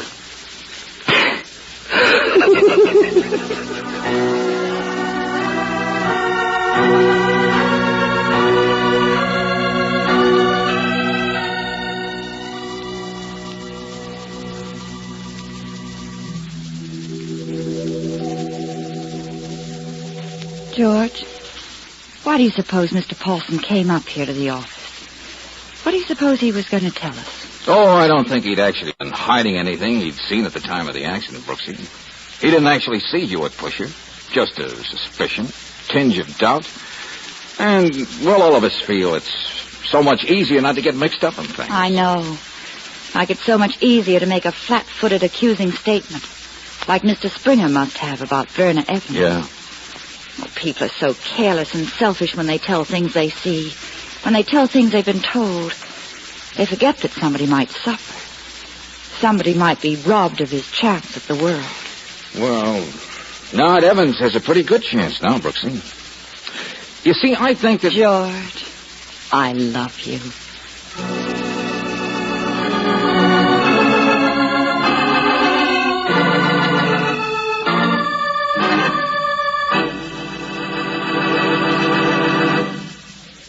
For a happy vacation trip, and indeed for your everyday motoring, take a tip. Go on Chevron Supreme gasoline. It's blended perfectly to give your car's engine ping-free power under every driving condition. Faster starts for cold engines, quicker pickup in traffic, and extra power on hills with never an engine knock. Ping-free power means more economical motoring, you know. For a knocking engine is a strained and laboring engine that's wasting both power and fuel. So make sure you get Chevron Supreme, a premium quality gasoline. Remember, it's climate-tailored according to the West's different altitude and temperature zones. Gives your car its best performance wherever you buy it. In fact, you can't buy a better gasoline for today's high-compression engines. Ask for Chevron Supreme at standard stations and at independent Chevron gas stations where they say and mean we take better care of your car.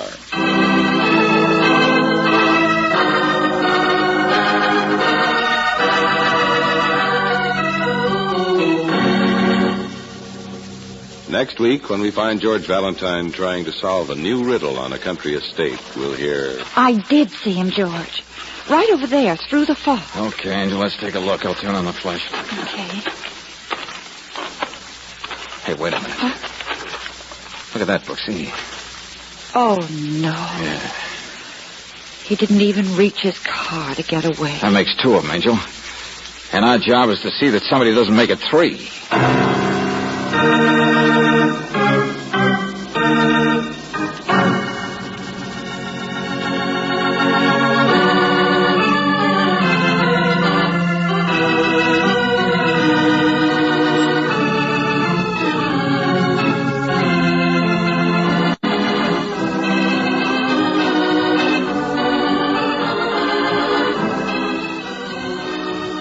Tonight's adventure of George Valentine has been brought to you by Standard of California on behalf of independent Chevron gas stations and Standard stations throughout the West. Robert Bailey is starred as George with Francis Robinson as Brooksy. Wally Mayer appears as Lieutenant Riley. Let George Do It was written by David Victor and Jackson Gillis and directed by Don Clark. Also heard in the cast were Walter Burke as Nard, Ted Von Eltz as Paulson, Clayton Post as Hewitt, Bob Griffin as Gropay, and Martha Wentworth as Ma. The music is composed and presented by Eddie Dunstetter, your announcer, John Heaston. Listen again next week, same time, same station, to Let George Do It.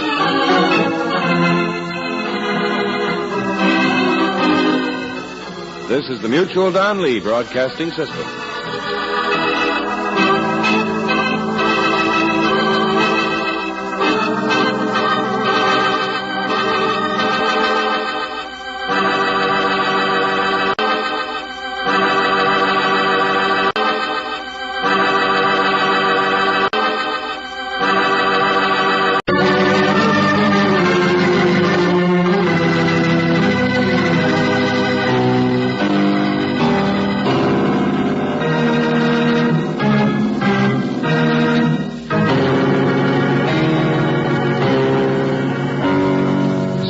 California, on behalf of independent Chevron gas stations and Standard stations throughout the West, invite you to Let George Do It.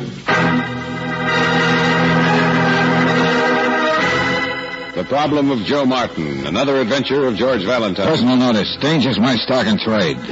If life for you is like trying to walk a tightrope in a high wind, you got a job for me, George Valentine. Write full details.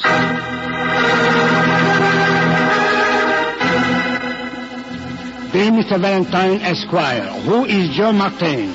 Most people in the United States of America I find to be friendly, particularly if they see you have money. But Joe Martin I find, but he is not at all friendly.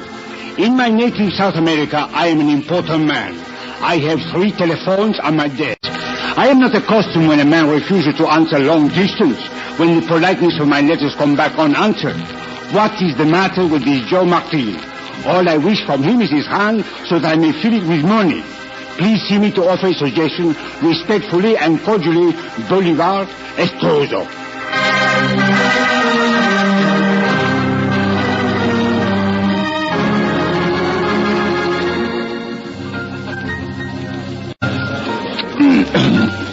Tell me, where could it happen with the United States? A South American eating a Spanish Mexican dish in an Italian restaurant to North American music. Yeah, sure. It's a small world, Mr. Stoser, but we don't have to just keep running around in circles, do we? Mm-hmm. Who is Joe Martin? Joe Martin. Joe Martin came to my country, to the Andes. He was what you would call a foolhardy one. He wished to charter a plane to fly alone over the mountains, just to see if he could. Well, did he succeed? Yes and no. Or rather, no and yes. His plane disappeared. There was a search, of course, but no trace of him. Hope was given up. And while I was sent to the United States, that he was dead. Only then he came back from the Andes, eh? 2 months later, to the coast. He was a rag of bones, a hank of hair, or is that a woman? If you don't mind, what happened to Joe Martin? Well, it was hard to tell exactly. There had been a crash, of course, and a fire. He was burned. A physical skeleton, a nervous wreck. But he was given the best of treatment and sent back as soon as possible to his home, to his wife. Uh-huh. And now you're trying to contact him to give him some money. Why? Why? International relationships, my friend. Mr. Valentine, I am representing many companies on this trip. One of them is the company which rented to Joe Martin the airplane. There was a government investigation. The company was at fault. You mean something had been wrong with the plane? Oh, improper servicing, that is all. And it's a thing which would not happen again. But naturally, the company wishes to make restitution. You mean it's afraid it'll be sued and wants to make a settlement first? No. We want to make payment. We want to maintain our reputation. But Joe Martin... Well, maybe the reason he doesn't answer your letters is because he doesn't want the money. Maybe he's wealthy or something. Proof. What if he is? I have contacted his bank. Wealthy, yes, but money troubles too of late, like everyone else. And there is no one so well off he will refuse $10,000. Yeah, all right you are. No, I guess you've got the wrong address. He's moved or he's still in a hospital somewhere. There has been plenty of time to recover his health. And I know where is this Joe Martin. A place in the country, a house on the coast. You see, there was once on the telephone, I was able to reach the home. It was a bad connection, and then after long minutes of waiting, all I could hear was crying. A man crying. Uh-huh. Well, Brooksy, it looks like we're in for a little trip. Joe Martin, huh? The man who wanted to conquer the Andes.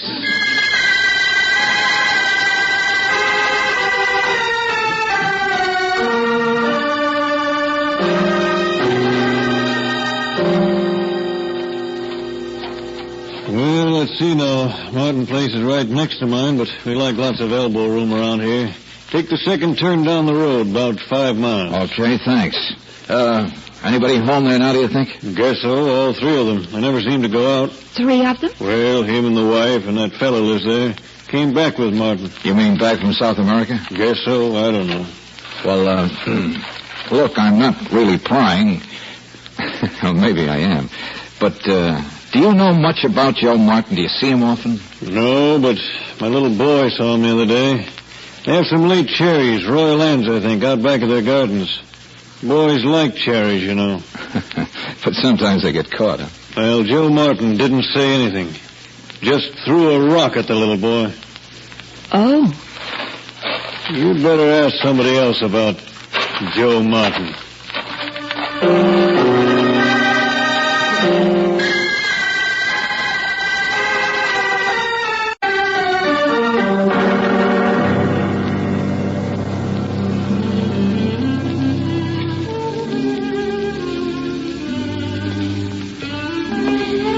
My husband, Mr. Valentine. What about?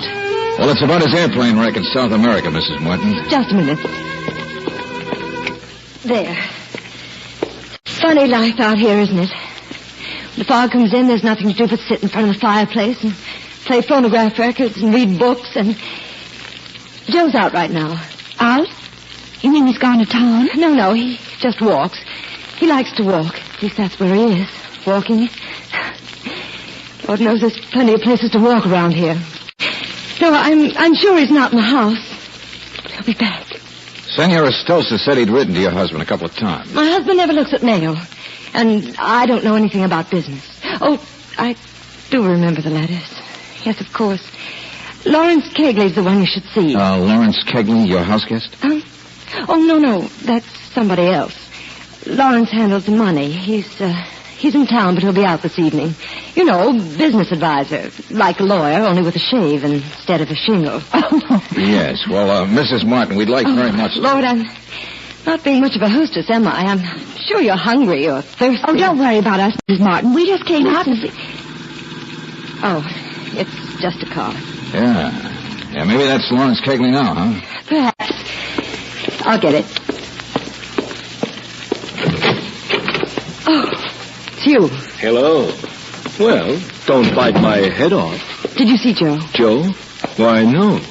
Should I? I thought you might have. Driving in, he's out there somewhere. Walking. Oh, running loose. Communing with the Rick, great... please. This is Rick Winters, Miss Brooks, Mr. Valentine. How do you do? Well, come to admire the fog, eh? Creeps in on little cat feet. Can you imagine anything worse than a wet cat walking across your face? I don't know cats that well. I do. Mr. Winters, I guess you came back from South America with Mr. Martin, didn't you? What's this? She's just making conversation because you called me a cat. Now, Estelle, don't be so sensitive. Well, I'll clear it up for you, Miss Brooks. The person who lives here, the house guest, is Mr. Douglas Dewar. But he didn't come from South America. I'm telling it. Mr. Dewar's from the city. He's just a friend of my husband's. How well you tell it. Yes, and Rick is just... Well, anyway. There are no adjectives sufficient. How about a drink, anybody? Or some music, maybe? Skip it, Buster. Now, don't resent me, Mr. Valentine. I'm a nice guy. That's a nice tune. It certainly dates me, though, doesn't it? I guess so. Stop it! Turn that thing off! Estelle, what's the matter? What are you doing here? I was here earlier. Why shouldn't I come back? If you don't feel like talking, I can always chat with Joe. Yes, you can, can't you? But I'm sure we're shocking your guests. No, don't be ridiculous. Would you like us to leave, Mrs. Martin? Oh, I don't know. Yes, please. Oh, that's Kegley. Got a new car, hasn't he? No, it's the same old Lawrence one. Kegley, huh? Okay, Mrs. Martin. Suppose Miss Brooks and I step outside and meet him. And if your husband still hasn't shown up... You wouldn't want to see Joe anyway. Why not? Well, I don't know what your business is, but Joe Martin would be sure to think it was something else and start yelling at you like a banshee. No, Mr. Valentine. You don't want to see Joe Martin.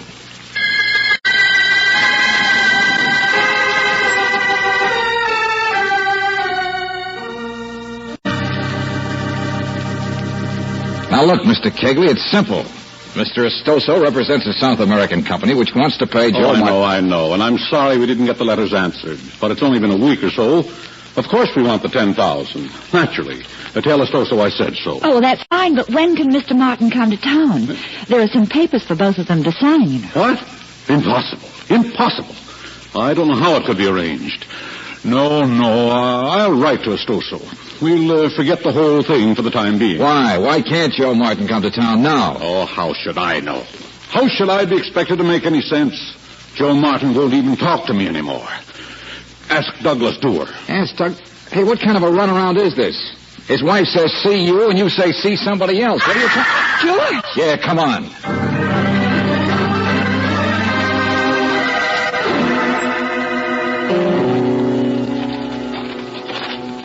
Douglas Dewar. I found him lying there. I was coming out the back way to ask if you wouldn't have some supper before you went back to town. He's dead. Yeah, he's dead, all right. Head's been bashed in with a stick or maybe a rock. Estelle, I looked all over for Joe. I can't find him. He hasn't come back to the house. What?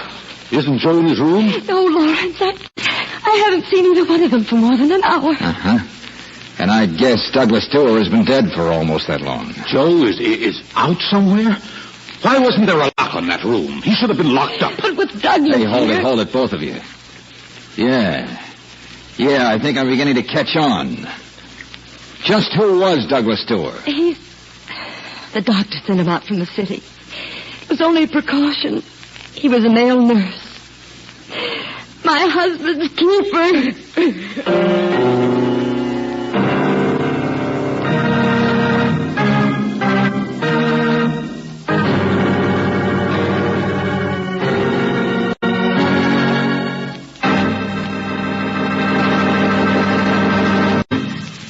We'll return to tonight's adventure of George Valentine in just a moment. If your vacation trip means you're going to be motoring through a lot of Western territory, take a tip from independent Chevron gas stations and standard stations. Use Chevron Supreme gasoline. It's climate tailored to give your car peak performance wherever you drive, in cool mountain country, in hot deserts, and along the coast. When you get premium quality Chevron Supreme, you can be sure of ping-free power. That's because it's specially blended to give faster starts, quicker pickup, and extra power on hills with never an engine knock. A pinging engine is a strained and laboring engine that's wasting both power and fuel, you know. So rely on Chevron Supreme for thrift and for more pleasant motoring, whether you're on vacation or just driving around town. Remember, you can't buy a better gasoline for today's high-compression engines. Get Chevron Supreme at standard stations and independent Chevron gas stations where they say and mean we take better care of your car.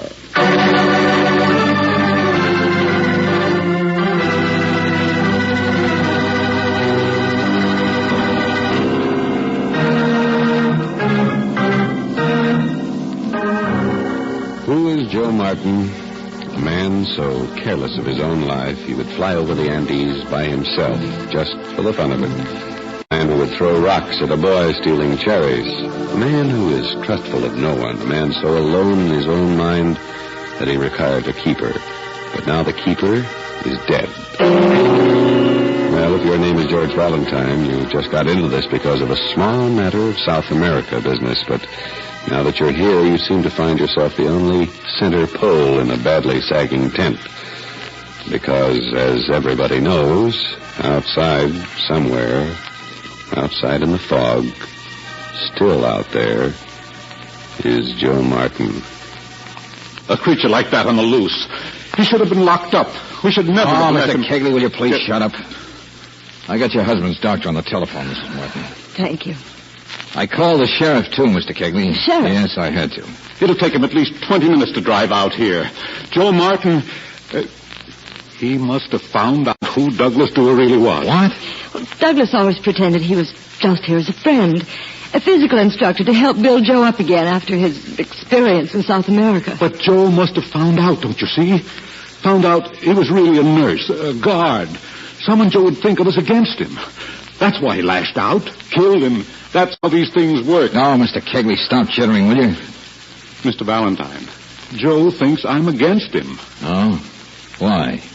You a bad business advisor? Well, there were reversals even before his disappearance in South America. We did think he was dead, Mr. Valentine. Certain adjustments were made, naturally. Reinvestments and... Well, it's always been difficult to convince Joe he's not any wealthier than he really is. Oh, it's not your fault, Lawrence. It's not. Mrs. Martin, why wasn't your husband put in a sanitarium? Oh, but he's never been that sick. I'd never have dreamed that he... Well, he was always unstable, I suppose. And after that horrible experience in the Andes, he was a wreck, of course. Complete collapse. But I thought it was mostly a matter of rest and care at home, building up his strength. Look, Mrs. Martin, if you knew... Oh, Joe's been perfectly rational. I don't know, it's conceivable they had a fight or something. Oh, Mr. Valentine, I still can't believe my husband would be violent. Would want to kill. What did Douglas Dewar think about him? Why, same, I imagine. He did send a wire to the doctor this evening, but I don't know what he said. Just heard him phone into Western Union, and then I heard the doors close. That was when both of them left the house, I guess. And that's exactly what I'm going to do right now. Leave. Lawrence. It's only a few minutes since you called. I'm going to drive in and get that sheriff myself. There's nothing cowardly about being a little more skeptical than you are about wanting to preserve my own hide. Oh, but Mr. Mrs. Martin, I wonder if you'd excuse me, too. Yeah, I just thought of something.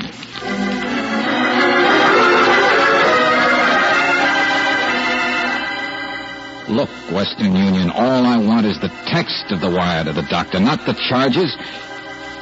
Yes, I know the sheriff's office told you it was okay. I just want the... Well, okay, hurry it up, will you? Yeah, call me back. George, where are you? Hey, Brooksy. George, I saw him. I did. I saw Joe Martin.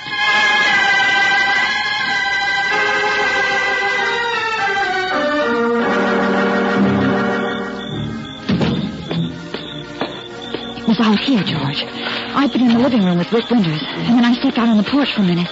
And there, right there through the fog, there's a fence over there. You sure it was Martin? Yes, he was tall, like they said.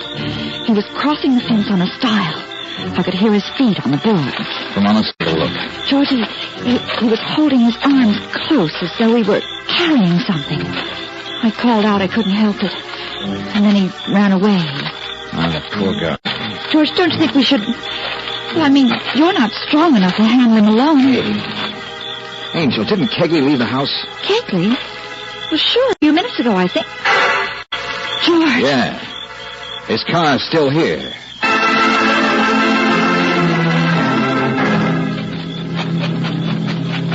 What's he look out?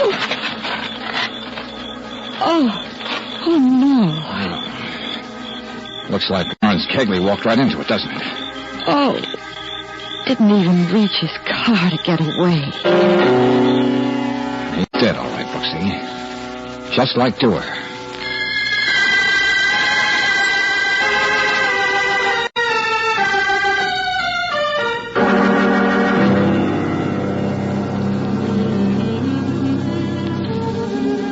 Do you have to, Rick? Do you have to keep playing it? Okay, Estelle.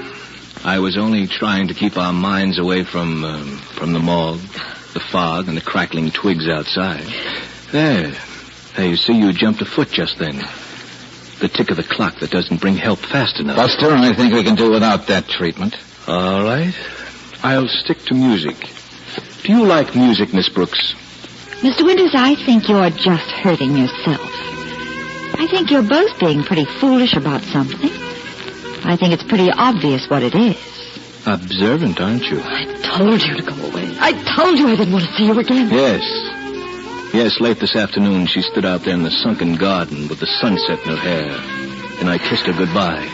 How could I help but come back? Oh, I hate you. But I think I'm here to stay now, don't you? Oh, can't you ever think of poor Joe? That's a laugh. Get out of here. Mrs. Martin. You never worried about Joe before. You're pretty much of a heel, aren't you, Buster? I've never hurt Joe. I've never... Both of you. No, I'll get it. Yeah, hello? Oh, yeah, what is it? Yeah. Yes, I've got it. Okay, thanks. Who was it? What do they want? Well, it was the sheriff's office, that's all. Yeah, he left some time ago. Be here pretty soon. Yes. Yes, the sheriff will be here. And they'll bring men. And the men will have guns because people are afraid of people who kill other people. But Joe doesn't know what he's doing. He's out there all alone, thinking everyone's plotting against him. Don't get carried away now. And I plotted myself, at least in my mind. I did love Rick once when I thought my husband was dead. Well, I'm not going to let him kill him now. I'm going to find him myself. Estelle. If you were half a man, you'd feel the same way. Mrs. Martin, stop. Get your hands off me. I'm going alone. Joe won't hurt me if I'm alone. He trusts me. He doesn't know about Rick. Joe loves me. It's the least I can do.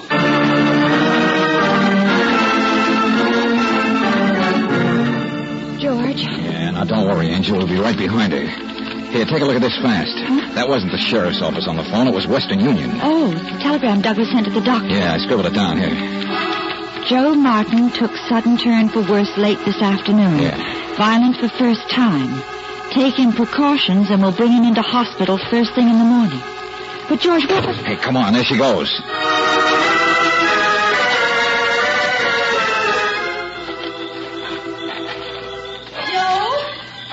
Joe, can you hear me? I guess her idea's right, George. We can bring him in without frightening him. He wouldn't hurt her, but in this fog... And if his own male nurse said he was violent... Brooksy, we didn't have to be told Joe Martin was violent. No. Hey, which room in the house did her husband have? What? Well, I don't know. The one up front, I think. Uh-huh. And this is the sunken garden right here. Late this afternoon. Late? George, you could see this garden from Joe's room. Yeah.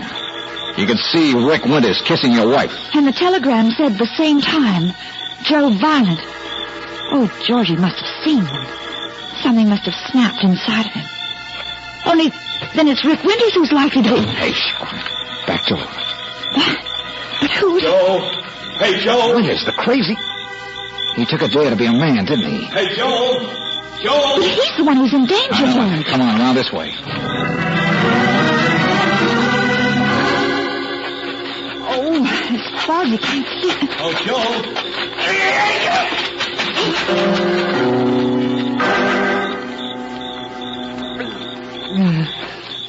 He's still alive, George. Yeah, good. Scared away. Heard us coming. Didn't get a full swing. Where are you? Yeah, a rock was lifted up and swung against his head, just like the other two. We keep asking for it, don't we? It's okay. I've got it, Mrs. Martin. Now, let's get him back to the house.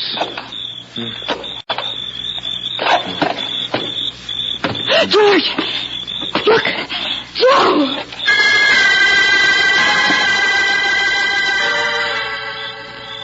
By the fence. Steps. On the stile. He's coming back. Joe, he wouldn't hurt me. I could call out and I could... No! Hey, quick, stay with her, Brooksy. Yes, She's headed for the house. I'll be with you as soon as I can make it.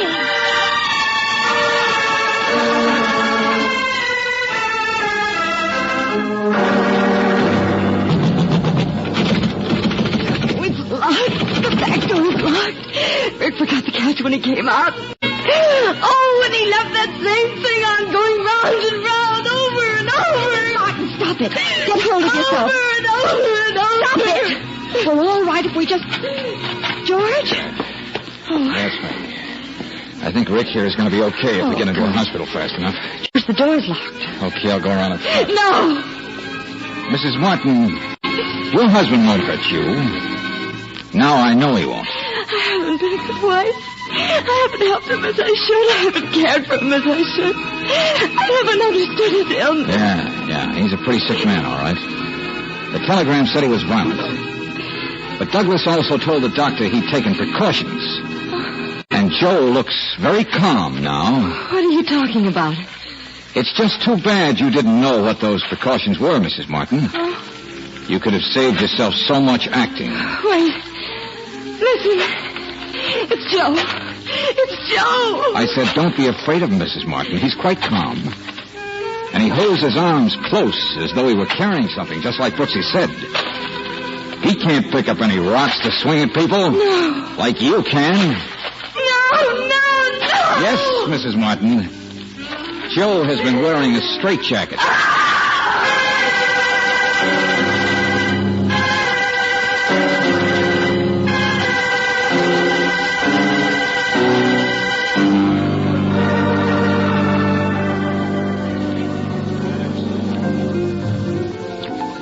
But, Mr. Valentine, consider the Andes.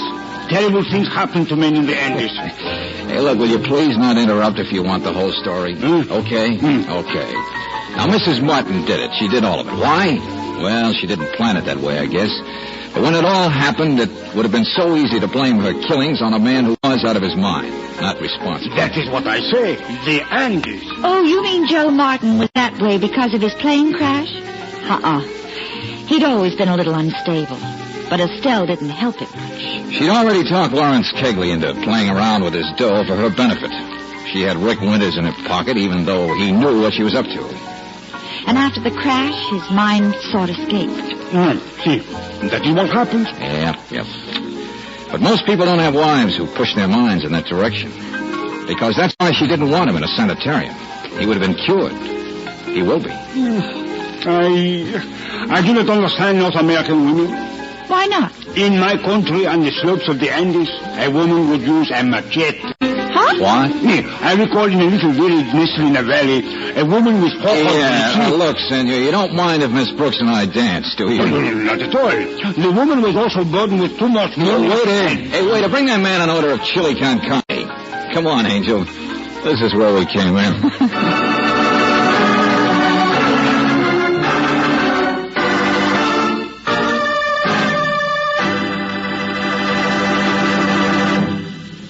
If you're a motorist, here's a word of advice from independent Chevron gas stations and standard stations. It's a proved fact that corrosive rust causes 80% of all engine wear.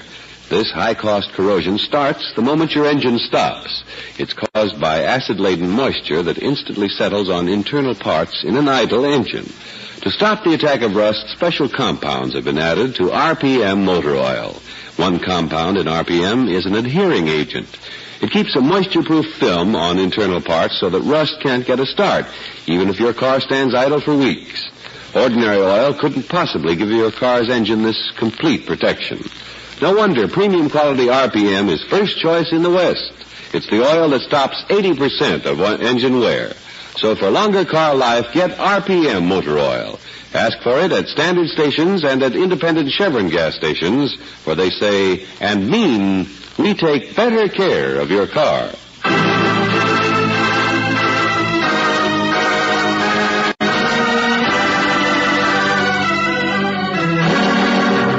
Next week, when we catch up with George Valentine as he's trying to enjoy a well-earned vacation with a little fishing, we'll hear Brooksy saying, George, you caught something. Pull it in. Well, I am. It's not putting much of a fight, though. I don't... Yeah, well, no wonder. Why, it's a body. A little boy. Only it's the first little boy I ever saw with gray hair. But then it's a midget. Yeah, Angel. Oh, brother, this is going to be some vacation.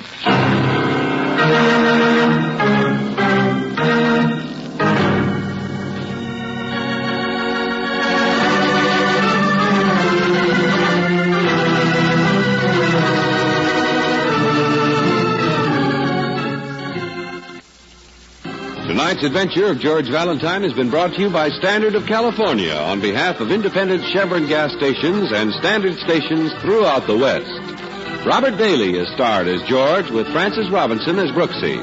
Let George Do It is written by David Victor and Jackson Gillis and directed by Don Clark.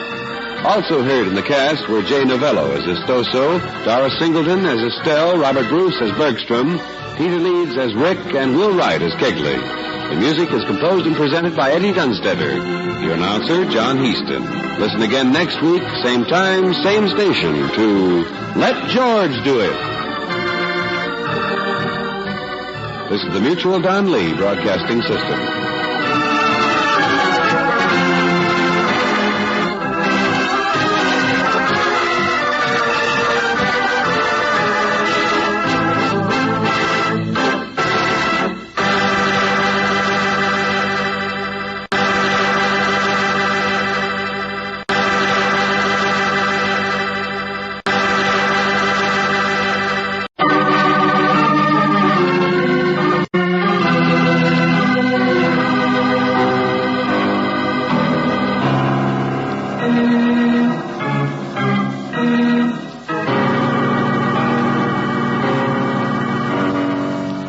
Standard of California, on behalf of independent Chevron gas stations and Standard stations throughout the West, invites you to Let George Do It.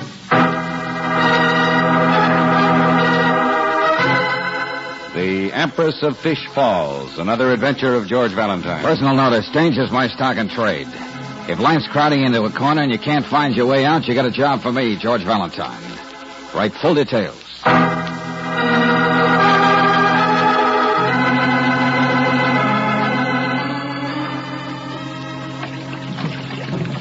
Dear Mr. Valentine, I am a man who hears voices. No matter where I am, I always hear things, but it's always voices. Yesterday, my fortune teller told me... Oh, no. File it, Brooksy. Overboard. Yes, but George, there are some more letters, and there's a lot of important mail here, I'm sure. Oh, yeah, I'm sure. I'm sure, too. Everybody's sure. Huh? Quiet. Oh, boy, did you see that fish? 3.5 pounds if he was an ounce. Hey, come on, give yours a pull, Riley. Come on, never mind the rest, Brooksy. Throw him overboard. Why don't you throw Miss Brooks overboard? It's bad luck, women in boats. Oh, it is it? Well, why don't you try putting a worm on that hook, Lieutenant? Look, we're doing the fishing, Angel. This is our vacation, not yours. Well, that's what makes me so mad, sitting back there in the hot city. But I knew you'd want to see your mail, George. I knew it was too important to wait, and I thought... Oh, yeah, sure. You travel 500 miles for a man with 3 wives. Oh, but listen to this one, George. Listen to this. Dear Mr. Valentine, your name has been given to us as a likely prospect for the Fruit of the Month Club... Oh, no. Oh, brother. Well, at least now that I'm here... Well, you wouldn't mind if I fished with you just for one day, would you? Hey, wait a minute. Hold it. I got something. Well, I'll swing it around. The lines are tangled. Yeah. What you got, George? Yeah, I got something. Huh? There's no fish. Come on, pull the boat a little closer. Oh, no. Oh, it's the body of a little boy. Yeah. Only it's the first little boy I ever saw with gray hair. Riley, that's the body of a midget.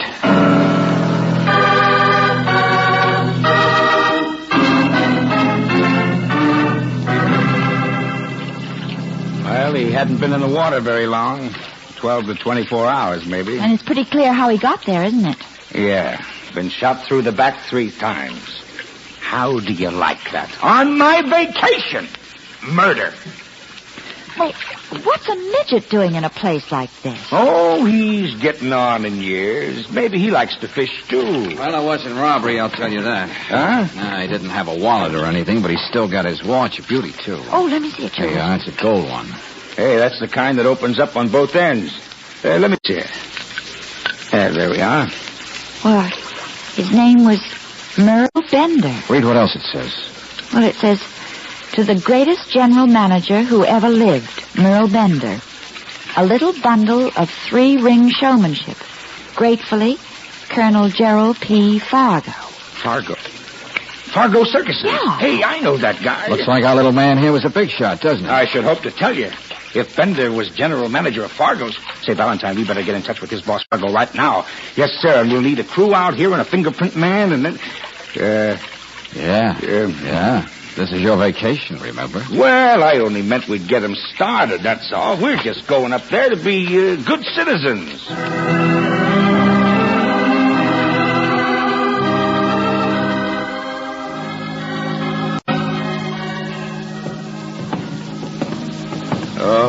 Oh, these small towns. There's a deputy sheriff lives here, but do you think I could find him? No. He's gone all the way to the ocean today to fish. Lieutenant, what did you do with the body? Give it to the local sawbones. Calls himself coroner, too. I guess he's okay, except he was more worried about the Empress's cold than he was about murder. The who's what? How should I know? It's that kind of town. I took a look at the bullet, though. South of 32 automatic as sure as I'm born. And, Lieutenant, what are you going to do with that bit of information? I'm going to find me a telephone and dump it on the sheriff at the county seat. Now, here, let's try in here. Hello, strangers. What'll it be? Soda, cone, sundae? No, I just want some change. For the phone? Yeah. Haven't you got anything smaller than 4 bits? Well, yeah. Here's quarter. Quarter? Well, that makes it better. Half a dime's a nickel, plus 15 is 50. Well, I'm only calling the county seat. Why don't you say so? Give me back the nickel. It's only 10 cents. Oh, yeah, here, 10 sorry. 10 is 20 is 5. Now, you got your change, Mac. You're happy, I'm happy. Yeah, well, wait a second. 5, 10... Oh, yeah, I got it all. Thanks, sorry. Now, you didn't learn that pass in the walnut job in any country school, brother. Yeah, you mean I've been on the hop? Play a Jay? Me? No. I'll tell you a secret about me. Step a little closer, miss. Plenty of room for one and all. Huh? Now, watch my nose. What? Just keep your eye on the nose. A little freckle. Easy, does it? Oh, Georgie's swallowing it. Well, don't worry, lady. There's no danger. There you are, back again. Now the years. You just climb together like this. You get no. Hey, slow down, Buster. Okay. Pull myself together. No money in it anyway. Here, have a Coke on the house. Oh, thanks. My name's Rubberface, just in case you didn't guess. Hey, look, what kind of a town is Fish Falls? Everybody from the circus? No, only 20 or 30 of us. There wasn't any 2 years ago. What happened? Bad times? Bad? This? Oh, I've got a drugstore, miss. You ought to see me get the kids here. No, we're all sort of retired. At least too old for the one-day stand. Oh, I get it. Oh, no, you don't. We're sideshow people. What's that? Sideshow people. Weirdies. It's not so easy to find a nice place to retire if you're a lady and got hair on your chin. Or you're a man with the Battle of Bunker Hill painted all over you. Only here in Fish Falls you're accepted, huh? Don't kid yourself. People point at other people any place you go. This town was like all the rest, until the Empress came along. The Empress. Now, there it is again. Who in the name is the... Greatest little old lady since Cleopatra bit the snakes. That's who I mean. And don't let anybody tell you different. Name's Merle Bender. And what? Don't interrupt, lady. She's got more money and she's got more class. Say, did you see the big castle down the river? Well, Hey, that's where... Hold it. Isn't Merle Bender the name of a midget? Midget? Yeah. A man about 50. Gray hair, heavy shoulders. No. Merle Bender, the Empress. Empress of Fish Falls. A little bundle of 3-ring showmanship. That's who she is.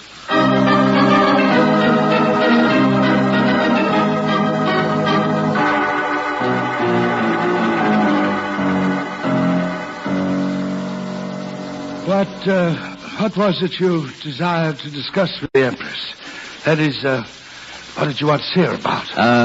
About a gold watch. Well, I don't think the Empress would be interested in buying Yeah, now look, Buster, there's something she should know. I just want to see that... Who are these people, Elephant? What are you doing downstairs? Get back up there. I wanted to come downstairs, Elephant. Go on. No.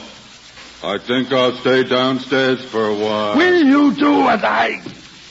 Oh, dear.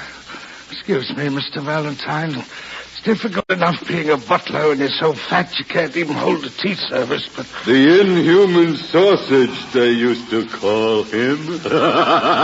Yes. She expects me to work with a footman like this. Footman? Well, I should hope to... Golly, what size are they? 17? AAA.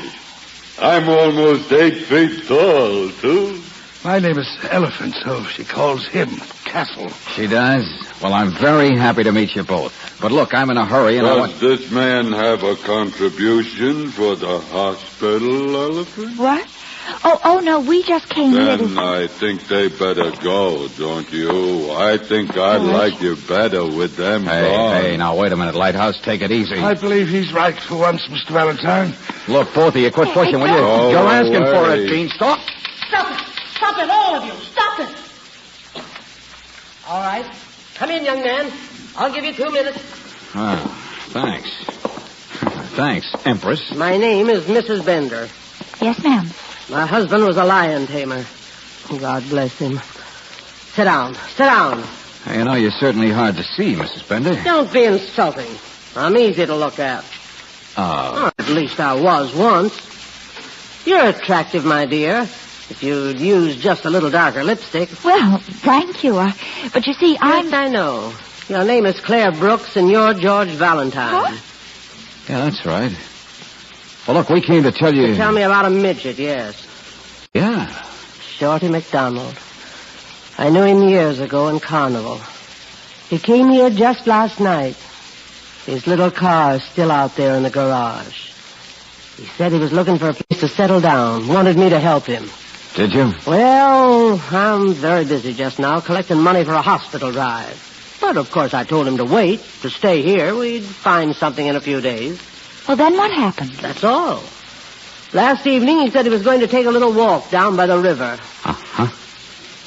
Well, we pulled him out of the river this morning with 3 bullets in him. But I suppose you know that, too. Naturally. Okay, do you know about the watch? Perhaps. Your watch. The one the midget was carrying when he was killed. The one Colonel Fargo must have given you when you were manager of his circuses. Oh, yes. Those were the days. Well, how did the midget get the watch? Did he steal it? Aren't you forgetting you're on your vacation? Huh? And that man with a gorgeous temper who's with you. I suppose he has questions to ask, too. Mrs. Bender, I've seen you out there on the river through my opera glasses, wasting your time using spinners. Look, Mrs. Bender, there's been a murder. Do you think I'm not aware of it? Shorty was a lovely little man. I gave him my watch to take into town for repairs, that's all. The police of this county will manage quite well without interference. Look, Mrs. Bender, we only wanted to help. We know. And we appreciate what you've done most sincerely. But your 2 minutes are up now, Mr. Valentine. I hope you catch lots of fish. Goodbye.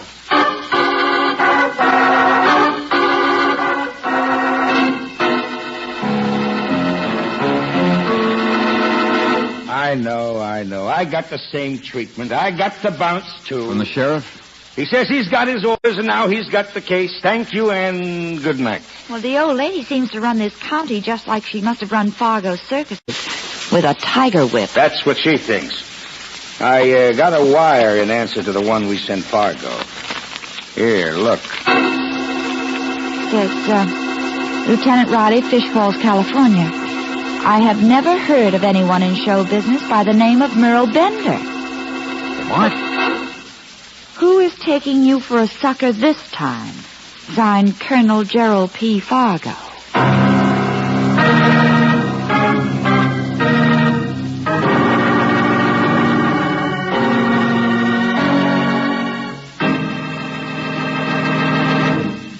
We'll return to tonight's adventure of George Valentine in a moment. Maybe you think your car gets its rest at night, same as you do. But your car's engine is subject to its worst beating when your car is idle. As soon as you cut the ignition, acid-laden moisture condenses, starts to attack internal engine parts. The result is corrosive rust, which causes 80% of engine wear.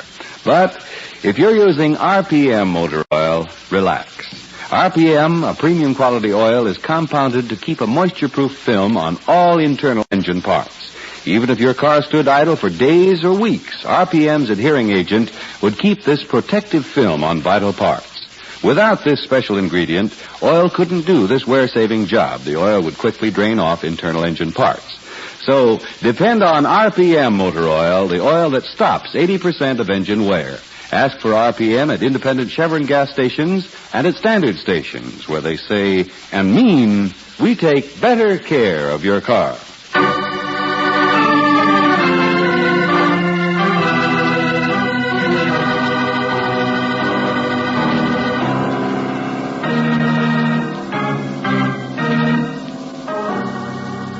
back to tonight's adventure of George Valentine.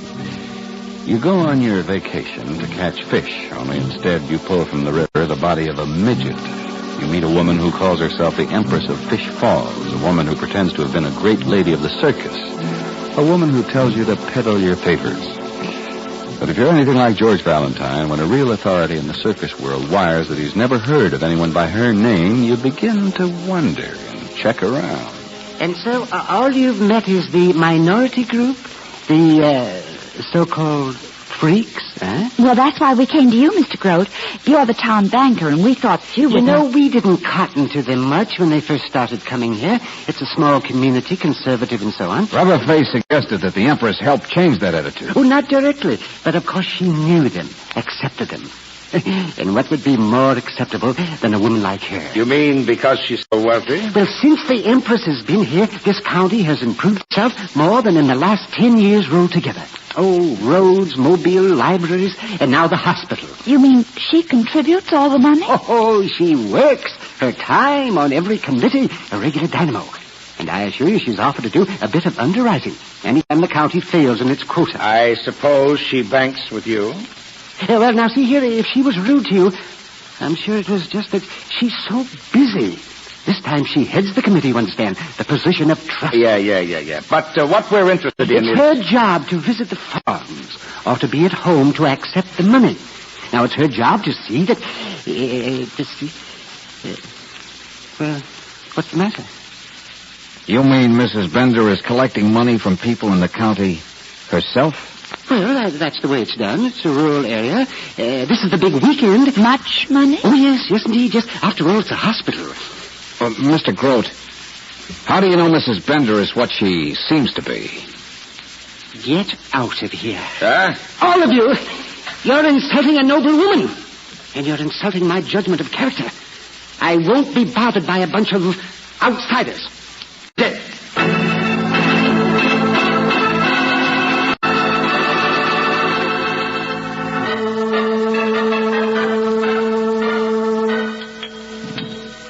Why, sure, miss. There's nothing I haven't done in my time as a thinker. I've been a barker, a lumber jim. I was even a rider in the mannequin. Well, Rubberface, I suppose you knew most of the other circus people in those days. Gosh, you make a good soda. A Rubberface special for you, miss. Always snap back for more. Well, I mean the people who live here in the town now. You knew them in those days, didn't you? Yeah, some of them. The others came from foreign shows, some from Connie. Like that midgie got killed, short of McDonald. He was a Connie. Oh? So he switched to vaudeville in a double act. Uh-huh. But, well, I mean, I suppose you knew the Empress in those days, didn't you? Did I? The Empress? What? Drink up the soda, miss.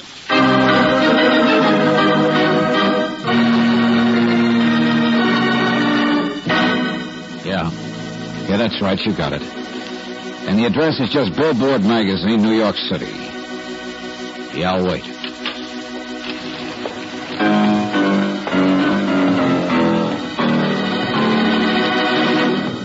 Hello, Mr. Valentine. Well, hello, Elephant. I couldn't help hearing. That is, noticing. Friends on Billboard get you good publicity in show business. What are you doing? Following me? Of course, maybe you don't have friends. Maybe you're just asking Billboard for information about people. It's a free country. I really doubt if you do have many friends. Prying like that. Why don't you cut the double talk? I never got good publicity, even if I was one of the heaviest in the push-on class. Look at those hands, Mr. Valentine. Like loaves of bread. Yeah, you look at them. It's a funny thing about fat men, though. They move fast. Wait a minute. Take your hands away from me. Let me go. Too close to hit, Mr. Valentine. You won't pry anymore, will you? My stomach. Stop squeezing. Cut it out, Grizzly Bear. Cut it out. You'll be all right, Mr. Valentine. They'll find you here in the alley. You'll be all right, but you won't pry, will you? There's a hospital drive going on. You'll leave us all alone. Yes, Mr. Valentine. Of course you will.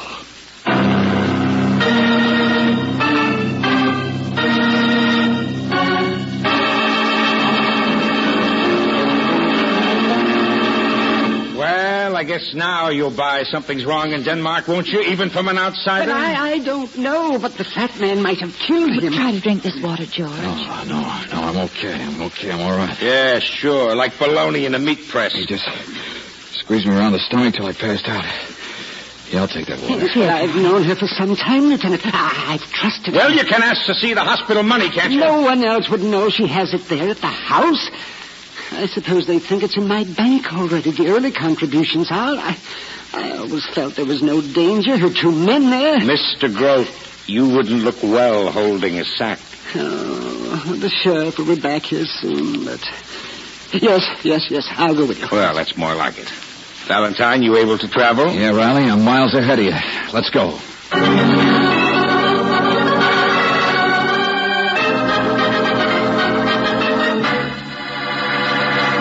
Well, what do you think this is? Grand Central Station? I tried to keep them out, Mrs. Bender. I tried be quiet, Castle.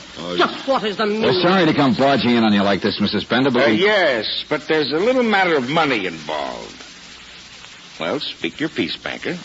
Why, Mr. Grote, I didn't know you associated with outsiders these days. It pains me, Mrs. Bender. No, it really does. But, well, it was in regard to the hospital fund collection. Oh, but of course. I should have guessed. You'll be pleased to know that I have nearly all of it. I'm within $72 of reaching the quota. Oh, but that's fine. Yes, people have been coming up here all day bringing money, haven't they? Where do you collect it? Your desk there? Get out of here.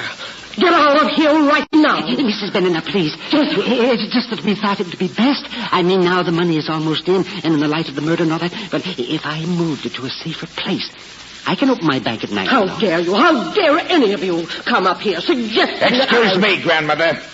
But you're a fake. You're a fraud. I'm a what? You're supposed to be big in the circus world, but nobody big in the circus ever heard of you. Why? You're supposed to be a wealthy woman, but the financial world never heard of you. Mr. Grote. There was a gold presentation watch with your name on it handy for showing to the yokels to impress them with your importance. What do you mean? Well, I'm afraid it's the oldest confidence game in the world, sister. To move out to the sticks and set yourself up as the grande dame until you and your boys could collect on the big charity hall. But the party's over now, sister. It's time to... Party? I didn't get an invitation. That's so you're back again. But I'd be glad to show them my tricks. Don't worry, Empress. I'll take care of it. I'll do it too, Empress. Boys, don't. Stand still, all of you. Yeah, nobody's bigger than a gun. Now, for the last time, I'm sorry, Mrs. Bender, but I'm going through your desk. No, please. I'm sorry.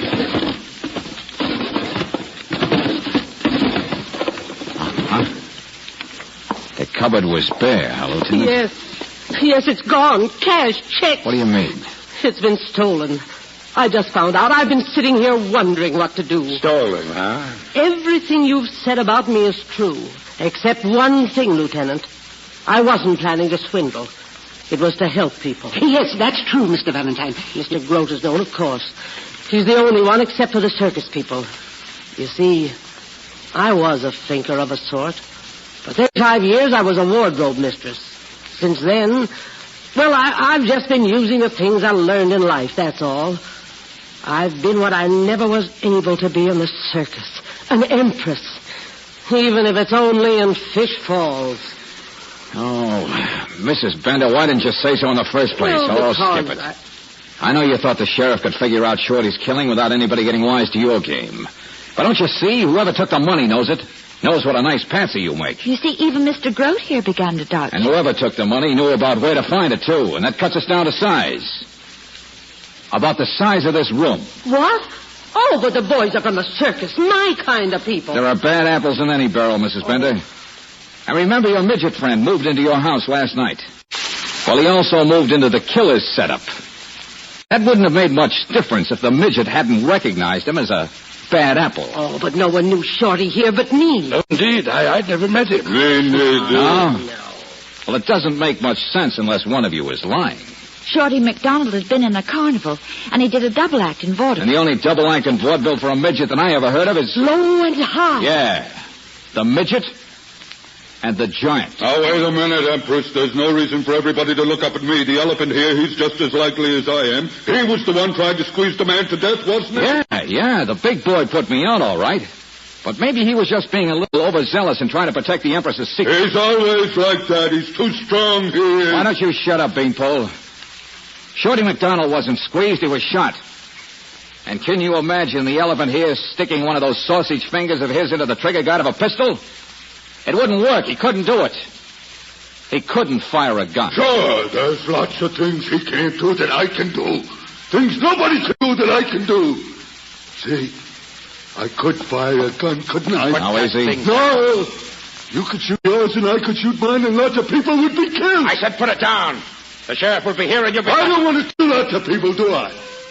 I'm going to run away, Empress, but I'll take good care of your money. Don't worry. Crazy. Goodbye, Lieutenant. I'll go out the back way. There's a car in the garage. If the sheriff comes in the front, he can get out the back road. Get away. He won't get away. Let him go. What? Let him go. Now, don't worry. Getting away is one thing he can't do. Remember, Empress? The only car in the garage belonged to the midget. And it's a midget car. Come on, Riley, let's take him.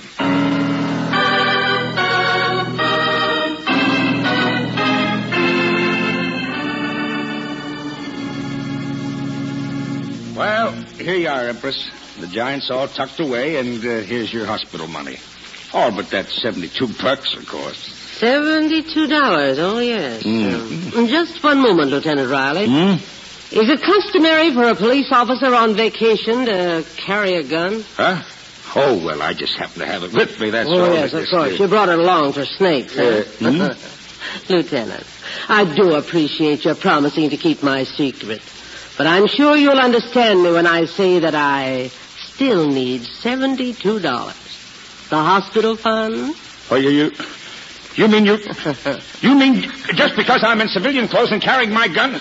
Empress, what kind of a blackmailing scheme is this? I said you had a gorgeous temper the first time I saw you. Oh. Here's my fountain pen, sucker.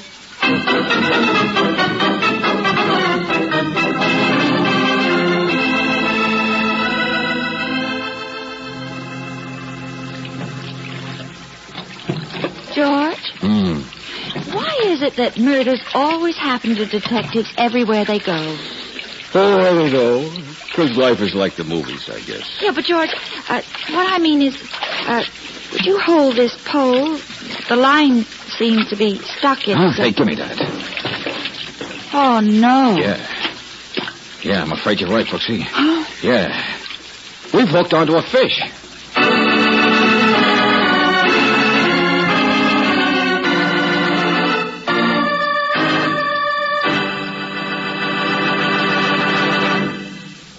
You're driving in city traffic. You're on a slight upgrade and you come to a stoplight with a line of cars right behind you. The light turns green and you want to pull away fast. You make it all right, but your car's engine does a lot of knocking. What you want, mister, is Chevron Supreme, the gasoline that gives your car ping-free power. It's specially blended to burn evenly to give your car better performance under every driving condition. Faster starts, smooth, quick pickup in traffic, extra power on hills. And depend on Chevron Supreme for ping-free power wherever you drive in the West. It's climate-tailored for each different temperature and altitude zone. In fact, for today's high-compression engines, you can't buy a better gasoline. Get it at standard stations and independent Chevron gas stations where they say and mean... we take better care of your car.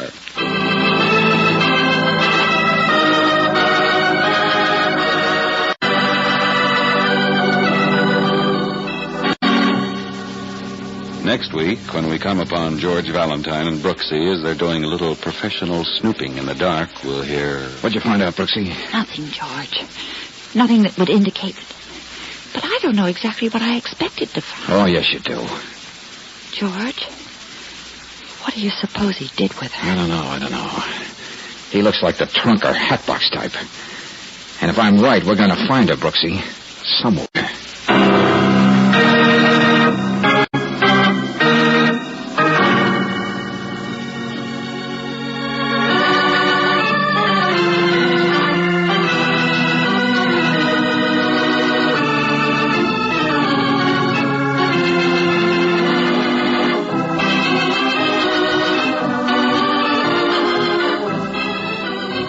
Tonight's adventure of George Valentine has been brought to you by Standard of California on behalf of independent Chevron gas stations and standard stations throughout the West. Robert Bailey is starred as George with Frances Robinson as Claire.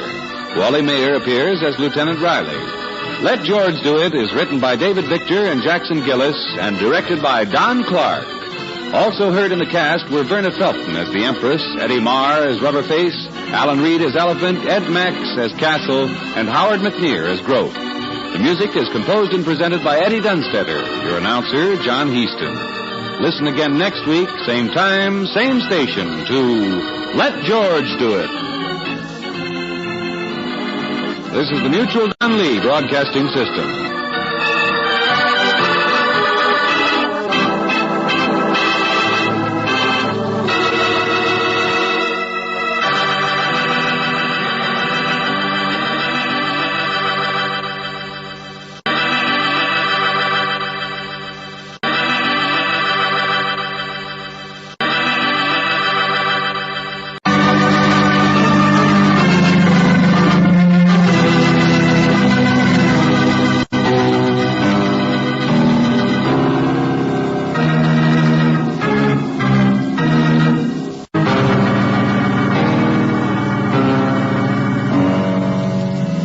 Of California, on behalf of independent Chevron gas stations and standard stations throughout the West, invites you to Let George Do It.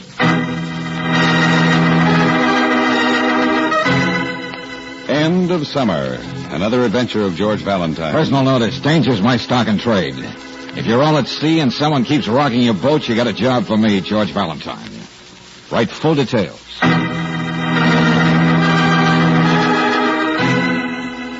Dear Mr. Valentine, I hope that you won't think I have any ulterior motives in writing to you. May I just say that what I'm asking you to do is very important to me, more important than I can tell. And the most important thing of all is speed. You see, Mr. Valentine, I am alone, and it is difficult for me to find out certain things by myself. Who is Rosaire writing to? George Valentine. Who is George Valentine? Oh, is she? She would only move her shoulders so I could see the words. Could she possibly suspect? Oh, no, of course not. She'd move so I could see. Oh, I must go easy. I must... Oh, what lovely shoulders in the morning light. Round, sloping, and warm. Warm as the end of summer. Now I'll be able to see what she's writing to Mr. Valentine. Oh, I didn't see you. I didn't know you were in the room. Oh? Didn't you? On my way outside for a cigarette and a breath of air, that's all. Will you join me? Were you looking over my shoulder? Mm-hmm. That's quite a bill you have on your charge account, isn't it?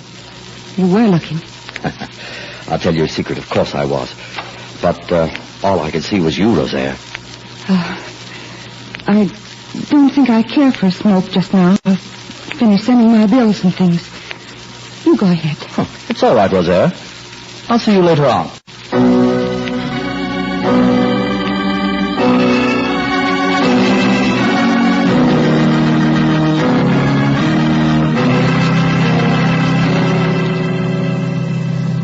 Miss Burlick, this is a permanent house, isn't it? I mean, most of the places up here seem to be cabins. Oh, yes, but I'm not. Not permanent, that is. It's my sister and her husband's house. Uh-huh. They live here the year round. I've just been here a short time, my first visit. I see. I haven't seen my sister, Marcia, this morning, but perhaps you'd like to meet her husband. He's Frederick Jindal, the artist. Oh, yes, I think I've heard his name. He specializes in murals, you know. Busy right now with some panels for a new library. Has to meet a deadline. Oh, Frederick. Frederick, would you... Well, I guess it doesn't make any difference. He didn't hear me, I guess. Well, we're not insulted. What good's an artist without a temperament? Well, he's not like that. But he's working awfully hard, terribly hard. I've been modeling for one of his panels. Well, I don't understand him very well. My shoulders... You and your sister seem to go for different types. What? Yes. Yes, Marcia's much smarter than I am. More positive, more beautiful, more everything. I think what Miss Brooks meant was the man you asked us to check into is a little easier to understand, that's all. Oh, no, I'm not a very complex person. You know, Miss Burlick, I don't normally like to investigate someone without knowing why. But I think in your case it stood out all over your letter. And now it's written all over your face. Really? So here goes. Dr. Nicholas Wills, age 37, single, residence 347 Maple Drive, City. Graduate, Stanford Medical School and Children's Hospital and private practice in pediatrics. Belongs to a lot of clubs. Got a list here. Plays good golf, and as for his financial standing... Please, I don't care about that. I didn't think you did. Dr. Wills is now vacationing in a cabin about a half a mile from here, as I'm sure you already know. And, as for the women in his life, there seemed to be none. At least until he came up here. That was what you really wanted to know, wasn't it? I've only met him a few times. Marcia introduced me one day when we were swimming. Mr. Valentine, I've had my fingers burned in the past, that's all. You learn to be cautious when you're not as young as you should be. You? Miss Burlick, you underestimate yourself. From the minute I walked into this room, all I've been able to see is you. I know you'll have a little lunch before you go back. Perhaps you'd like to take a walk while I see if I can find Marcia. Just a second. What else is bothering you, Miss Burlick? What? Well, you're thinking about two things at once. And you haven't sounded as eager and as urgent as you did in the letter. Has something happened since then? About Dr. Wills? No. No, of course not. Just that I'm embarrassed, I guess. I told you that I wasn't a very complex person. So, that's all it was. Hiring a man to find out things that aren't worth knowing anyway. Oh, you're a fool, Rosaire. Dear, warm-blooded fool. That's what's so nice about you. But I can relax now, can't I? I should relax. Because now your Mr. Valentine will never guess what I did, will he? No one will ever guess.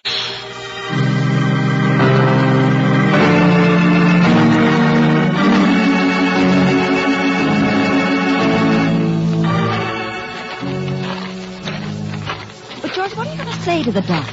Oh, I don't know, Brooksy. I'll think of something. How do you like the weather, Doc? Oh, Something like that there.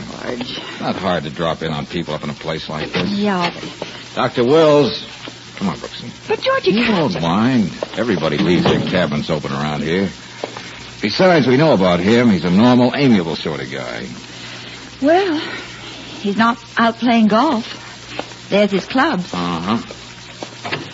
Yeah, look through there. You can see out back. Huh? Canvas to park a car under, only no car. Oh, yeah.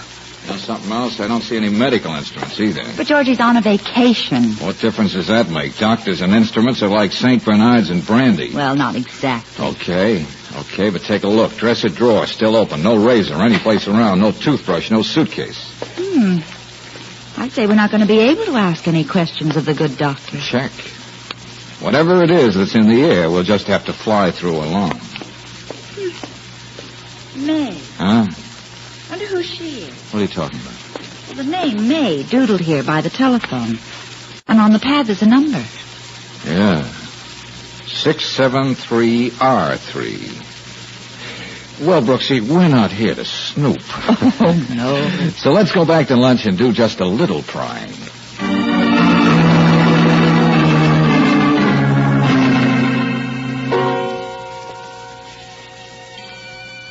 How does one entertain one's guests?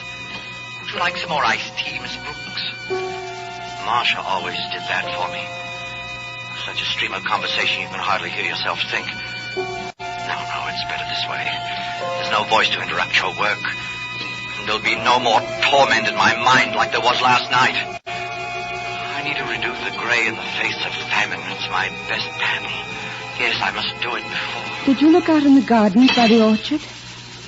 I said, Frederick, did you look for Marcia out in the garden? Yes. She's probably just dropped by the club for lunch, Rosaire. It's better this way. What's that, Mr. General? Would you like some more iced tea, Miss Brooks? Oh, no, thanks. Say, I just happened to think of something. What does R mean in a telephone number? Why, it means ring, Mr. Valentine. You live in the country and people listen in. Oh, I get it. Like 673R3 means ring 3, huh? That's our telephone number. How did you happen to know? Oh, well, I just noticed it, that's all. Miss Burlick, do you happen to know anyone by the name of May? May. In May, things come pushing out of the ground, waving their colors at you, shouting at you, telling you where to look. What are you talking? It's my wife's name, Mr. Valentine. Marcia? Well, she calls herself May sometimes. Where did you see that name, Mr. Valentine? Where did you see the telephone number? Well, I just happened to notice. Where did you go on your walk before lunch? No, never mind. I know where you went. I followed you a little way. I knew you'd be suspicious. That's why you came up instead of writing. You went to Dr. Will. Please, Rosaire, can't we just finish our meal? Frederick, you haven't looked for her. You've been thinking of your work. You didn't look in her room.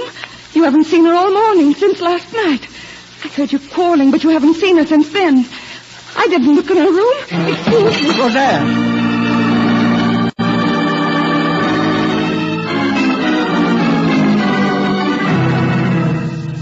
There. You see? Her bed hasn't even been slept in. Oh, Miss Burlick, please.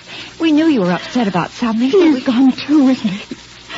I walked by Dr. Will's this morning and I saw his car was gone. But you don't have to add 2 and 2 quite so fast, do you? Ever since we were children, she's always been more attractive than I. She and Frederick haven't been getting along lately. I don't know what it's all about, but I guess when I saw the way she looked at Dr. Wills yesterday... Well, isn't there anyone we can call to at least find out where the doctor went? I could tell the way she looked at him. There was something between them. They're together somewhere. I know they are. Do be quiet, Rosaire.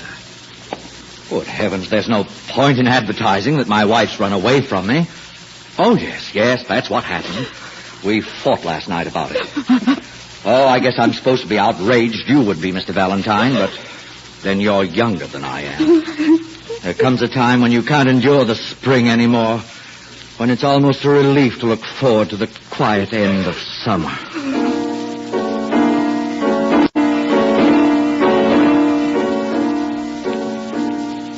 George, I don't believe you. I don't believe any of it. Yeah, I know, Brooksy, you're right. Well, did you get a chance to use the telephone? I called the doctor's office in the city. He's down there, all right.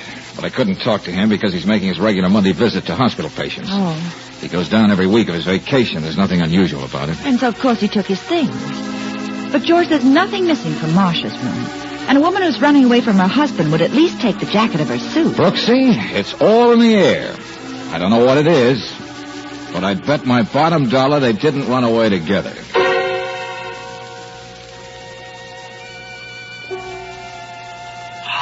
Why did I say that? But I had to say something. Marcia isn't here. I had to explain somehow. They must believe. Rosaire will help them believe with her silly feminine suspicions. Oh, yes, it'll be a day or so before that doctor comes back and people will realize he's been alone. I'll think of something by then. Mr. Valentine won't be here to realize Marcia was never with the doctor. And I can always take care of Rosaire all right. Oh, excuse me, Mr. General. Oh, yes, quite all right. You're leaving? No, not exactly. In fact, I just wanted to tell you we're sticking around for a while. You're what?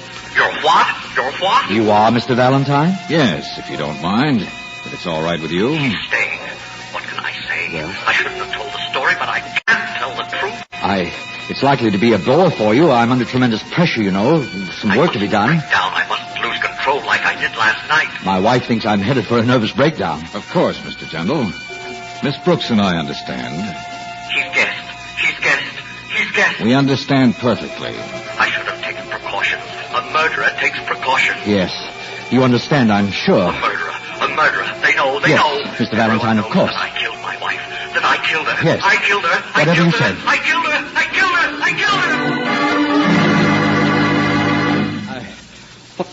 What was it you said, Mr. Valentine? Nothing. Just that I'm sure we won't be here long. But I'll have to get help from a garage. You see, my car has a flat tire, that's all. Oh, that's all. But that's a good deal, isn't it? Well, what a shame. Yes, Mr. General, it is. Isn't it?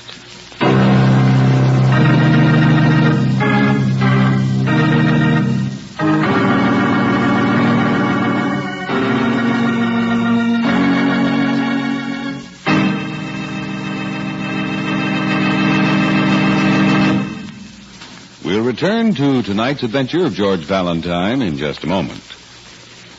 If your car's engine knocks, take a tip. Just try ping-free Chevron Supreme gasoline.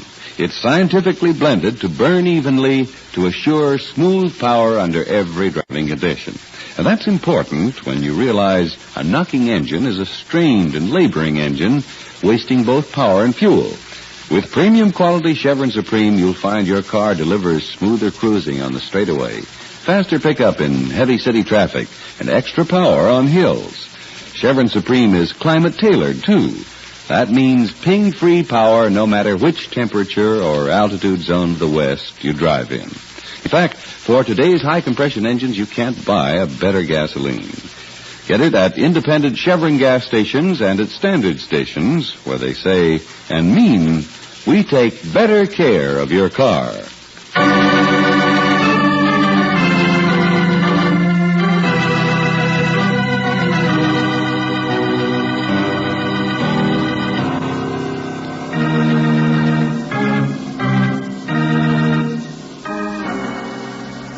There is a time of year when the warmth of the sun lies quietly on the land, when the clamor and confusion of growth and early blossom is past, when ahead is the peace and retirement of autumn.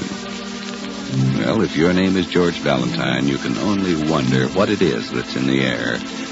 But if your name is Frederick Gentle, then you're an artist, and you know what it is you want. The end of summer. Ah, there, that's it. Yes, I have the line of your shoulder much better now, Rosaire. No, don't move.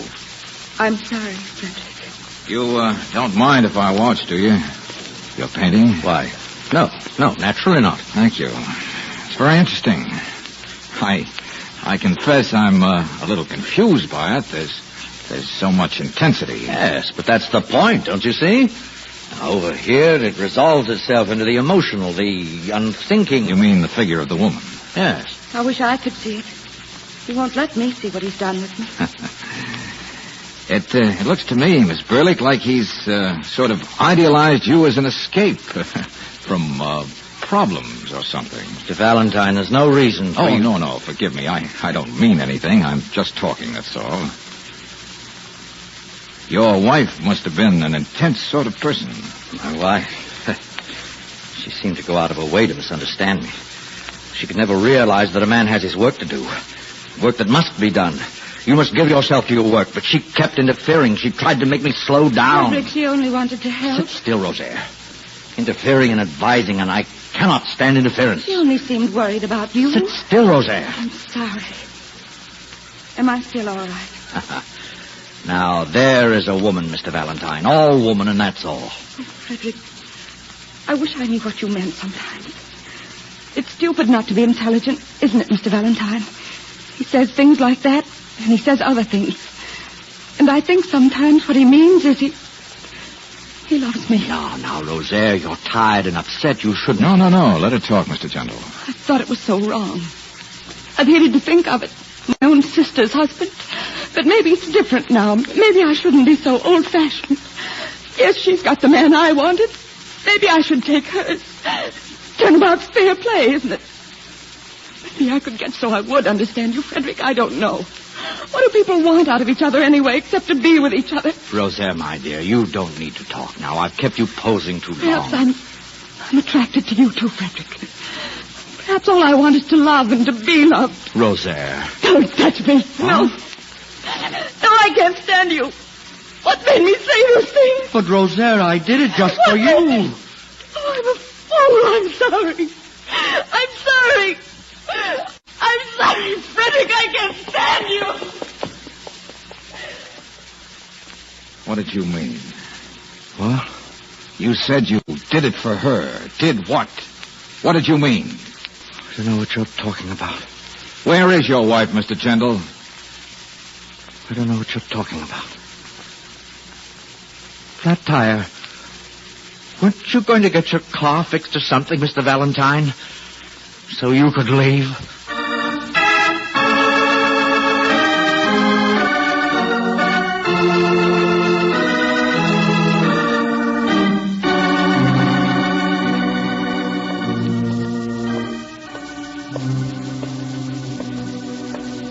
Brooksy, what'd you find out? Well, I looked looked all over, like you say. I didn't find anything. Nothing that would indicate...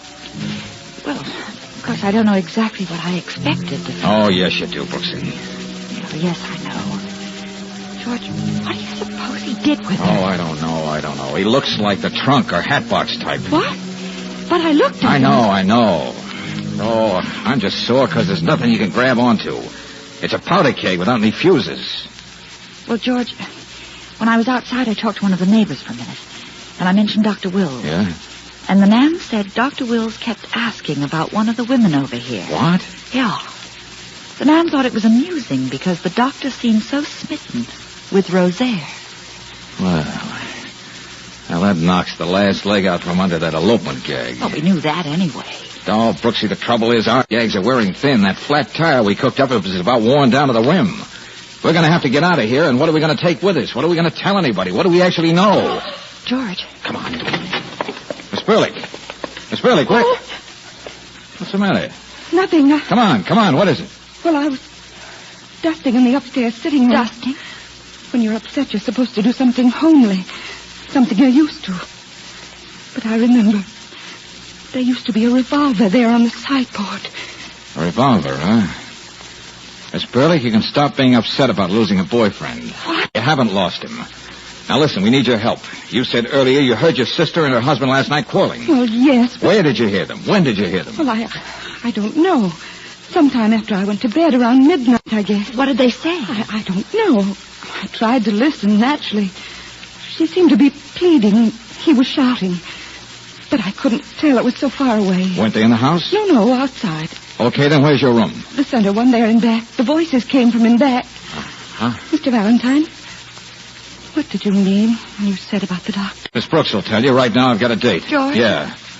I'm going to stop dripping water on the Rock Angel. I'm going to try a sledgehammer on it instead.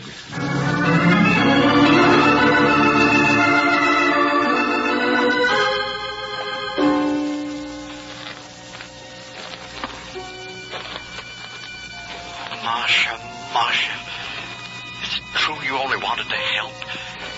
Is it true you were only thinking about me? You're out there, but you can't hear me, can you, Marcia? Or was I the one who could never hear you? It's too late to listen, isn't it? Interfering, advising, suggesting. Or were you just begging me to think of something besides my work, warning me not to work so hard, warning me about it? Oh, hello there, Mr. Jandal. Oh, Mr. Valentine. Mr. Valentine. All right, Mr. Jandal. I'm just looking for something, that's all. Oh? Well, what did you lose? Oh, it's around here someplace. I'll find it all right. If I have to comb every inch of the place. But I... All right. You don't need to help me. You weren't out here in back, were you? Someplace within a radius of that window up there. Rosaire's window. What? Yeah. Because you could hear voices from one to the other, or vice versa, I don't know. Anyway, big voices, excited, fighting voices. Yeah, I'll find something within that radius. What do you mean? I told you, you know what I mean, better than I do. What's that over there, a greenhouse? I said, what's that over there? Yes. Yes, it is. Yeah? Well, I'll try the hedge, maybe. I'll find something sooner or later. Oh, Marcia, why didn't I listen to you? You said I should rest. Instead, look what I've started. No, nothing by the hedge. Greenhouse, huh? There's a line. A line from the end of the hedge to the peach tree. An imaginary line. But has to stop somewhere. He can't go farther than that. Wait a minute. How about the tool shed back there? No, I guess not. The peach tree. Guess I might as well circle around and take a look at the... He's going to cross it. He's going to cross the line. Now I have to stop him. I have to, Marcia. I have to stop him. Hey. Huh? Hey, what's the matter with you, Mr. Gentle? I have heard that guilty creatures sitting at a play have by the very cunning of the scene been struck so to the soul that presently they have proclaimed their malefactions. For murder, though it have no tongue, will speak with most miraculous organ. Yeah. I know, Shakespeare. Yes, it's what you're trying to do, isn't it? Trying to make me confess. Thanks for being so obliged. Make me confess that I shot her out here last night. You what? Of course I did it, of course. You guessed the minute you saw me. How can man hide the guilt of his mind? But I still have the gun that I used last night. Oh, God forgive me. Well, she warned me that I'd have a breakdown, Mr. Valentine. Yes, you've got to kill him. What else You've got to kill him.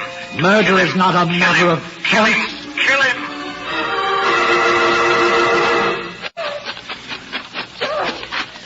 Oh, George. It's all right now, Angel. Oh, golly.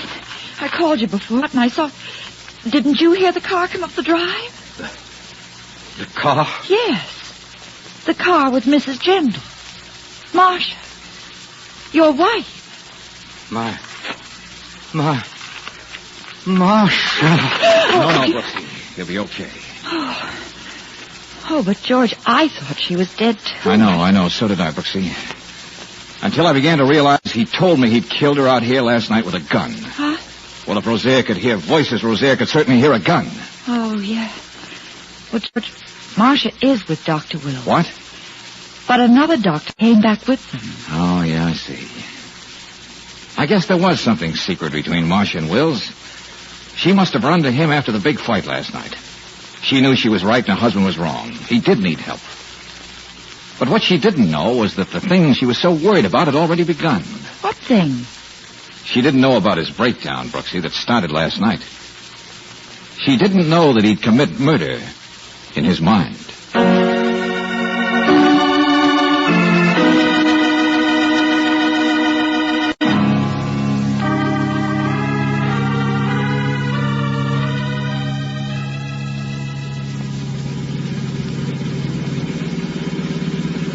George?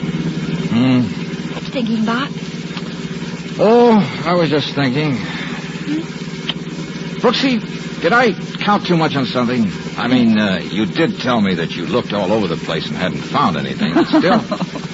George, didn't you look in the greenhouse before we left? Well, no, as a matter of fact, of course not. Marcia was back, and I knew Well, that... I looked there, darling. It didn't have room for a pin, let alone a body. The greenhouse was crammed to the door with dry grass seed, bulbs for next year, flats of flowers. Well, then I figured right, Angel. It's the end of summer.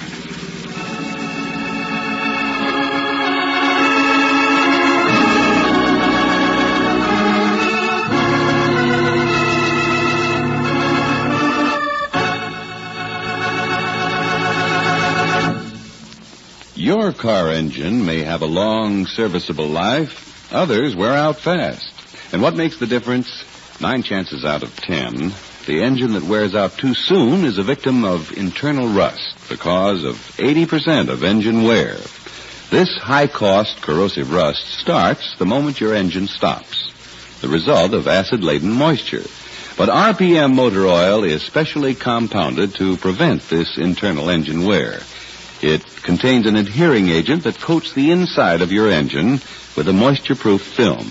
Even though your car stands idle for days or weeks, RPM stays on the job, prevents rust. No wonder RPM motor oil is first choice in the West. It's the oil that stops 80% of engine wear.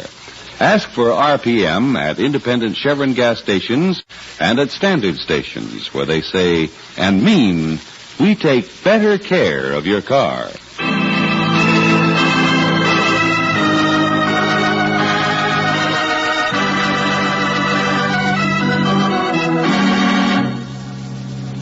Next week, with George Valentine involved in a new riddle, we'll hear him saying... Yeah, sure, Brooksy. Riley's boys will catch somebody all right.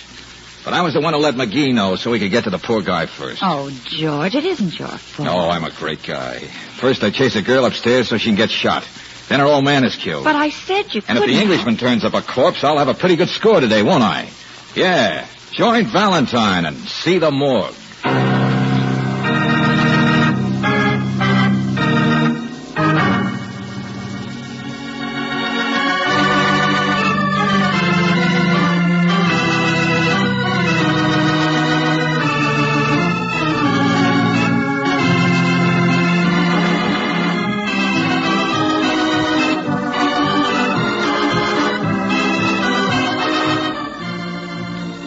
Tonight's adventure of George Valentine has been brought to you by Standard of California on behalf of independent Chevron gas stations and Standard stations throughout the West. Robert Bailey is starred as George, with Frances Robinson as Brooksy. Let George Do It is written by David Victor and Jackson Gillis and directed by Don Clark. Also featured in tonight's cast were Virginia Gregg as Rosaire and Joseph Kearns as General. The music is composed and presented by Eddie Dunstetter. Your announcer, John Heaston. Listen again next week, same time, same station, to Let George Do It.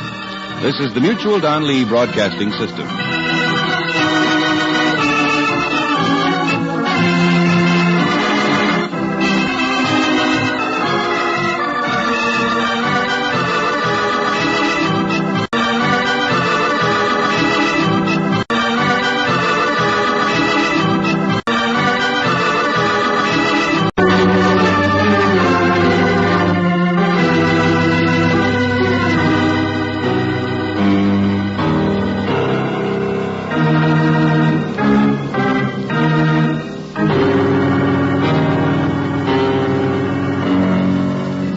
Standard of California, on behalf of independent Chevron gas stations and standard stations throughout the West, invites you to Let George Do It.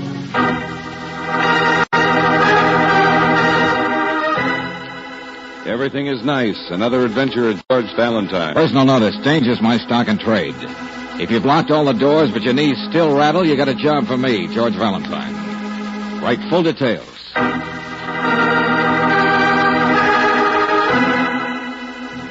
Dear Mr. Valentine, my daughter has red hair. If you can imagine red hair with the rest of what you see in the photograph, you will understand a father's concern. Vivi is only 18, but she has spent every afternoon and evening of the past week in a disreputable place called Bamboo Bill's. Whom she sees there, I don't know, and she won't tell me. However, this is not just an affair of the heart. The 22nd of this month is her mother's birthday, but Vivi insists that she will not be home for that or any other family occasion. Mr. Valentine, my daughter isn't bad. She's upset and frightened. We are wealthy people, and I am positive someone has entangled Vivi in a situation too dangerous for her to handle alone. I will expect to hear from you at your earliest convenience. Sincerely, E.F. Sunderman.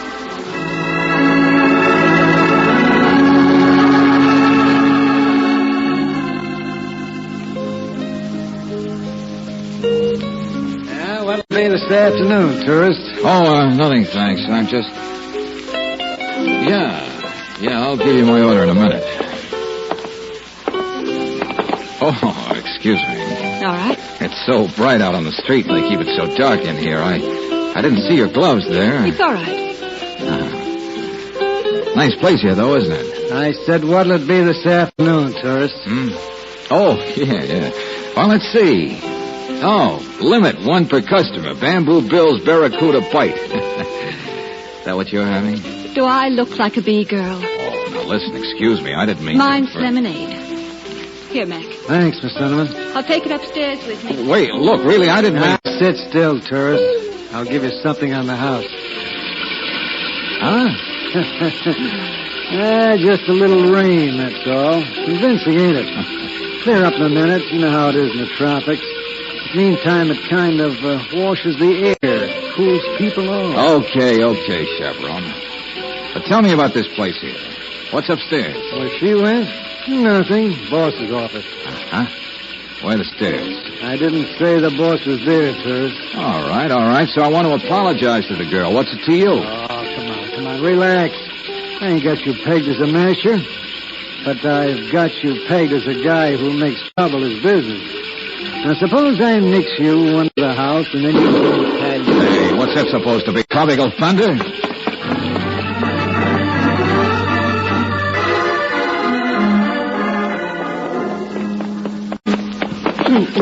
Beg pardon? Hey, wait a minute. You just come down those stairs? No. I just thought I heard something through here, that's all. Yeah, like shots maybe, huh? Come on, back up the stairs. One side, old chap. Somebody's No, you don't. Wait a minute. Get help. Oh, Lord. Miss Cinnamon, where are you? Miss... Oh, no.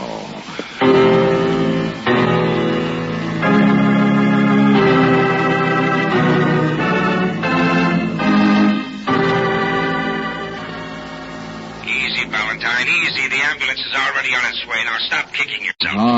can't help it, Riley. If I hadn't got wise and thought I could strike up a conversation with her, she wouldn't have taken her lemonade upstairs. I don't think she's got much chance to pull through. I've always found people who are headed for lead poisoning are going to get it sooner or later, regardless of circumstances. Now, cool off and tell me about that guy once again. Brother, I'll be glad to. 6'2", slender, English accent, maybe Australian. And he definitely had been upstairs. Gray suit, black mustache, not much hair. Okay, we'll get the alarm out, and I'll be with you myself in about 5 minutes. Okay, thanks, Riley. 6'2", slender, and an English accent. Yeah, that's right. Who are you? My name's Bill McGee. Bamboo Bill? Yeah, I own the place. Wow, well, lots of excitement here. Where have you been? That's my business. Okay. Wait for the police. I don't mix well with policemen. Now, look, South Seas merchant. I've been there. I'm no phony. Just didn't go back soon enough, did I? So the Englishman shot her. He was upstairs. But it's a big place. There might have been others. He did it. Hey, you're pretty sure, aren't you? Okay, what's his name? Who is he? I haven't the slightest idea. Beach boy, you better start getting some ideas. It happened in your office. The Sunderman girl's been here every day of the past week. So what? People will want to know why. They're not going to believe she just came here for travel lectures. You talk too much, tourist. Yeah? And she's been scared of something, upset. Her family was worried about it. Say, how do you get along with her family? I didn't know she had a family. Why don't you cut the hulu? You're trying to make up a story so fast your head's spinning. You're trying to... Yes, the ambulance. Yeah. Let me tell you one thing, mister. If that kid dies, it's going to mean the ambulance for lots of people.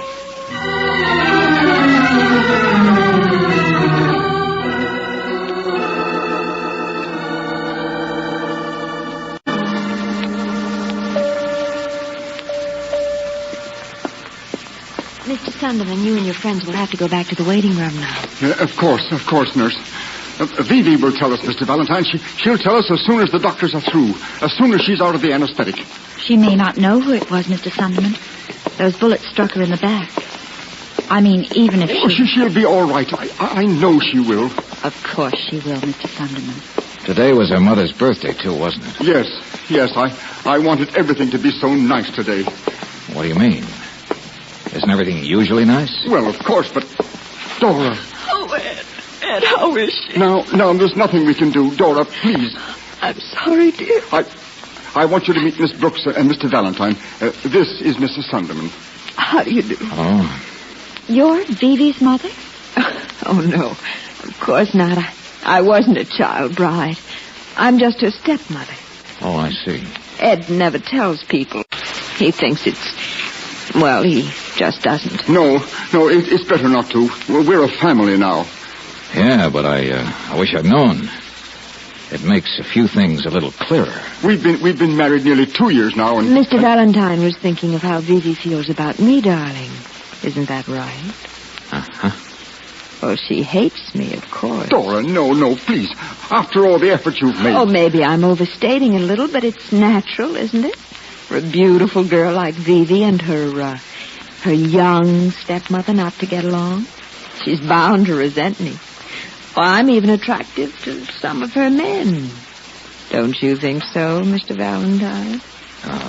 Possibly. But after all, I can't help the way I am.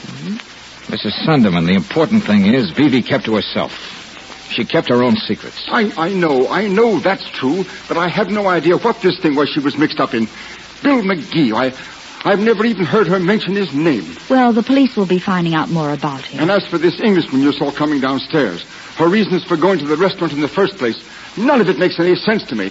I don't know what to tell you, Mr. Valentine, how to catch my own daughter's murderer. Ed, don't. It's not your fault. But I'm afraid I don't really know anything about Vivi either, Mr. Valentine. I'm sorry I can't help you. Yeah. Mrs. Sunderman, could I see you for a second alone? Of course. He's so upset. Yes, I know. Well, I just wanted to tell you, Mrs. Sunderman. Yes? I don't believe you. Goodbye.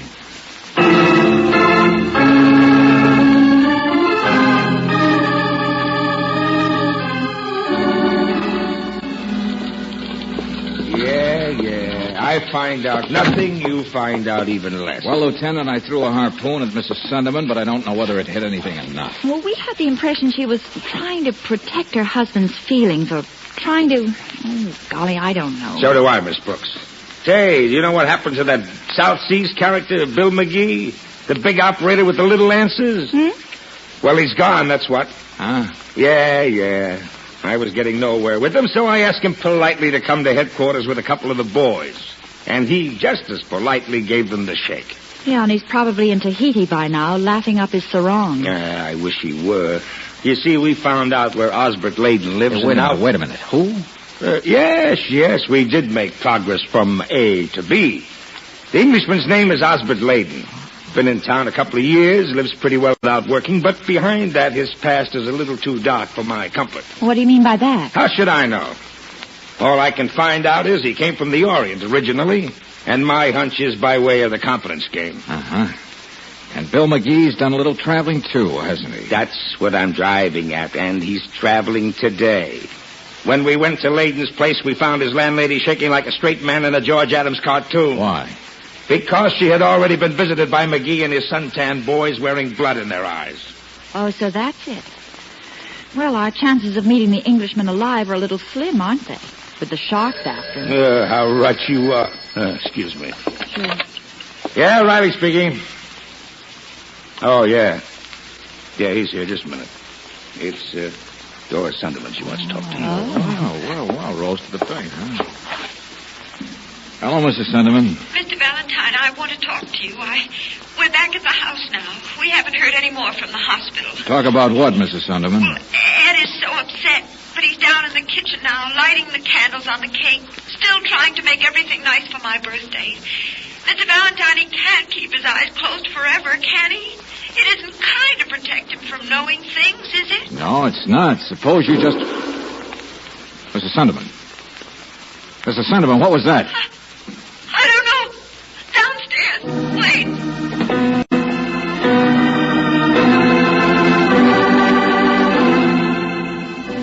George? Hey, what's going on there?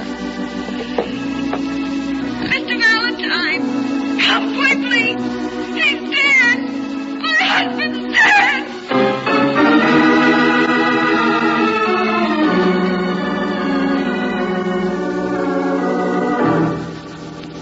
How about it, Riley?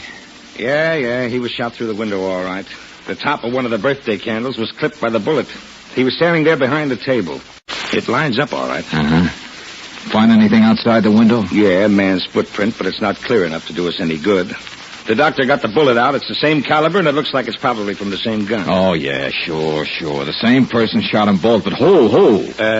Get a load of this, my friend. The sergeant tells me one of our prowl cars spotted the Englishman down at the corner of 4th and Main, a mile from here. Yeah? At exactly 6:25. 6:25? Yeah. And we got here at 6:30, but you heard that shot on the telephone at 6:25 on the button. So it couldn't have been the Englishman who did it. But you've got every cop on the force still chasing him. And me. I was dumb enough to let Bill McGee find out about it. So he could take off to get the poor guy first. Oh, relax, will you? Brother, I'm a great guy today. First I chase a girl upstairs so she can get shot. Then her old man is killed. Well, I didn't stumble around promoting that one. But, Riley, if the Englishman turns up a corpse, then I'll have a pretty good score today, won't I? Yeah. Join Valentine and see the morgue.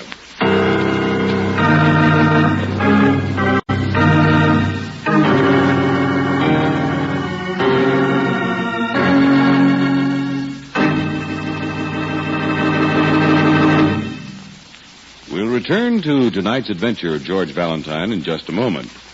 If your car kind of sputters on hills and acts logy in traffic, just try a tank full of Chevron Supreme gasoline. It's specially blended to give smoother performance on hills and under every driving condition. Depend on its ping-free power to give your car faster starts, faster pick-up and stop-and-go traffic, too. And remember, premium quality Chevron Supreme is climate-tailored.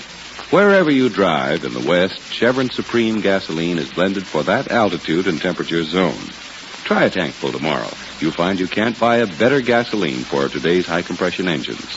Best of all, you're never far from Chevron Supreme. You can get it at standard stations and independent Chevron gas stations, where they say and mean, we take better care of your car.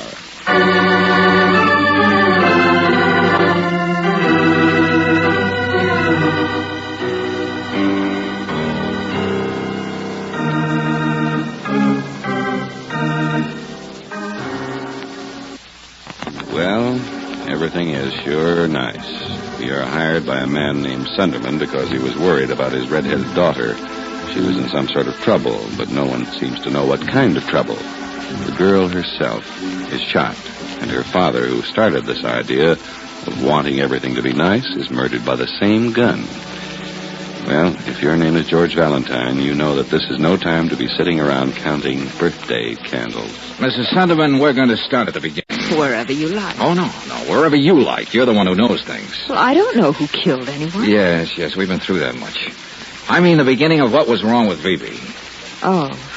Well, Vivi isn't wild, if that's what you mean. In fact, I think she's always looked down her nose a little at me. You know how girls are. Oh, yes, of course. Mrs. Sunderman, your husband liked to pretend he had one big happy family. Perhaps. Uh-huh. And, you like to help him do it. What? I don't believe that a woman wouldn't investigate what her stepdaughter was up to. Well, I've never actually... Come on. You started to tell me once on the phone. Yes, but so much has happened. I heard that shot. I'm asking about Vivi. What was it about her you didn't want Mr. Sunderman to know? Well, it's something to do with that Bill McGee. She's scared to death of him. She has money, you know, a big allowance. Go on. Well, I don't want to cause any more trouble for her. I'm the one who does that. Go on. There are some papers he has. She wants them. Papers? Yes, evidence of some sort. I should imagine of gambling, wouldn't you? Oh, I don't know, Mrs. Sunderman. I'm not using my imagination anymore. I just now quit.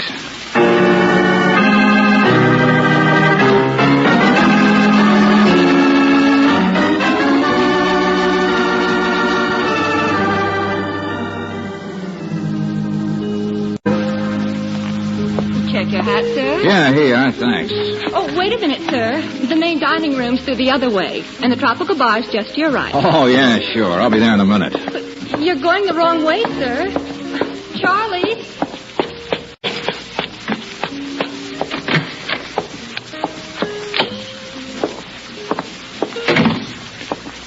Papers.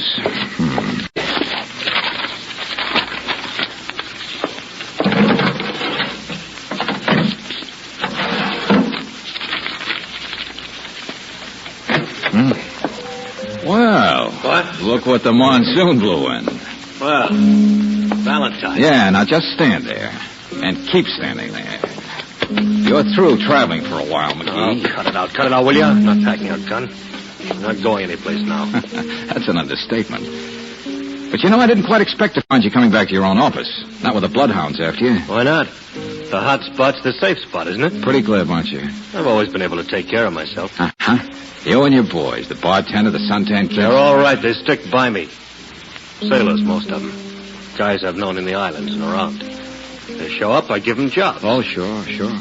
Like, taking care of the Englishman? We couldn't find him. Oh, brother, you take a load off my mind. All right, let's talk about gambling. What? Gambling. Like girls with too much dough do sometimes. I still don't get you. Okay. Then we'll make it papers. A piece of evidence you have that might be interesting.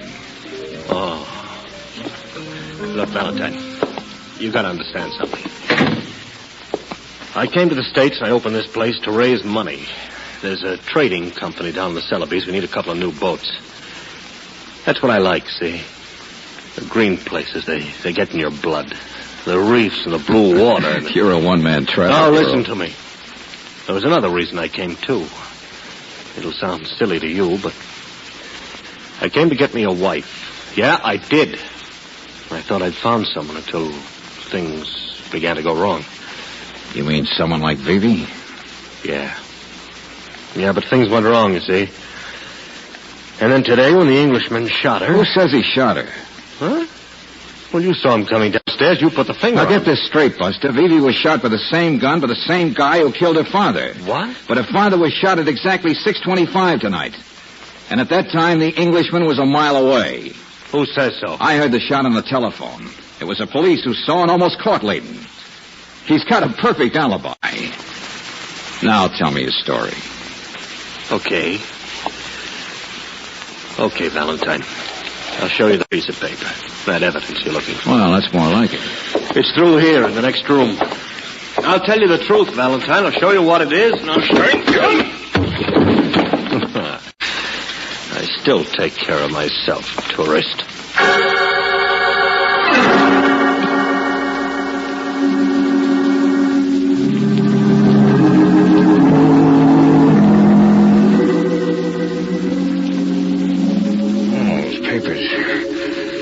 Find those papers. There's something in the other room. Come on, wake up, Valentine. I'm trying to tell you my boys have got him. They've cornered the Englishman. We're going out there. He's alive, George. He's all right.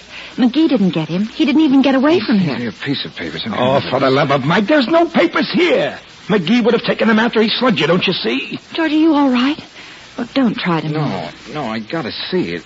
Piece of paper someplace in here. He said it was. The wastebasket.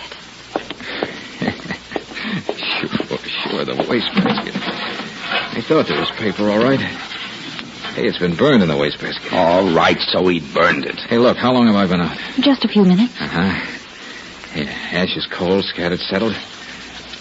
You want to bet this was burned hours ago? No, I don't. I just want to get out there where my boys are picking up the Englishman. Okay, go ahead, Riley. But when I think of how many birthday parties I've been to and how unobservant people can be... George, what in the name... Angel, you and I are going to do a little burning ourselves. In fact, here's our chance to prove you can't burn a candle at both ends.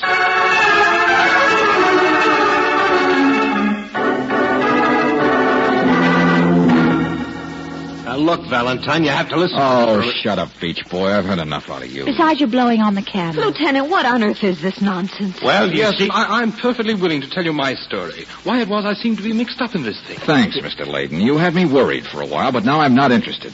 What's the time, Angel? 4 minutes. Uh-huh.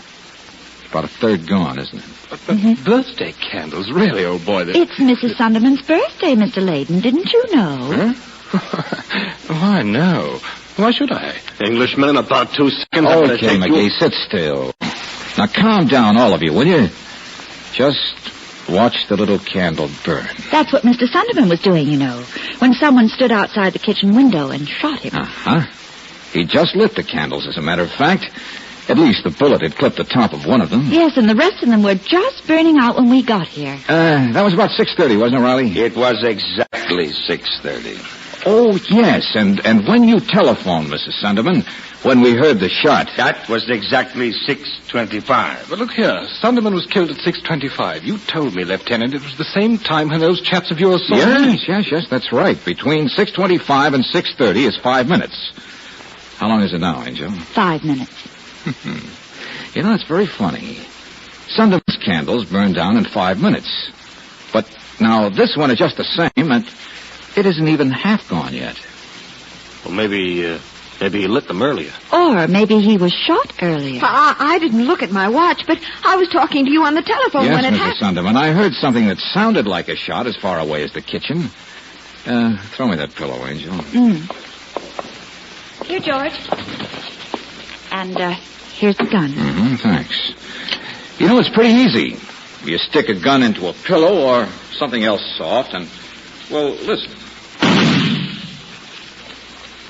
Maybe that's how you made that sound, Mrs. Sunderman. No, I didn't kill him. I didn't. I swear I didn't. He didn't say you killed him. Of course you didn't. Otherwise, why would you have gone to all that trouble? Oh, no, you were setting up an alibi, weren't you? A perfect alibi for somebody else. But I was more than a mile away. Sure. How long is it now, Angel? 7 minutes. A birthday candle takes a good 10 minutes to burn, Mr. Layton. 10 from 6:30 is 6:20. The real time you killed Mr. Sunderman. No. Okay. She gave you a 5-minute head start. You knew that's all you needed to drive your mile for the alibi. But, Mr. Valentine, you really Be can't... quiet, stop it. I won't be quiet. I won't let them railroad me into... Stop it. Every time you open up your mouth. You're in it as much as I am, Dora. You egg me on. No, stop it. You persuaded me to kill. Okay, right, there you are. The gingham dog and the calico cat.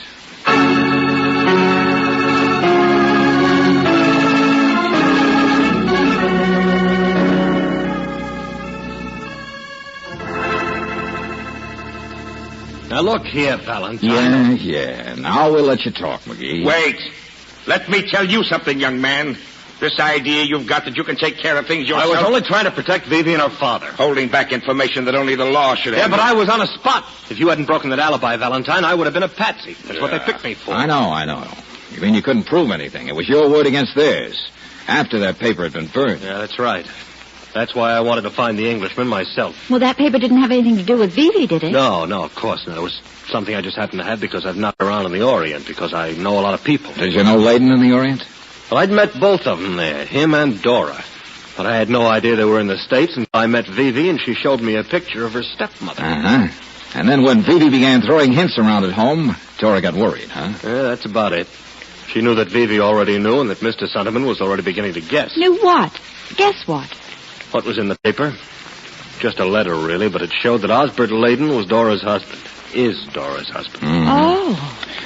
Yeah, a sweet, simple little racket that could have gone on for life. Layden lived on the fat of the land, while his wife was also the wife of a rich guy named Sunderman.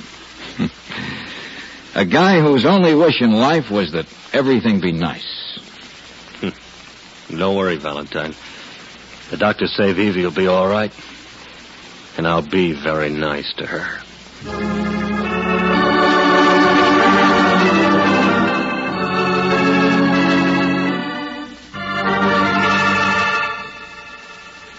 You know, George, I'm very impressed. Logic and alibis and everything. But really, I could have told you a long time ago that Mrs. Sunderman was just telling us one story after another. That she was a liar. That she's a... Just, what do you mean? Well, after all, didn't you count those candles on her birthday cake? 26, really. Yeah, but then think how many women in the world tell little lies like that. Yeah, well, I mean... Well, for future reference, exactly how old are you, Brooksy? Good night, George.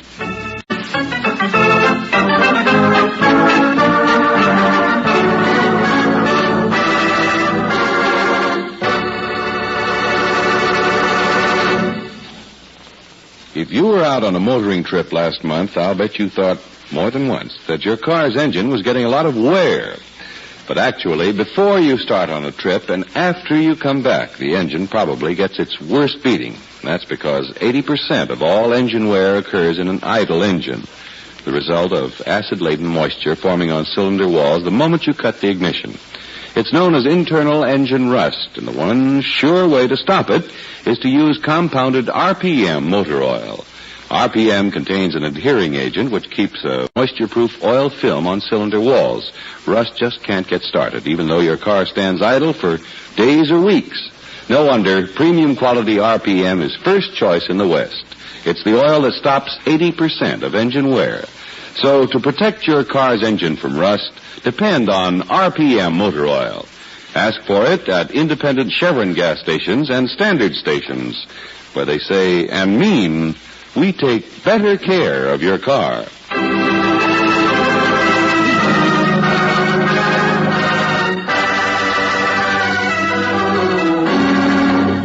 Next week, George Valentine pays a call on the local sheriff and gets quite a shock when he hears... Yes. Blood on the fenders. Wife ran over Jackrabbit once. Now, look, Mr. Simpson, you represent the law in this county, and it's... I know. The boy in the city gave me a call about you. I asked him to.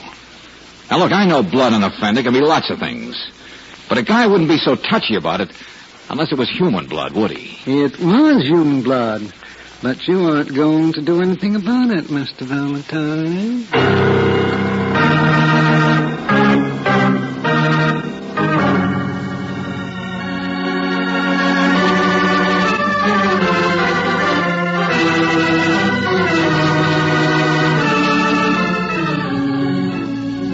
Tonight's adventure of George Valentine has been brought to you by Standard of California on behalf of independent Chevron gas stations and standard stations throughout the West. Robert Bailey is starred as George with Francis Robertson as Brooksy. Wally Meir appears as Lieutenant Riley. Let George Do It is written by David Victor and Jackson Gillis and directed by Don Clark. Also heard in the cast were Herbert Rawlinson as Sunderman, Virginia Eiler as Vivi, Dick Ryan as Mac, Dan O'Hurley as Layden, Larry Dobkin as McGee, and Shirley Mitchell as Dora. The music is composed and presented by Eddie Dunstetter.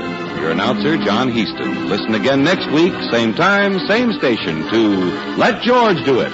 This is the Mutual Don Lee Broadcasting System.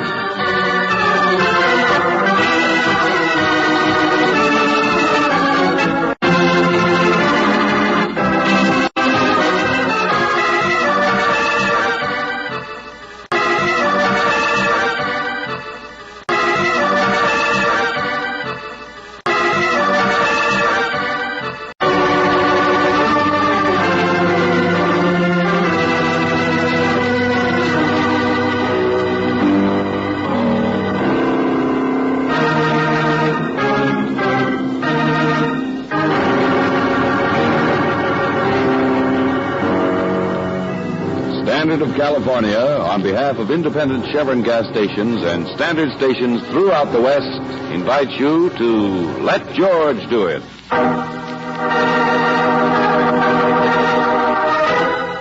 Valley Sunset, another adventure of George Valentine. Personal notice, changes my stock and trade. If you worry about your life, but worry even more about your death, you got a job for me, George Valentine. Write full details.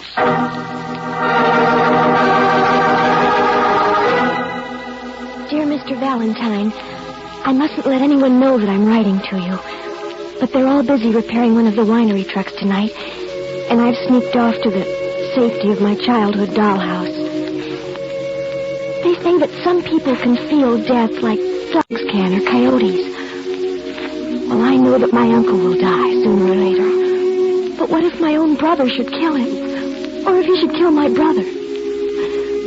Mr. Valentine, it's like when the dust lies in the grapevine so thick you can't tell what's underneath, whether there's ripening fruit or a rattlesnake. But there is something horrible that I can't find out alone. Because after all, I am only a prisoner in this strange world. And it's signed Rachel Agaginik. Uh-huh. Any address, Brooksy? Yeah, well, let's see. It's on the back with a little map. The closest city is Fresno, I guess. Uh-huh. 60 or 70 miles, care of Valley Sunset Wineries. Because after all, I am only a prisoner in this strange world. Uh-huh. Valley Sunset.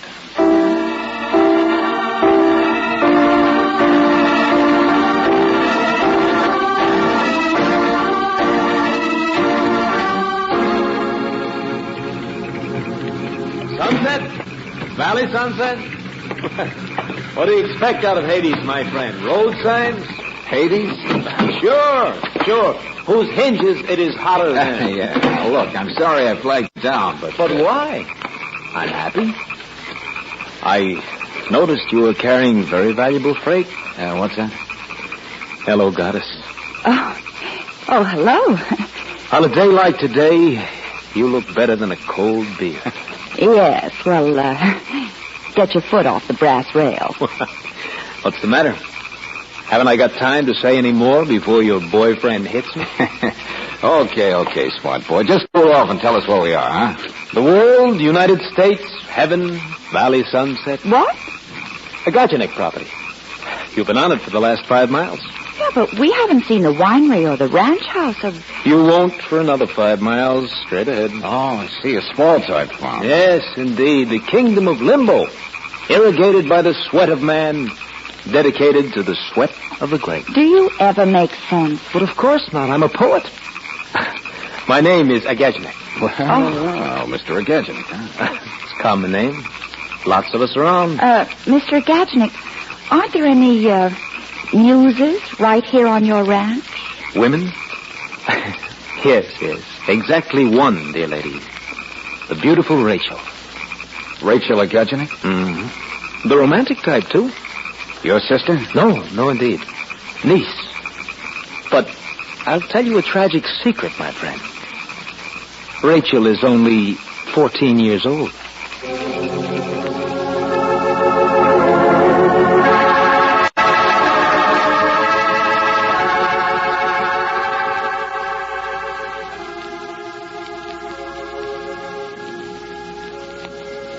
My childhood has passed me, Mr. Valentine.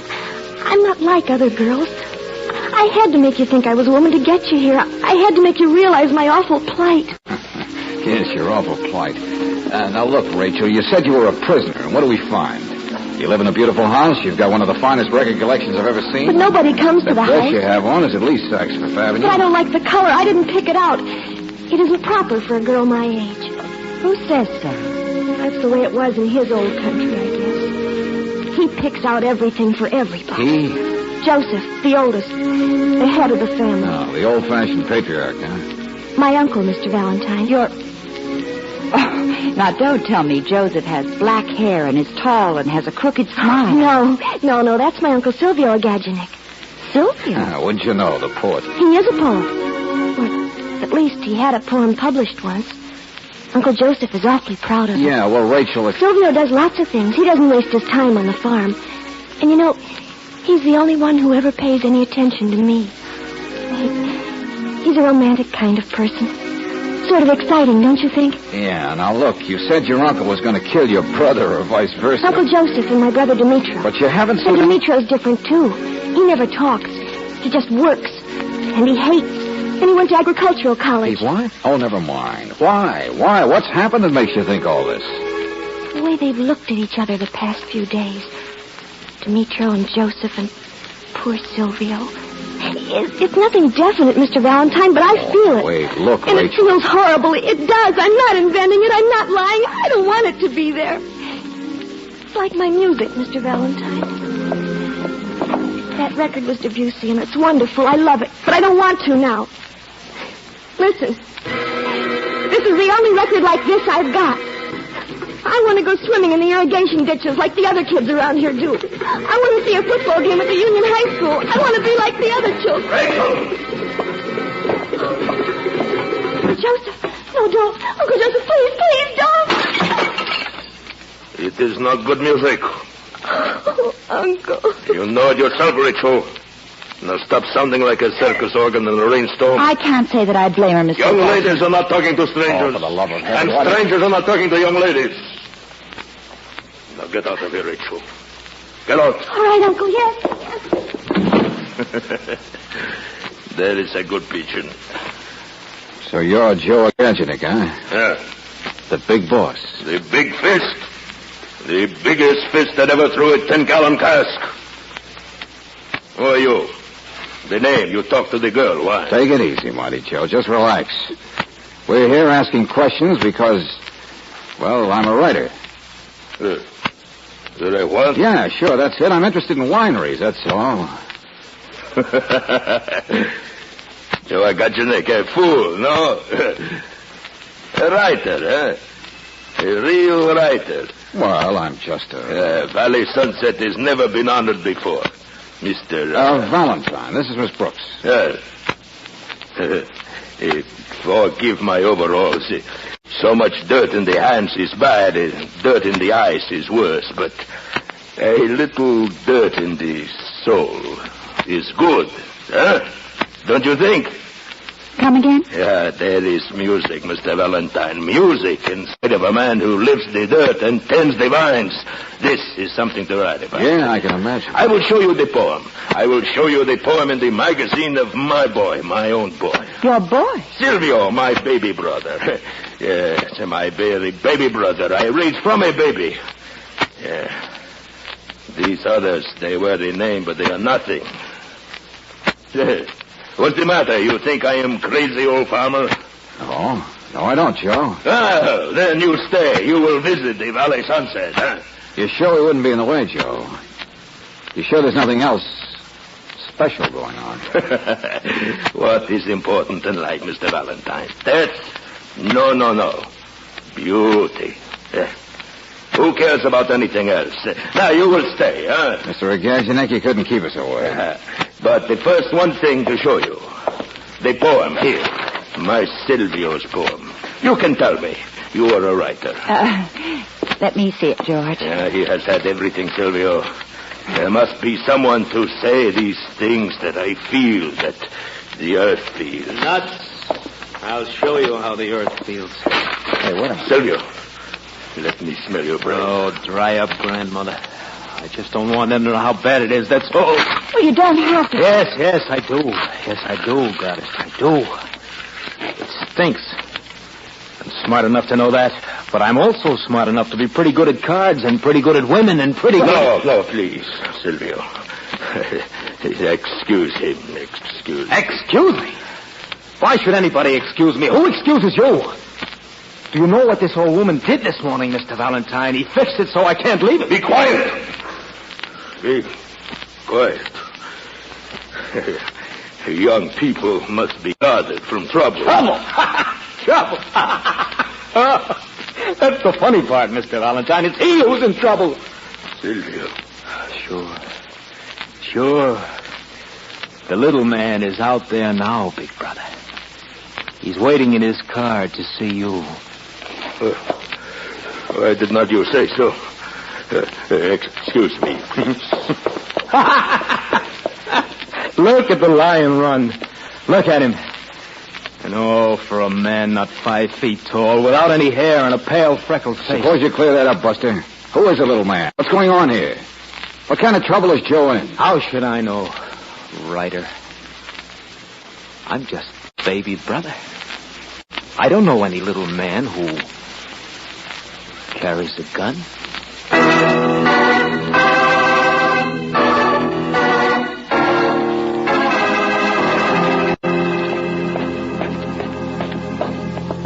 Hey, look, your name is Dimitro, isn't it? Yes, of course, Mr. Valentine, but I'm busy right now. My uncle goes to town on Mondays, and I've got to see him first. Joseph? Well, I think he's talking to some man outside. I don't care. I've got to see him first. Well, he says it's Silvio suggested. Silvio's a loafer. He doesn't know a wine bat from a pickle barrel. Only, why don't you two tell the truth? You're not interested in wineries. You're interested in us. Look, all we want. Sure, I know. You're friends of Rachel's. Okay. Well, I'm not afraid to tell you what's going on. Joe sold some property. Oh? Well, what's that got Family to do? property. It belongs to all of us. It's like selling a hand. Well, a few days ago, Joe goes out on the QT to raise himself $20,000, and it... Get back to the fields. Get back out to the fields where you belong. Now, wait a minute, Uncle. I am head of this family. You will do what Joe says. I wanted to ask you... I do not have to explain to you anything. It is my family, mine. One of the boys was cleaning your car up. There's dried blood on it. Hey, cut it out. Oh, George, stop him. George will kill him. Get out here. Get over, you crazy fool. You'll kill him. Get off him. Uncle John. Rachel, get out of here. Uncle, he's gone. Get out of here, pigeon. This is no place. What's up, boy? What did you say, kid? What's the matter? He's gone, Mr. Valentine. It's Silvio. He's run away. No. Silvio can't go. He knows what would happen. It was fixed so he can't run away. No, he hasn't. Silvio, where are you? Silvio!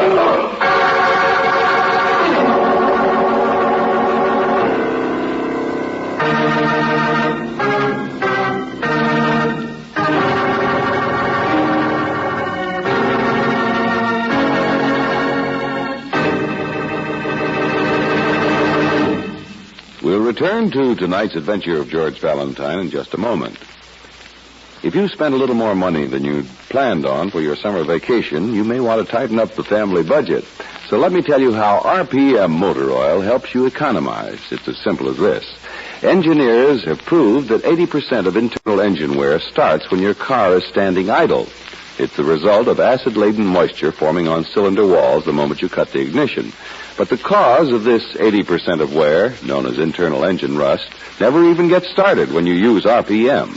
This premium quality motor oil contains an adhering agent, one of several compounds added to RPM.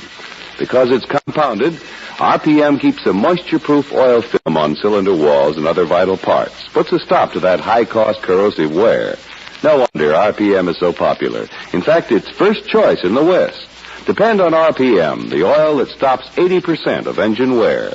Get RPM at standard stations and at independent Chevron gas stations where they say and mean, we take better care of your car.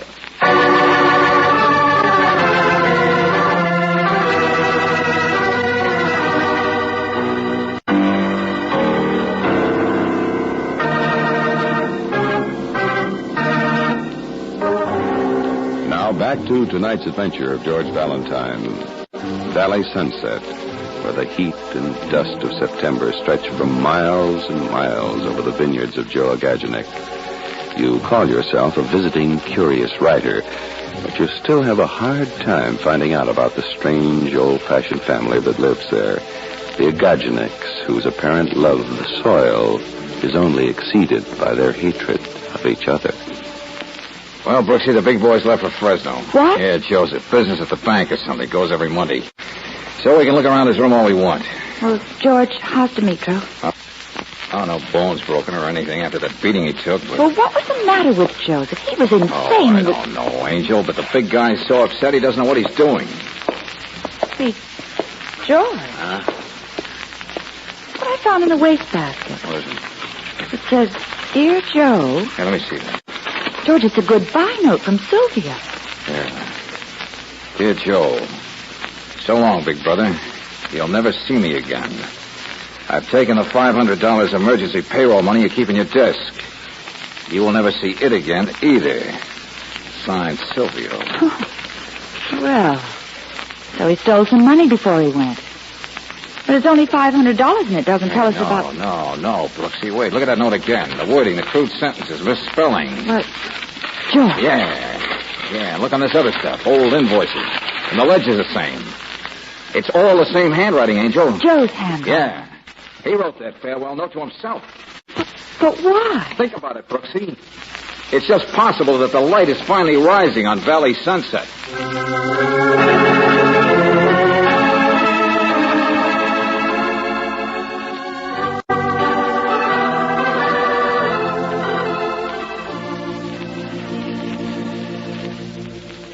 Mr. Simpson, you represent the law in this country, and fried blood on a fender could mean hit and run, couldn't it? Mr. Valentine, a hard hand named Sudsy was wandering around on the highway. Didn't know what hit him. Didn't you check around, Sheriff? Would have, but up comes Joe Agaginik. Says it must have been him. Remembered hitting something. Okay. So Joe Agaginik hit a guy named Sudsy. That's all there was to it. Wasn't there any trouble, any charges preferred? Why should there be? Everybody knows Joe. Oh, maybe he paid the hospital bills and bought Sudsy a few cigars. We kept it quiet. A few cigars. Would all that cost as much as $20,000? $20,000? All right, then try this one. Is Sudsy by any chance a little guy, not 5 feet tall, without any hair and a pale, freckled face? A little man who might carry a gun? No. Oh, Mr. Simpson, you're a well of information. Take it easy. Who works for him, though? Huh? Ty Wendell's the little guy Sudsy works for. Ty Wendell, huh? Mm-hmm. But he's got a permit for the gun. Owns a little roadhouse out here to shake the yokels. Nice guy. You don't like him? Oh, I knock over his slot machines once a month. Best I've ever been able to do. Why? Got any ideas?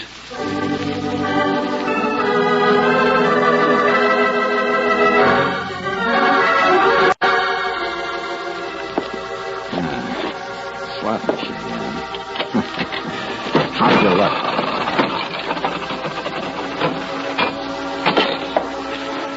Three lemons.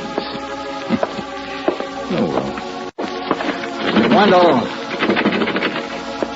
Hey, Mr. Wendell.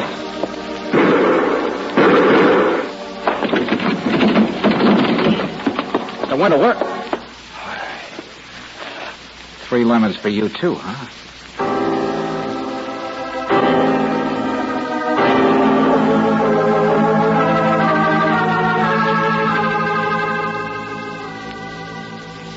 But didn't you see anyone, George? Oh, no, I didn't. But, Angel, the guy's pockets were inside out. His wallet was missing, only he still had on his watch and a diamond ring. Well, George, Ty Wendell had lots of enemies who might have... Sure, and I hope that's just the way it is. But I can't help remembering that lots of people wouldn't be knowing about a certain $20,000. Oh, yeah. I don't want to talk to Simpson until I know where that dough is, what it was for.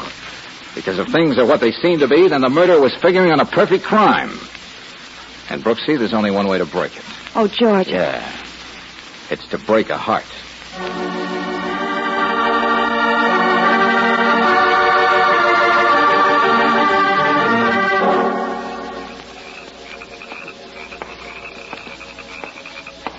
Hello, Joe. I've been waiting for you. Is he home, Mr. Valentine? Has he come home? Silvio? No. But this car here on the drive, is that Mr. Simpson? Yeah. He just stopped by for a visit, that's all.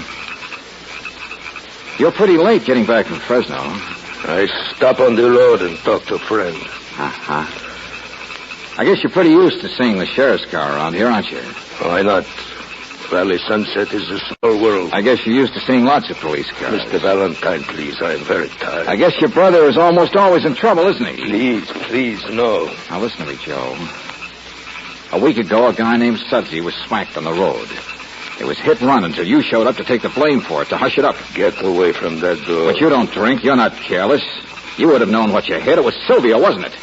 He was the one who could have been nailed for drunken, reckless hit and run, prison, everything else. I'm going I said, listen to me. I just want to know one thing, Joe.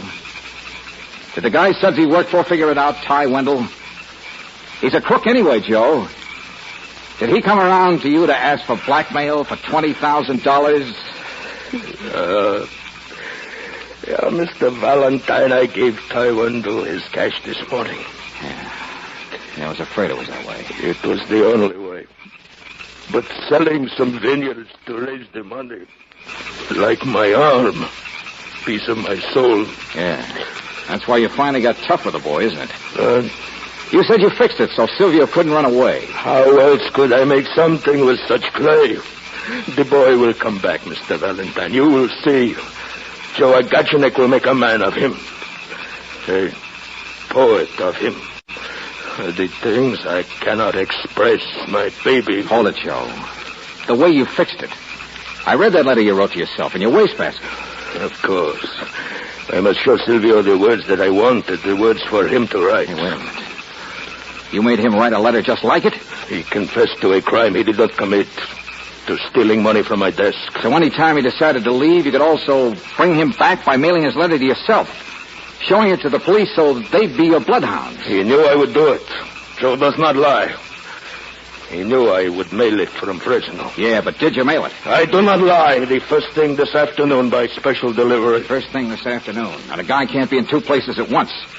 So nobody'd ever suspect Silvio of... Joe can raise funds. Joe will protect his baby. Now, look, you gotta understand something, Joe. You gotta understand it before tomorrow morning when the mailman comes. There's a time when things happen you can't protect him from. You can't use that letter to... You are a fool, a fool. The world is a fool.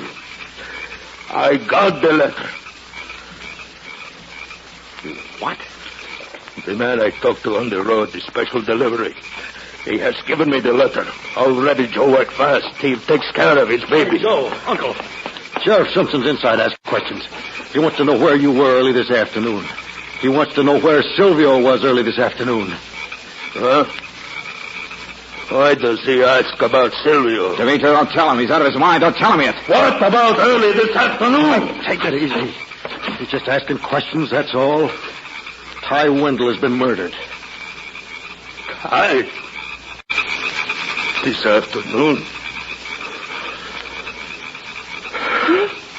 No. No. No, not my Silvio. Not my baby.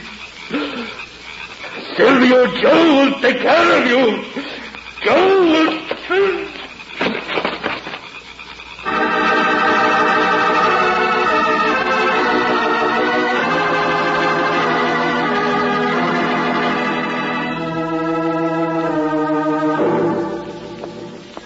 Bad Penny's home again, huh, Silvio? Sure, Mr. Valentine.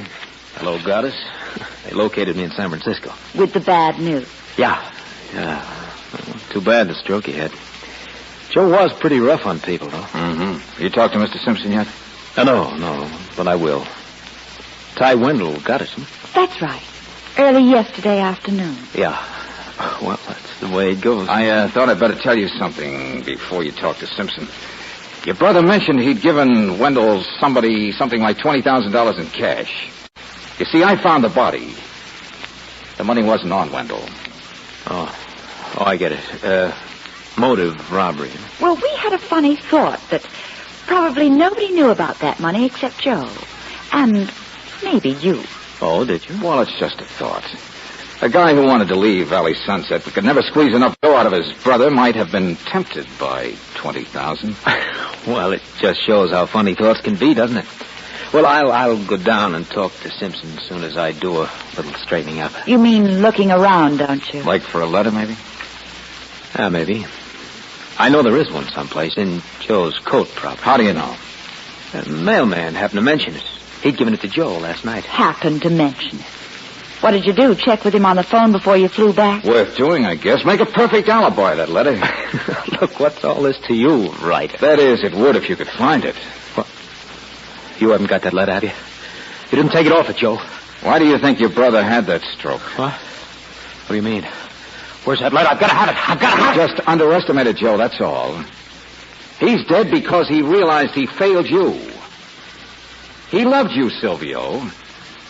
And last night, even before I met him, he'd already torn that letter up. No! I don't believe it. I don't believe that. You have no alibi, baby. No alibi at all.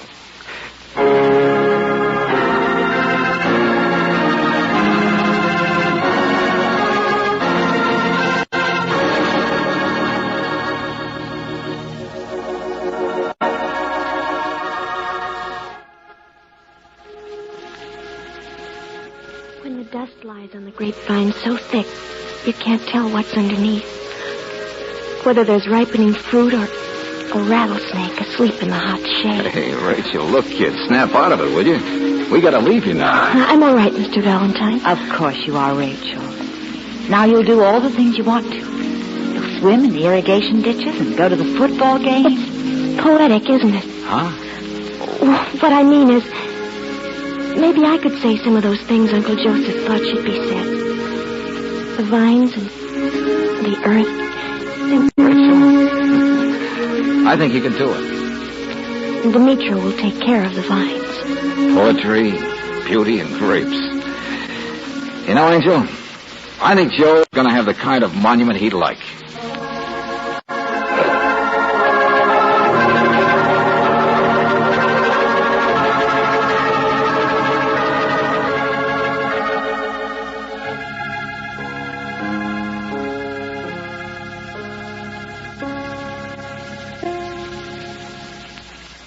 What's the weather going to be like tomorrow?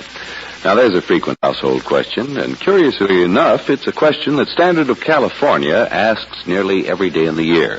They want to know what the weather's going to be like in your locality tomorrow and months from tomorrow. It's all part of making Chevron Supreme gasoline a climate-tailored fuel for your car. Yes, this premium quality gasoline is specially blended for the different altitude and temperature zones throughout the West. And it's also tailored according to the season. That means the year-round and wherever you drive in the West, you can be sure of your car's peak performance under every driving condition. Try a tank full of Chevron Supreme gasoline tomorrow. You'll notice right away how its ping-free power gives faster starts, faster pickup in traffic, and smoother power on hills. You can't buy a better gasoline for today's high-compression engines. Get Chevron Supreme at independent Chevron gas stations and standard stations where they say and mean we take better care of your car.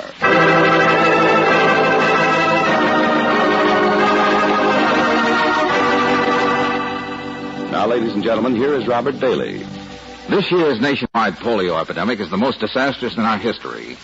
Money set aside to pay for care of victims is being used up at the rate of $100,000 a day. Without your help, this fund will be exhausted in 2 weeks. So help America's children today. Send your dimes and dollars to polio, care of your post office.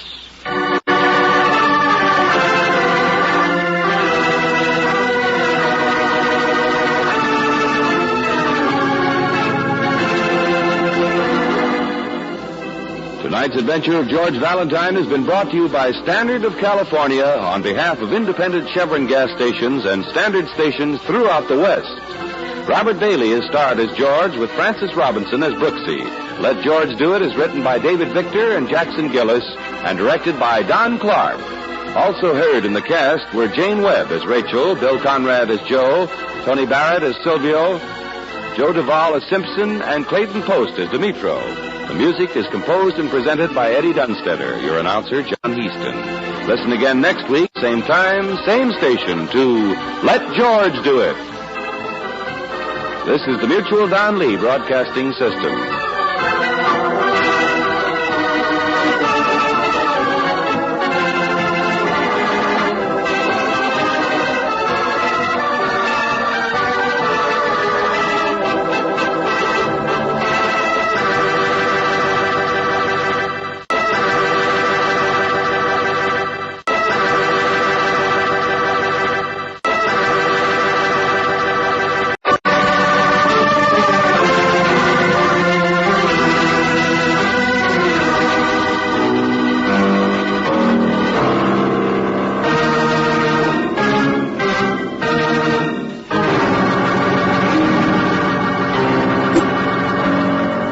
Standard of California, on behalf of independent Chevron gas stations and standard stations throughout the West, invites you to Let George Do It.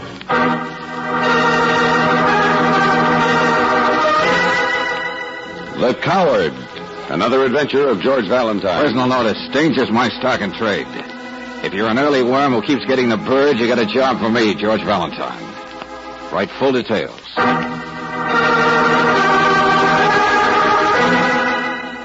Dear Mr. Valentine, my name is Douglas French. I'm staying in a rooming house, 317 River Street. Mr. Valentine, we can't lose a second in correcting the most fearful, the most horrible mistake ever made by a madman. I knew the man, but very briefly, several years ago. Some way, somehow, in those years between, the pain of his own suffering must have twisted all his remembrance of fact. Because, Mr. Valentine, I hadn't been in this city more than 24 hours when the telegraph office called to read me a wire. It had my name on it, my brand new address. It was from him. Yes, Mr. French, message follows. It says I have got some new facts. It is never too late for you to suffer as you should. Now I know, and soon the world will know, that I hereby accuse you of cold-bloodedly committing murder for your own cowardly gain. I hereby accuse you of murdering a total of 37 people. Signed, Emil Martinez. Emil Martinez. Repeating, for confirmation, 37. That is all, Mr. French.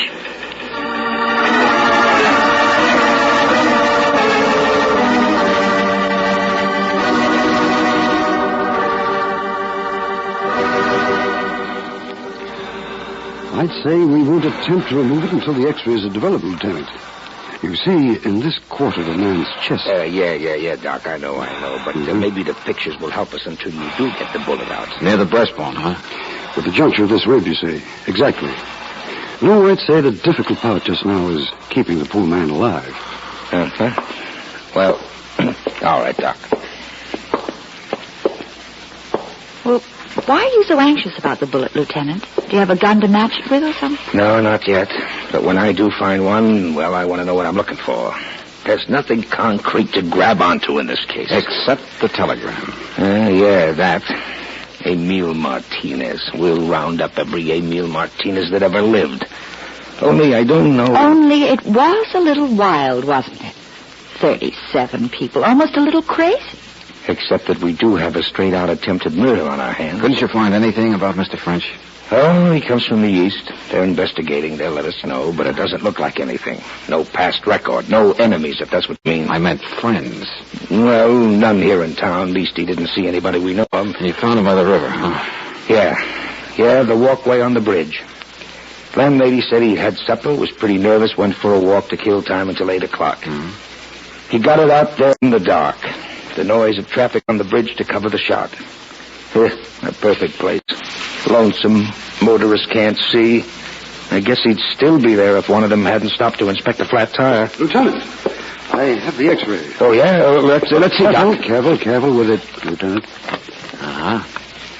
Well, Riley, speaking of flat Well, you're certainly not going to measure any caliber or anything off that picture. For the love of... What is this, a picket fence? Yes, beautifully clear, you see. I say your bullet is this little shadow here under the edge of the rib. Oh, yeah. I always get a seat behind a pole. Help us know when we operate later on. Yeah, later on, huh? Now I gotta sit around waiting to see if he regains consciousness or if he dies. Sure, Riley. In the meantime, the game goes on, doesn't it? Huh? While we're waiting for that pole to be moved, there's somebody running around who's nutty or wild or crazy.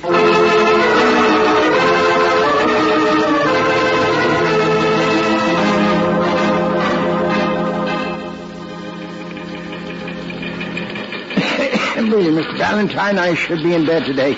Our telegraph company keeps quite adequate records. Worse than the Army. But I've already told the police... Excuse me. Bless you. Now, look, I know there's a file copy of wires. Oh, yes, we sent him a confirming copy after we phoned it, naturally. Well, George, they didn't find one on Mr. French or in his room. Throw it away or burned it, Brooksy. Now, I'm interested in the file copy at the sending point. For handwriting? Yeah. Well, it was telephoned in by Mr. Martinez to one of the stations here in the city. But when you do that, you have to give your phone number and address for charges, don't you? Oh, I see what you mean. Yes. We've already investigated. I have it right here. It was a pay station. Bless you. Thank you. You think penicillin would help? I think maybe we all should have stood in bed when I know, it's discouraging. But we handle so much traffic every day, it's very seldom any of them would notice the text. Our girls never react to the millions of words that they... Why, good heavens. What is it, Miss Johnson? The message continues. I hereby accuse you of cold-bloodedly committing murder for your own cowardly gain. I hereby accuse you of murdering a total of 37 people. Signed, Emil Martinez. Do you have that, Mr. Onslow? I'll repeat for confirmation. 37. Repeat. Hey. Hey, George? Was she faint?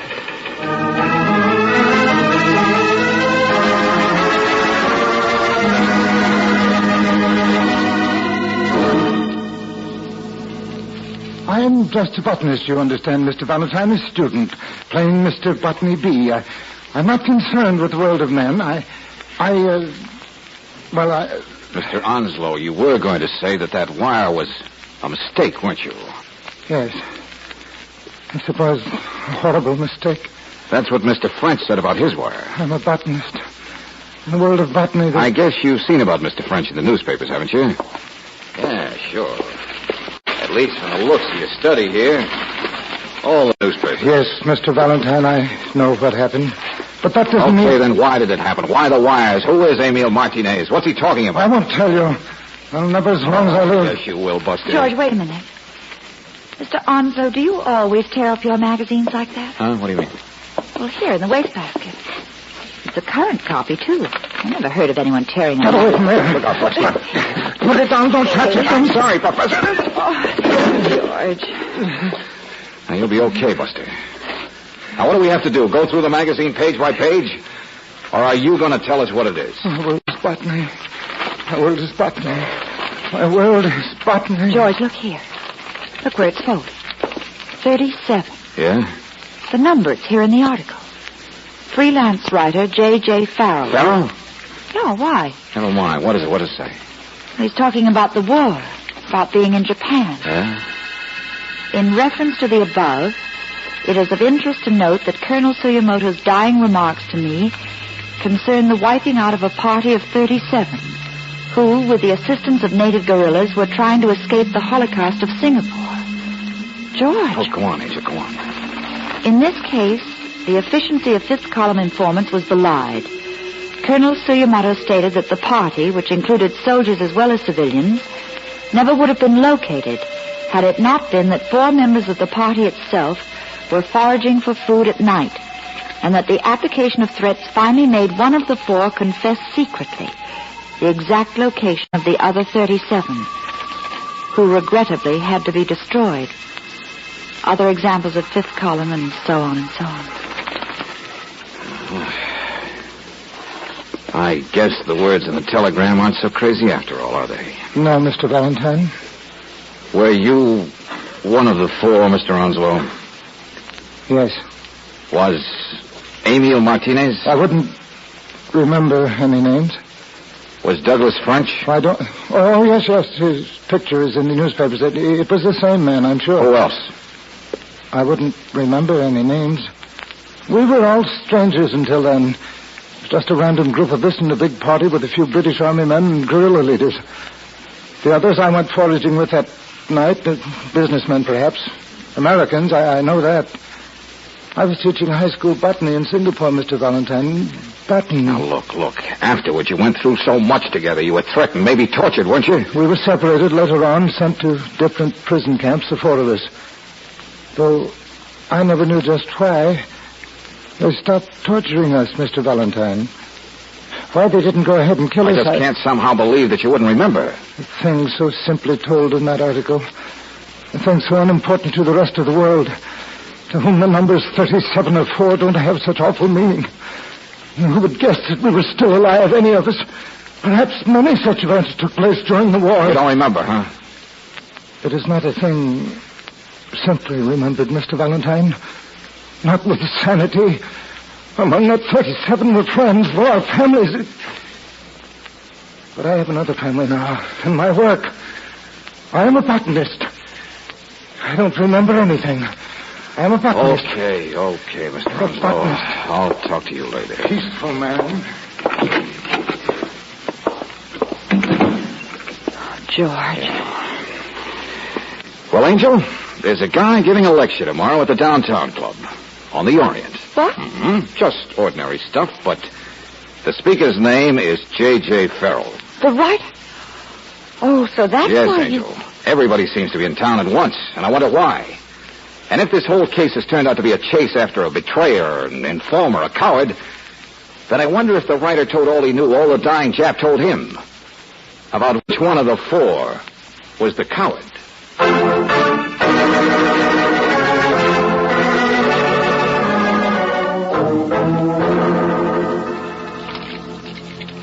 I tell you, I ain't seen Mr. Farrell. Well, now, look, there's a suitcase. That's his, isn't it? The stickers on it? What if it is? I ain't noticed him come in. I clean up and dust and bring in the linen once a week. That's all I do. I'm not a snooper like some people a body has to put up with. Oh, now, please take it easy, won't you? We told you how important it was that we... Huh? Here's his notebook, too. Oh. Yeah. Guess what's on the back page? Scribbled in pencil. What? I have some new facts. Hereby accuse you, murder a total of... What's this? Auntie, suppose you go into that bedroom and get rid of that laundry or whatever it is you do. I told you a body had to put up with things. George. Yes, Angel. It's the words in the telegram. The same identical telegram. Signed Emil Martinez. Oh, what's... Come on, stay with her, Brooksy. Okay. Oh.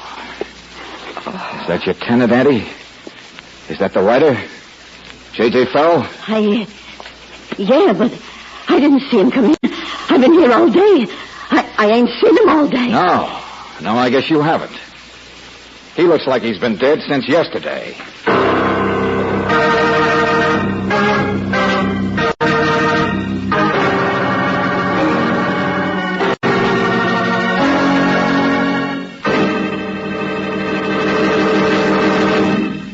We'll return to tonight's adventure of George Valentine in just a moment. I guess you know it was Mark Twain who said, everyone complains about the weather, but no one does anything about it. But Standard of California keeps a careful watch on the weather and does something about it. So you can get peak performance from your car the year round, and wherever you drive, they see to it that Chevron Supreme gasoline is carefully climate-tailored. Whatever altitude and temperature zone you drive in, Chevron Supreme has been blended to meet the requirements of that zone. And it's further tailored for each different season of the year.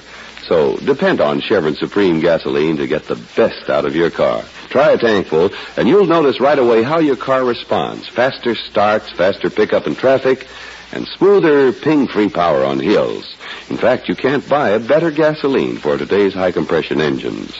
Ask for premium quality Chevron Supreme at independent Chevron gas stations and standard stations, where they say and mean, we take better care of your car.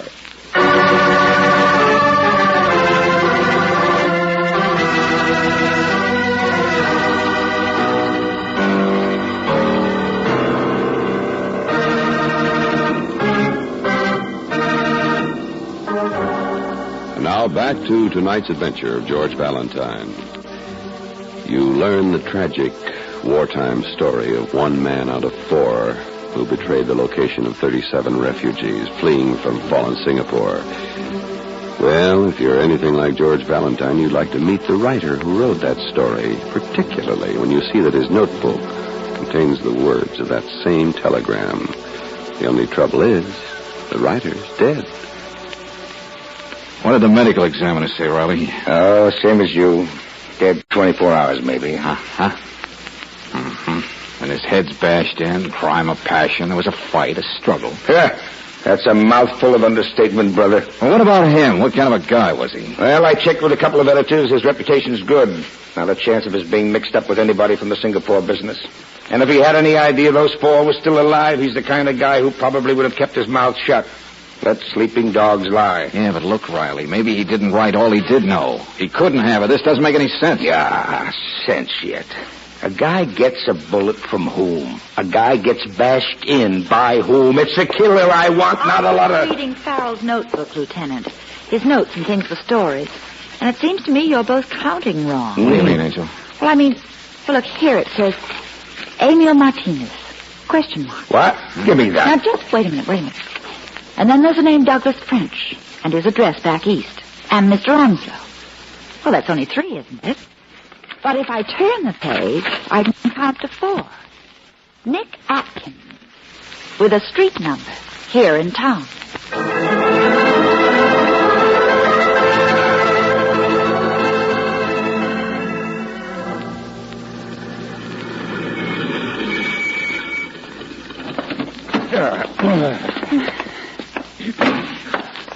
Here, this is the number. Yeah, and this is one time I'm going to do the talking. One time Hey.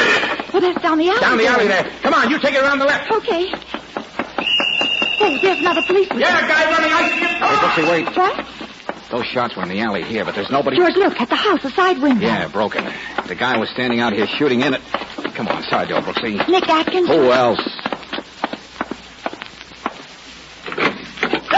What? Yeah, he missed me, didn't he? Couldn't hit fish in a rain barrel that way, the way he shot at me. Who couldn't? Don't mind if we get out of this lighted doorway, do you, though? Yeah, but do you mind telling me who? How should I know? Now, look, Buster, my name's Valentine. Yeah, sure, read the papers, Valentine. Hi, cutie. Miss Brooks, isn't it? Oh, pretty smart, aren't you? I get around, I watch what's going on. Did you get a telegram? You don't think I'd be left out, do you? Sure. Same stuff, same words. I checked it with Frenchy yesterday. You saw Douglas French yesterday? Oh, he gave me a ring to say he was in town from back east, that's all. Uh-huh. You seen Onslow lately? No. Martinez? No. What else did French say? That's all. He sure wasn't elaborate about that wire, though. Yeah, poor guy. It all strikes you pretty funny, doesn't it, Buster? You got a better suggestion?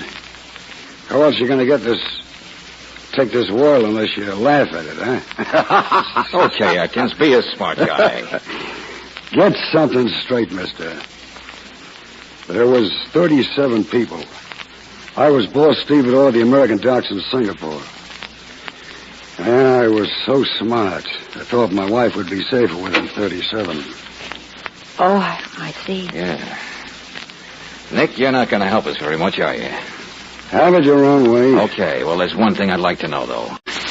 Did you have any idea back there in 1942 that one of the 4 of you had turned informer? That when they questioned you separately, one of you would have been a coward? What do you think? None of you ever guessed how that tragedy came about until you read Farrell's article in the magazine. Otherwise, a certain one of you never would have lasted as long as this. Stand still, both of you. Now, take it easy. I know who it is. Come on in, Riley.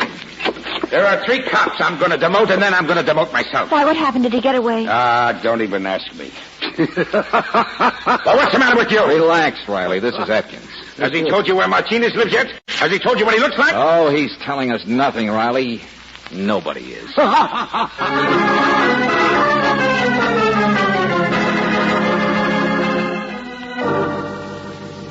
Everybody's being so cooperative in this case. You can't blame him, Riley. Of course the coward isn't going to talk. Oh, yeah? Well, we'll see. I'm expecting a phone call any minute. Oh, did they operate on Mr. French for the bullet? Well, you could compare it with the ones that were fired at Nick Atkins. No, not that. It's Emile Martinez. The right Emile Martinez. What are you talking about, Riley? There, that's the report on him now. Here, you see? People won't tell us, but we find out. Hello, Riley speaking. What? What? Oh, no, Sergeant, you're wrong. You can't be right. All right.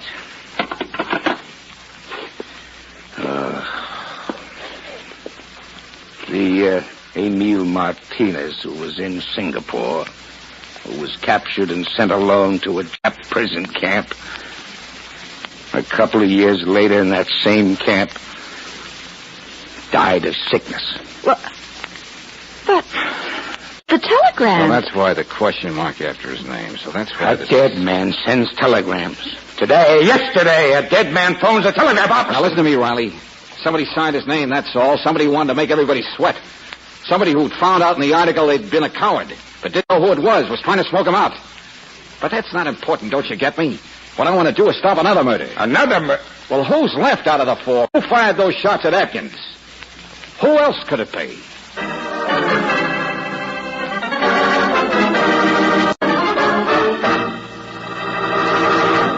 Get away from me, both of you. Oh, you came right back to your house, didn't you, Mr. Onslow? You can't have my gun. You can't have it. But you've already shot at Atkins, Mr. Onslow. Well, I missed him. I know I missed him. But you won't get another chance. We're here now, and you're not going to shoot us. Stop talking as though I were crazy. I'm not crazy. I'm going to kill him. I'm going to kill him.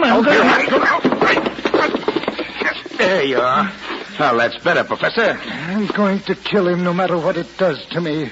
No matter what it does to anybody. Yeah, I know, Mr. Onslow. I talk about botany. I try to think about botany because I know what a terrible thing killing is. I can't close my mind.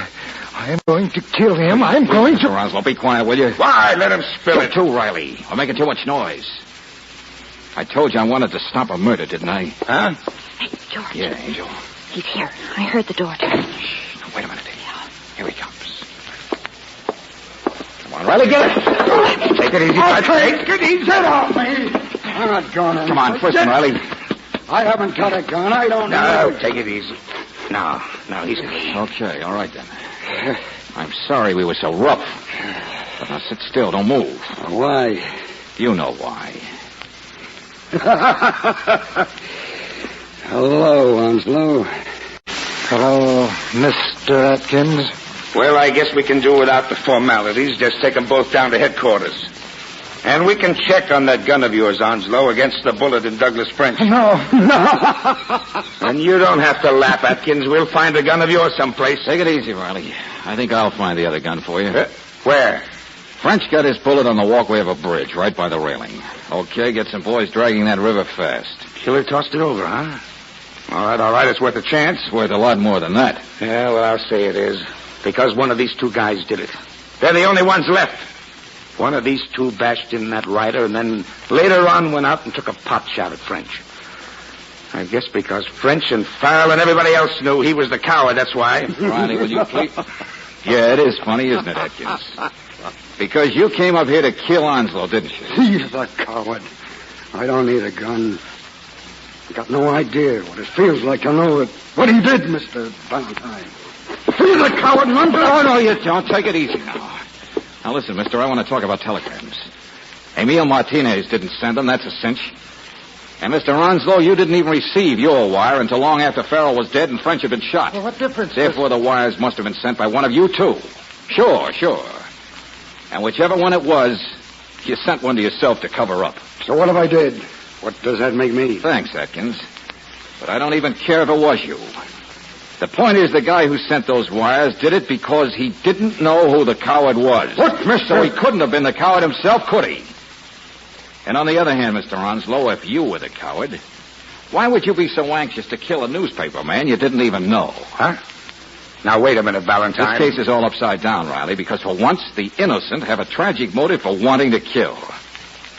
You two guys are at each other's throats because you're the last ones left. Because you jumped to the same conclusions the good lieutenant did. Mr. Valentine, I That's pretty easy, Mr. Onslow.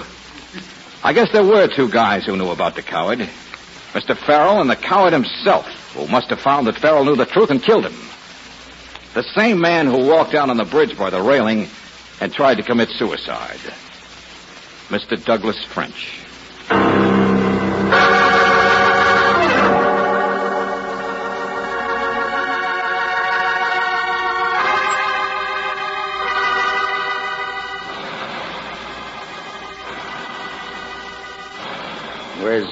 Where's Valentine, Miss Brooks? Oh, he'll be right back, Lieutenant.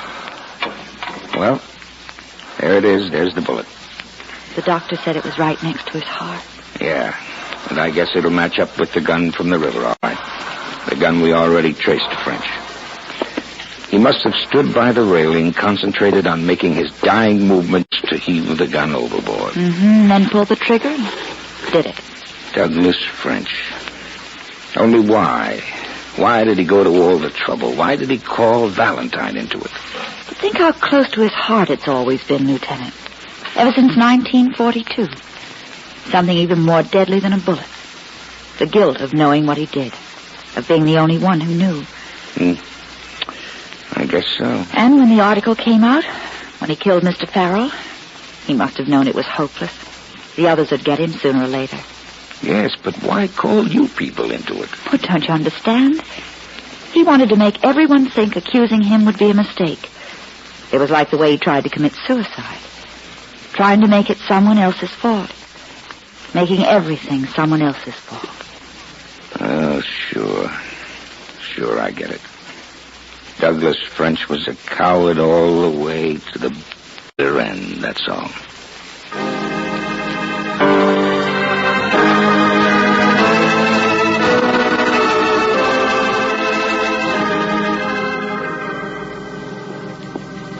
George? What are you thinking about, George?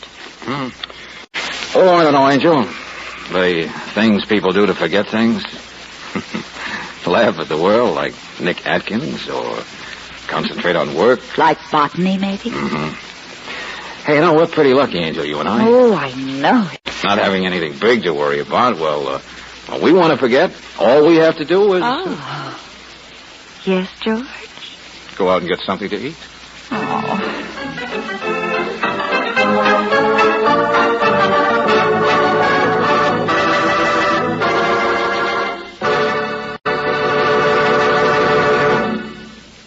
You've very likely read and heard that RPM motor oil is first choice in the West. And have you ever wondered why this is true? One of the reasons is because compounded RPM stops 80% of wear in your car's engine. This high-cost wear starts the moment you cut the ignition. It's caused by acid-laden moisture forming on cylinder walls and other vital parts and resulting in rust. But not so when you rely on that good premium quality RPM. For special compounds in RPM keep a moisture-proof film on all vital parts in your engine.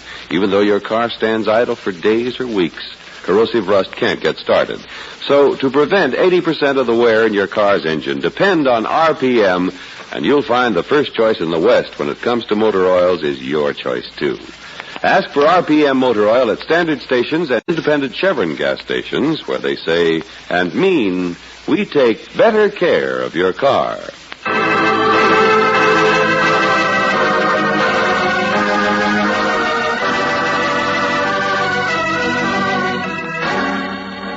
Next week, when we pick up George Valentine and Brooksy in a small college town, we'll hear George saying... Now, Doctor, listen carefully. Someone was trying to make you fall, have an accident, kill you. Like someone deliberately took down that beach umbrella this morning, remember? It might rain today. Registration week, it often rains in the afternoon. Oh, now, Dr. Adams, look, please, I need your help. You know something. You've got to tell me. You saw something out under the elm trees. Come on, Doctor. What did you see?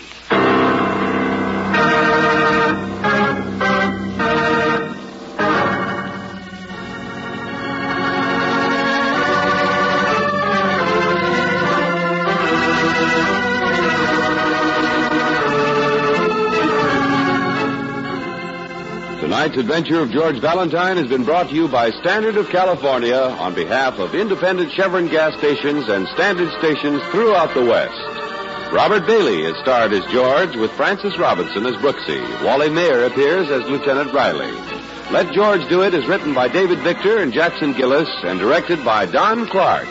Also heard in the cast were Joe Forte as French, Bob Griffin as Onslow, Mark Lawrence as Atkins, Betty Moran as the telegraph girl, and Martha Wentworth as the landlady. The music is composed and presented by Eddie Dunstetter, your announcer, John Heaston. Listen again next week, same time, same station, to Let George Do It. This is the Mutual Don Lee Broadcasting System.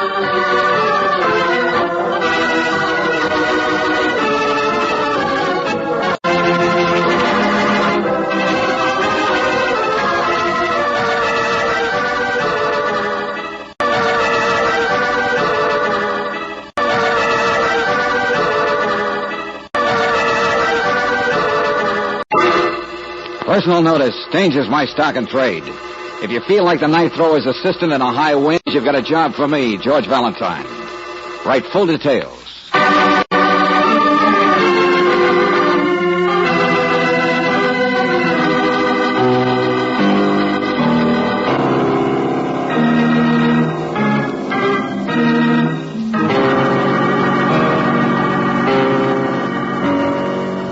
Standard of California, on behalf of independent Chevron gas stations and Standard stations throughout the West, invites you to Let George Do It. The Man Under the Elm Trees. Another adventure of George Valentine.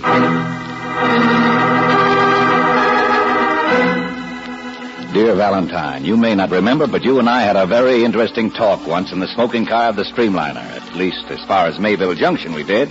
Anyway, that's why I feel I can call on you now as a friend. I live with my little sister, Mrs. Letitia Packler. She's got too much money, more than's good for any woman. She can't control it, I can't control her, and unless you help out, there's going to be a big, loud crash at the end of the line. Now, I've warned her that you might be coming to visit. As a friend, of course. Hey, wait a minute. Hold it, Brooksy. What's the guy's name? Hannigan. Del Hannigan. Remember him? People you meet on trains. Well, anyway, it says, so Letitia or no one else will suspect the real reason you're here. You see, the big trouble is my sister likes to make friends, too. Only the wrong kind of friends. The kind that ought to be in prison. Sincerely, Del Hannigan. The name still means nothing. And as for Mayville Junction, I'm darned if I ever... Oh, George, it's the college town. Just because their football teams weren't as good as the one... All right, Angel, all right. Let's go Boola Boola, even if it is at Mayville College.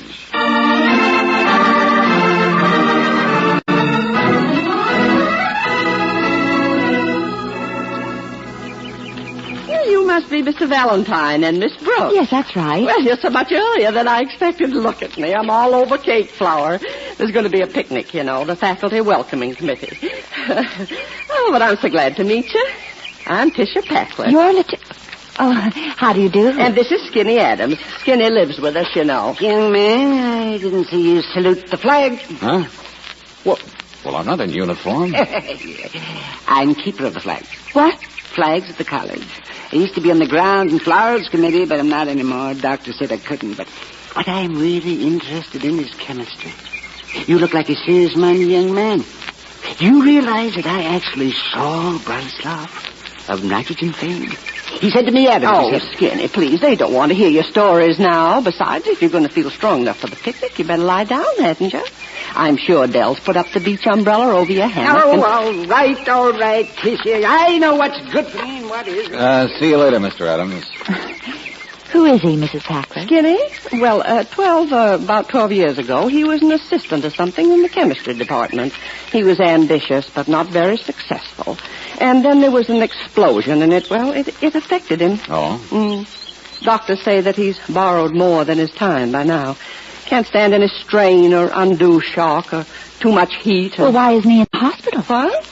Oh, good heavens, the college gives him his pension, and he has his choice. And after all, they say I take better care of him here in the boarding house than they could. Now, you come right inside, and I'll fix you a lemonade while I finish baking my cookies. Say, where is Delbert, Mrs. Packler? Oh, he's down at the ice plant getting some salt for the ice cream freezer. He and the other roomer. The other roomer? Mr. Stevenson. He travels in jewelry, you know, but I've boarded him a week. Mrs. Packler, your brother didn't tell us about your husband either. Excuse me. Tom passed away, you know. It's been 6 months, but I still get a little shock. I'm sorry. Oh, no. It's just silly of me. It's just... Well, on a holiday, people can't help wishing for the things that are past, can they? No, I guess not. But, holiday today, and you mentioned a picnic? Hand me that cookie cutter. Oh, it's the welcoming, that's all, for the faculty. None of us are really connected with the college, but you see, next week's registration, and that's how all of us in this town make a living. Off the college folks. Oh, we parade, turn out the town band, and have potato races. I see. I guess we just try to pretend that we're part of it. To pretend that there's some excitement in our lives, and that it isn't true that nothing ever really happens in Mayville.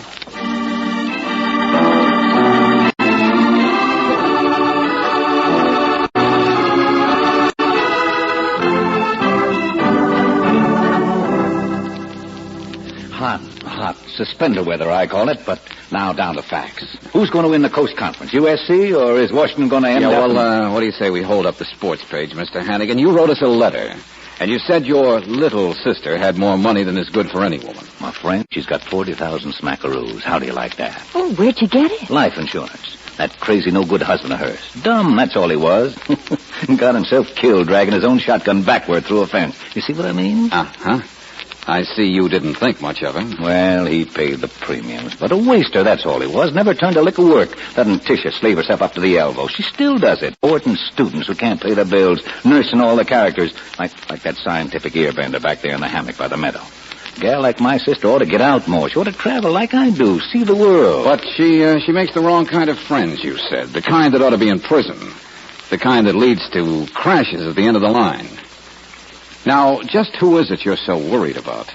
The other roomer? My friend, you guessed it. Stevenson. Rick Stevenson, he calls himself. He's been here 1 week, and he's buttering her up already. Buttering her up? Sure. He knows his stuff all right. First, he goes to work getting next to that guy Adams. But he's really aiming at Tisha. Don't you kid yourself. Okay. So the boarder's making passes at your sister. So what? My friend, that man's a phony, a four-flusher, I tell you. Listen, chest hardware, he says he's what? Jewelry, selling fraternity pins. Now, if he knows the difference between a DU shield and a brass door knocker, I'll eat my hat. I've been around, I can tell. I'm a deep myself. Well, Mr. Hannigan, supposing he is giving out a phony line. Your sister's old enough to watch out for herself, isn't she? What do you expect us to do about it? Well, for gosh sakes, snoop around, nail something on the nosy fortune hunter so we can run him out of town. He's after Tisha's money, I tell you. Well, what of it? So are you, aren't you? Huh? Yeah, isn't that the real idea? Now, how do you think she should spend it? Close up the boarding house, the two of you go traveling, first class maybe, her paying the bills? Well, at least I'm her brother. At least I'm thinking of her place. What's the matter, my friend? You sore because I got you down here on something that don't look so important? No. I kind of like Mayville. Only when it comes to listening to stories, I think I'd just as soon hear them from little skinny Adams.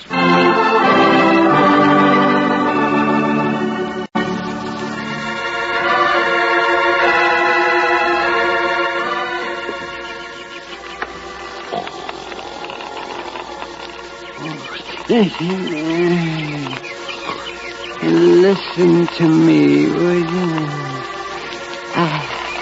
I actually saw Chinsky, the biochemist, and Balislav of nitrogen.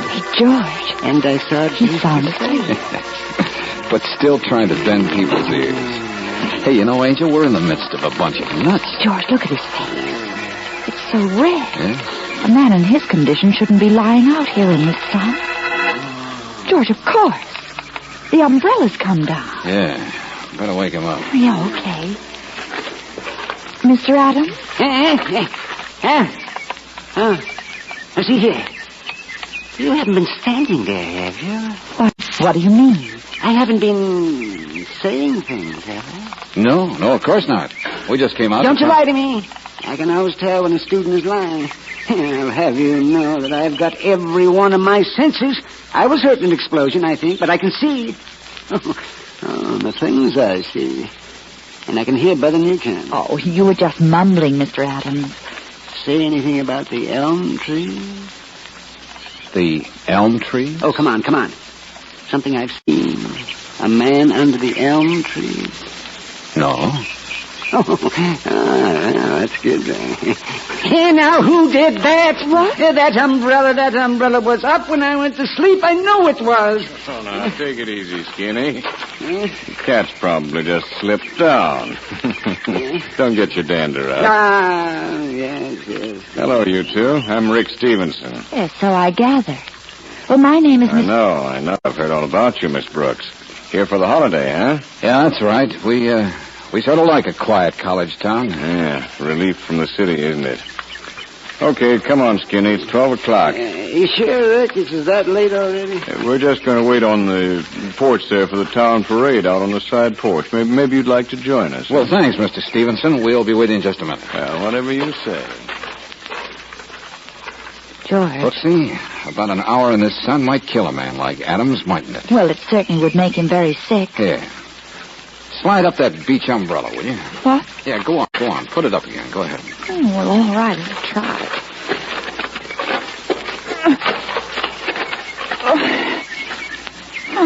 There. George. Yes, Angel.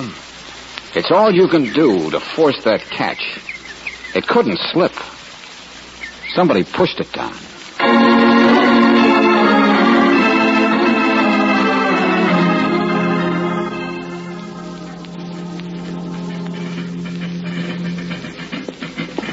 Well, George, they're all outside now. Yeah, okay, thanks. Look, what if Mr. Stevenson guesses that we've been in his room? Oh, well, I'll worry about that later. Hey, try the closet, will you? Okay. Better smoke this fire, Angel. We've got to work fast on the few sparks that we know about. Well, I agree. Somebody's trying to turn welcome faculty into Memorial Day. Oh, but it seems so impossible. That poor, harmless man. Yeah?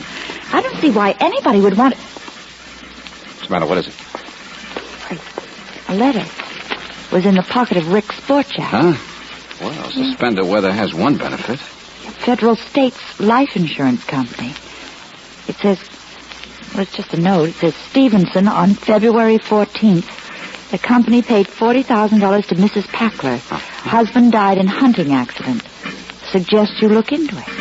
Wait, Rick Stevenson must be an insurance investigator. Here, let me see that. Yeah. It is a clipping in the same envelope. It's an old one. Mayville Herald, March 21st. Our town was grieved to hear of the unfortunate death of Mr. Tom Packler. His shotgun was accidentally discharged as he was crossing a fence near his own back property line, just half a mile from his own house. Tom died in the meadow he loved so well under the familiar canopy of the... Brooksy. What? Under the elm trees.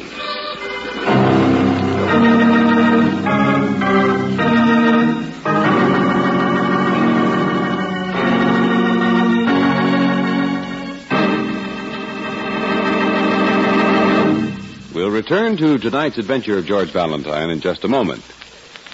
What do you think you'll be wearing when cool autumn days turn up? Maybe a tweed suit or a woolen one? And next winter, an overcoat?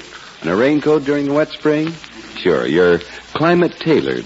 But here's the surprising thing. Chevron Supreme gasoline is also climate-tailored. It's scientifically blended according to the West's different altitude and temperature zones and according to the season. That's why with Chevron Supreme in the tank, you can be sure of peak performance wherever you drive the year round. Try it tomorrow, and right away you'll notice your car's quick response to this premium quality gasoline. Faster starts, faster pickup in traffic, and smoother ping-free power on hills. You'll find you can't buy a better gasoline for today's high-compression engines. So to give your car its best chance, give it climate-tailored Chevron Supreme. Ask for it at independent Chevron gas stations and at standard stations where they say and mean we take better care of your car.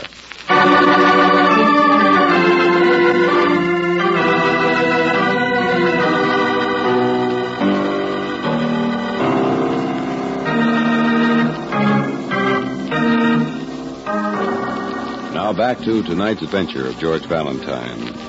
You meet a frail, harmless little man whose only offense is boring people. Or is it? He's apparently so dangerous to someone that an attempt has been made on his life.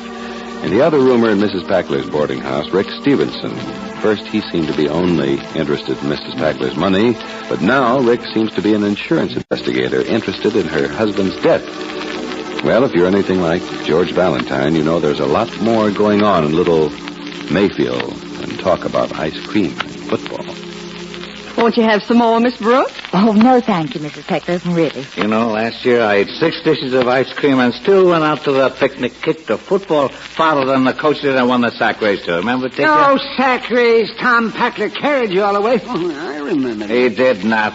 Just because he listened to you ramble on and on, trying to make yourself important, make people listen to nothing. All the famous scientists you saw that nobody ever heard of. Brolislav, Kinsky, the Frizzelli. You know, Valentine Tischer's husband was the only man in town too lazy to stop this record of Hesperus from... Delbert, please, you've been drinking. Oh, gosh, what's the celebration for if you can't take a little... Under the elm trees. What's that? What's that, Skinny?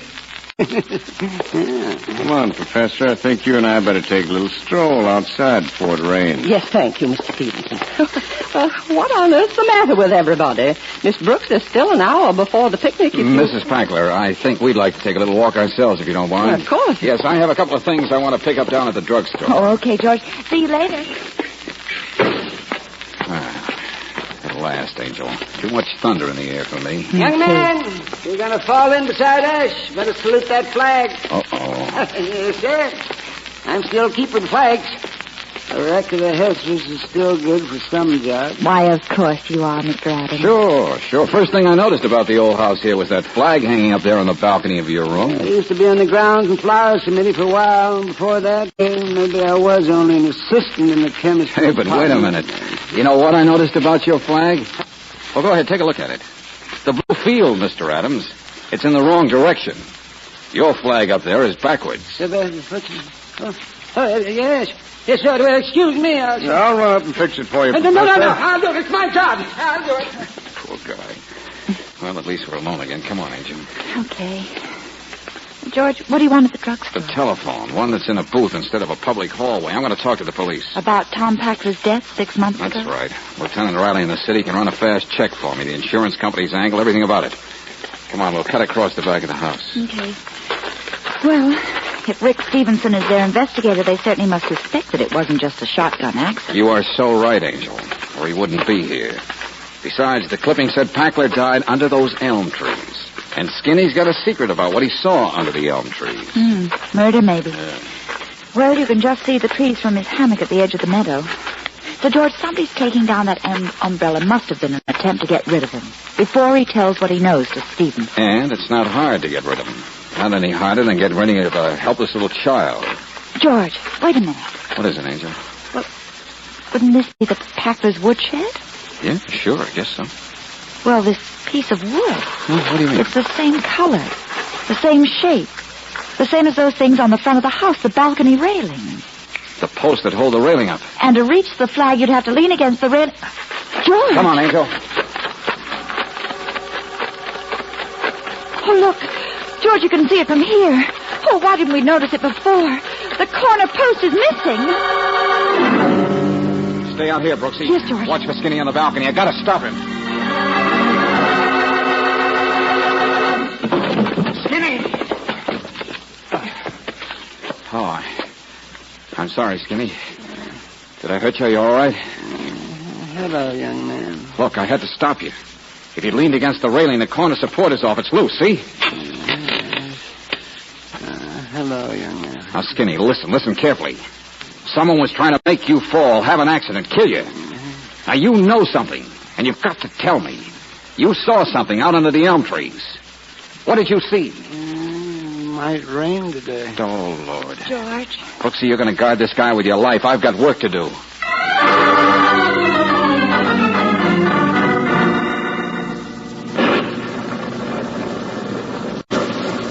Okay, Angel, how is he? He's asleep, George.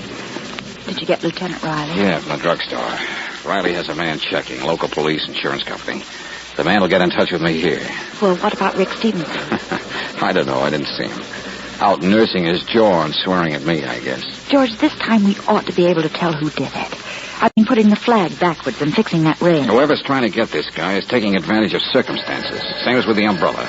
So if we ask around, all we'll get is conflicting stories and denials from the guilty one. Wait a minute. Hello?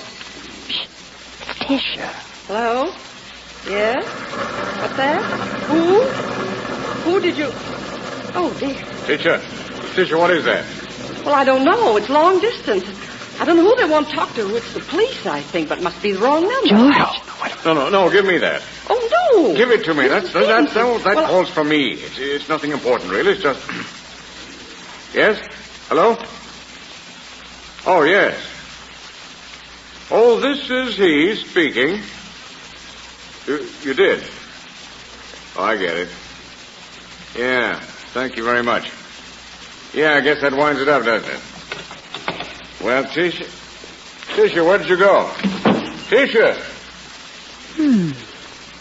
So Stevenson is in touch with the police, too, huh? Angel, I think maybe now we can stop being suckers. That call was for me.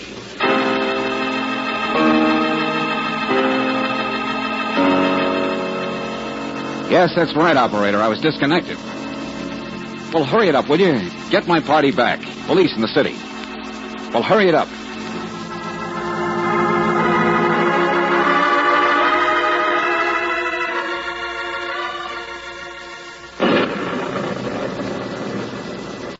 I'm sorry, Skinny. We'll have to lock you up.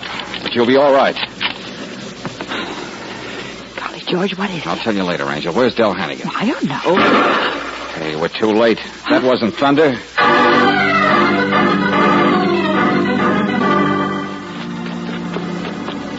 Around this way, Brooksy.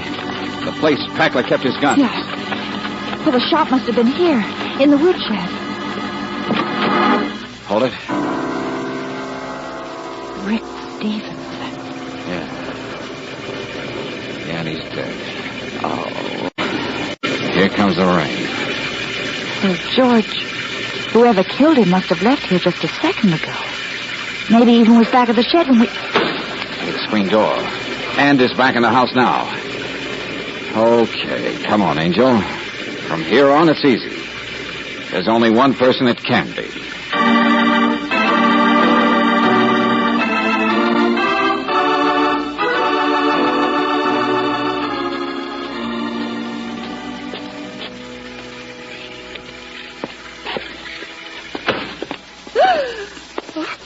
Hello, Mrs. Packler.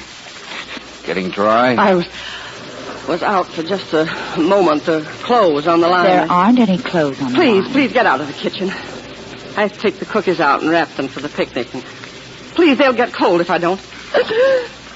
Let go of me. I'm sorry, Mrs. Packler, but let's call me a detective. Okay, you'd better sit down. Now, why did you do it? He found out. Stevenson found out he was coming to get me. After he talked on the phone. And he came looking in the woodshed, the place where your dead husband's guns were, where the shotgun that killed your husband was. Stop it. What's the matter? Were you afraid Mr. Stevenson would find that shotgun? Examine it for evidence or something? I don't know. He was coming to get me and I had to kill him. Why, Mrs. Packler? Well, I was putting his fresh linen away yesterday when I found an envelope. Insurance company. A note about me. Clipping about Tom's death. Yes, we know. I'd guessed before he was up to something. So many questions about me, and he wasn't a jewelry man like he said he was. He spent so much time getting close to poor little skinny Adam, asking him questions. Poor little skinny Adam. That's a strange way for you to talk. Oh, may the Lord forgive me, but Skinny hasn't much longer to live anyway. I couldn't have killed him, but an accident. Sure like the umbrella or the flag. Because you were afraid he knew something, weren't you? He did. Under the elm trees. He kept saying it, and I knew sooner or later he'd tell Mr. Stevenson. He'd tell him he'd seen me shooting my husband. Oh, my husband was no good. He was a nag, loafer. He was no good. No good at all. Mrs. Packler, I don't know what it was Skinny saw way out under the elms, but it couldn't have been much. What? What's that? He brags about retaining his senses. Well, if ever there's a man in this town who'd have learned how to hang the flag, he's the one. But when it was backwards, I had to tell him so. He couldn't see it. Don't you understand, Mrs. Packler? He'd been out there dozens of times admiring it, but he couldn't see that far even. What do you mean? I mean, there was never any real evidence against you concerning your husband. You did commit a perfect crime. Perfect, except for a guilty conscience. But Mr. Stevenson... I know. The note that said, Stevenson, Mrs. Packler's got some money, husband dead, suggests you look into it. Well, Rick Stevenson just had a friend at the insurance company, that's all. A friend who tipped him off. Oh, you're lying. You must be. No. You didn't need to shoot Rick. Oh. Nobody's ever guessed you killed your husband. George. Rick Stevenson was exactly what your brother guessed he was.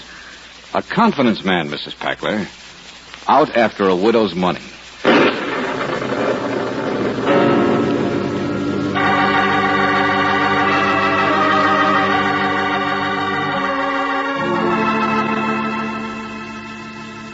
George, you know, there's one thing I still don't understand. Oh, what's that, Angel?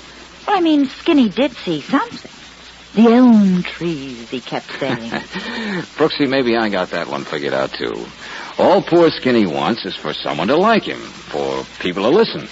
And all day he's been acting as though he had a secret, as though he'd cooked up a surprise. Well, my idea... Surprise? No, Mr. Valentine. I just finally learned something, that's all. Oh? You know, people don't like to listen to people unless people tell people what people want to listen to. Oh, is that so? Even if you have to make it up. Oh, great. Yes, indeed. Now, there was this man I saw once out under some elm trees. Well, come on. I don't know that part of it. Yes, but it's fall season, isn't it? Yes, but who? Who did you see? Well, miss, that time I saw Newt Rockney standing under the elm.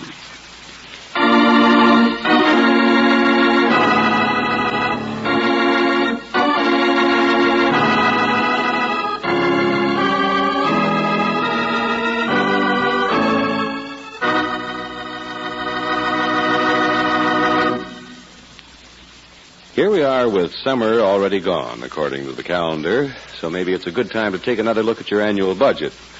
One place you won't want to skimp is in buying protection for your car's engine. In the long run, it would lead to a costly repair bill, especially since it's a proven fact that internal engine rust is responsible for 80% of engine wear. This damage is caused by acid-laden moisture which attacks cylinder walls and other vital parts the moment you cut the ignition. And here's where RPM motor oil comes in with a sure helping hand. Premium quality RPM contains compounds that keep a moisture-proof oil film on all vital parts. With RPM on the job, rust can't get started, even though your car stands idle for days or weeks. So to protect your engine with long-range economy, start using RPM motor oil tomorrow. No wonder it's first choice in the West. It's the oil that stops 80% of engine wear.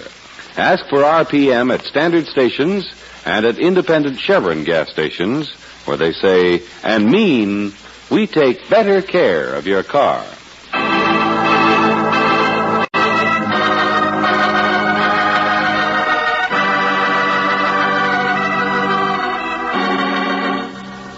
Next week, as we find George Valentine and Brooksy calling on a new client who has written for help. Oh, George. Yeah, Brooksy. That guy writes me a letter and suddenly he's dead. Oh, golly. You can still get the smell of a gun being fired in here. Cordite, yeah. That smells like it had been fired just a minute or two ago. Hey, but wait a minute, Brooksy. Take a look at the pistol. Why, there isn't a shell missing. George, what do we do? What do we do? All we have to do is find